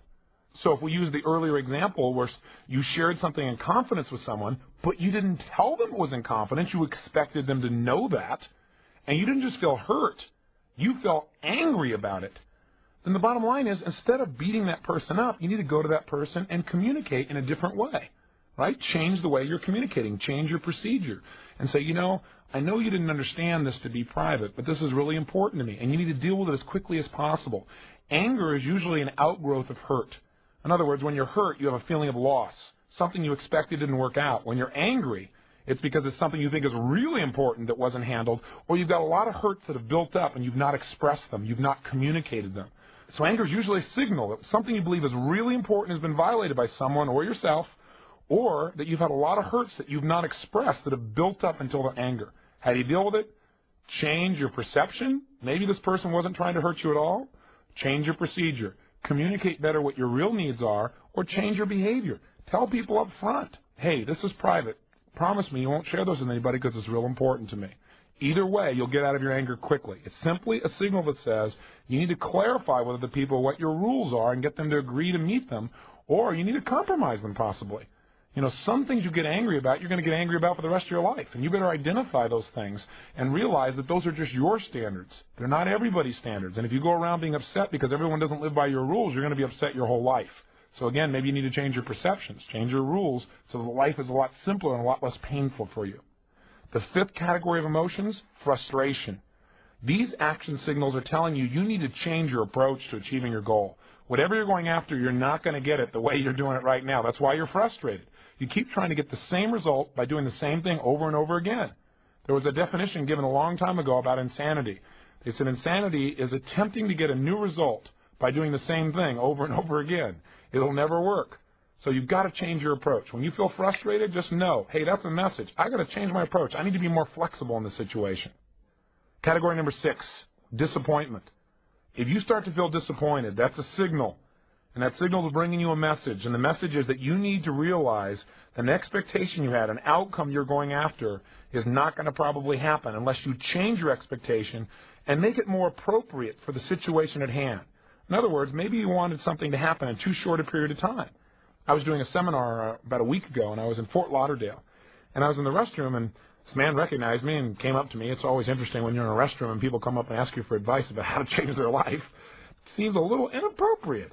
But anyway, the bottom line is it made me uncomfortable, actually, and I guess I had to clarify that I needed to change my state, clarify what I wanted, and take some new action, which I did right then and there. I won't give you the details. But the bottom line is, this man told me, he said, you know, gosh, I'm hoping you can help me and turn my whole life around. He said, because I've been doing everything I know. I've been listening to every tape there is. I read every book, and I've been doing it all, and nothing seems to be working. He said, you know, I feel like I'm so disappointed. I did everything but he said, and my life still isn't working out. He said, I just feel like I just could take my life. And I said, well, you want some help? And I didn't say that harshly. I did it to break the guy's pattern. He looked at me like I was crazy, and then he saw me smiling, and he kind of, his brain fried for a moment there, and he saw that he was being ridiculous, and so was I. And so he said, well, I said, listen. I said, what you need to realize is that the reason you're disappointed is you're getting feedback. Disappointment says that you set some pretty strong goals within a certain time frame, and you didn't meet those. So you got to change your goal a little bit. You got to make it more appropriate for where you are right now. Make it a little bit more realistic for where you are right now. I said, remember something. God's delays are not God's denials. See, you may just be in what I call lag time. Lag time means if you go out right now and you plant a seed, you don't come back the next day and look for the plant. You don't expect to all of a sudden reap your reward the next day. See, if you planted a seed and then you ran back the next day and you went to the soil and you said, hey, soil, where's my plant? The soil will just giggle at you and say, hey, what are you, new? It doesn't work that way. You got to work through all the different seasons and stuff. How can you be disappointed already? But some people manage to do that. I said, so you may be in lag time. Sometimes you put a seed in, you plant something, and it takes a season for you to get the reward. And you're still in springtime, and you're expecting it to be fall. Realize, disappointment says you need to change your expectations. You need to change simply your view of things and come up with a more appropriate outcome for the time that you have involved, the people you have involved, the situation you have involved. So that's the message. Listen to it. Utilize it. Don't keep re-experiencing disappointment and stacking it until you feel overloaded or overwhelmed or hopeless or inadequate. which are emotions we'll talk about later. But first, let's talk about the next one. The seventh major category of emotions are guilt or regret emotions. Hey, when you've got feelings of guilt or regret, a lot of people say, well, don't feel guilty about anything. Garbage. Guilt serves you if you hear the message. And the message of guilt is really simple.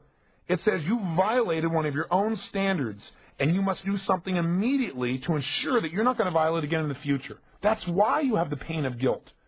Now, what most people do is they do one or the other. They either deny the guilt, take themselves out of it, and don't feel guilty at all, which, I agree you shouldn't stay in guilt, but if you just deny the guilt and don't get the message, the guilt's going to come back. It'll get you sooner or later. It's back there. It's deep. It's dark. It'll get you.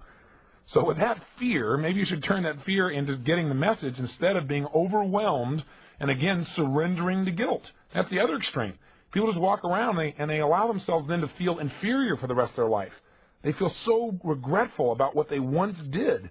That is not the purpose of guilt. It's to make sure you clean up your act. It's to make sure that you don't violate this again. It's that you make things right when you screw up. That's what you got to do. Now, sometimes you can't. Sometimes someone has passed away or something's occurred where you feel guilty about something that happened in the past you really can't change. The only thing you can change is your present and future behaviors. When you do that, you can let go of the guilt. But that's the message it offers you. And again, when you immediately feel the signal, what do? You identify the signal and you realize, hey, I'm feeling regret or I'm feeling guilt. Secondly, you appreciate the message. It's a message that says you need to change something, either your perception or your procedures. Maybe you're feeling guilty about something you shouldn't feel guilty about at all. Have you ever done that? I know I have. I felt guilty one time because I didn't help somebody feel happy enough. I used to run around. If everybody around me wasn't happy, I feel guilty if I felt good. How stupid. We don't want to fall into that category. You might want to change your rules or your perceptions. Or you might need to change your procedures again. Maybe the procedure is you feel guilty about the way you communicate to somebody. You were too harsh. Go back and clean it up. Say, hey, I'm sorry. I didn't mean to do this. I really regret what I said. I was wrong. Boy, the guilt will disappear. Or change your behavior in the future. Change the way you're going to communicate to that person or people like them. Any one of these three changes, again, will immediately eliminate the guilt, and then guilt has served a good purpose, hasn't it? It's kept you on track. It's moved you forward. It's made you a better person. That's why it's there. Utilize it. Don't wallow in it. Let's go to category number 8, inadequacy. Boy, if you feel inadequate, those are any of those emotions, again, that make you feel like you're less than. Feelings of being unworthy, for example, would be inadequate feelings. Whenever you feel this emotion or emotion like it, get excited. Appreciate it's offering you a message, and the message is simple. It's saying you need to do something to get better in this category right away. It doesn't mean you have to be perfect at it. Inadequacy just says you got to do something. Don't sit on your duff anymore. You're feeling inadequate because you haven't done anything to be really good in this area. Now, the first thing you got to do is, as you go through this process, is ask yourself, is this really an appropriate emotion? That is, am I really inadequate, or do I need to change the way I'm perceiving things? Maybe I got some rules that say, in order for me to be adequate, I have to go on the dance floor and outdo John Travolta. That's probably inappropriate perceptions. You need to change the perceptions. Or it may be changing the procedures, which is, I need to prepare myself by doing something right now to get better. One thing you could do is just go practice. One thing you do is go out and initiate some communication. So inadequacy is a message to get up and do something to become better, or to change your criteria, to look at what you're doing and make it easier for yourself to feel adequate. You probably got rules that are too harsh. Now, category number 9.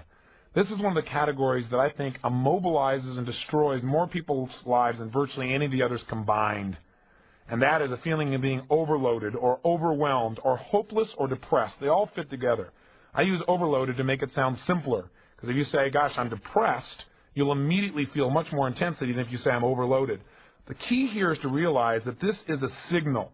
When you feel hopeless, depressed, overwhelmed, or overloaded, the message that's offering you is that you need to reevaluate what's most important to you in this situation. Sit down right now and decide what is absolutely important, what's a necessity for you versus what's a desire. Write down all the things that are most important for you to accomplish. Then, 2, put them in order of priority. And then 3, take the first one on your list and do something about it. It's the same thing with depression, the same thing for being hopeless. Sit down and saying, okay, instead of saying it's hopeless, I need to change my state, number 1. That's always the message of all these emotions. Number 2, I got to clarify what's most important to me. Write it all out. 3, what's the order of the importance? And 4, what's the first thing on my list? Let me go handle that. The minute you go handle anything and you deal with one simple issue, your brain can handle it, and as soon as you handle that situation, you will feel like you're in control of your world. You will not feel overloaded. You will not feel overwhelmed. You will feel like there's hope, and you won't feel depressed. Your self-esteem grows when you do something to take control of events instead of having events take control of you. And all you have to do to take control of events is chunk them down. Pick one thing and master it. Go to number 2 and master it. The message is simple. You're trying to do too much in too short a period of time. You're looking at the whole world and expecting everything to be perfect overnight, and you're feeling like you can't handle it all. Chunk it down. Here's the final category. Category 10, feeling lonely. Have you ever felt really lonely? Gosh, I don't think there's anybody alive who hasn't. But what does it mean when you feel lonely? What is the message that you should get from that signal? I think the message is really simple. What we really need at that moment, the message is telling us we need a certain connection with people. The challenge with that message is a lot of times people take the word connection or the idea of the need for a connection with another human being and they make it into a sexual connection or instant intimacy. And then they feel frustrated because even when they have that, they still feel lonely. What we really need to do is identify what kind of connection. Maybe you do need an intimate connection. Maybe you just need some basic friendship or someone to listen to or somebody to laugh with or someone to talk to. It's real important when we feel lonely just say, hey, this is really neat. What's great about being lonely is it says I really care about people. I love to be with people. And I need to find out in what way I want to be with somebody right now. And then take an action immediately to go in the direction we want. In other words, all 10 of these emotions are a message to our brain to say, hey, what you're doing right now isn't working, and you need to change it. You need to change your perception, change what criteria you're using, your way of looking at things that makes you feel this way because your perception is not appropriate, or change the way you're communicating. You're not communicating things in a way where people know your needs, or just change your behavior. What you're doing isn't working. Change your approach. So whether it be fear, where you're saying, hey, what you're doing is you're not prepared enough, get more prepared, or change your perception. You are prepared. You're just making a criteria for yourself. You have to have too much to feel prepared. You're feeling fearful because your criteria are too intense. Your rules are too hard to meet. Change it and look at it and see that you really are prepared. Or there'd be something like regret, where again your brain is saying, hey, something you did isn't working. You broke your own rules in a way that doesn't work for you. Either you really didn't break your rules, your perception's unfair, or you broke your rules and you need to change it. You need to do something so that you will never again break these rules. You'll never again go through this kind of pain because it's not appropriate. That's in essence how we want to deal with these 10 emotions. And what you want to do is get to know these 10. Review them over and over again so that when, hey, you have an emotion and you say, my gosh, I'm feeling jealous. First step, identify the signal. Which of these 10 categories does it fall into? Well, gosh, jealous, what is that? Do I am feeling angry feelings or am I feeling fearful feelings about the jealousy? You might say, well, I'm really feeling angry. Well, then there's a standard that I have that's been violated. First step, do I need to change my perception or my procedures? As I respect the emotion, what is the meaning I should take from this? What's the message? Well, maybe, the fact that they said hello to this other person, maybe I need to change my perception. Maybe that's not so bad. Maybe I shouldn't feel jealous about that. Maybe that's an unfair rule, an unfair way of looking at things. Or maybe I need to communicate my needs. That it wasn't just a conversation, it's giving that person a kiss like that doesn't meet my rules, and I need to communicate that to that person so they know, so that they can respect my values, so they can respect what my needs are. Or maybe I can change my behavior, and when I start to feel jealous, instead I can just go and share more intimate feelings, more loving feelings to this person I was jealous of, and maybe it'll change the whole quality of the relationship right then and there. So why do we have emotions in the first place? What's their purpose? Especially, why do we have these painful emotions? You might say, I know what these powerful, positive emotions are for because I deserve ecstasy. Well, I agree with you. You deserve to feel great, and they're a reward system. And some people look at pain as if it were the punishment system. And sometimes it is. When we don't follow our own rules, and we don't live by our own values, by our own life standards, then we certainly give ourselves pain as a way to keep ourselves on track because we want to avoid pain. But I think negative emotions serve a very powerful, positive purpose. And that purpose I've already alluded to when we started this tape. Negative emotions are a signal that a change is needed. Let's think about this for a moment. When you feel an emotion like fear, an emotion that most people try to avoid at all costs because it's just too painful, or any variant of that emotion like worry or concern or terror, when you feel those emotions are giving you a signal. Rather than just try to avoid the feelings, you should listen for and notice the signal and utilize it. The signal of fear is you must prepare. Boy, that's a valuable signal. It's in your body for a reason. It's saying to you that something may be coming in the near future that you better be prepared for. either prepared to cope with or prepared to deal with. That's valuable information. We don't want to deny that emotion. We don't want to avoid it and pretend it's not there. That's how Niagara happens. That's how people get in trouble emotionally, physically, financially, in their relationships. They don't want to feel the fear that the relationship's not working out, so they pretend it's still going great. Until one day they find themselves 5 feet from Niagara Falls in a boat with no oars and going, oh, shoot, it's too late. They take an emotional fall, a relationship fall. Make sure that these emotions serve you. And the way to make them serve you, I think, is to realize that every emotion has a message for you. And what you want to do is not make it wrong, not avoid it, not freak out about it, not make yourself wrong for feeling it, but to do 6 things. Number 1, identify what the emotion is. 2, acknowledge and appreciate the message it's offering you. 3, get incredibly curious about what it's offering you. In other words, how could you use this to make your life better? Is this really what you want? And do you need to change the way you're looking at the world? Do you need to change the way you're acting? Do you need to change the way you're communicating? And then 4, get yourself to feel reassured by seeing that, hey, you've worked this out in the past. You've made it through this emotion before. 5, get yourself certain that you can handle anything like it in the future by rehearsing using this emotion as a tool of empowerment. And 6, take action and change your whole life. Those 6 tools that I just whipped through real fast are in essence what we're going to learn to utilize, not just in changing how we feel, but using how we feel, even those negative feelings, to make our life better. Now, I want to mention something. You know, in working with people in Date with Destiny seminars, I've learned an incredible amount about human emotion. In order to attend the class, people have to fill out like an 18, 19, 20-page questionnaire, as it turns out to be for most people, describing every emotion that you feel in your life and what triggers it. You know, what do you value most about each of those situations? If there's any one thing I've learned by going through all of these forms, is that human beings seem to have unlimited ways of describing negative emotions. I get to read about how people get to be frustrated and insecure and lonely and bored and sad and angry and impatient and annoyed and anxious and unsure and guilty and unworthy and depressed and disrespected and humiliated. Can you believe I do this for a living? I can't believe this. But the good side is this. I get to also read about how they get to have joy, love, success, abundance, contribution, flexibility, creativity, power, impact, curiosity, wonder, beauty, spirituality, respect, sincerity, integrity, kindness, confidence, ecstasy, you name it. We have lots of pleasure we can have in our lives, too. The challenge is that most people, though, spend more time in the negative. They spend more time trying to avoid those negative emotions instead of using them. So what I try to do is to sit down and say, okay, there are all these different ways of describing emotion. The question is, do enough of them fall into a group of categories that we could chunk them down? In other words, you might say, well, I'm really feeling concerned or worried or anxious or scared or terrified, but that really all is just forms of fear, right?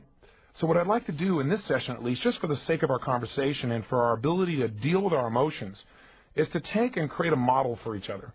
A model that I've created where basically I fit all emotions into 10 categories. Now the challenge with this is we all have different labels for what a feeling means. So yours may not agree with the ones I'm putting down, but just for our ability to have a conversation and for our ability to deal with our emotions, we're going to say there are 10 types of emotions, just for the sake of conversation. Is that okay with you? I hear yes, I just hallucinate. That's another kind of emotion, I guess. But here are the 10 emotions, and I'd like you to jot them down. Now, I know if you're driving in your car, it makes it a little more difficult. But if you can, take out your Get the Edge journal, and let's write down these 10 emotions. I'll wait for one moment. Moment's up. Welcome back. Here are the 10 categories of emotions. Here's the first one, uncomfortable emotions. He said, it's a pretty big category. You're right. But I'm basically describing here emotions that don't have a tremendous amount of intensity, but they do bug you, they bother you. Feelings of boredom, for example, or being impatient, or uneasy, or distressed, or maybe mildly embarrassed would probably fit under uncomfortable for most people. The second category of emotions would be the emotions of fear. Those could be things like concern, apprehension, worry, anxiety, feeling scared, or even terrified. These are all different types of emotions that we're going to relate, for sake of our conversation, to fear. The third category of emotion I call hurt. Any kind of feeling you would link to hurt. And we're going to talk about how most of our feelings of hurt come from a sense of loss. Fourth category, anger. And anger, again, has a large variety. Everything from mildly irritated to angry to livid to resentful to furious to enraged. Anything in that category we're going to talk about as an anger emotion. Fifthly, emotions of frustration. These are any emotions you would link to being held back or hindered in your pursuit of something. 6, emotions of disappointment. Anything that makes you really sad or defeated as a result of something you expected that didn't work out well. 7, guilt emotions. Maybe another way of describing them would be the emotions of regret. Number 8, feelings of inadequacy. Any emotion you've ever experienced that you would consider causing you to feel like you're less than or unworthy would fit into this category we call inadequate. Number 9, feelings of being overloaded. Now again, overloaded I'm using to make it soft, but most of the emotions you probably link in here would be feelings of being overwhelmed or even hopeless or depressed. Anything that makes you feel like there's more than you can possibly deal with would fit into the overloaded category of emotion. And lastly, number 10, lonely emotions. Anything that makes you feel alone, like you're lonely, like you're apart from or separate from, would fit into this category. So again, the 10 are: 1, uncomfortable feelings; 2, any feelings of fear; 3, any feelings of hurt; 4, any feelings of anger; 5, any feelings of frustration; 6, any feelings you would link to disappointment; 7, the category of guilt and regret; 8, feelings of inadequacy; 9, feelings of overload, overwhelm, hopelessness, or depression; and 10, any feelings you link to loneliness. Okay, it's a big set of categories, but here's why I've done this. I want to train you and myself. I've just started to use this technique on myself because I just came up with it, and it's pretty fantastic. I've enjoyed it. If I do say so myself, I'm quite humble. Really, it's really fantastic. I've had a good time with it, and I hope you will as well. All of these emotions, these categories of emotions, are there for a reason, and they're to give us a message that something needs to change.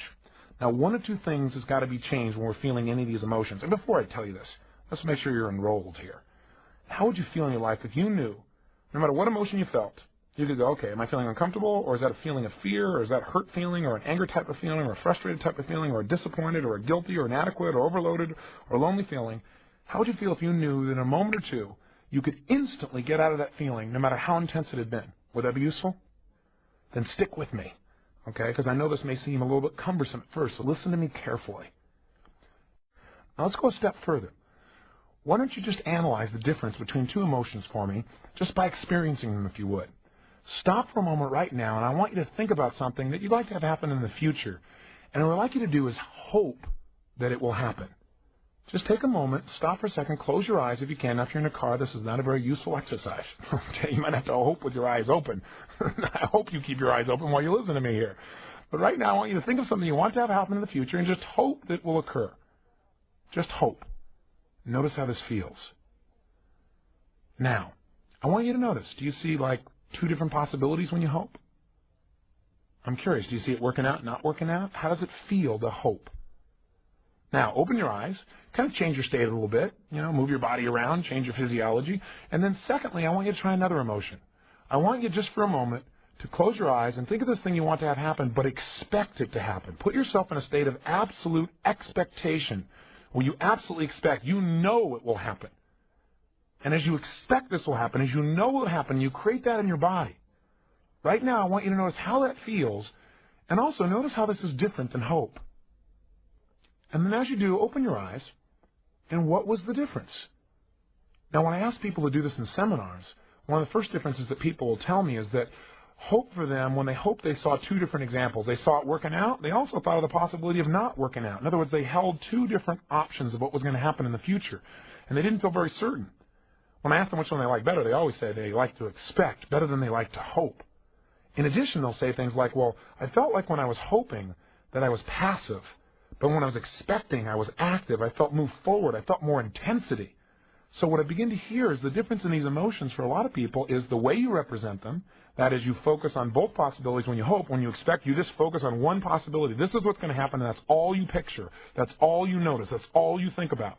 In addition, there's this movement when you expect, this sensation, this tension, but it's a positive tension. All emotions have different components. We will learn how to use those components to intensify our positive emotions and to lessen our negative emotions. And I just had you do this exercise for another quick reason. I wanted to reinforce something. Were you able to hope this thing was going to happen in the future a moment ago? And were you, in fact, able to expect it, to create that feeling in your body? Then once again, I've proven to you that you do control your emotions, don't you? There was no reason to expect it. Nothing I said had changed the content of whether or not you would succeed. I just told you to choose to expect. something would work out, and you did it, didn't you? And did it feel better? So remember, you're always in control of how you feel. Nothing in the environment controls you. It's the way you interpret the environment, the meaning you give, the rules you have that determine what positive or negative feelings you give yourself. At any moment you feel any emotion, the first step you're going to always want to take to master your emotions, I mentioned earlier, I say it to you again, first step always will be to identify the signal. What I mean by identify the signal is figure out, if you're having a feeling, which one of these categories does it go into. So let's take a look at how this might work. Let's say something happens between you and a loved one, and as a result you feel rejected. You look at your list of 10 here and you say, rejected's not on here, Tony. Well, step number 1 is identify which category it most fits. Well, when you feel rejected, you really could feel a lot of things about that rejection. You might feel uncomfortable, you might feel actually hurt, or you might feel angry about it, or as a result of rejection, you might feel lonely. What I'm trying to do is get down to the core emotion that really is controlling you, rather than just this giant word called rejection, which really isn't the essence of what you're feeling. As you go down and you look through your list, and by the way, I know you're not good at this list yet because it's brand new, but you'll memorize it simply by listening to this tape over and over again. What we're going to call them from now on is action signals, because that's exactly what they do. They are signals for you to take action, to reevaluate the way you're perceiving something or the way you're proceeding, the way you're communicating your feelings to other people, or the way you're behaving around other people or situations. In other words, they're going to tell us we got to make a change in order to get what we really want. And that's what these action signals are all about. They're not negative, they're not bad, they're there to serve us. But for now, let's come back to the example. We said step number 1 then always is identify the signal. That simply means where does it fit in here. So in this example, we've said that rejection really was just uncomfortable for you. Maybe what happened is you turned to kiss your husband or wife and they were busy reading or writing or something and they didn't really reciprocate. You felt, kind of uncomfortable about that. You didn't feel lonely. You didn't feel hurt. You didn't feel angry. You just felt a little uncomfortable. The signal of being uncomfortable is calling to your attention a message. And the message of uncomfortable feelings is, 1, realize you need to change your state. That right now, no matter what happens in the state you're in, you're not going to appreciate it. You're not going to be resourceful in understanding what things really mean. Say, for example, you're feeling in a state of being uncomfortable about that, you're going to start hallucinating. Well, gosh, my husband or wife, they weren't really loving to me. Does that mean that they're not interested in me anymore? Does that mean that, that our relationship's not as strong? We tend to hallucinate when we get in an unresourceful state. So when you feel uncomfortable, first message from that signal is, hey, change your state. Second, clarify what you want. Immediately, you got to clarify what you want. That's what the signal is trying to tell you.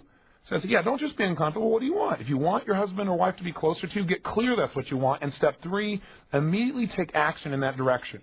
And the way to take action in that direction is communicate your desire or do something that expresses it. Make sure you do something until you achieve what you want and you're no longer uncomfortable. It's literally that simple. Don't just sit around and go, gosh, I feel bored. I feel foolish. I feel insecure. I feel kind of rejected. I feel uncomfortable. Say, great. I need to change my state. The fact that I'm uncomfortable is a signal. It's giving me a message to immediately change my state. 2, clarify what I want. And 3, take action in that direction. If you do that, you've conquered this emotion immediately.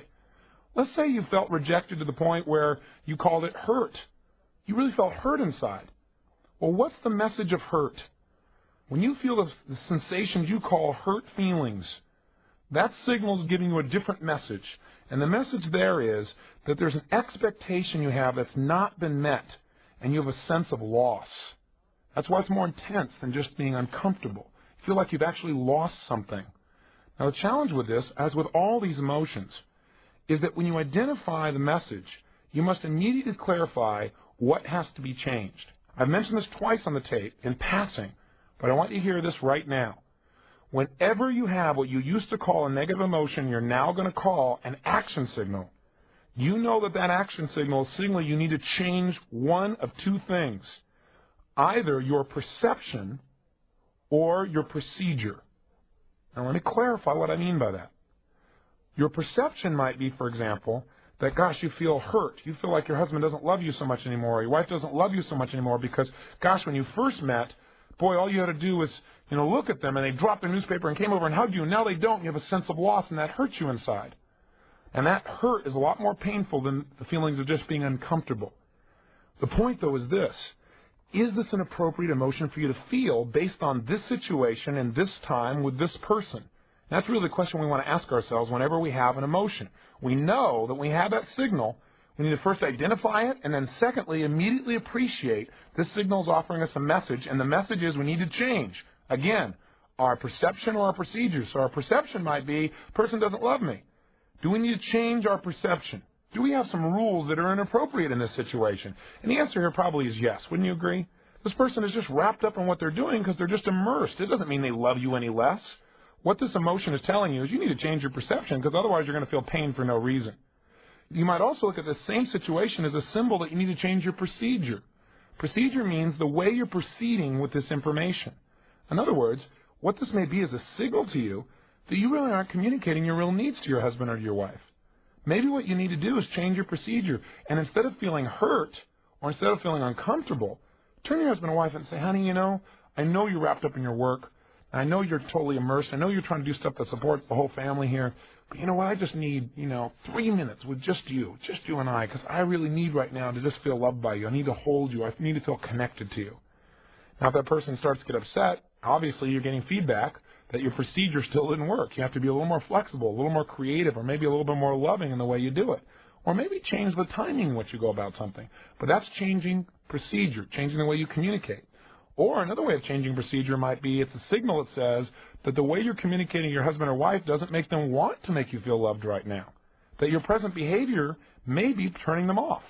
For example, let's say you feel rejected by them because when you come in the door, they don't rush up and give you a hug. They're immersed in something. Now, how do you respond to that? Well, what a lot of people do when they feel rejected is they feel uncomfortable with it, or they feel hurt, or some people get angry when they feel rejected.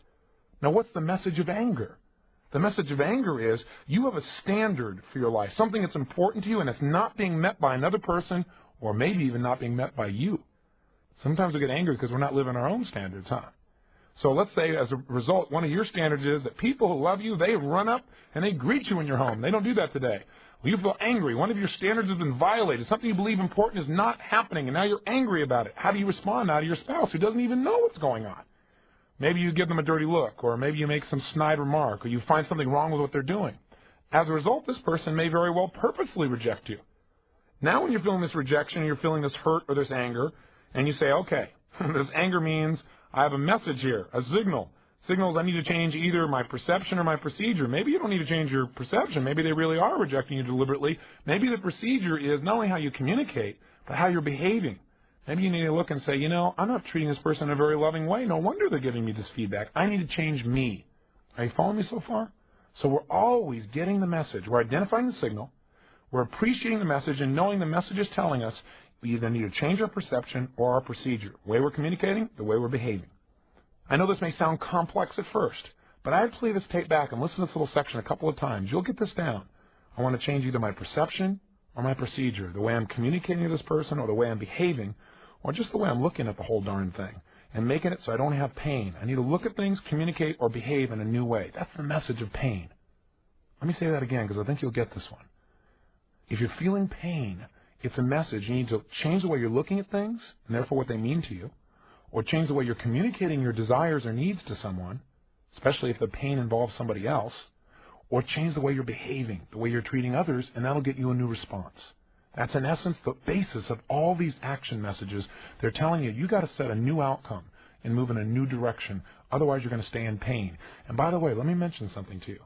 If you ignore a message, if you ignore one of these signals and these action signals, whether it be the signal of feeling hurt or fearful or angry or frustrated or disappointed or overloaded, that signal doesn't go away. It intensifies. You'll feel even more hurt, even more angry. It intensifies until one day you get smart enough to say, hey, I got to change something here. I got to change my expectations, the way I'm evaluating this thing, the way I'm looking at things, the way I'm feeling about it, or the way I'm communicating what I need, or I got to change the way I'm behaving, period. I'm going to keep feeling this until I make one of those three changes. It's that simple. Next, once you've identified the signal, i.e. you've identified, you said, I was feeling rejected, and what that really means is I'm feeling uncomfortable, or it really means I'm feeling hurt, or angry, or lonely, or whatever. Then the second step is appreciate the message. Respect that emotion. Don't make your emotion wrong. So many times they say, well, I don't want to feel rejected, or I don't want to feel bad, or I don't feel angry, I don't want to feel hurt. Don't do that.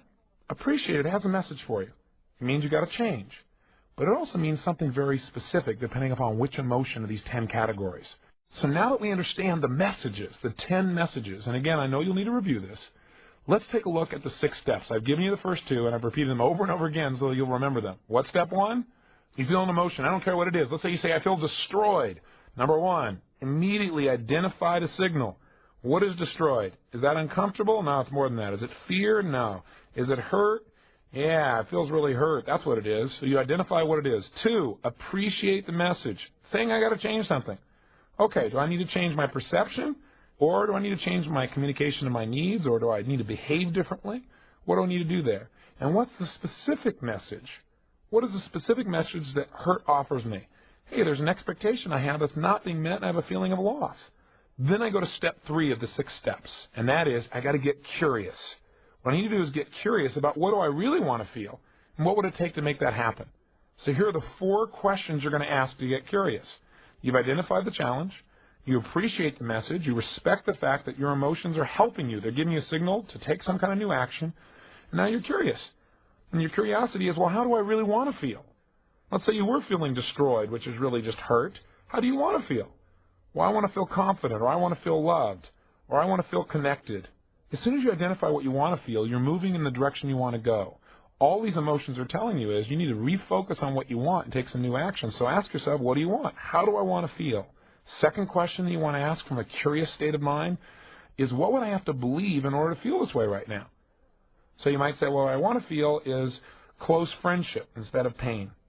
And so the next question you ask is, what would I have to believe in order to feel that way? Well, I'd have to believe that nothing could ever violate my sense of friendship with this person, that they really do care about me, that that feeling is really there. Third question, what am I willing to do to handle this right now so I can feel this way? Well, I'm willing to believe that. I'm willing to trust. I'm willing to have that faith. I'm willing to communicate to that person that I love them no matter what. I'm willing to ask them, what does it take for us to really have friendship here and not to be in a position where I feel destroyed by the way somebody communicates? And the fourth question is, what's great about this, or what can I learn from this? You might want to ask yourself, well, one of the things I learned is that I contributed to these feelings by my rules, by the way I looked at things, or by my intensity. So what can I learn from this so in the future I never have to go through these feelings again? Again, if you can get curious about your emotions and what created them and what you can learn from them and how you can make sure you don't have to go through the pain again, then sure enough you can accelerate your growth in life, experience a lot more pleasure and a lot less pain. Step 4, you get confident. How do you get confident? You reassure yourself that you can handle these emotions right now by remembering times when you've handled it in the past. Are you following me on this? Have you ever felt jealous before and then you got over it? Can you remember a specific time? Or have you ever felt destroyed, really hurt, but you got over it? Go back and remember a specific time when you really felt hurt and somehow you got over it. You didn't think you could, but maybe you communicated to the person, or maybe you changed your state, or you asked yourself a good question like, what else could this mean? Maybe this person isn't trying to destroy me, they're not trying to hurt me. Maybe they're just stressed out. Maybe it's not even about me. Maybe people are doing the best they can with the resources they have. Remember a time when you're able to deal with the emotion, and that'll make you confident you can deal with it right now. Step 5, get certain. And what I mean by that is, to be certain you can handle this, stop right now in your mind and imagine coming up with different ways of handling this emotion. Come up with 3 or 4 different ways where that jealousy comes up and you communicate it to somebody else in a way where they're hearing you. And if one doesn't work, you try another one. You rehearse it in your mind several times. Where you see yourself, okay, one time expressing it by saying, I know I'm wrong and I had this misperception. Another time you may say, you say it with a smile and say, I'm a little crazy at times, but this is how I felt here. Another time you do it by giving the person a hug and whispering, I need your help.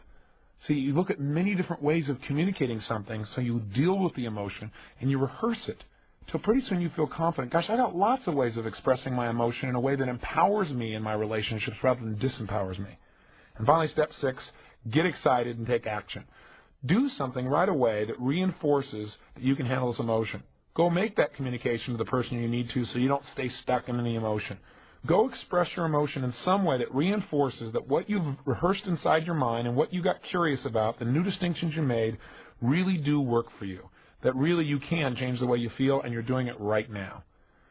6 simple steps, 10 emotions that you can recognize. Now, how do you get good at anything? The answer is pretty simple. Practice.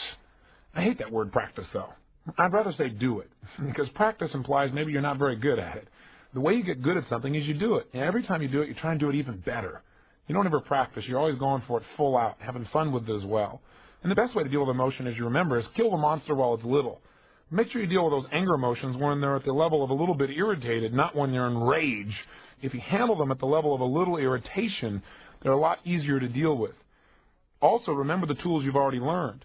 If you start to feel like you're in rage, connect yourself and say, well, maybe I'm not in rage, maybe I'm a little annoyed, or I'm a little bit inconvenienced by this conversation. That'll break your pattern and make it easier for you to hear the message of those emotions and take new actions instead of being caught up in those emotions and surrendering to them or being defeated by them.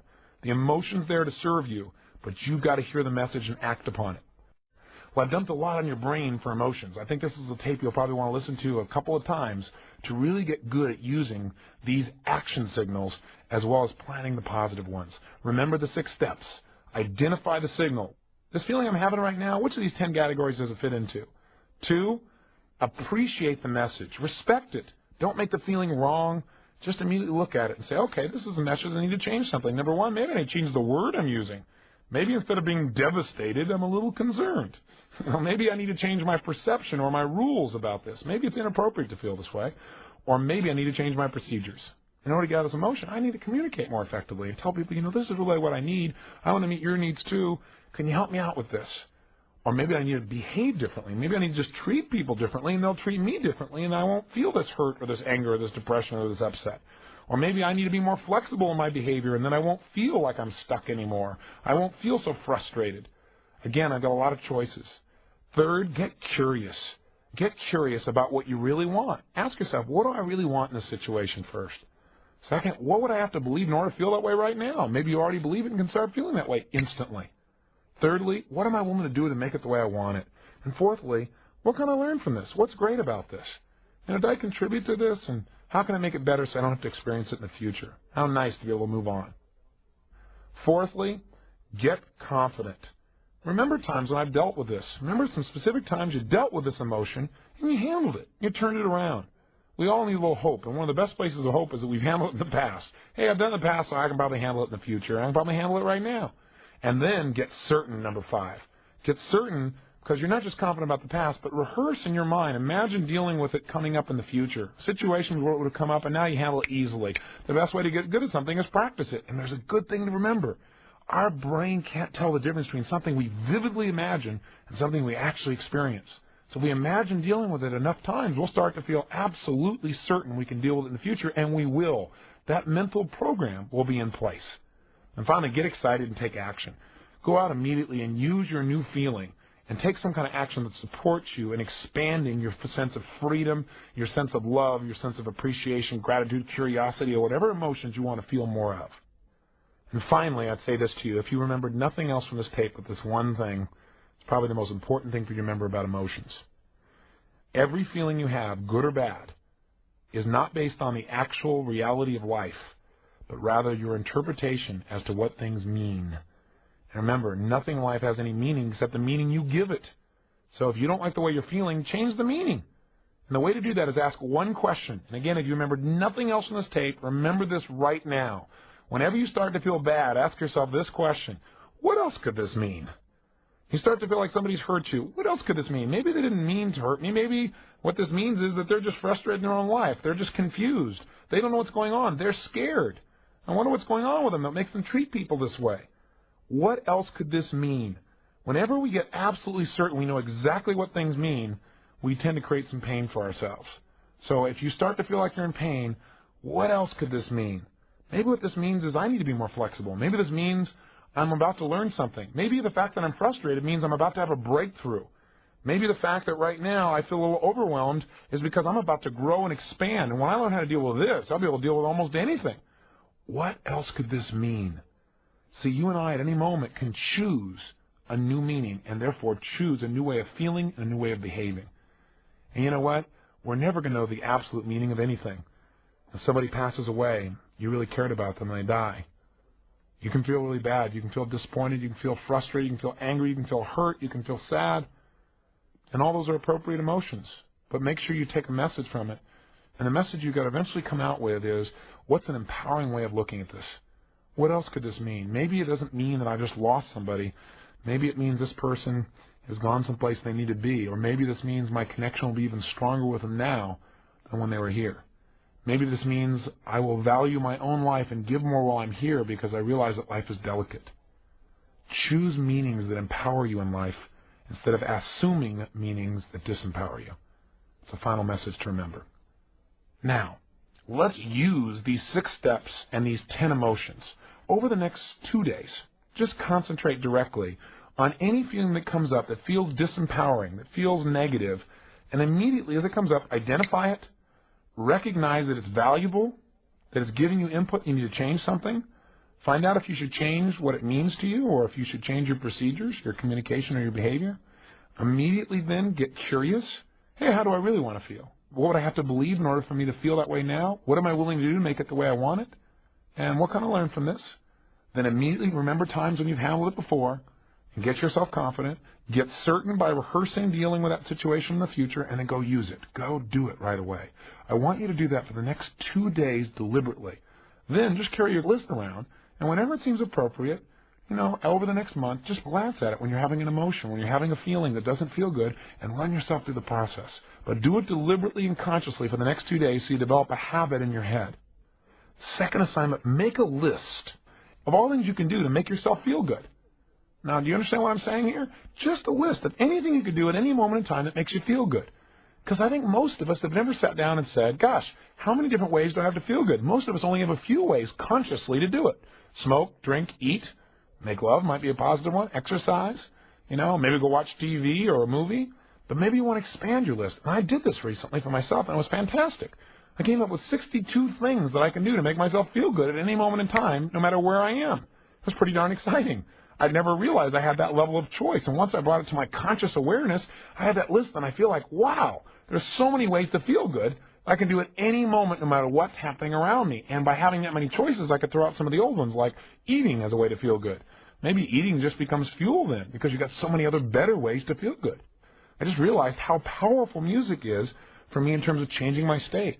I was in my car, and I have a stacking CD disc player, and in there I have classical music, and I have pop music and rock music.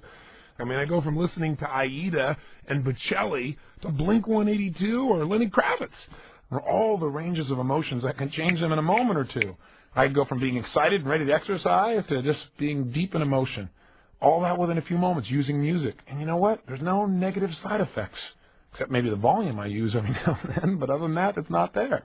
So what are all the ways you can make yourself feel good that have no negative side effects? Make a list and then put them in an order of what you'd be willing to use in any environment. Like, for example, taking the right kind of breath to just change the way I feel is a fantastic gift I can give myself, and I can do it anywhere, anytime, anyhow, even if there's not music around. So make a list for yourself. It'll expand your world. It'll expand your emotional choices and how to trigger yourself. Thirdly, look at these 10 emotions that you used to think of as disempowering. We keep calling them action signals. But the truth is, if you could avoid them altogether, and if you didn't need them to give you action signals, you were already acting, that would be the preference, wouldn't it? Or if you never got into the deepest part of those emotions. In other words, if you felt, mildly annoyed instead of absolutely frustrated, that'd certainly be to your advantage. So you might want to develop a belief, a singular global belief that really helps you to not have to feel these feelings very often at all. I'll give you an example. I've done this for a lot of these feelings for me. If you look at an emotion like, for example, feeling lonely, a lot of people are afraid of being lonely, or they're afraid of being abandoned. I've always told people, I'm never afraid of being abandoned. You could never abandon me because I just follow you. And go after you. So I have a belief that says no one can abandon me, because if I really care about somebody, I can always make that relationship work. Or another one might be if a person is feeling like they're depressed or they're overwhelmed, a belief that I have is this too shall pass, and that the best is yet to come. See, if you adopted that belief and you started to feel certain that the best is always yet to come, think how that might change your life. It might not only wipe out feelings of hopelessness or depression or overwhelm, but it also may cultivate that feeling of excitement and passion for life, maybe more of that gratitude as well. And a final one that many of you are familiar that I offer, if you really start to feel disappointed, just remind yourself that, hey, there's always a way. If you're committed, you can still turn this thing around if you adjust your approach. Maybe an antidote to feeling angry towards someone or hurt by them would be to remember that people always do the best they can with the resources they have. And lastly, just remember, nothing in life has any meaning except the meaning you give it. If you don't like the way you feel, choose to create a new meaning. Have fun with your emotions. Play with them. Learn from the ones that used to be painful. And choose to live and enjoy and experience the ones that create for you tremendous pleasure. And by the way, our next session is on finances, on money. And money is driven by our emotions. I mean, how you feel determines whether you spend or don't spend, whether you save, whether you give up. It's still an emotional device. That's why we want to cover our emotions first. So until tomorrow, my friends, smile big, enjoy your life, convert pain into pleasure, and most of all, live with passion.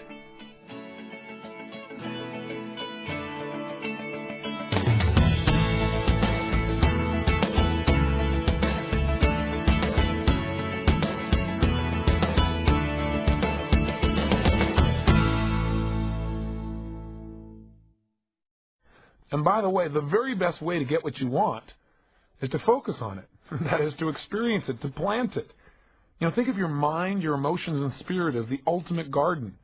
The way to make sure that you harvest what you want of that garden is not to keep practicing planting disappointment seeds and fear seeds and saying, boy, I'm really good at taking those things out and learning from them and showing what got to change, but instead to plant seeds like love and warmth or appreciation. In fact, let me offer you 10 quick emotions that if you plant them every day and you cultivate these emotions, you focus on these being the way you want to feel every day, you hold yourself to a standard that says every day I want to feel these 10 emotions, what you've done is planted the seeds of greatness.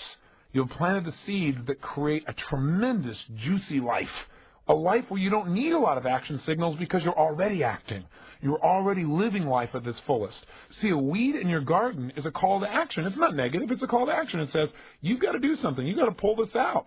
And that way things can grow. Well, one of the easiest ways to keep the weeds out is to keep cultivating the kinds of plants you want right there in the garden so that their roots are bigger and deeper and stronger and there's not much room for weeds. Here are the 10 emotions that add juice to life, and you want to cultivate them. Number 1 is love and warmth.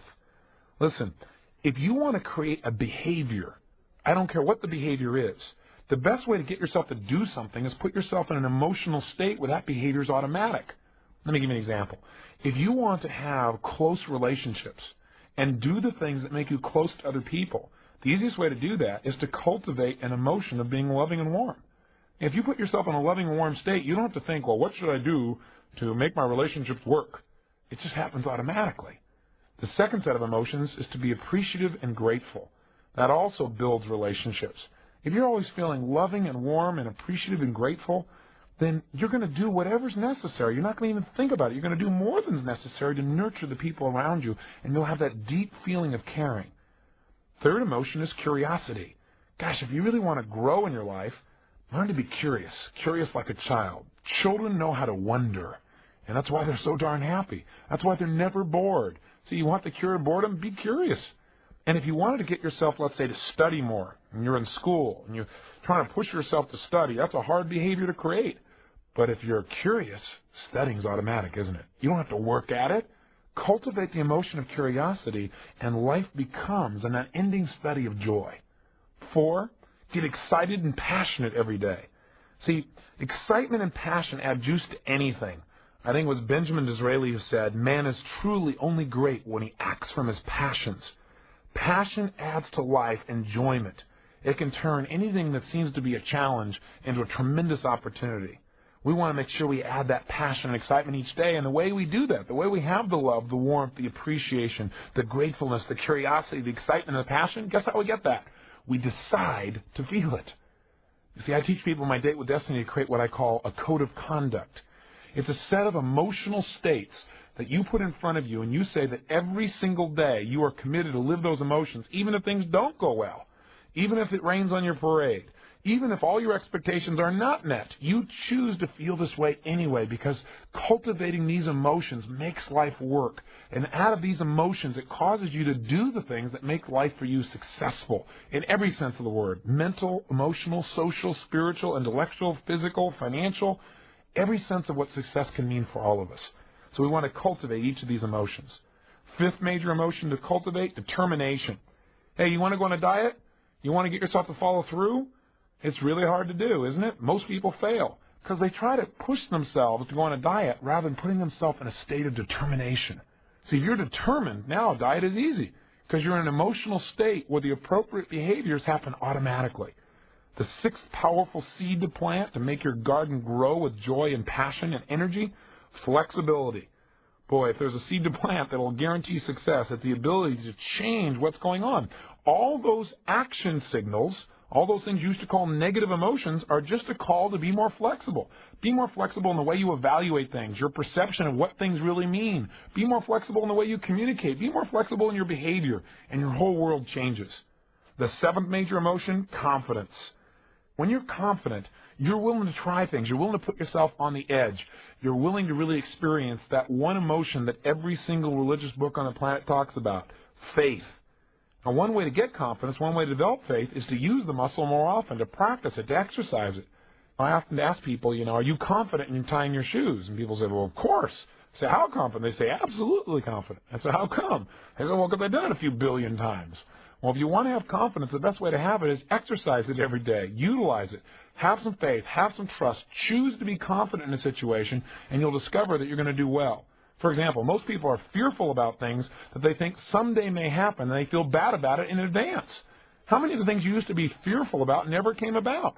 Just think if those times you'd chosen to be confident, you would have reinforced that confidence is the way to live. Choose confidence over fear. 8, be cheerful. Gosh, I added to my values list cheerfulness not long ago, and when I did, people around me commented, God, there's something about you. You seem so happy. I thought I was always happy. But you know what? There's a difference between being happy on the inside and being cheerful. Being cheerful means that when you're happy, you tell your face about it. That everything works together. That when you're communicating with people and you're feeling happy on the inside, they feel happy being around you.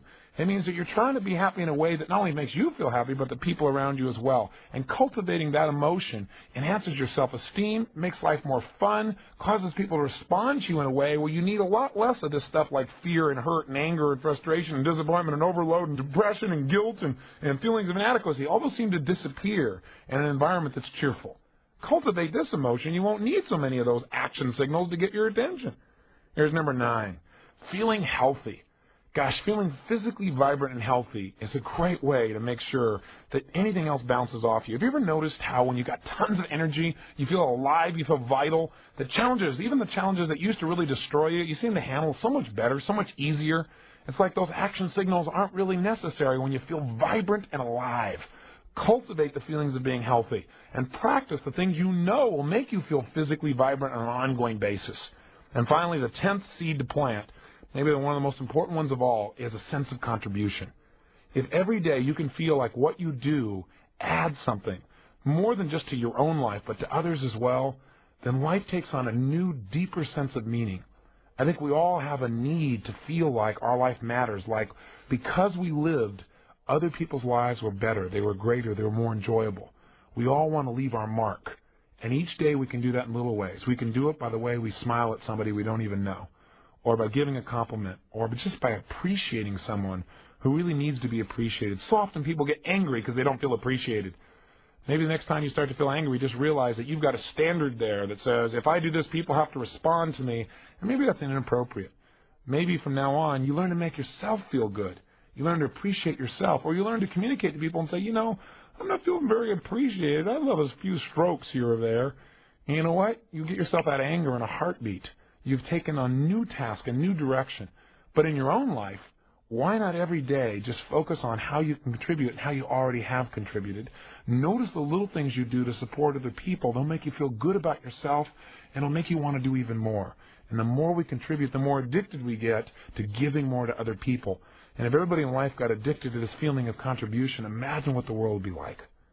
So those are the 10 seeds: love and warmth, appreciation and gratitude, curiosity, excitement and passion, determination, flexibility, confidence, cheerfulness, health, and a sense of contribution. Plant these emotions daily and watch your whole life grow with a vitality like you've never dreamed of before.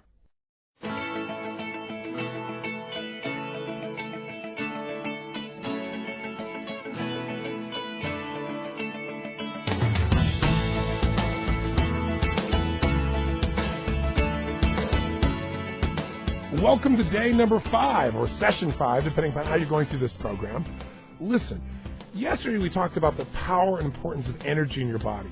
But you can have a lot of physical energy and have it shunted by investing the energy in emotions that pull you down.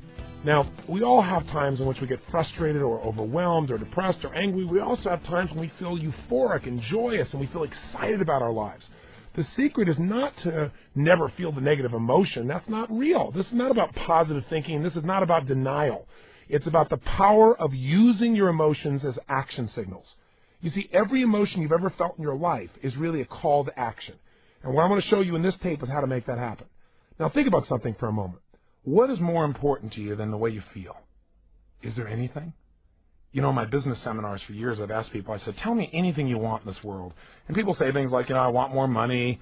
I want a better relationship. I want to know that the world has been better because I was here.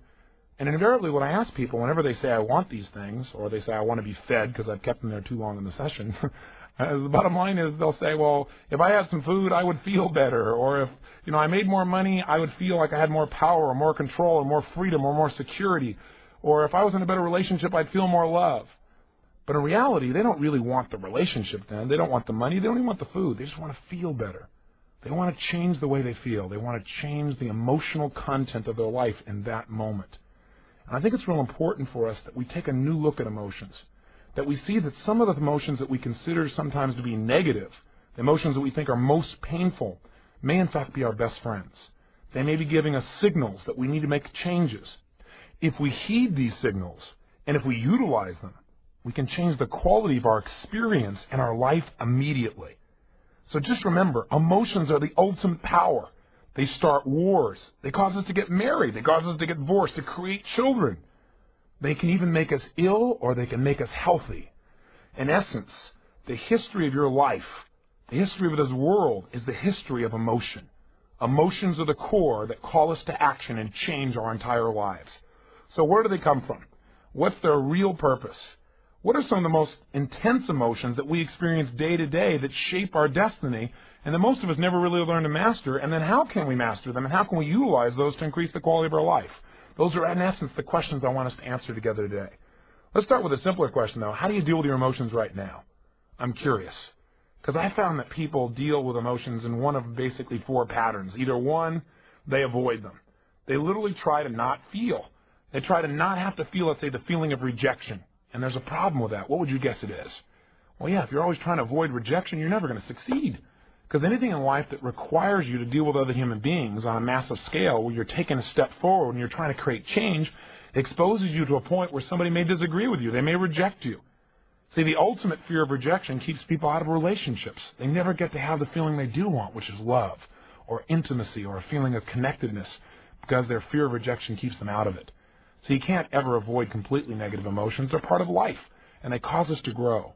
Some people don't try to avoid the emotions. Instead, they go into the I'm going to endure it phase. Or worse, I'll endure it but deny it. Those people usually try and disassociate from their feelings. They try to say, well, it doesn't feel that bad. But meanwhile, they keep stoking the fire inside themselves by thinking about how horrible things are, or how someone has taken advantage of them, or how they do everything right but things still turn up wrong, and why has this always happened to them? In other words, they never change their internal conversation. They never change their internal focus or their physiology. They keep feeling like heck, but they try to pretend like it's not there, deny it or disassociate it. And inevitably, this erupts, because the more you don't listen to the messages of your emotions, the more intense they get. They keep hammering on the door louder and louder to try to get through to you. And all of a sudden, you feel worse and worse and worse. Or the third thing I see people do is they use it for competition. You got it bad, let me tell you how bad I feel. It's really going to make your life better. And I hear people do it all the time. Yeah, my work's so horrible, let me tell you how terrible things are. You think that's bad, I'll show you terrible. And sure enough, people get in a match to see how bad they can make each other feel about their own lives. You want to stay out of that place. Hopefully you go with a fourth way of dealing emotions, and that is to learn from them and utilize them. Now, where do they come from? Do they just attack us like a virus where all of a sudden we feel something? Or as we all know, they come from other people, right? For example, if you feel loving, it's because of what somebody else did. They came over and told you they loved you, or they hugged you, or they touched you a certain way, or they kissed you, and that's what made you feel love. Is that really true?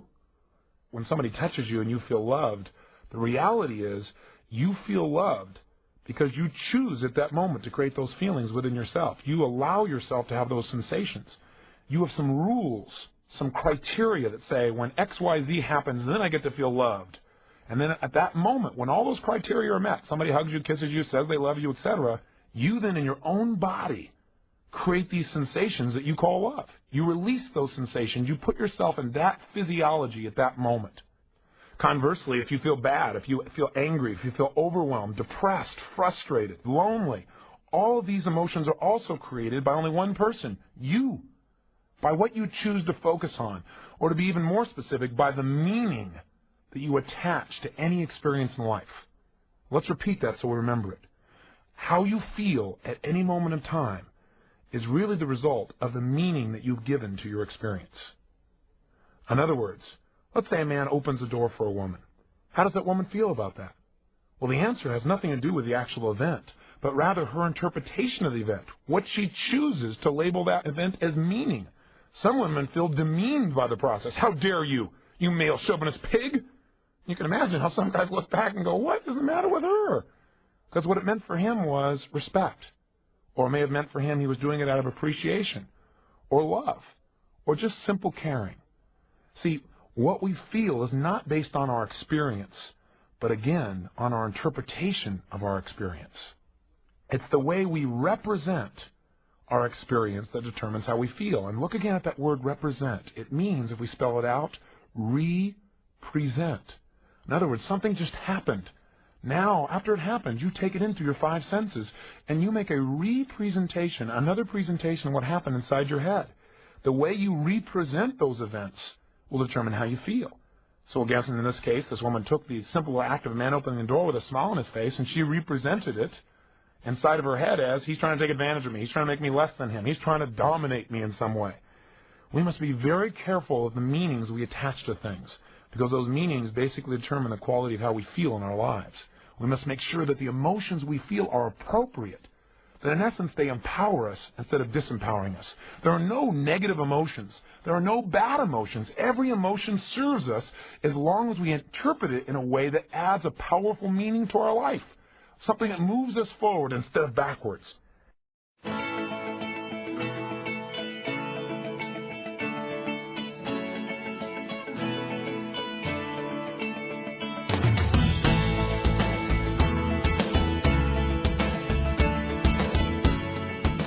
Well, hello, welcome to day 6, all about financial abundance. How do we experience the kind of freedom in financial terms that we really deserve? Now, you and I by this point know that the reason I waited till the 6th session for this is because if you don't take time for yourself, the money doesn't matter. You can have all the money, you're running around trying to make more, and you're not going to be fulfilled. If you don't have a system for changing what doesn't work in your life, money's not going to solve it, which is why we went through the results workshop. And if you're in a position where you're not thrilled in your relationship, money is worthless. And if you're in a place where you don't have the physical vitality, health, and energy, then we go back to the richest man in the graveyard metaphor. So that's why this comes last in our series. And the only thing that comes beyond this is really knowing the purpose of your life, how to use all these resources to meet your life's purpose. So this session is about financial abundance. And I can talk to you about this because I have the unique privilege of having achieved it. You know, there's nothing worse than talking to someone who talks a good game but hasn't lived it. You know, each of these sessions, I transform my body. I transform myself emotionally. But more importantly, I've not only done it with myself, I've been able to do it with other people too. Millions of people around the world. So this is a subject I know. One of the things I had difficulty with early in my life when I started making money is I'd go to people to figure out how to invest my money, and they knew less than I did. They knew how to sell me on a concept. But they weren't wealthy. I talked to a stockbroker, and he didn't know anything. He just knew what he was being told to sell. So gradually I began to say, why am I talking to a guy that makes 1/3 what I earn, telling me what to do with my money? So I can just tell you that I started at ground zero. I did not have the silver spoon, anything close to it in my mouth. I started out with nothing. And now I'm in a position economically where I can do virtually anything I want in my life. So I was recently doing a seminar. And when I was doing the seminar, I was trying to get through to people because a lot of people look at me, and I have a public company now, Dream Life.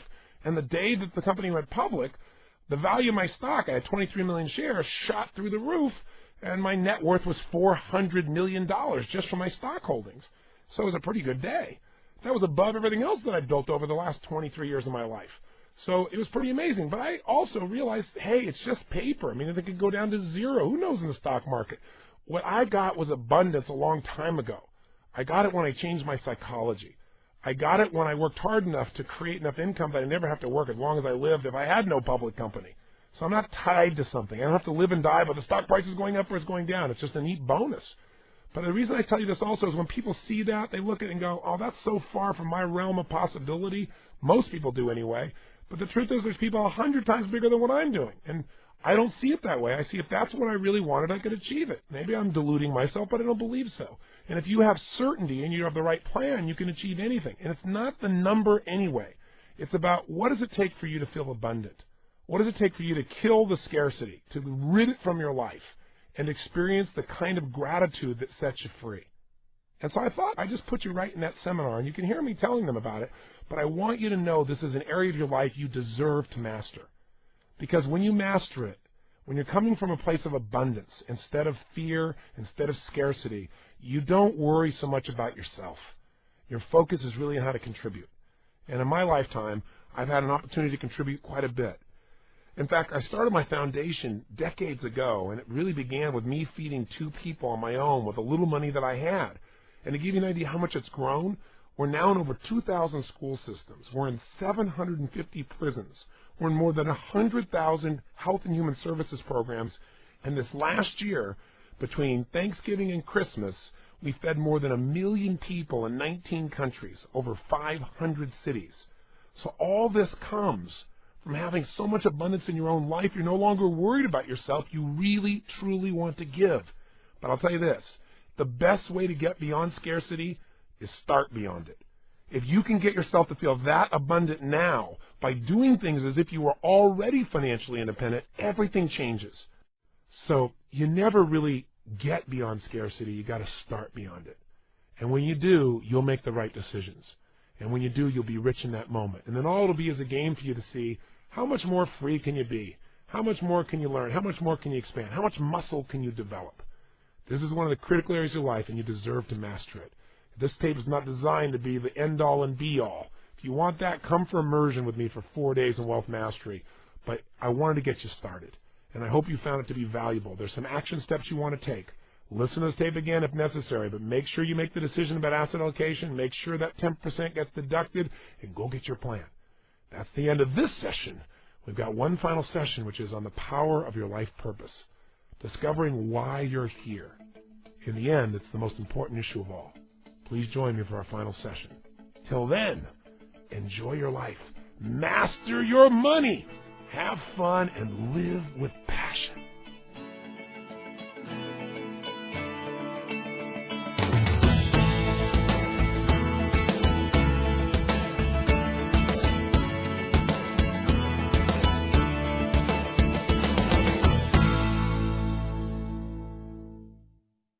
So if you want to be wealthy, you got to do the opposite of these 12 things. You got to first define what is wealth for you. How much is it going to take?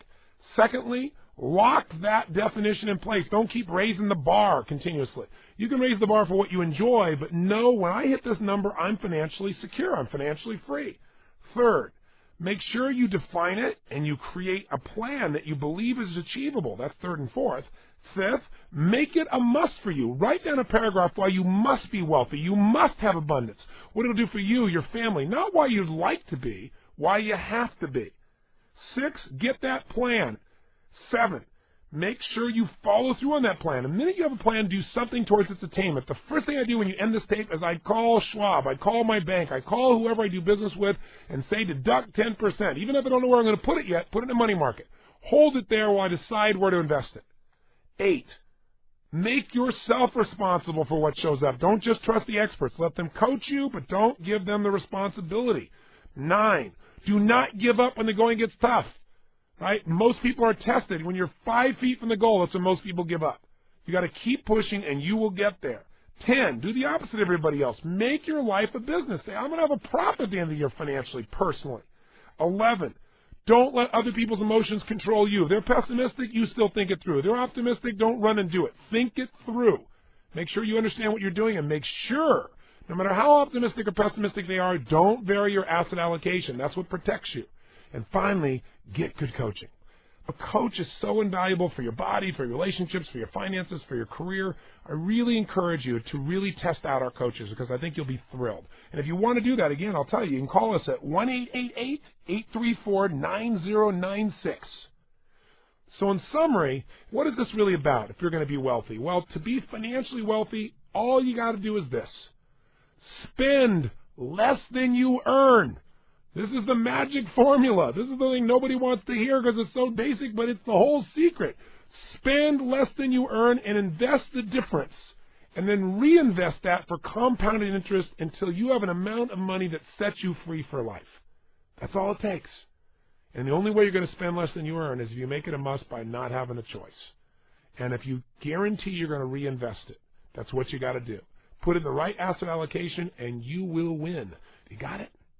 That's it. There's no way around it. And if you can save more than 10% and make yourself do it, John Templeton literally saved 50% of what he earned when he was struggling. See, you got to remember the power of compounding. So what do you need to get started? Here's what you need to get wealthy. Only 4 things, and we're going to wrap this tape up. Number 1, you need time. And guess what? You've already got that. You know, everybody I talk to says, God, you know, if they're in the 40s, they go, I wish I started my 30s. If they're in the 30s, they go, I wish I started my 20s. Right? If they're in the 50s, they go, I wish I started my 40s. If they're in the 60s, God, I wish I started my 50s. If they're 70s, I wish I would have started my 60s. I mean, guess what? Start now. You got the time, and time is your friend. Compounding, the more time you have, the easier it is to win. You start out at 25, and you can start with a tiny amount of money and have millions. You start out at 50, you're going to have to invest a bit more because you got less time. 2, you need compounded growth. And you have that the day you make the decision to utilize it. The day you start investing, you've tapped into compound growth. And you don't want to wait 3 holes to start investing in that golf game. Otherwise, you cheat yourself out of a giant return. 3, you need to make intelligent choices. And you accomplish this by learning about what you're investing in and, most importantly, by defining your asset allocation, those 3 buckets, deciding what that percentage is today. And finally, 4, you need some money, but that's available. It's available in your own pocket. You can earn it, and if you have a reason to earn more to invest, you're going to be inspired. You may find a way to earn more than you ever did before. And finally, I'll say this about this subject. You're not really wealthy unless you're abundant in all forms, mental, emotional, physical, and spiritual. And I will tell you, to me, money is a game, and all it is that. The money can go away. You can take it all away. You can't take away the experiences of my life and who I've become as a man. Because the purpose of a goal is not to get the goal. Because you get a goal and then your brain goes, is this all there is? The purpose of a goal is what it makes of you and your pursuit of it. So if you're pursuing your goals and you become more successful financially, you're going to provide opportunities, jobs, capital for others. You don't have to worry about being selfish. Expand financially by expanding spiritually. And I also personally believe that it's really about how to take the invisible and make it visible. How do you take ideas, thoughts, desires, and convert them to physical reality? The ability to manifest seems to be in alignment with your higher purpose. And I'm sure there are people that have done that and done it in a harsh way, but there are rewards for that too. Everything you put out comes back tenfold. But it's an emotional, spiritual game. And I'll tell you how to be wealthy right now. I asked Sir John Templeton, I said, what's the secret to wealth? He told me the secret to investing was asset allocation. What's the secret to wealth? He said, Tony, you know you teach it. I said, what? I teach a lot of things. He smiled and he said, gratitude. He said, think about it, Tony. I know a lot of people you coach. They pay all this money and, you know, you help them in their businesses. He said, but the real reason they hired you is because when you came in their life, they now felt rich because they felt so happy and fulfilled. Besides being successful in their business or trading more effectively, he said, that's what they got. He said, how many people do you know who have everything but are unhappy? He said, they're not grateful. They're not grateful for what they have. How many people you know seem to have nothing in financial terms, but they're so grateful and so they're rich? Gratitude is the key that unlocks the door to wealth. If you can feel grateful right now, remember we talked about relationships when we said, if you can feel that love already inside of you for yourself, for life, for people, you'll attract people of a similar level of love and intensity. If you're not in scarcity, the same thing happens with money. The same thing happens with anything. So if you can be just so grateful, if you can start your days with that hour of power, or your 30 minutes to thrive, or at least 15 minutes of fulfillment, you know the game plan here, where you spend those first 2, 3, 4, 5 minutes thinking of all the things you're grateful for, you know, making that circle of your friends and your family and your health and the country you live in, the time in history we're here, and all the food on your table that you didn't have to grow, and just all the clothes you wear you didn't have to sew, the internet you didn't have to create. You know, the $200 million movie that was created so you could be entertained for 2 hours, and it cost you $5, $10, I guess, whatever it is these days. Think about it. You are so fortunate. I am so fortunate. The more grateful we are, the moment you feel total gratitude, to life, to God, to your friends, to your family, that's the moment you're rich. This is the power of compounding. You must get started today. You say, how do I do that, Tony? Here's how. Decide today a percentage of what you earn that you're going to save. You go, yeah, but I spend everything I've got and all my bills. Make your bills wait. Pay yourself first. Remember we said you got to give time to yourself first? You got to invest in yourself first above everything else, so you'll always be running to pay bill collectors. And I'll tell you the secret to how to do this. Don't ever see the money. What do you mean don't ever see the money? I mean, go to Charles Schwab, go to your bank, and say, I want you to deduct 10% of my paycheck before I ever see it and put it in a money market account. A money market account, if you're not familiar with it, is very simple. It's like a savings account, but it gives you more flexibility and a little better return. And anyone can advise you on it, but it's very simple, and you put it there for holding purposes while you decide where to invest your money. But you don't ever see it. If it's in your bank account, you will spend it. If it's in your investment account and it can't be used for anything else, you won't spend it. Does that make sense? You can do that today. They have these automatic withdrawal processes. They're available to all kinds of companies. Do it today. Now, you might say, okay, I understand the emotion of this. I got to start by really mastering this. I understand a little bit about how you've changed and other people have changed. I understand this compounding. I mean, this is pretty simple. I've heard of it, but I'm getting associated to its value, and I'm willing to use it. And let's say I've set aside 10%. I've set aside for my year $1,000 or $10,000 or $100,000, whatever it is. Where do I put it? Ooh, that is the million-dollar question.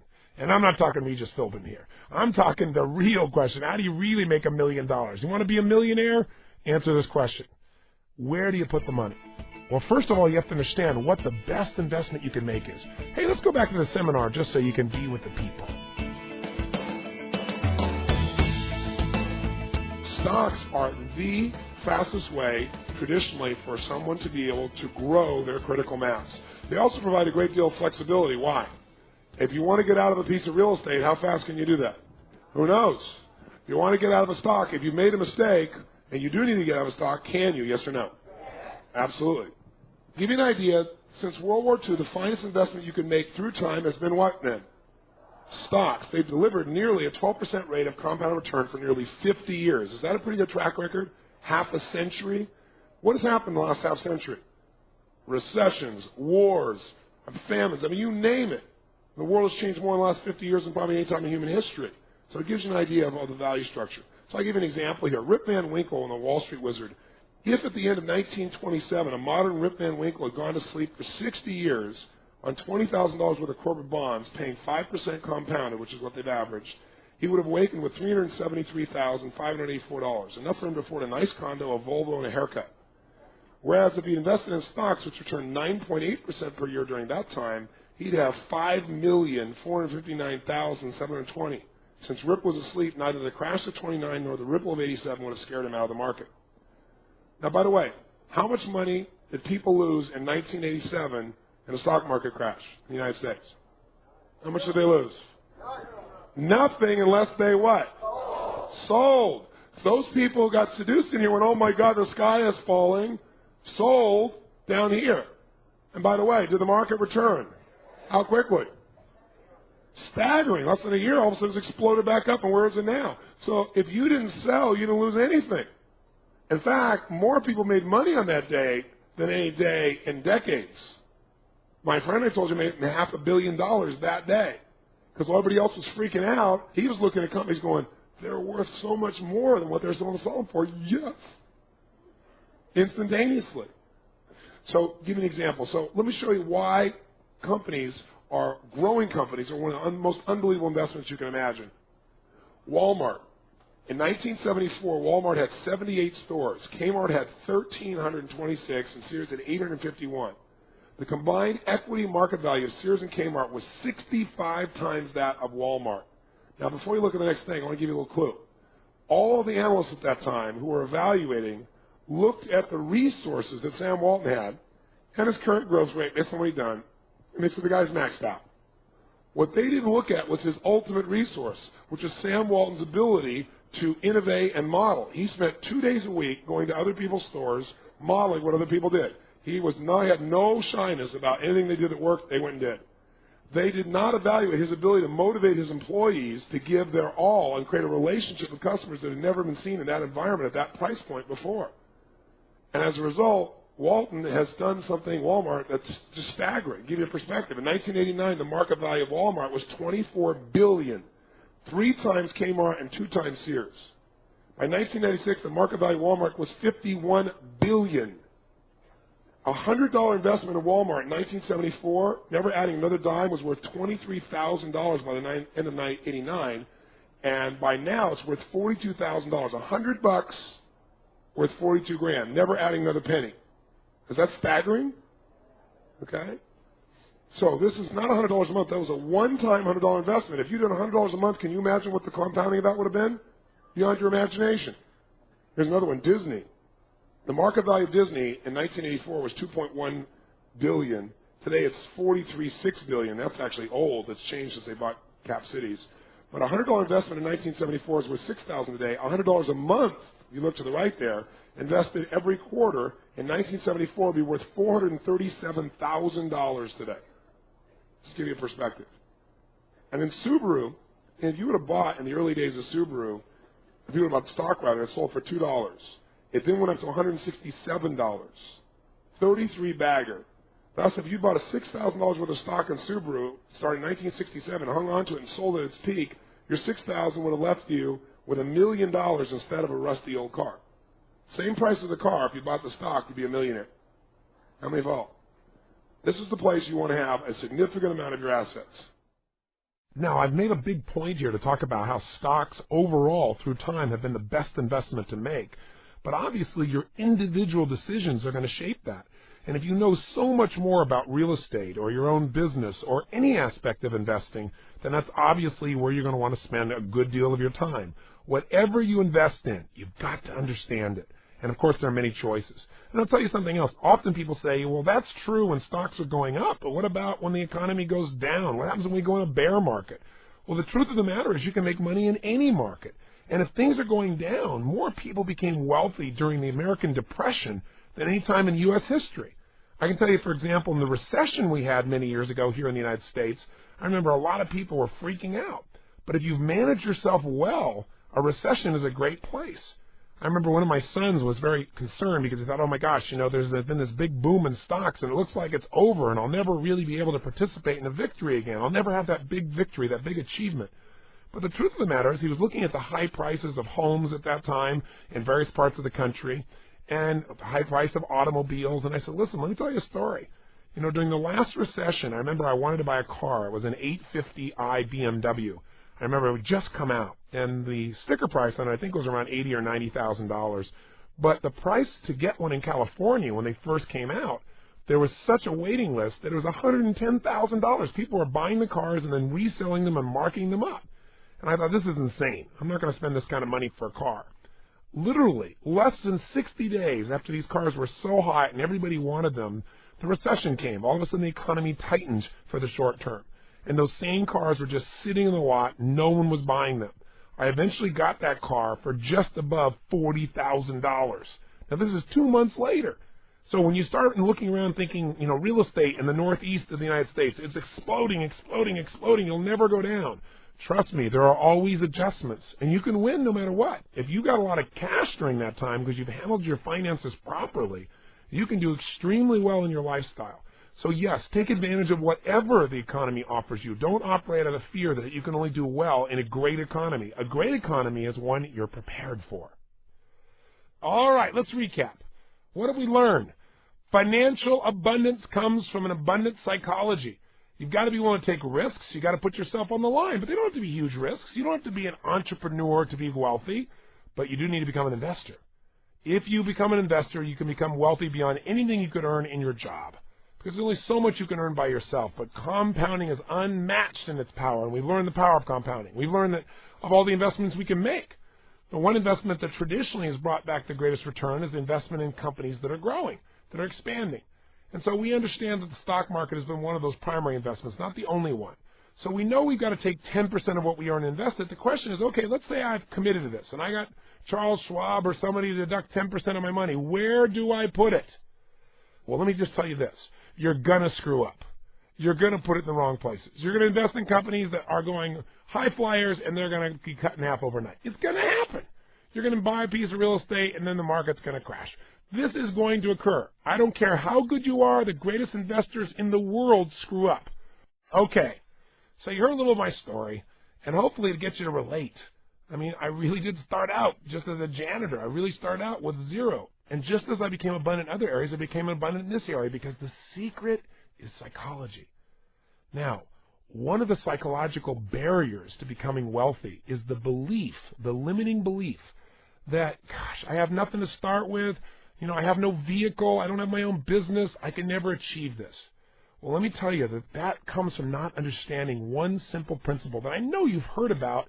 But, you know, there are a lot of things in life we know intellectually or we've heard about, but we don't own it emotionally, so it doesn't benefit us. And one of those is the power of compounding.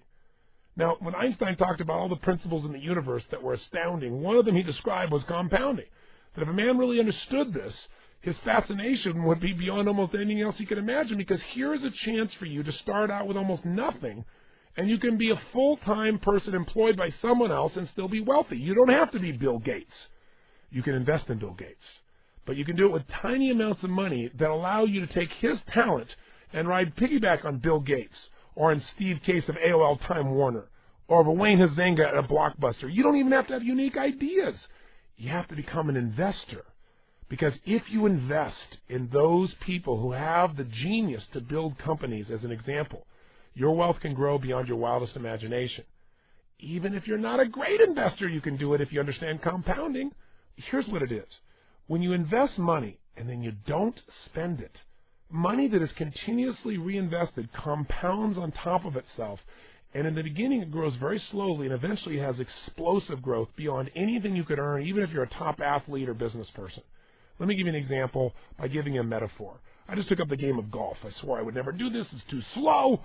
It's an old man's game. And I knew I'd get addicted to it, is the truth. And that's so challenging. It's such a mental game. But if you and I went up to play golf, and most people bet on holes, and I walk up to you and I say, you know, why don't we bet just 10 cents a hole just to make it fun? You probably go, you know, even if I'm a good player or not a good player, you probably say, okay. And I say, you know what? As we get close to hitting the first ball, I'll say, why don't we double it each hole? You know, just 10 cents the first hole, 20 cents the second hole, 40 cents, you know, the third hole. And you say, okay, that'll make it more interesting. You just made a big bet, and you better be good at golf. Let me tell you why. Let's walk through it for a second. The first hole's worth a dime. Second hole's worth 20 cents. Third hole's worth 40 cents. Fourth hole's worth 80 cents. Fifth hole's $1.60. Sixth hole is $3.20. Now, if you play golf, you know there's only 18 holes. So we're 6 holes into it. We're a third the way into it. It's only $3. So what's the most it could cost us? Probably $12, right? Well, let's continue. If the sixth hole is $3.20 and we double it, then the seventh hole is $6.40. The eighth hole is $12.80. The ninth hole is $25.60. Now, there are 18 holes. We're halfway there. Are we a little higher than you pictured in your mind when we started? Yeah, but you're going, oh, what's the worst? $100, $50, $75? Oh, no. The 10th hole is $51.20. The 11th hole is $102.40. The 12th hole is $204 what? 80. Come on, you can follow this in your head. The 13th hole is $409.60. The 14th hole is $819.20. The 15th hole is $1,600, $1,638.40 to be exact. You know what it is on the 18th hole? $13,107.20. We go from 1,000 to 13,000 in 3 holes. Now, if I could show you this on a graph, if I was with you visually, I could show you investing on a graph. It's 10 cents, 20 cents. If you went across horizontally, it looks like the grass is growing. It's so slow. But when you get to about the 15th hole, it starts to explode off the charts, where instead of seeing grass, you see mountains showing up on the graph. And what happens is it grows geometrically. So what happens for most people is they start investing and they say, oh, it's such a small amount. I'm only getting 10 or 12% or even 20%. But it means nothing. You know, I'm not making enough money. I'm only starting out with, you know, $100 a month. Let me give you a reality check. If you just put away $5 a day, $5 you spend on other stuff, that's $150 a month. And you invested that at a 15% annual return. And you didn't take out your profit. In other words, when you made a return, you reinvested it. And you do that for 30 years. You say 30 years is a long time. Well, of course it is. But you're talking about $150 a month. You're never going to notice it. You know, $150 20 years from now is nothing, right? Think about it. So if you did that for 30 years, that's worth $1,051,000. You had another 10 years, guess what that's still worth now? Now it's worth $4.7 million. Now, obviously, you can invest more than $150 a month if you were committed. So you say, what if I could save a lot? What if I could go and do something like $250 a month? Well, $250 a month, to give you an idea, is worth $7.8 million in that same 40-year period of time. So that's the power of compounding. If you're starting with nothing, you can make this happen. Let's go back to the example in golf. Remember I said it's worth $13,000 on the 18th hole? Well, remember on the 15th hole, it's only worth $1,600. There's a big difference between $1,600 and $13,000. What if you waited 3 holes to start? What if you said, oh, I got time, I don't have that much money, well, I got a little more money, then I'll start betting dimes. I'll wait to the 3rd hole to start doing it. Then the most you can make is $1,600 instead of $13,000. The lesson I want you to get is, no matter how little you're starting with, you must get started now. I don't care what it is. You've got to put that money aside, and you've got to make sure you invest it. And I'll give you one more good example. If you want to make sure you can take care of your child's education, all you'd have to do, even with today's sky-high prices for traditional education, is put away $100 a month beginning at your child's birth. And if you just reinvest that at a 15% rate of return, which many people today are looking at returns, as you well know, of 40, 50, 60% or more. But if you kept it at 15 as the average through the years, then you'd have $110,000 by the time your child turns 19. Now, if you don't ever add another dime, you don't keep adding $100 a month, you don't add anything, you just keep reinvesting it. If they don't touch that money, like you put it in trust, by the time they reach age 50, they'd have $9.6 million from that $100 a month you did till they were 19. Think about that. By the time they're 60, they'd have $39.2 million, and 60 is young. If you want to wait till 70 to touch it, they'd have $158 million. Now you say, well, 50, 60, 70, I don't know, that's old. Well, many of you listening are older than that. But I want to tell you something. A woman today who reaches the age of 50 can expect to see her 92nd birthday. If you reach the age of 50 without cancer, without heart disease, you're going to live to be 92. That's what the statistics say. Men, it's not as good for you. I'll just leave it at that. In contemporary America, 8 in 10 people now sail past their 65th birthday. That's an amazing statistic. Now, especially when you realize that in 1900, the year 1900, the average life expectancy for an American was 47.3 years old. 47. In 1998, the average life expectancy was 76.6 years. We virtually doubled the life expectancy of a human being in 1 century. Now, that was before we had the kind of technology we have today where we're decoding our entire DNA as a species. I mean, if you think about that and you think about where we're going, our life expectancy will explode beyond what it is now.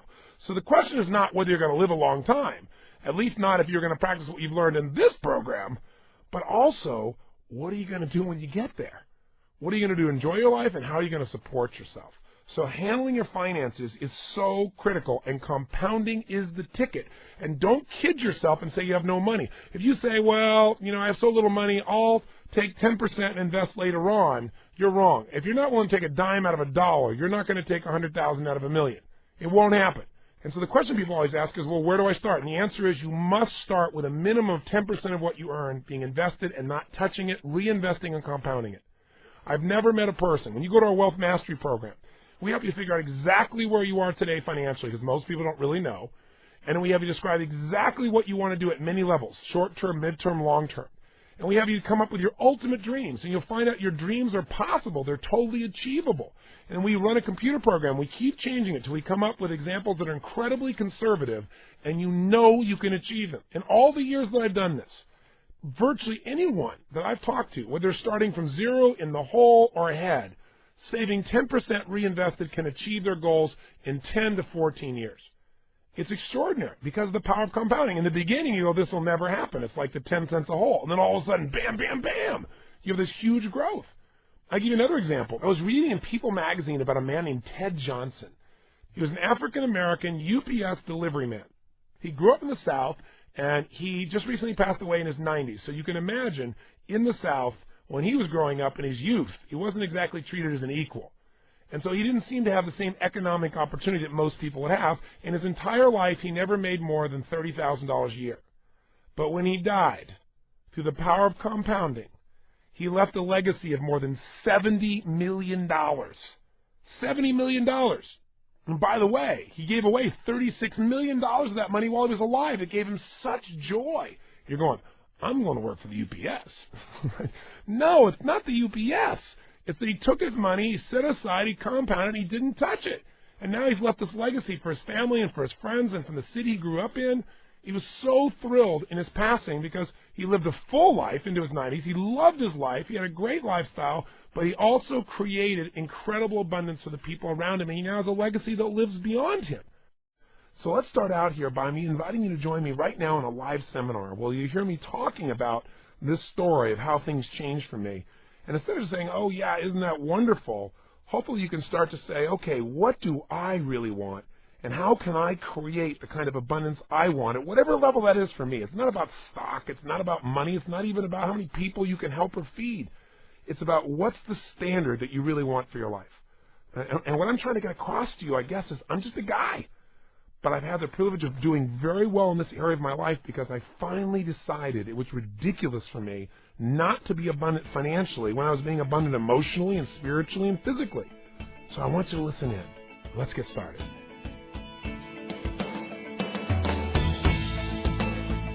I was talking to my staff earlier today, and I was telling myself I really need to get across to people that this is real, that this really works. I said part of that is I take for granted. I don't want to waste somebody's time telling them what I've gone through, but I thought maybe I should give you some sense of it because the story of what I've gone through a little bit will reflect some of your stories, but also will show you the change in psychology because I'm in a position where I don't have to worry about this anymore, but I only changed that not because the mechanics weren't available to me. They're available to anybody. But they became not only available, but used when it was a must, when I changed my model of the world, when I made it okay. So I grew up in a position where I know exactly what it feels like to walk into a restaurant and, like Denny's, if you can call that a restaurant, right? That was my idea of a restaurant. And go in there and freak out and look at the menu and see how much something cost before I ordered it, and worry. And if you took a girl out, praying she wouldn't order something expensive. And then feeling rotten for not wanting her to have what you wanted her to have, which is anything she wanted. Now, I can remember going, even after I made some money. Like when I bought the castle, that was like this big metaphor for me of breaking through, that I was going to buy this because I always was so spiritually driven and emotionally driven, but I never really did well financially. So for me, buying this castle, I thought, this is where I want my children to grow up someday. This is like me driving the stakes in the ground. I'm going to show myself that I can take the invisible and make it visible. So it became my last stand kind of thing. I'm going to find a way, and I found a way. And I'll tell you what, part of what made it a must and part of what changed me from making $38,000 a year to making $1 million a year within 1 year was having a son that I wasn't planning coming into this world. So I grew up with so much pain. I linked so much pain to finances and not having it. I always swore I would not have a child until I was set financially because I didn't want them to go through that. I didn't want them to go through hearing father after father leave and your mother say things to them that you wouldn't want to ever have said to you, in a sense of worthlessness, in a sense of frustration and fear and humiliation. I didn't want a son or daughter to be born to me and to go to school and have pants that were way too high because they grew too fast and your family couldn't afford to buy pants. And have kids say things that are just silly but feel so cruel when you're a little kid. High water becomes your nickname, and you're embarrassed and humiliated and devastated, and you feel it's so unfair. And you see other kids can go and do all these things, and you can't. They make fun of you for it, and you didn't do anything. And then you don't want to be mad at your family. It's not your family's fault. Or being in a position where you got to go to the thrift store to buy a suit so you can take a girl to a dance, and the suit is about 30 years old, out of style. Not having enough money to take the person to dinner, so you make excuses not to take the girl to dinner. Getting older and being on your own and trying to figure out how to eat because you had no money at all. And going into a grocery store and eating food in the grocery store as I walked around. Stealing it, basically. Not basically, that's what it was. It was stealing. I just didn't take it out of the store. I took it out of the store inside me. Somehow I rationalized that wasn't stealing. I left the package in the store. And I kid about it now. I mean, I used to just cry. Values conflict, sir? How do you think I felt? Honestly, being one of my highest values, and I'm stealing to survive. I'm eating somebody's food in the store, walking around, also freaked out I'm going to get caught. I remember more than once when somebody come by, and I knew people in the store because I grew up. I used to go in these stores. I used to shop every day for my family. My mom never went to the grocery store. I shopped every day for our meals and came home and made them. A lot of people I knew, I got something in my mouth. Hi, Tony. Just freaking inside. Just freaking inside. Not having any money for a car, working as a janitor, taking buses for 2 hours to get there so I could work for 2 or 3 hours in the middle of the night, jump back on the buses, go home and go to high school. Living in somebody's laundry room. Finally getting a car and having that car be an old Volkswagen, 1960 Volkswagen, with no reverse. So I had to park on a hill. I always parked on a hill so I could get back out. Remember, being in a position where I was really in love with a lady, and watching another man come pick her up in a limousine, and knowing she wanted the finer things in life. I couldn't provide them, and I felt it was so unfair, because I really loved her. And I felt like she loved me, but she also wanted significant life, certainty. Looking around at my life and just feeling hopeless and worthless. Living with a woman who I liked a lot but did not love, really wanted it out of the relationship with, but stayed in it because she paid half the rent. Convincing myself that I should stay with her for security, for $400 a month split between us. Giving up my dignity for $200. It's true. Thinking about what I dreamed I would do with my life and knowing it would never happen because I didn't have the resources, I thought. Being in the position where I saw other people having the kind of life that I really wanted and just thinking life was unfair and feeling hurt and sad and having one of those things after another, after another, after another. Finally getting so determined, finally deciding that it was nobody else's fault, it was mine. Finally deciding this would change absolutely now, no matter what.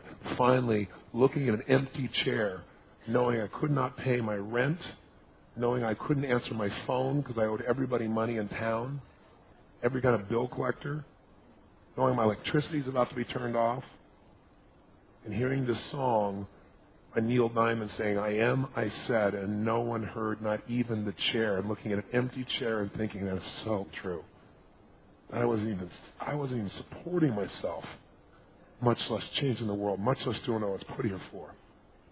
I was so busy trying to survive that I wasn't doing anything to make the world better. And I got hungry. Not for food, for meaning. I got hungry enough that I stopped blaming everybody else, and I decided this was going to change. It was going to change right now, no matter what. And I went for a run on the beach, and I gained 38 pounds because I didn't want to make it that it was that bad. It wasn't that bad. I was still young. It wasn't my fault. It's my mother's fault. She threw me out. That's everybody else's fault. So I hated the way I felt. I hated the woman I was with. I hated my life. So the fastest way to change the way you feel is eat. Because I didn't want to do drugs because I linked pain to that. So I gained my 38 pounds. But on that day, I'll tell you what, man, I decided I am much more than what I'm demonstrating mentally and emotionally and spiritually and physically and financially. And one day I changed my life, and I went on this run, 38 pounds, bouncing back and forth, full tilt, man, with every ounce of myself. A song in my ears from a group called Heart, called Barracuda. And I pushed myself as hard as I'd ever pushed myself in my entire life. Total intensity. And I came back and wrote down everything in my life I would no longer settle for ever again. Selling for less than I believe in, selling for a life of survival, being in a relationship that I don't love, being fat, being broke, hiding from people, lying. That is not who I am. And I wrote down everything in my life I was totally committed to. So I wasn't just going to solve a problem. That was sickening enough. I was going to create the life, and I knew it was here. Somewhere inside yourself, knowing you deserve more, so do your children, so do people around you. Life deserves to see more of you show up. And not lying to yourself and saying it's okay.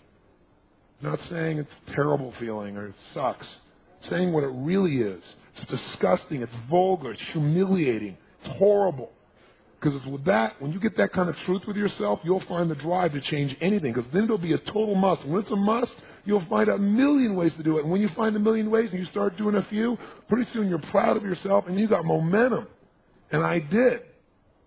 I remember thinking, my God, if I could ever make $2,000 in a month, And then I did it, and it was like, God, if you could make $5,000 in a month, I mean $60,000 in a year.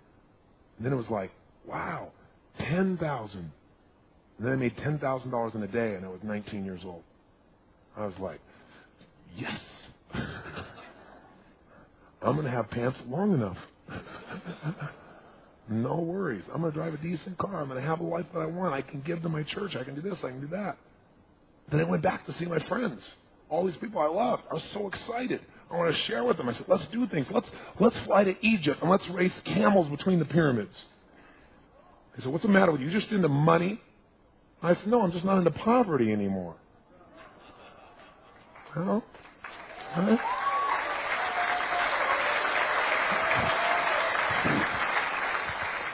I said, I've worked really hard. I've added massive value. I've done this and this and this. I've helped people's lives this way and that way, and I actually got paid for it. I actually do what I love, and because I do what I love so well, I can actually go out and do these other things too and have a great life. But what I got was, I thought if I had money growing up, I saw that not having money meant pain, no love, arguments with my parents, all this loss, all this separation, not being one of the cool kids, not even having a bicycle till an uncle goes and finds an old one and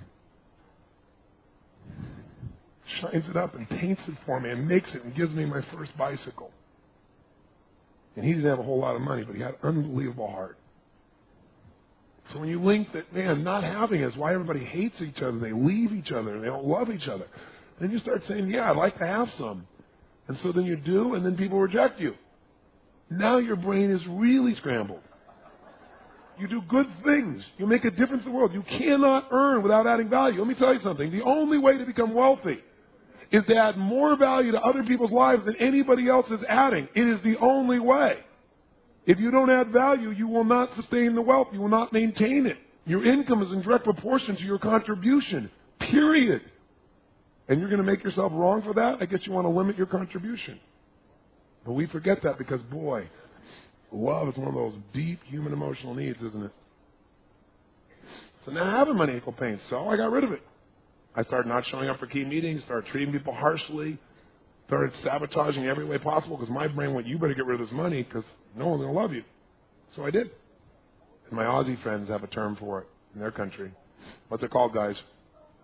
That's right, the tall poppy syndrome. You get a little too significant, we'll cut you down to size real quick. All people's fears. Because other people not want to be honest with themselves and say, I could be more. And one of those areas is the way I contribute, and one of those areas is economic. But I don't want to look at that because it'll make me feel inferior, so I'll just do what feels good. I'll go drug myself, drink myself, watch myself, live myself, anything else. It's not everybody's focus. It doesn't need to be. But most people are not even close to where they really want to be. They mitigate their real wants. They lower their standard in order to feel comfortable wherever they are. They don't look at what they really want for their lives. And they come up with every excuse and reason to make it feel justified and holier than thou. So I sabotaged it all and found myself in a 400 square foot bachelor apartment and broke all over again. And I learned I love people. If you help people, they still like you, but don't make any money at it. So I didn't. For years. Broke. Terrible. Now finally a few things happened that just got me inside, and I realized I was playing a game. I was doing this to get people's love. I was lowering my standards for how I want to live life and what I want to contribute to life to try and get people around me to approve. And there was a time when I got mad as hell and I said, next level, and I kicked it in gear. And then what really pushed me over the edge, though, was making it a must for the leverage of my son. I got myself up to $38,000 a year, and guess what? I'd had all this pain. I was doing okay. It wasn't great. So what happened? When it was really intense pain, I had this drive. As soon as I got near $40,000 a year, gosh, I was only 23. So the bottom line is I went out there and did it. My son comes along, wham, $1 million. And guess what? I stayed at $1 million for the next 5 years. And by the way, I found a way to spend $1 million. I went from making $38,000 a year, living in a 400 square foot bachelor apartment, and I made a huge move, man. I grabbed hold of my psychology and I went for it. I had a choice to move from Venice to Marina del Rey. It's across one street if you've ever lived there. But it's a totally different identity. Anybody know what I'm talking about here? 2 psychologies and divided by 1 street. And there's a big difference in what you pay to be an achiever, isn't there? You got to pay for significance. And I was living in Marina del Rey. And I'm building a business. Yep. Robbins Research Institute. I sat there in this little room and said, I got to create a name for this company. I got to make a company that sounds really big. Right? So, Institute, that sounds big. And what am I going to do? I'm going to research everything that works. Robbins Research Institute. So I had a little room, right? It wasn't big enough to have an office and have a bed. So I thought, which one will get me further? So I took the office. I had this desk, and I had Robbins Research Institute. It was an answer phone, right? And I had one stereo to help change my state because I was kind of depressed at times because I didn't really feel like I was quite pulling it off 100%. And I had an 8-track player. Remember those? And you go, where'd you sleep? I hung from one end of the room in the corner to the other a hammock, and when I put it was a futon, so it was solid, and that was my bed, so I could go under it and do my work and build my company. That's how I started. I moved from there to the castle. I moved from $625 a month to $16,000 a month. 1 month. I went down, I was building my business, and I got some partners, and I lived in San Diego, and I said, I can't build for myself, I need your help. I said, I'm the best communicator you're ever going to find, I'm humble about it. I said, I am. I will in my lifetime touch more people than any human being you're going to meet in terms of actually helping them to change the quality of life. It is my destiny, and I will do it, and there'll be plenty of money, but I'm happy to split it with you. I need people to do the resources. I'm on a mission. I need somebody to handle the finances. I need somebody who's happy to do that. That's what they do. They said, done deal. We went to your program. You're unbelievable. And my momentum was growing in the culture. So then I made $1 million a year, but I never saw it. The person had a great lifestyle was my mage. Oh, Mr. Robbins, I love your jacuzzi. This is great. Love your workout room. I was never there. It wasn't like I was out spending millions of dollars. I was gone. But it cost $1 million just to have that. And I stayed there for 5 years. And after 5 years, I thought, I'm working harder than I ever have. I'm helping more people I've ever helped. I'm better than I've ever been. Everybody else is making more money at my company. I'm not earning a dime more. Why? Answer. Earning more than $1 million a year? What's the matter with you? What are you, greedy? Is there something, aren't you spiritual? Why did you have to have more than $1 million a year? And my brain went, is it possible to earn more than that? Is it possible to add more value? And this is a spiritual game about create whatever you want. And you went from 38,000 to $1 million in a year. You should at least go from 1 to 3. I thought, but how did I do it? And that was the secret. I figured out what got me to make it a must. And what it was nothing more than something else I cared more about than myself. So it was my son. So what's that for me now? And I said, I'd like to be responsible for feeding every homeless person who needs a meal in all of North County of San Diego. There's a man named Brother Benno, an amazing, amazing man there. And I went and met him, and I thought, I want to be able to pay for a quarter of that so that when I eat every night, I know that every soul in this county of this city can eat because of my good works. I set that goal, and I figured out what it would take, and I figured out to earn $3 million to be able to afford to do that and still have more for my family. And I made $3 million the next year. But I stayed that way for about 4.5, 5 years. Then a few years ago, I started thinking about what I really want my destiny about, what I want to contribute to the world and to society. And I figured out a really crystal clear vision that I have now. I know exactly what I'll do over the next 16 years of my life. After that, things will change, but I know precisely what I'm going to do and where I'm going to go. I know what it takes. So now I make between $7 and $10 million a year, personally, of which, by the way, 10% of it comes from seminars. This whole company, all that I do here, and yet this is 80% of my time. Not a brilliant decision financially, but an unbelievably rewarding decision emotionally. Right? Thank you. Thank you. Thank you. Thank you. Thank you. Thank you very much. Thank you. Thank you. Thank you very much. Thank you. I work personally with one of the top financial traders in the world. I've worked with him now for 6 years. Now, this guy pays me $1 million a year plus to coach him because I get a percentage of his profits. Anyway, I turn him around, I help him create a system, and part of what I did with him is focus on where he was putting his money, asset allocation. And I learned this from Sir John Templeton, a different investor, probably one of the greatest investors in history. Sir John was one of the first international investors. Way before you ever heard of somebody like Warren Buffett or Peter Lynch, there was Sir John. And Sir John is a genius. And I went with him, and I sat down with him one time, and I said, what is the secret to investing? He said, do it. I said, that's pretty simple. He said, but also I'll tell you this, Tony. Everyone makes mistakes. He knew the man I worked with. He said, he's not even right half the time. I said, you're right. He said, but he has the right asset allocation. He said, you're going to be wrong a good deal of the time, But the most important thing that's going to determine your success or failure long term, more than any individual decision you make, is going to be your philosophy towards investing. What he taught me was you got to think of your money as having 3 buckets. So let's say, for example, you're saving 10% a year. And if you made $100,000, to keep the numbers simple, that means you have $10,000. You're going to need to put a percentage of that in a bucket we call the security bucket, a percentage of that in a bucket we call the growth bucket.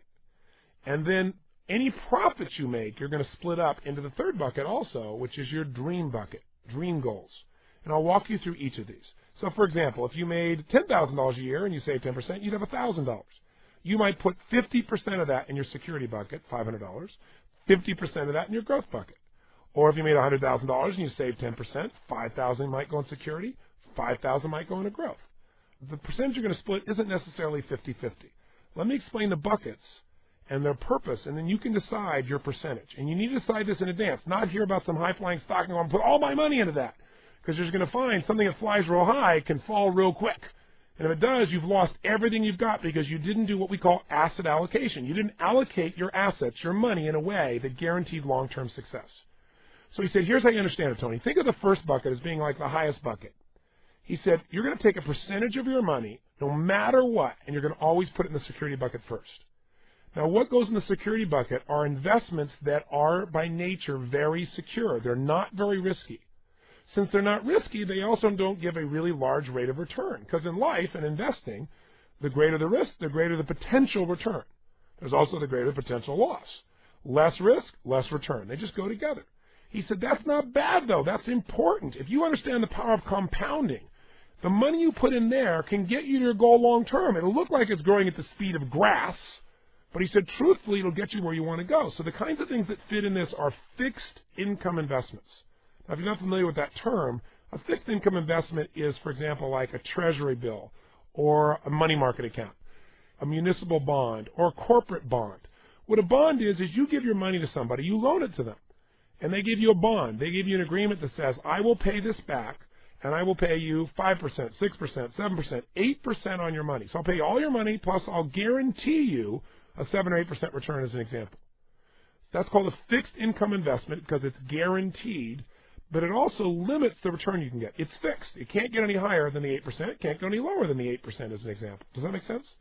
These are secure investments. Your insurance policy, where you're building up policy value that you can borrow back later, that goes in your security bucket. The home you live in, you're probably not trying to sell that home. You're really just living in that home. You want to hang on to that home. You don't want to sell it and use that money to eat on. So this is something that you're using purely to have security in your life. Now, he said, once you put money in the security bucket, you don't touch it. You don't take it out until it's time to retire. You leave it alone, and even though it looks like it's growing slowly, you'll be surprised. Before you know it, you'll be the UPS guy. Now, the second bucket is the growth bucket. So in the growth bucket, this is where you put a percentage of your income, and this is where you're investing in things that have the potential to grow and give you a much greater rate of return. So in this area, the reason you don't put all your money in this bucket is it's more risky. Because it's more risky, again, you have the potential for more growth. So what fits your growth bucket? Mutual funds, collectibles, real estate, art, any form of securities or stocks. If you're a momentum trader, if you're a sophisticated investor, this is where your options, your puts, your calls, your indexes, is where all this goes. Now, no matter how high things go up, they will have a time when they get corrected, whether it be the market, whether it be art, whether it be real estate. There's always a correction. So things don't go up forever. They may over the long term, but there are going to be times when they change. So if you'd invested in real estate there thinking, oh, my God, it's guaranteed. For years and years it's gone up, up, up, and you put all your money in it, you would lose all your money. You'd have nothing to show for it. You'd be starting completely over. On the other hand, if you don't put any money in your growth bucket, you don't get to grow more rapidly. You don't take advantage of the chance to grow at 2 to 5 times the speed that your security bucket would grow. So here's the secret. You figure out a percentage that goes into security, a percentage that goes into growth. A common percentage for most people is 70-30 or 60-40. In other words, if you're older, if you make a mistake, you're in deep trouble, right? So you're going to have to put more money in security, even though it grows more slowly, just to be safe. If you're a young buck and you're just starting out, you can afford to make a few mistakes and start over still. So you might be more aggressive. You might be 50-50. Some people have been 40 securities, 60 on the growth side. I really wouldn't go 30-70 unless you're real young and got time, right? The money you have is money you can just throw away. The point is, whatever number you come up with, that's what you stick with. So if that money is $10,000 a year you're going to invest, and you're at 60-40, 6,000 goes security, 4 goes into growth. It can be art, it can be real estate, whatever you want. You know, if it was 70-30, then the obvious is 7,000 security, 3 into growth. If you're really aggressive and it was 3,000 in security and 7 in growth. But whatever the percentage is, don't let the moment grab you. Because the moment of saying, oh my God, this is an amazing opportunity, I'm going to put all my money into it, is what bites you. Now, I've taught this principle, and it's probably the least sexy and the most important principle I could teach you. Because I see this with guys that make $500 million a day. They forget their asset allocation. They put all their money into something. They lose, and it's over. And they call me up with a gut check, and they say, I lost $100 million this morning. I mean, that will get your attention. And it's because their asset allocation wasn't there. I'll give you an example that may be more relatable. I remember years ago, probably 12, 13 years ago, I had a woman who came to one of my seminars, and I explained this asset allocation, this bucket theory. And by the way, I'm going to explain the third bucket. If you're going, wait a second, you forgot that. I didn't forget it. I'm going to get there. Just stay with me a moment. Don't let your mind wander. Now, I explained this asset allocation theory, right, the bucket theory. This woman stands up. She raises her hand. She goes, listen, Mr. Robbins, I am a builder. I'm making an average of 100% on my money. I'm building homes right and left. She was building them in Northern California during a great building boom. And she says, I can't afford to put my money in someplace where I'm going to get 5, 6, 7, 8%. That's a total waste of my money. I could be making 100%. And I said, listen, please listen to me. I don't care how successful you are. There's a time when things change. And if all your money's in one basket, right, one bucket, I said, you really can't afford to do this. Take a percentage out. Even if you're going to be aggressive, take 30% out and put it in that security bucket. So if it all goes boom, you're still set. Well, P.S., 10 years later, 12 years later, she comes to a seminar, probably a decade later. Same lady. I go through the same instruction. True story. She stands up, and she said, I just want to give a little testimony. I didn't recognize her, frankly. She said, I came to this program almost 10 years ago, whatever it was, 11 years ago. And she said, Mr. Robbins walked through the same description. And I thought I was so hot, and this is so overly simplistic, and I already make 100%, on my money. I'm making 100% every 3 months. And I thought he was just, he was being overly secure, overly protective, not enough of a risk taker. And she said, I got to tell you something. The bottom fell of the market so fast it made my head spin. I had all this real estate that I had my money in, and I couldn't liquidate it. And I lost everything. I went bankrupt because I didn't practice this principle. She said, I'm here to start over, and I'm here to make sure that I practice these principles to get what I deserve. I know I can rebuild it, but it's so painful to do it. And I told her the second million is much easier than the first million, my dear. Somebody in the room said, well, then I'm going to start on my second million. So the bottom line, though, is you've got to practice this. There's no way around it. Asset allocation is everything. And whether you're talking to John Templeton or Peter Lynch or Warren Buffett, they understand this. You got to understand it, too. Now, you might say, well, you said there were 3 buckets, that dream bucket. What's that for? Well, here's what's neat. If you don't reinforce yourself emotionally for making investments, if you just put it all aside and wait till you're 50 or 60 or 70 to touch it, it's not very reinforcing except to see the numbers growing in your bank account. So you got to find some joy. And so one of the ways you can do this and still compound rapidly is to do the following. Once you put money in your security bucket, what do? You don't touch it. Leave it. When you put it in your growth bucket and you get a big hit, right? A company you invested in goes crazy. You invest in Yahoo and it goes up 5,000%. I don't know. And you get this huge hit. You take your profits. It's like gambling. If you stay at the table too long, you know what's going to happen. They're going to win. So you take some of your profits off the table. And the figure I use for most people is you take 1/3 of those profits and you put them in your security bucket. Why? Now that money is protected. You get to keep it. Not only that, but now you're going to grow much more rapidly. You're going to compound a larger sum of money in that security bucket, and you're guaranteeing you're going to achieve your financial goals long term, even if it all goes boom. On the other hand, well, if it all goes boom, I guess really, literally boom, then I don't think anybody's going to be worried about money. But you know what I mean figuratively. Now you take 1/3 of that money and you put it back. You reinvest it into growth. What do? The last third? Put it in your dream bucket. Put it in that bucket where you're saving money to buy that condominium. You say, well, that condominium's an investment. Yeah, maybe. But the truth of the matter is if you're doing it just for fun, it's kind of an investment, but it's really more of a dream, right? Or a better example is to buy the island. I bought an island. Let me tell you something. Once you put money in your first 2 buckets, don't touch it till you make profit. Because if you start pretending your island is an investment, I got news for you. It'll drain your security bucket, your growth bucket, and everything else. Or if you buy a boat, that is definitely not investment. A boat is a hole in the water that sucks money, right? It's like, or you buy a bunch of horses. I got 7 horses because I play polo. Let me just tell you something. Somebody said a long time ago, anything that eats while you sleep is not a good investment, right? I mean, you can't. They're wasting your money. They're sucking out. So those are dreams. So once you put money in your security and growth, you don't touch them until you make a profit. You only take profits out of the growth bucket. You take a third of it, put it in your dream bucket, and enjoy it. If your dream bucket requires more money than that, don't make that dream a reality yet, or it's going to drain your life. Does that make sense? Everybody's got different levels of dream, from an outfit to a little boat to a big boat to a condominium to, a sports team to an island. Whatever it is you really want in your life, you should have a way to start building towards that and compounding towards that as well, separate from everything else. Does that make sense? So let's just recap real quickly.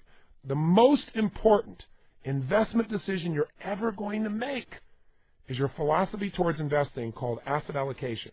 You must decide today, out of whatever money you're going to decide to invest, whether it's $100 or $1 million, a percentage of it's going to go in a security bucket, a percentage is going to go in growth. Decide right now what that should be.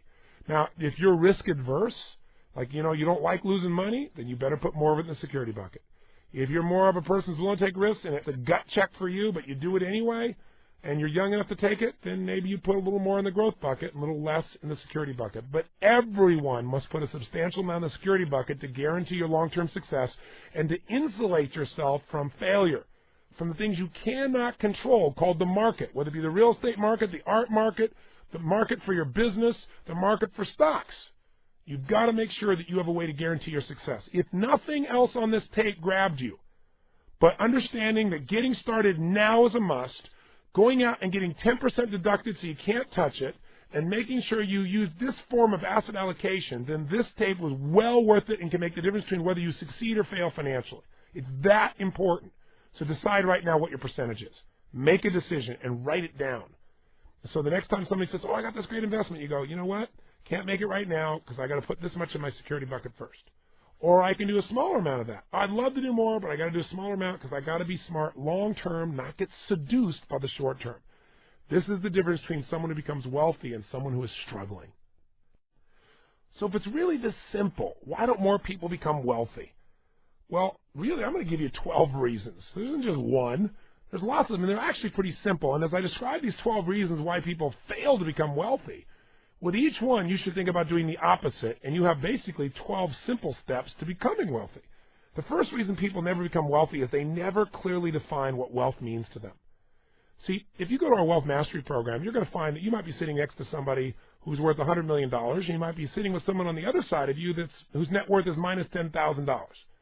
I mean, we literally have that diverse a group that comes to the program, people that are totally sophisticated and unsophisticated, because the principles are the same. What's interesting, though, is most people never define what it takes for them to feel wealthy, to feel abundant. See, one of the things we do in those seminars is have you define precisely what it would take for you to feel secure, as an example. For most people, if you ask them, what would it take for you to be financially secure, they can't tell you. They go, $1 million, $10 million, but it's random. They've never taken the time to really define it. So, for example, if I told you there was a way to be able to pay for the following things without ever having to work again as long as you live, how would you feel if you knew for the rest of your life all of your housing would be paid for, all your utilities, gas, electric, etc., all your car costs, automobile travel costs, all of your food costs, all of your insurance costs, and all your taxes? If all those were paid for the rest of your life and you never had to work for it, how would that feel? Wouldn't that be unbelievable? Now, for most people, that amount of money is so small, it blows you away. They think in terms of $10 million, $100 million, $1 million, when the truth is, for most people, all they'd have to do is be able to generate enough money to cover $30,000 or $40,000 a year max, maybe $50,000. Now, for some people, it's $100 or $200. It's all relative. But the point of the matter is, whatever you think the number is, it's so much smaller than you can imagine. Now, that may not be your ultimate goal, but the point is you have to define wealth at different levels. Otherwise, you'll never get started.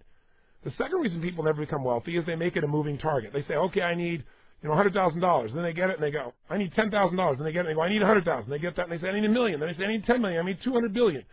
And what happens is they never win the game of life. They never get to ring the bell and say, I won. That doesn't mean you don't keep accumulating or achieving or expanding, but you never feel like a winner because you're always moving the target, so you always feel like you're losing. No one wants to play a game where the minute you shoot the ball, they move the target. You got to be able to win. Third, they define it in ways that make it feel impossible to achieve. If you're thinking you need $10 million and you don't make more than $50,000 a year, that sounds pretty impossible, doesn't it? But the truth of the matter is you probably don't need $10 million to achieve the lifestyle you deserve. That's why you got to define it and go through this process.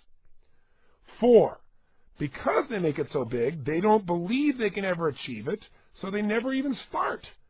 5, they never make it an absolute must to be wealthy, to be abundant. See, for most people, it's a should. And I just got to tell you, everybody gets what they must have, not what they should have. I said this before. Right now, you're earning exactly what you must earn, not a dime more. I know your goals are higher, but your goals are shoulds. We get what we have to have. It's the nature of human beings. If you have to be in a quality relationship, you will find it. If you should or you'd like to, you're in one if it's convenient, if it shows up.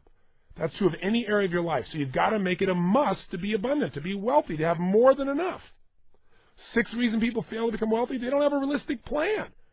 Now again, if you come to Wealth Mastery, you can put together a plan that's very real, very realistic, conservative for that matter, and still know you can achieve it, because using the power of compounding and asset allocation can produce results you never thought were possible for.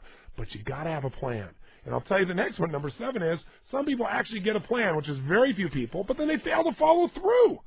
If you don't follow through, obviously it's not going to work. That's why you want to make sure you can't help but follow through. Get that 10% taken right out of your paycheck before you see it.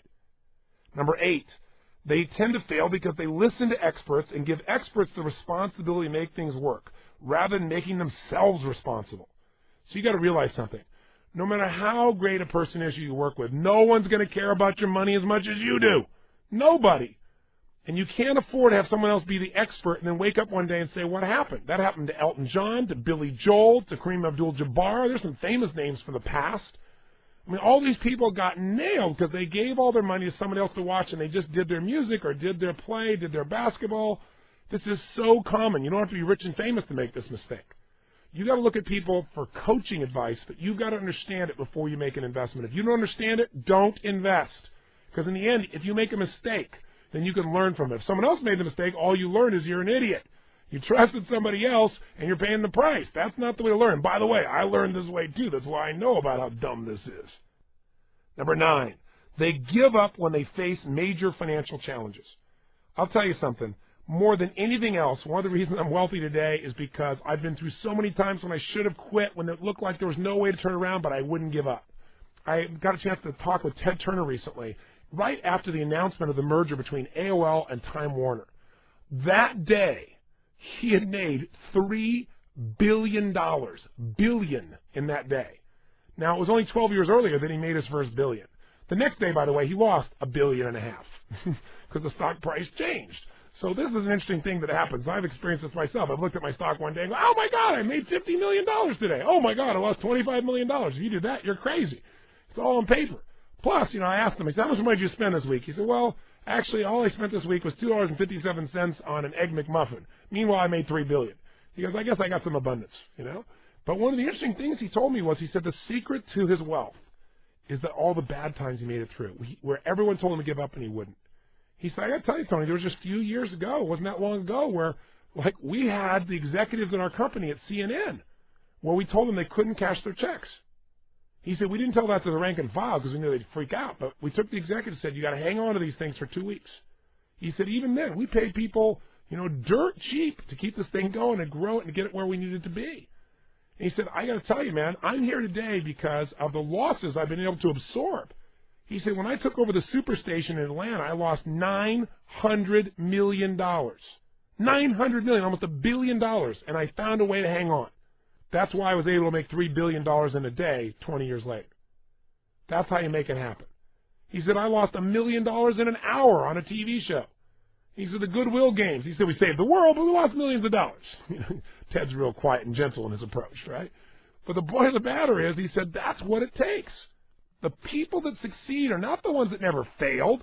They're the ones that fell down and jumped back up as fast as humanly possible. And that's what you've got to do. Here's the 10th reason why most people fail to become wealthy. They fail to think about their life and to conduct their life like it's a business where they have to have a profit at the end of each year. If you conducted your life like a business, most people would be bankrupt. Would you be willing to go run a business year after year after year after year where at the end of the year you had nothing or you were in the hole? Pretty soon you'd say, get rid of this business. Well, this is your life. Your personal life must be conducted so it's a business. So at the end of the year, you say, okay, I worked for a whole year of my life, and here is my profit that I'm building a new future out of. You must change your mindset, because otherwise you'll accept losses each year, or you'll accept breaking even is okay, and time is passing you by. You got to change your mindset if you haven't already created that your life is your business. And finally, our last two. Number 11, they allow other people's pessimism or other people's optimism to affect their intelligent implementation of their plan. Listen, guys like Ted Turner, guys like Donald Trump, these are people that go against the grain. Donald Trump became wealthy initially because he bought real estate in New York when every other developer was fleeing the city, when they thought the city was going to go bankrupt. So not only did he buy things dirt cheap because everybody else was pessimistic, but he got the government there, the city government, to give him, I believe, $100 million in tax credits. You can't do that normally except when people are totally pessimistic. People who are wealthy go against the grain. They do not allow other people to control their thought process. If you become one of the crowd, you're going to get slaughtered. You've got to think on your own. And finally, 12, they never get quality coaching. Nobody's an island. Listen, the guy I work with is worth billions of dollars, and he hires me to coach him and pays me a fortune to do it because he needs a fresh point of view. He needs somebody who looks at it from a totally different perspective. You know, my former spouse, Becky, just recently lost her father. And it's been a tough time for her because in a very short period of time here, she's lost both her mom and her dad. And that's an event you cannot control. And God knows we tried. You know, 3 years ago when they told us that her father had cancer, they told us that he would die within a period of anywhere from 3 to 6 months. And we just did not allow them to tell him that.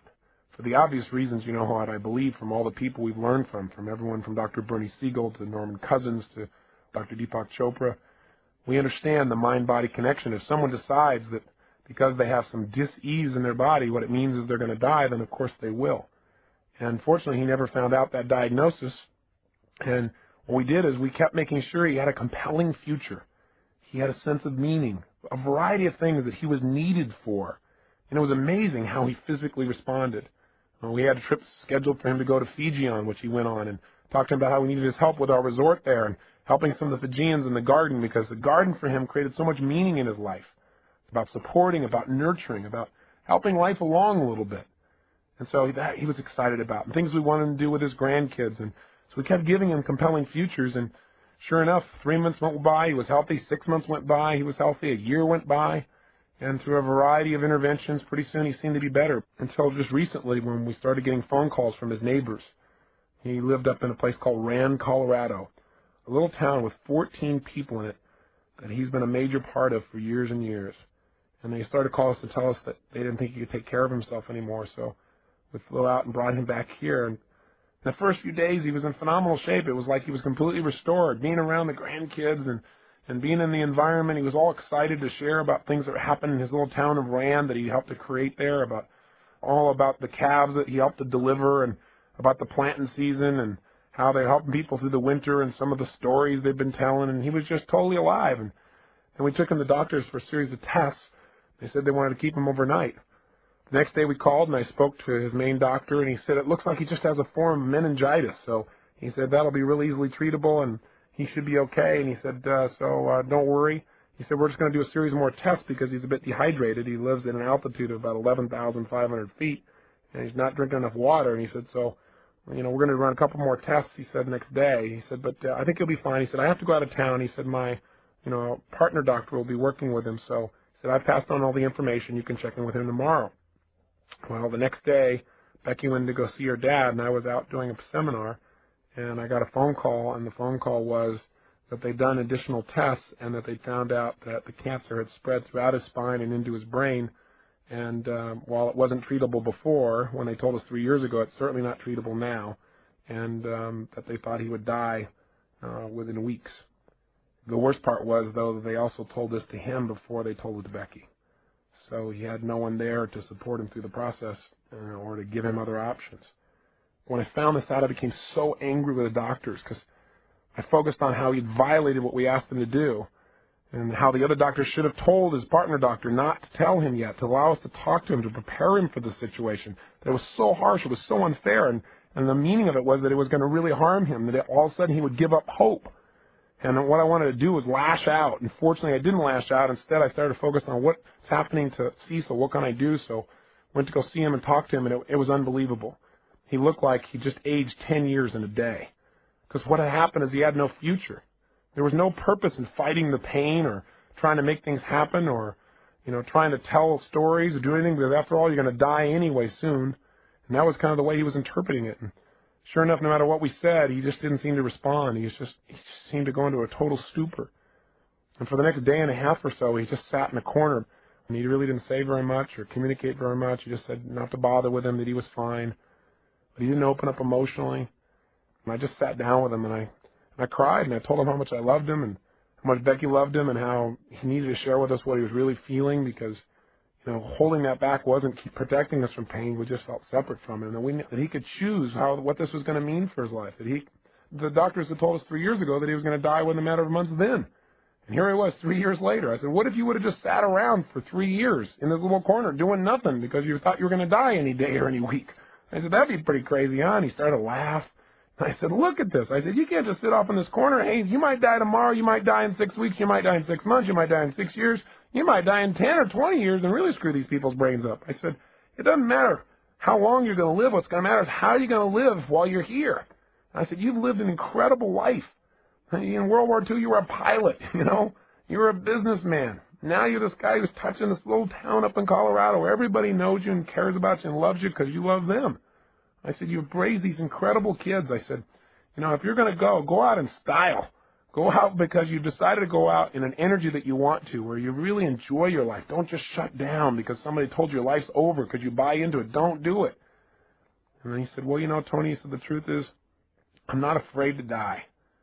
And he said, everything he said is true. He said, my life has been so rich. And he says, I feel like, I've lived my purpose now.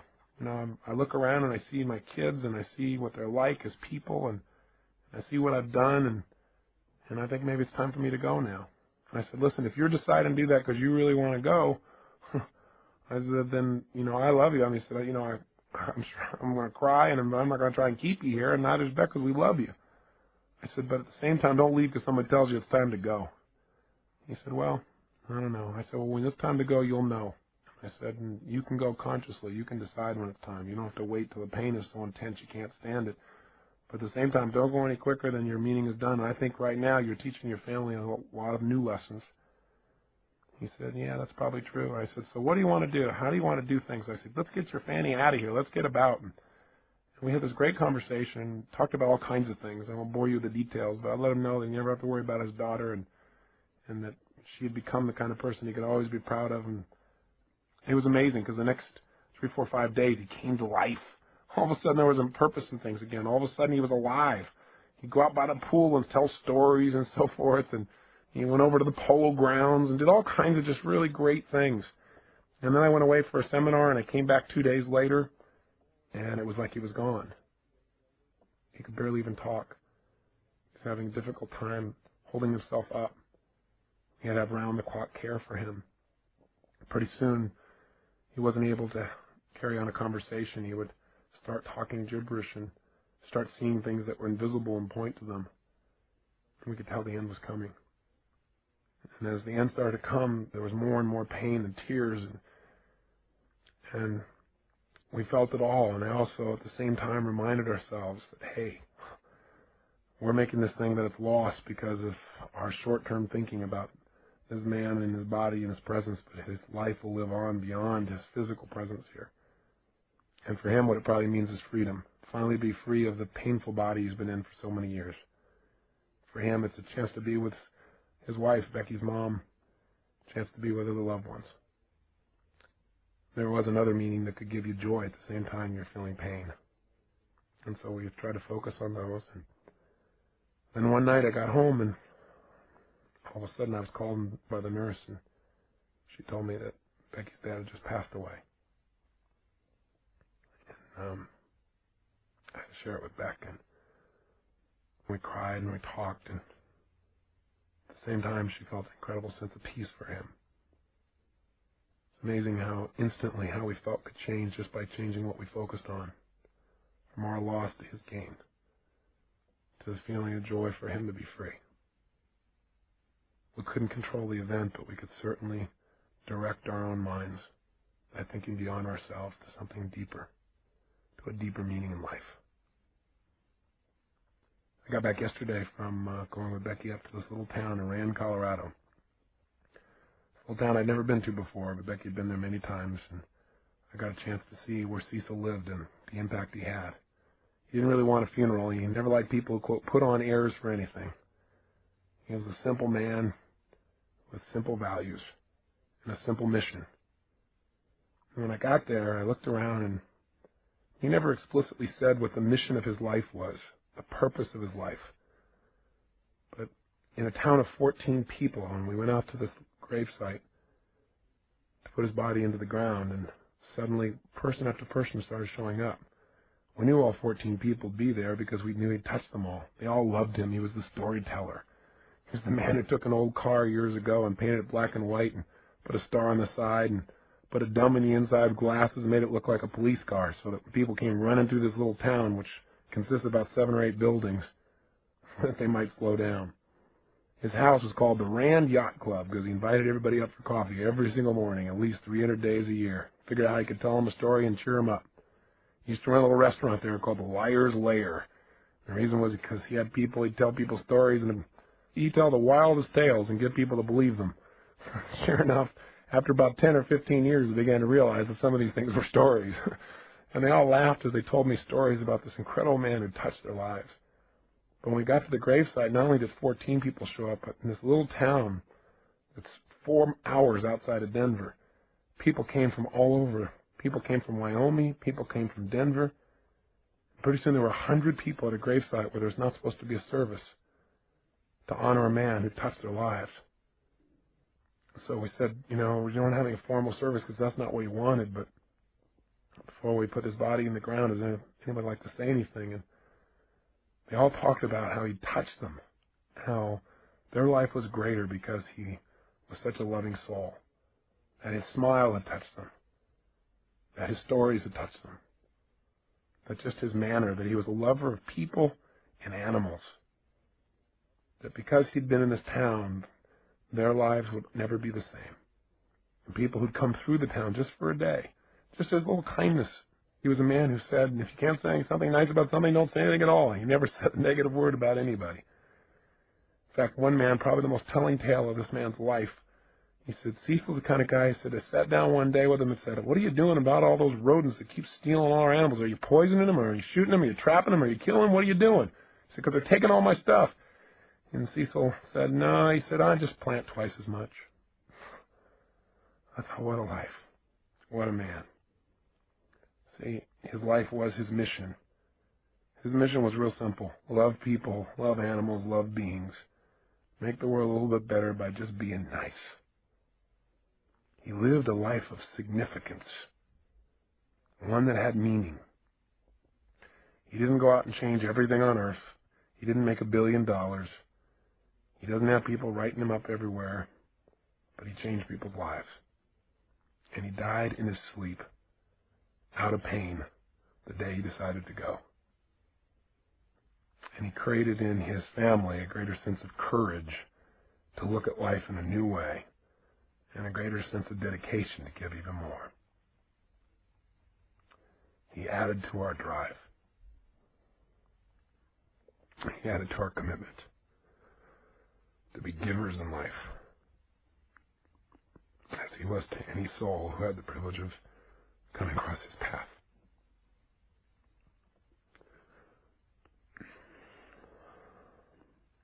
I hope it also makes you think about what's most important in your life. I remember an interview with Michael Landon in Life magazine when he knew he was going to go.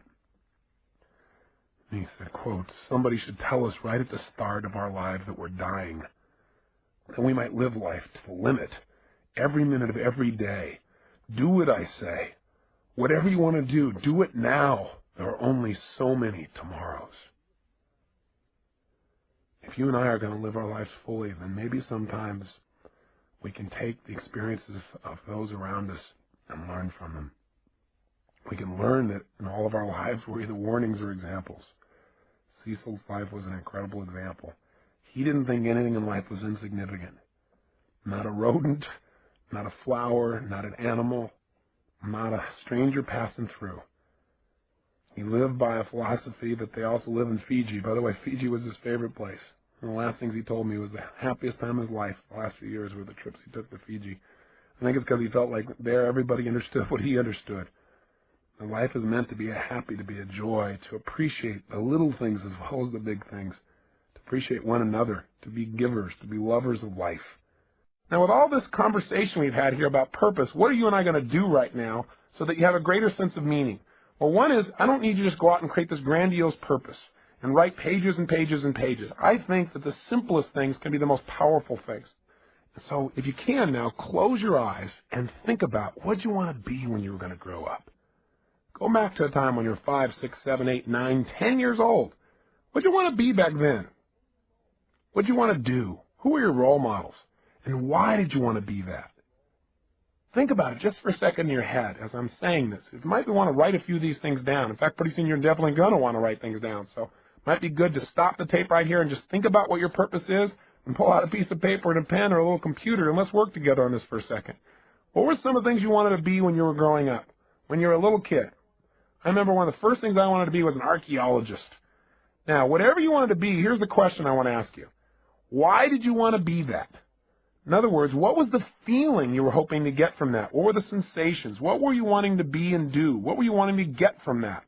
And when I think back and I think about what I really want to be as an archaeologist is I wanted to discover things. I mean, that was the biggest thing. I wanted to discover things that had not been discovered before, something new, something unique, something different. And I wanted to share that with people. I wanted to be a person who went out and discovered and then shared that discovery with others. And you know what's interesting? I'm doing that today. I'm just not sticking my head in the sand and doing it. I'm doing it by sticking my head in other people's brains and finding out what makes them tick and find out what makes me tick and then sharing some of that. But that feeling, that same feeling that I wanted then, I found a way to do it today in a new way. And so I challenge you to think about what was it you really wanted from that. Then think of something else you wanted to be when you were growing up. I wanted to also be a police artist later on. Remember that? You know, those guys that draw those pictures, you know, and show people and catch the bad guys? And why did I want to do that? What did I want to get from that? Oh, gosh. I thought about it. I said, well, I wanted to create. I wanted to be creative, and I wanted to help people. I wanted to help people do the right things. I wanted to take people out of their pain. I wanted to catch the bad guys. But most importantly, I wanted to create and help people. Well, guess what? I found a way to do that today, different than I originally thought, but the same purpose is there. Now, maybe it's not the same purpose for you for all the things you want to do. Maybe they have a common thread, or maybe they're different threads that are important. What else did you want to be when you're growing up, and why did you want it? What feelings did you hope it would give you? What did you hope would come from it? Think for a second. I'll give you another one of mine while you're thinking, try and trigger you. What else I want to do? Well, I wanted to definitely be a rock star. I wanted to be able to entertain people, to change their emotional states, to use my voice and my face and my body to give people more passion in their lives. And now I've found another way to do that. Plus, I get to work with some of these people. The other day, I got a chance to go to the Aerosmith concert. I kind of grew up listening to those guys. And I found out that Steven Tyler and some of these guys are fans of mine as well. Went backstage and I met Tim Collins, who's their manager, and he told me a phenomenal story. He said that years ago in the early 80s, when Aerosmith was in really bad shape, the guys were hooked on heroin and they were losing everything financially and the group had broken up, that he decided he was going to turn it around. And he read 2 books, Think and Grow Rich and a little book called Unlimited Power. And he said that what he learned there gave him the inspiration and some of the tools and strategies to get himself off heroin and coke. And then he did a group intervention and helped the other guys do the same. And these guys are now on a mission. They're totally clean. And they're Evian water drinking guys that are out there sharing their rock and roll and their message, and they're doing it healthfully. I got a chance to meet Steven Tyler, who's just an incredible guy. I mean, these guys have been touring for 23 years, giving their all passionately every day. I feel like they're brothers, and it was really interesting because he said, I watch you on TV all the time. I feel like we're walking the same path, And he said, I listen to your tapes. And he said, we really have the same mission. He said, do you think you'd get together with us and do a gig for us? I said, what do you mean? He said, well, the guys on the weekend. Could you maybe, do your gig for us so we could all participate on the weekend? I started laughing, and I pinched myself. I said, oh, cool. Now I get to do a gig for Aerosmith. I'm not out there rock and rolling, but sort of I am. I'm working with the rock and rollers, so it's fun. So my point is, maybe you're not doing what you originally envisioned, but maybe you'll find a way to do it even better if you have some faith. Maybe if you keep developing yourself and you know at least the emotion you want, the contribution you want to create, you'll find a better way. Most importantly, before you can find the way, you got to know the essence of what it is you really want. What is that purpose? That's what I'm really asking you about. Now, with your eyes closed again, think about a situation in your life when you felt like you're really on a roll. You know the kind of situation I'm talking about, where you just felt incredibly good. You had great feelings, where things were just flowing, and things were effortless. When you thought to yourself, wow, I love this. This is what life's about. I love this. Is it. This is it. This is what life is really about. Can you remember a time like that in your life at any age, young or old, where you really felt like you're in that flow? You thought, this is it. This is what life's about. Think of a situation like that right now. Remember that time. Step back into your mind, back into your body like you were then. And look through your own eyes as you were then when you felt like this is what life's about, and see what you saw. Hear what you heard. What were you doing? What were you feeling? What were the states you were in? What were you experiencing? Yeah, think about it. And tell me, what is it? And was there anything in common with this with some of the other things you wanted to have in your life, the feelings you wanted to have? Maybe you wanted to grow or create or contribute or discover or expand or challenge. What is it? Love. What were the feelings and what were you doing? And then when you get a sense of what that was, then think about this. Think of another situation in your life. Think of a second one when you felt like you were on a roll. At some other point in your life, when things were flowing, when you felt this is it, this is what life's about. I love this. Think of another time like that and step into that situation as well. Step into it right now.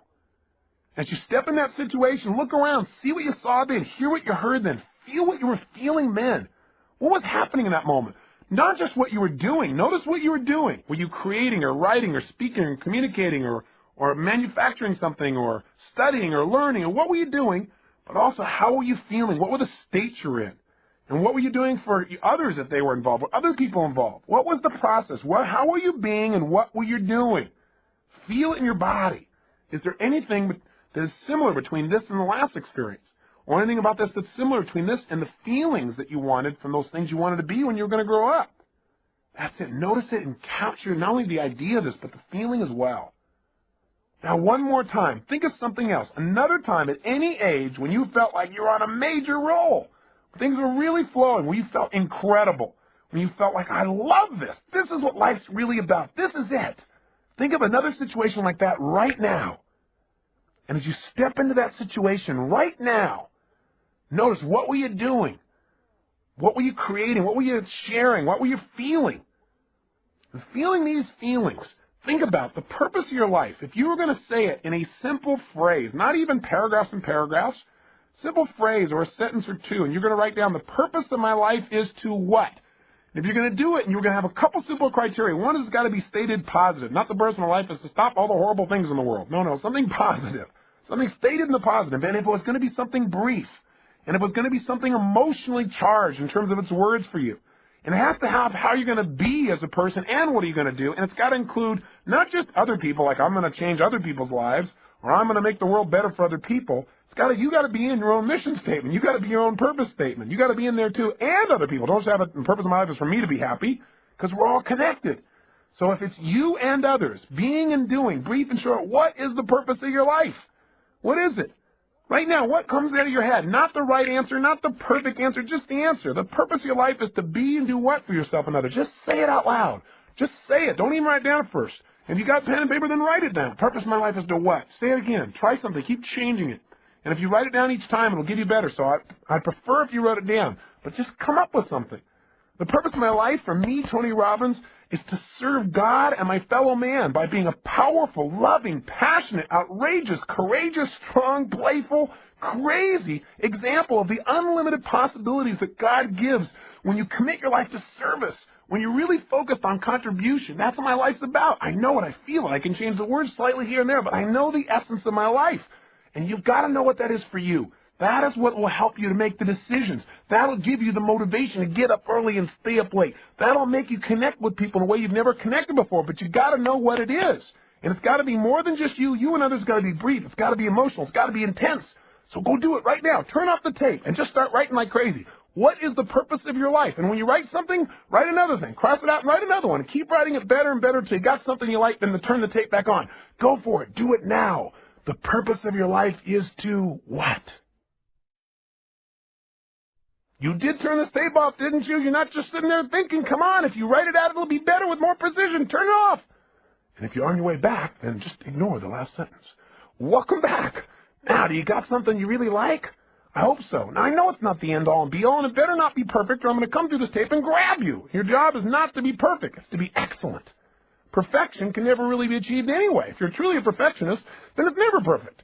But it's getting better all the time. So what is the purpose of your life?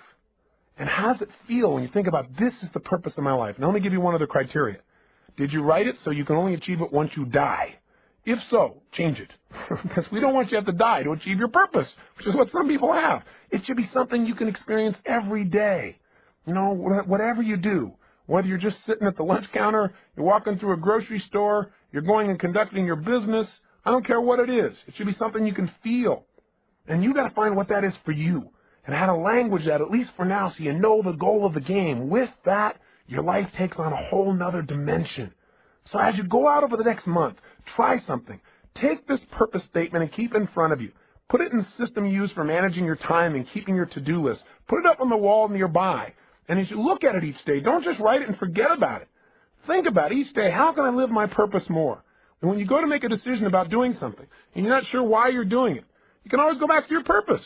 You can do it going into a meeting. You don't know why you're going to the meeting? I'm going to the meeting. I'm going to be powerful, loving, passionate, outrageous, playful. I'm going to inspire people to see what's possible if we really serve all the people around us. That's not hard to figure out. You have a guiding principle.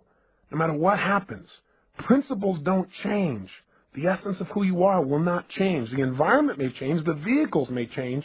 But what's inside of you won't. See, I look around at people so often, they're so unhappy, and I think the reason is that they don't ever win the game of life.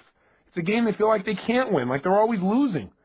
And the reason, number one, is, I think there's 7 reasons. I'll give you 7. I've jotted some down here. I think number 1 is, I think most people never win the game of life. They never feel fulfilled. They never feel joy because they don't know the purpose of the game. If you don't know the purpose of the game, what's your chances of ever winning? Of ever getting to ring the bell and feel that sense of fulfillment or joy or passion or love or whatever it is that you truly want at the deepest level? See, if you don't know the purpose of the game, if you don't know the goal, it's pretty hard to set up your game to win, isn't it? Pretty soon you start pursuing things that don't give you fulfillment. Living somebody else's life other than your own. You got to know, what are you doing it all for? What do you really want? When I ask most people this question, what do you want? They give me answers like, well, I know what I don't want. I don't want to live this way anymore. I don't want to feel like hell anymore. That's not going to give you what you want. What do you really want? Oh, I want to finally be financially secure so I can retire. Great. You know the statistics about retirement? Actuary statistics from insurance companies show that 3 years after a man retires, specifically I'm using men, guess what happens? He dies. To retire is to die. And for some people, this is like their major aim. Think about it. Retirement is going to make you happy. You got to have a purpose. You got to know what it is. You got to decide what it is, at least for now, and know that that vision will continue to expand. Second reason why most people fail at the game called life, because even though they don't know the purpose of the game, they got tons of rules about how it must be played. They don't even know the goal, and they got all these rules they got to live by. And not only do they have rules for themselves, but they have rules for everybody else around them. Rules for how their spouse should be. Rules about how their boss should be. Rules for how people they don't even know on the street should be. You know what? So often in life we get upset with other people, and it's not about the other people. It's about our rules. They're doing something we know they shouldn't be doing, or they're not doing something we know they should be doing. Right? We need to just relax a little bit. We need to realize that whatever people are doing, they got a reason. It may not be a very intelligent reason by our perspective, but who are we to say? And you know what? And maybe it isn't an intelligent reason by lots of people's ideas, but you know what? It is a reason. I mean, it all comes down to how do we wire ourselves as human beings. See, whenever you see somebody and think they're doing something crazy, have some compassion. Are there any stupid things you've ever done in your lifetime? Or crazy? I would hallucinate based on my own personal experience. The answer may be, you betcha. And the bottom line is, we got to understand that things are going on that we don't understand with people. I remember one time I was talking to Stephen Covey about times when we misinterpreted people's behavior, and he told me about this time when he got on a subway, and this man walked in and brought on a bunch of his kids, and they were just running rampant, screaming, yelling, making noise, creating havoc. And, you know, Stephen's more of a mellow-centered kind of guy. He doesn't like that kind of environment, even on the subway. And the bottom line is, you know, he didn't want to say anything, but he found himself getting more and more irritated, and the man seemed to be just ignoring the kids, like it didn't even matter what they were doing. So he found himself finally to the point where he actually spoke up. So Stephen turned to him and said, you know, do you think you might want to do something about these children? And the man looked at him and said, oh, yeah, I guess I should, huh? He said, we just got back from the hospital. Their mother just died. He said, I just don't think they know how to deal with it. He said, quite honestly, neither do I. He said he felt like absolute garbage. And he said it made him from then on realize whatever's going on, there may be something else going on as well. It made him have compassion. It gave him fewer rules for other people in his life. Not a bad idea. But we were talking about people that don't succeed in life, and why don't they succeed? One, they don't know the purpose of the game. Two, they got tons of rules even though they don't have the purpose. How'd you like to be in a game, and you're trying to win, and you don't know the goal, and you got a zillion rules you got to live by? That'd be pretty frustrating, wouldn't it? Well, add step 3 to it. Here's the third reason people fail to win the game of life, and that is because their rules are in conflict. We've got all these different special rules where we contradict ourselves, where in one situation you're supposed to be one way, in another situation you're supposed to be totally different in order to be effective. See, if you've got a bunch of rules in conflict, which most of us do, you're going to have pain. You're going to have frustrations in your life. Here's the fourth reason why most people don't win the game of life. Because even when the person plays by the rules, they don't always win. In other words, you do everything right, you don't always get rewarded. You give your all. You put your heart and soul on the line. You do everything right, and still sometimes it rains on your parade. Sometimes, a storm comes down and beats the death out of your crop. All of a sudden, you're in the Midwest, and the flood comes and destroys all you've worked on. That kind of messes your brain a little bit. You start saying, hey, why even try? There's no meaning in this. Everything I do is for naught. That's worthless. Not realizing there's a deeper meaning. There's a meaning beyond the moment. That what's happening in this life right now, this event you can't control, whether it's the loss of a father as Becky has gone through and a father-in-law as I have, or the loss of a business, or anything that seems to be a loss, is a gain if you ask yourself, how can I use this? What else can this mean? If I can't use it today, how will I use this someday? How can I turn this into opportunity? How can I make myself more? How can I use this pain to sculpt my soul? What can I do right now to move myself forward? These are the kinds of questions that will support you instead of woe is me, why this have to happen? You'll never get an answer to those. Those questions will leave you in an endless loop. Here's the fifth reason why most people fail in the game called life. Sometimes you break the rules and you win. Oh my gosh. You do something you know isn't right. You do something you know you shouldn't do. Something that's against your own values, against your own way of doing things, and you get pleasure. And your brain goes, hey, maybe there's some new rules out here. Maybe I don't have to live by these rules. After all, when I worked my butt off and did everything right and held myself to this high standard, I got pain, I break the rule, and I got pleasure. Maybe this is how it's really wired. Maybe I ought to just, take a look at life being this way. You know what it does? It takes you away from your higher purpose. It takes you away from what's most important in your life. And while you might get pleasure in the short term, you give up that sense of dignity within yourself that says you're doing the right thing. That's what causes more people to fail in life than I think almost anything else. Because the ultimate pleasure in life requires sometimes short-term pain to get to it. And that ultimate pleasure is who you become, what you contribute, and the experience of life that you have because of that growth and contribution. The sixth reason why most people fail the game called life is because in order to win this game, you got to work with 5.5 billion other people who all have the wrong rules. They don't know the purpose of the game either, and they are real clear that there are certain rules you must live by. We all have different rules because we've all learned different ways of getting out of pain and into pleasure in life. We got to learn from one another. And finally, the seventh reason why most people fail the game called life is because they think it's a life and death game. And you say, well, it is a life and death game. Well, I'm the first person to agree that this is not a practice session. This is the real thing. That's why we got to live it full on. But if you think everything is life and death every moment, you put so much pressure on yourself that you truly will not live life. You'll live in fear. And that's no life at all. Let me say one final thing to you before I send you off and have you take some more time to work on your mission statement. One is, if you want to send me your mission statement to Robbins Research, I'd love to receive it. I'd love to see how you've languaged the purpose of your life. So if you feel like doing that, please do and address it to me personally. But the other thing is this. I want you to realize that very often, not getting your dream gives you your destiny. What I mean by that is this. So often, as I said when we started this tape, people set up a goal or a dream and they don't get it, and then they feel so disappointed and so frustrated, sometimes resentful towards others or to their creator or towards themselves for not accomplishing or achieving it. But the truth of the matter is, whenever something happens, you must find an empowering meaning. You must ask yourself, how can I use this? If this was to serve a higher purpose in my life, how would I use it to serve a higher purpose? If this was going to make me into somebody more, how would I use it to make me more? And very often in life, if you really look back on your life, the worst situations in your life have been the best if you were willing to trust that it happened for a reason. that somehow, even though this is painful and you'd never want it to happen again, somehow this is going to serve you. Maybe you were hurt by someone or some situation, but because of that, your kids will never be hurt the same way you did when you were a child. Or maybe you went through some tough time, but because of that, you'll be able to help somebody else so they won't have to go through the same pain you did. Maybe the pain made you make a new decision and send you in a brand new direction that brought you to this destiny.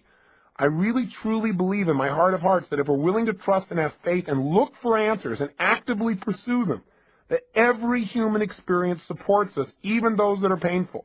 And I believe we can probably do them without the pain, but if the pain does strike or if something happens outside your control, which it will, then instead of living in fear that that'll happen someday, you want to live from the sense of certainty that says no matter what happens, I will benefit from it because I will look for benefits and therefore I will find them. It's that simple.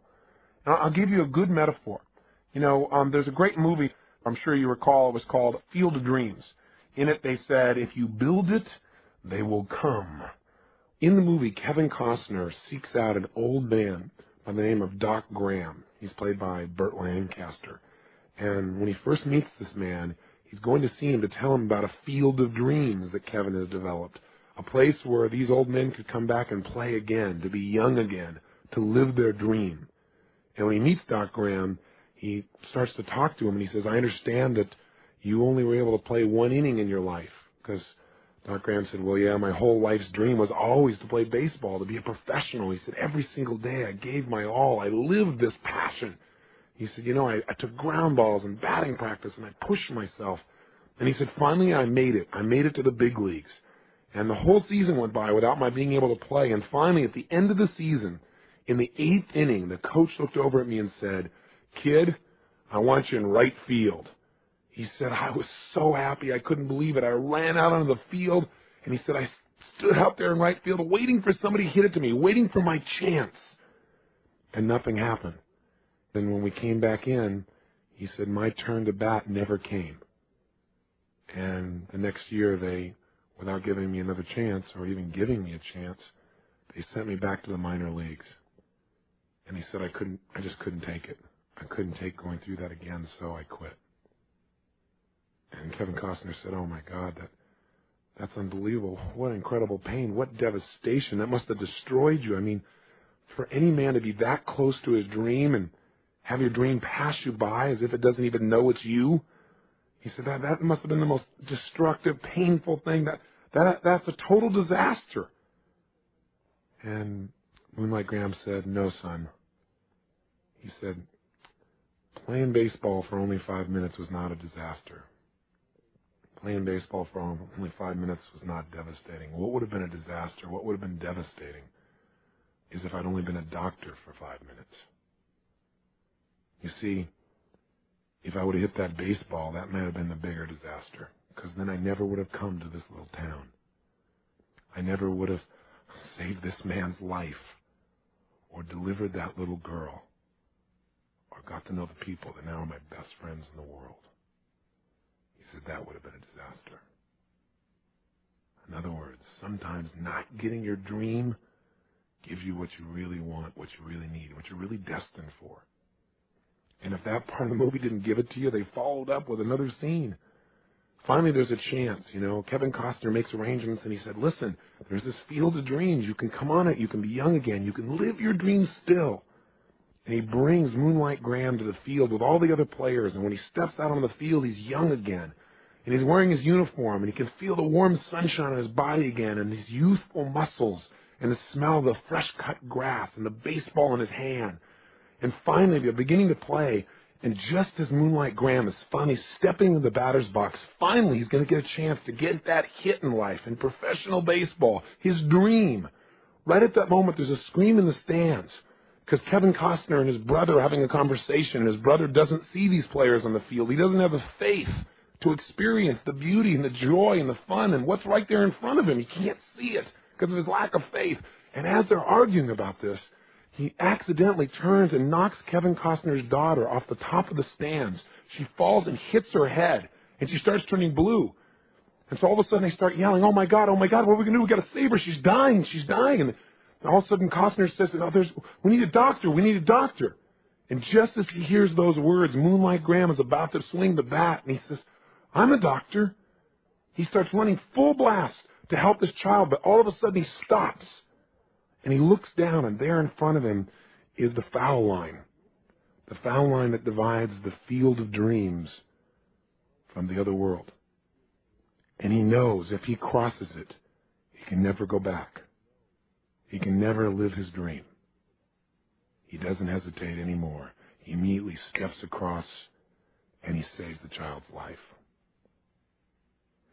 He loses his dream, but he lives his destiny.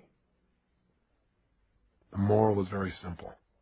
Inside each one of us, there are desires that we have for our personality, those things that we want to avoid pain and want to gain pleasure for. But there are also moral needs. There are those needs inside of us to go beyond ourselves to something greater, to something more, to give of ourselves in a way that maybe we've never given before, maybe a way that won't even be acknowledged, but will give us the greatest sense of fulfillment we've ever dreamed of in our lives. I say to you that if what you've tried so far hasn't worked, all it is preparing you for more. But don't wait for the ultimate day when you save a life. Start saving a life today by enjoying the one you have. Start saving a life today by touching the people around you. You know, do what Cecil did. Be a person that loves people, animals, beings. Be a person that when things don't go you well, plant twice as much. Be a person who gives more than anybody else gives, and you'll be living your purpose, no matter how you language it. Hold yourself to a higher standard, and someday you'll see something more dramatic, but along the way, you'll enjoy the joy of knowing that you're living your life's purpose today. Isn't that what life's really about? Not waiting till someday, living it today. Hey, I want to thank you for spending this time with me. I am so grateful to God to have the opportunity to connect with you as if we've been friends for years, and we've not even met. But I hope in this time together that you've found some strategies, some tools, and maybe found a piece of yourself, reminded yourself of the truth of how unique and special you are. Not in an egotistical way, but everyone is. Everyone is unique and special in some way, and to think less of yourself is to slap the face of your Creator. You've been given gifts, and it's time to make them real. And Getting the Edge has been about sharing with you some of those tools, and the most important ones are taking that time for yourself. Please do that for yourself consistently. If you did nothing else out of this but that, I promise you, you'll see your future unfold, and you'll hear the whispers of destiny. You'll hear the guidance that's within you. But you got to take time to be alone and do that. And if you do it every day, you'll see a change. If you go through that results workshop and just change anything you're not willing to settle for anymore, and be honest with yourself.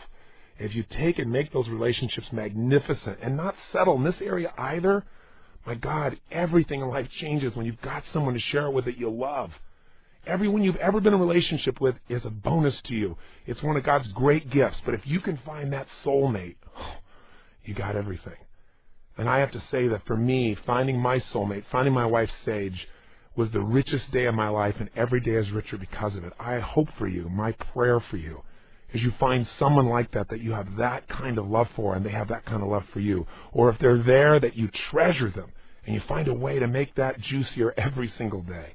If you do that, and on top of it, you energize and alkalize and get that vitality in your body. If you master your finances, turn your emotions into your friend, and you find your purpose, then the life you create will be so much greater than your dreams. Your old dreams will seem like cartoons by comparison to the life you're living. And if you're able to make those kinds of changes, you'll be able to stand proud knowing you're the one that did it. But I'll also have a special pride of knowing that maybe I helped in some little way to guide you deeper into connecting with yourself.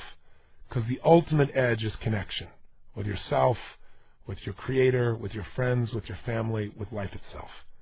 And if you do that, then these 7 sessions were certainly well worth both our time.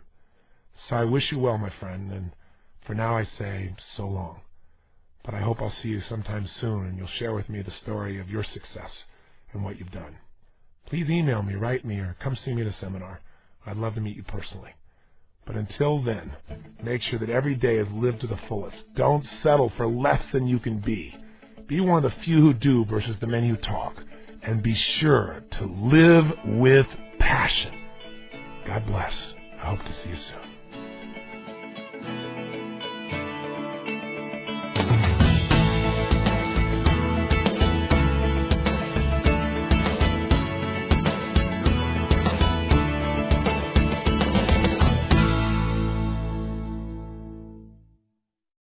How do you live life and win the game? Well, in spite of all this stuff that sounds so terrible, there are people that seem to be winning, seem to be fulfilled, seem to be making a difference, seem to have a great deal of joy in their life. And they seem to have it consistently, and they're not doing it through drugs or alcohol or distraction. They're doing it through living a life of significance. How have they done it? They do what we do in our Date with Destiny seminar. We accomplish 7 things in that seminar. And I bring it up because I hope you'll take the time and actually come, where we'll get your purpose and your mission statement and your values all in the exact order you ideally need them to be, so you're being pulled in the direction you want instead of being pulled in multiple directions. But for right now, here's what we do, and here's what we're going to start doing on this tape. Is the first thing these people have who succeed or are fulfilled is they've decided what the purpose of the game is, at least for right now. Do you follow me on this? They said, okay, I don't know what the purpose is ultimately, but let me just decide. For right now, the purpose of my life is to what?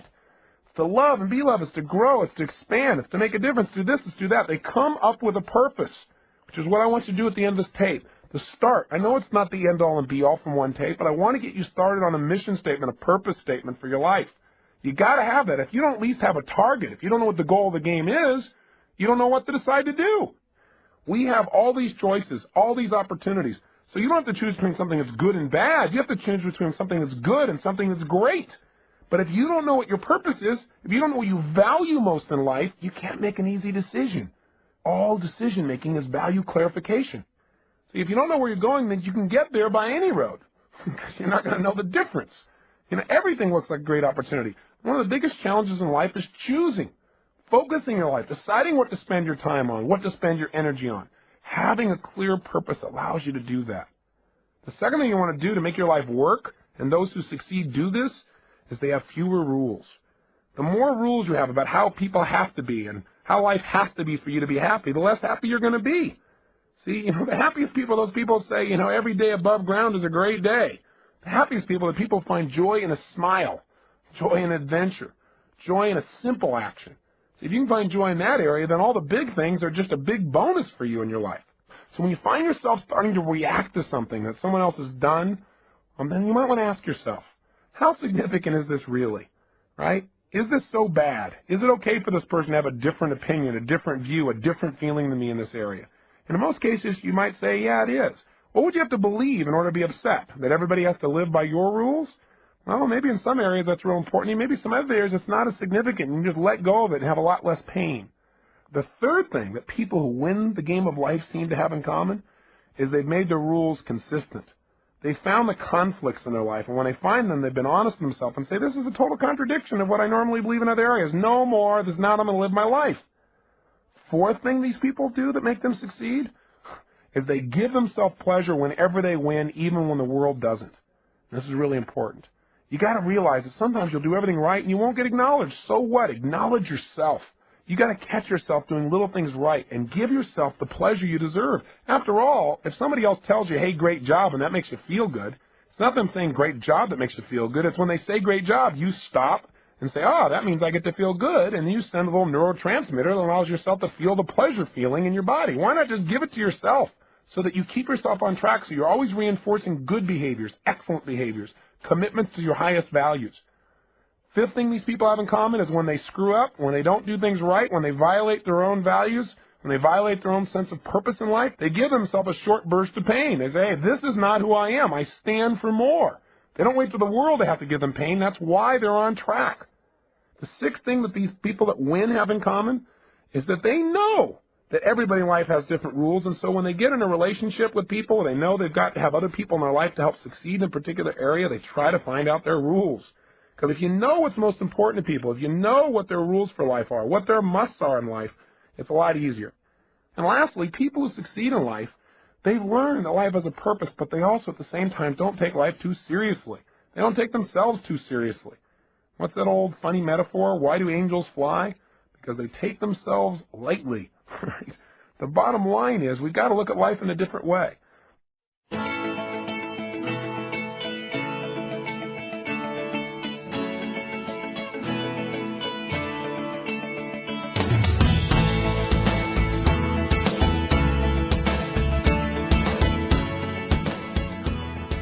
Well, you made it. Session number 7 in this marathon of personal transformation.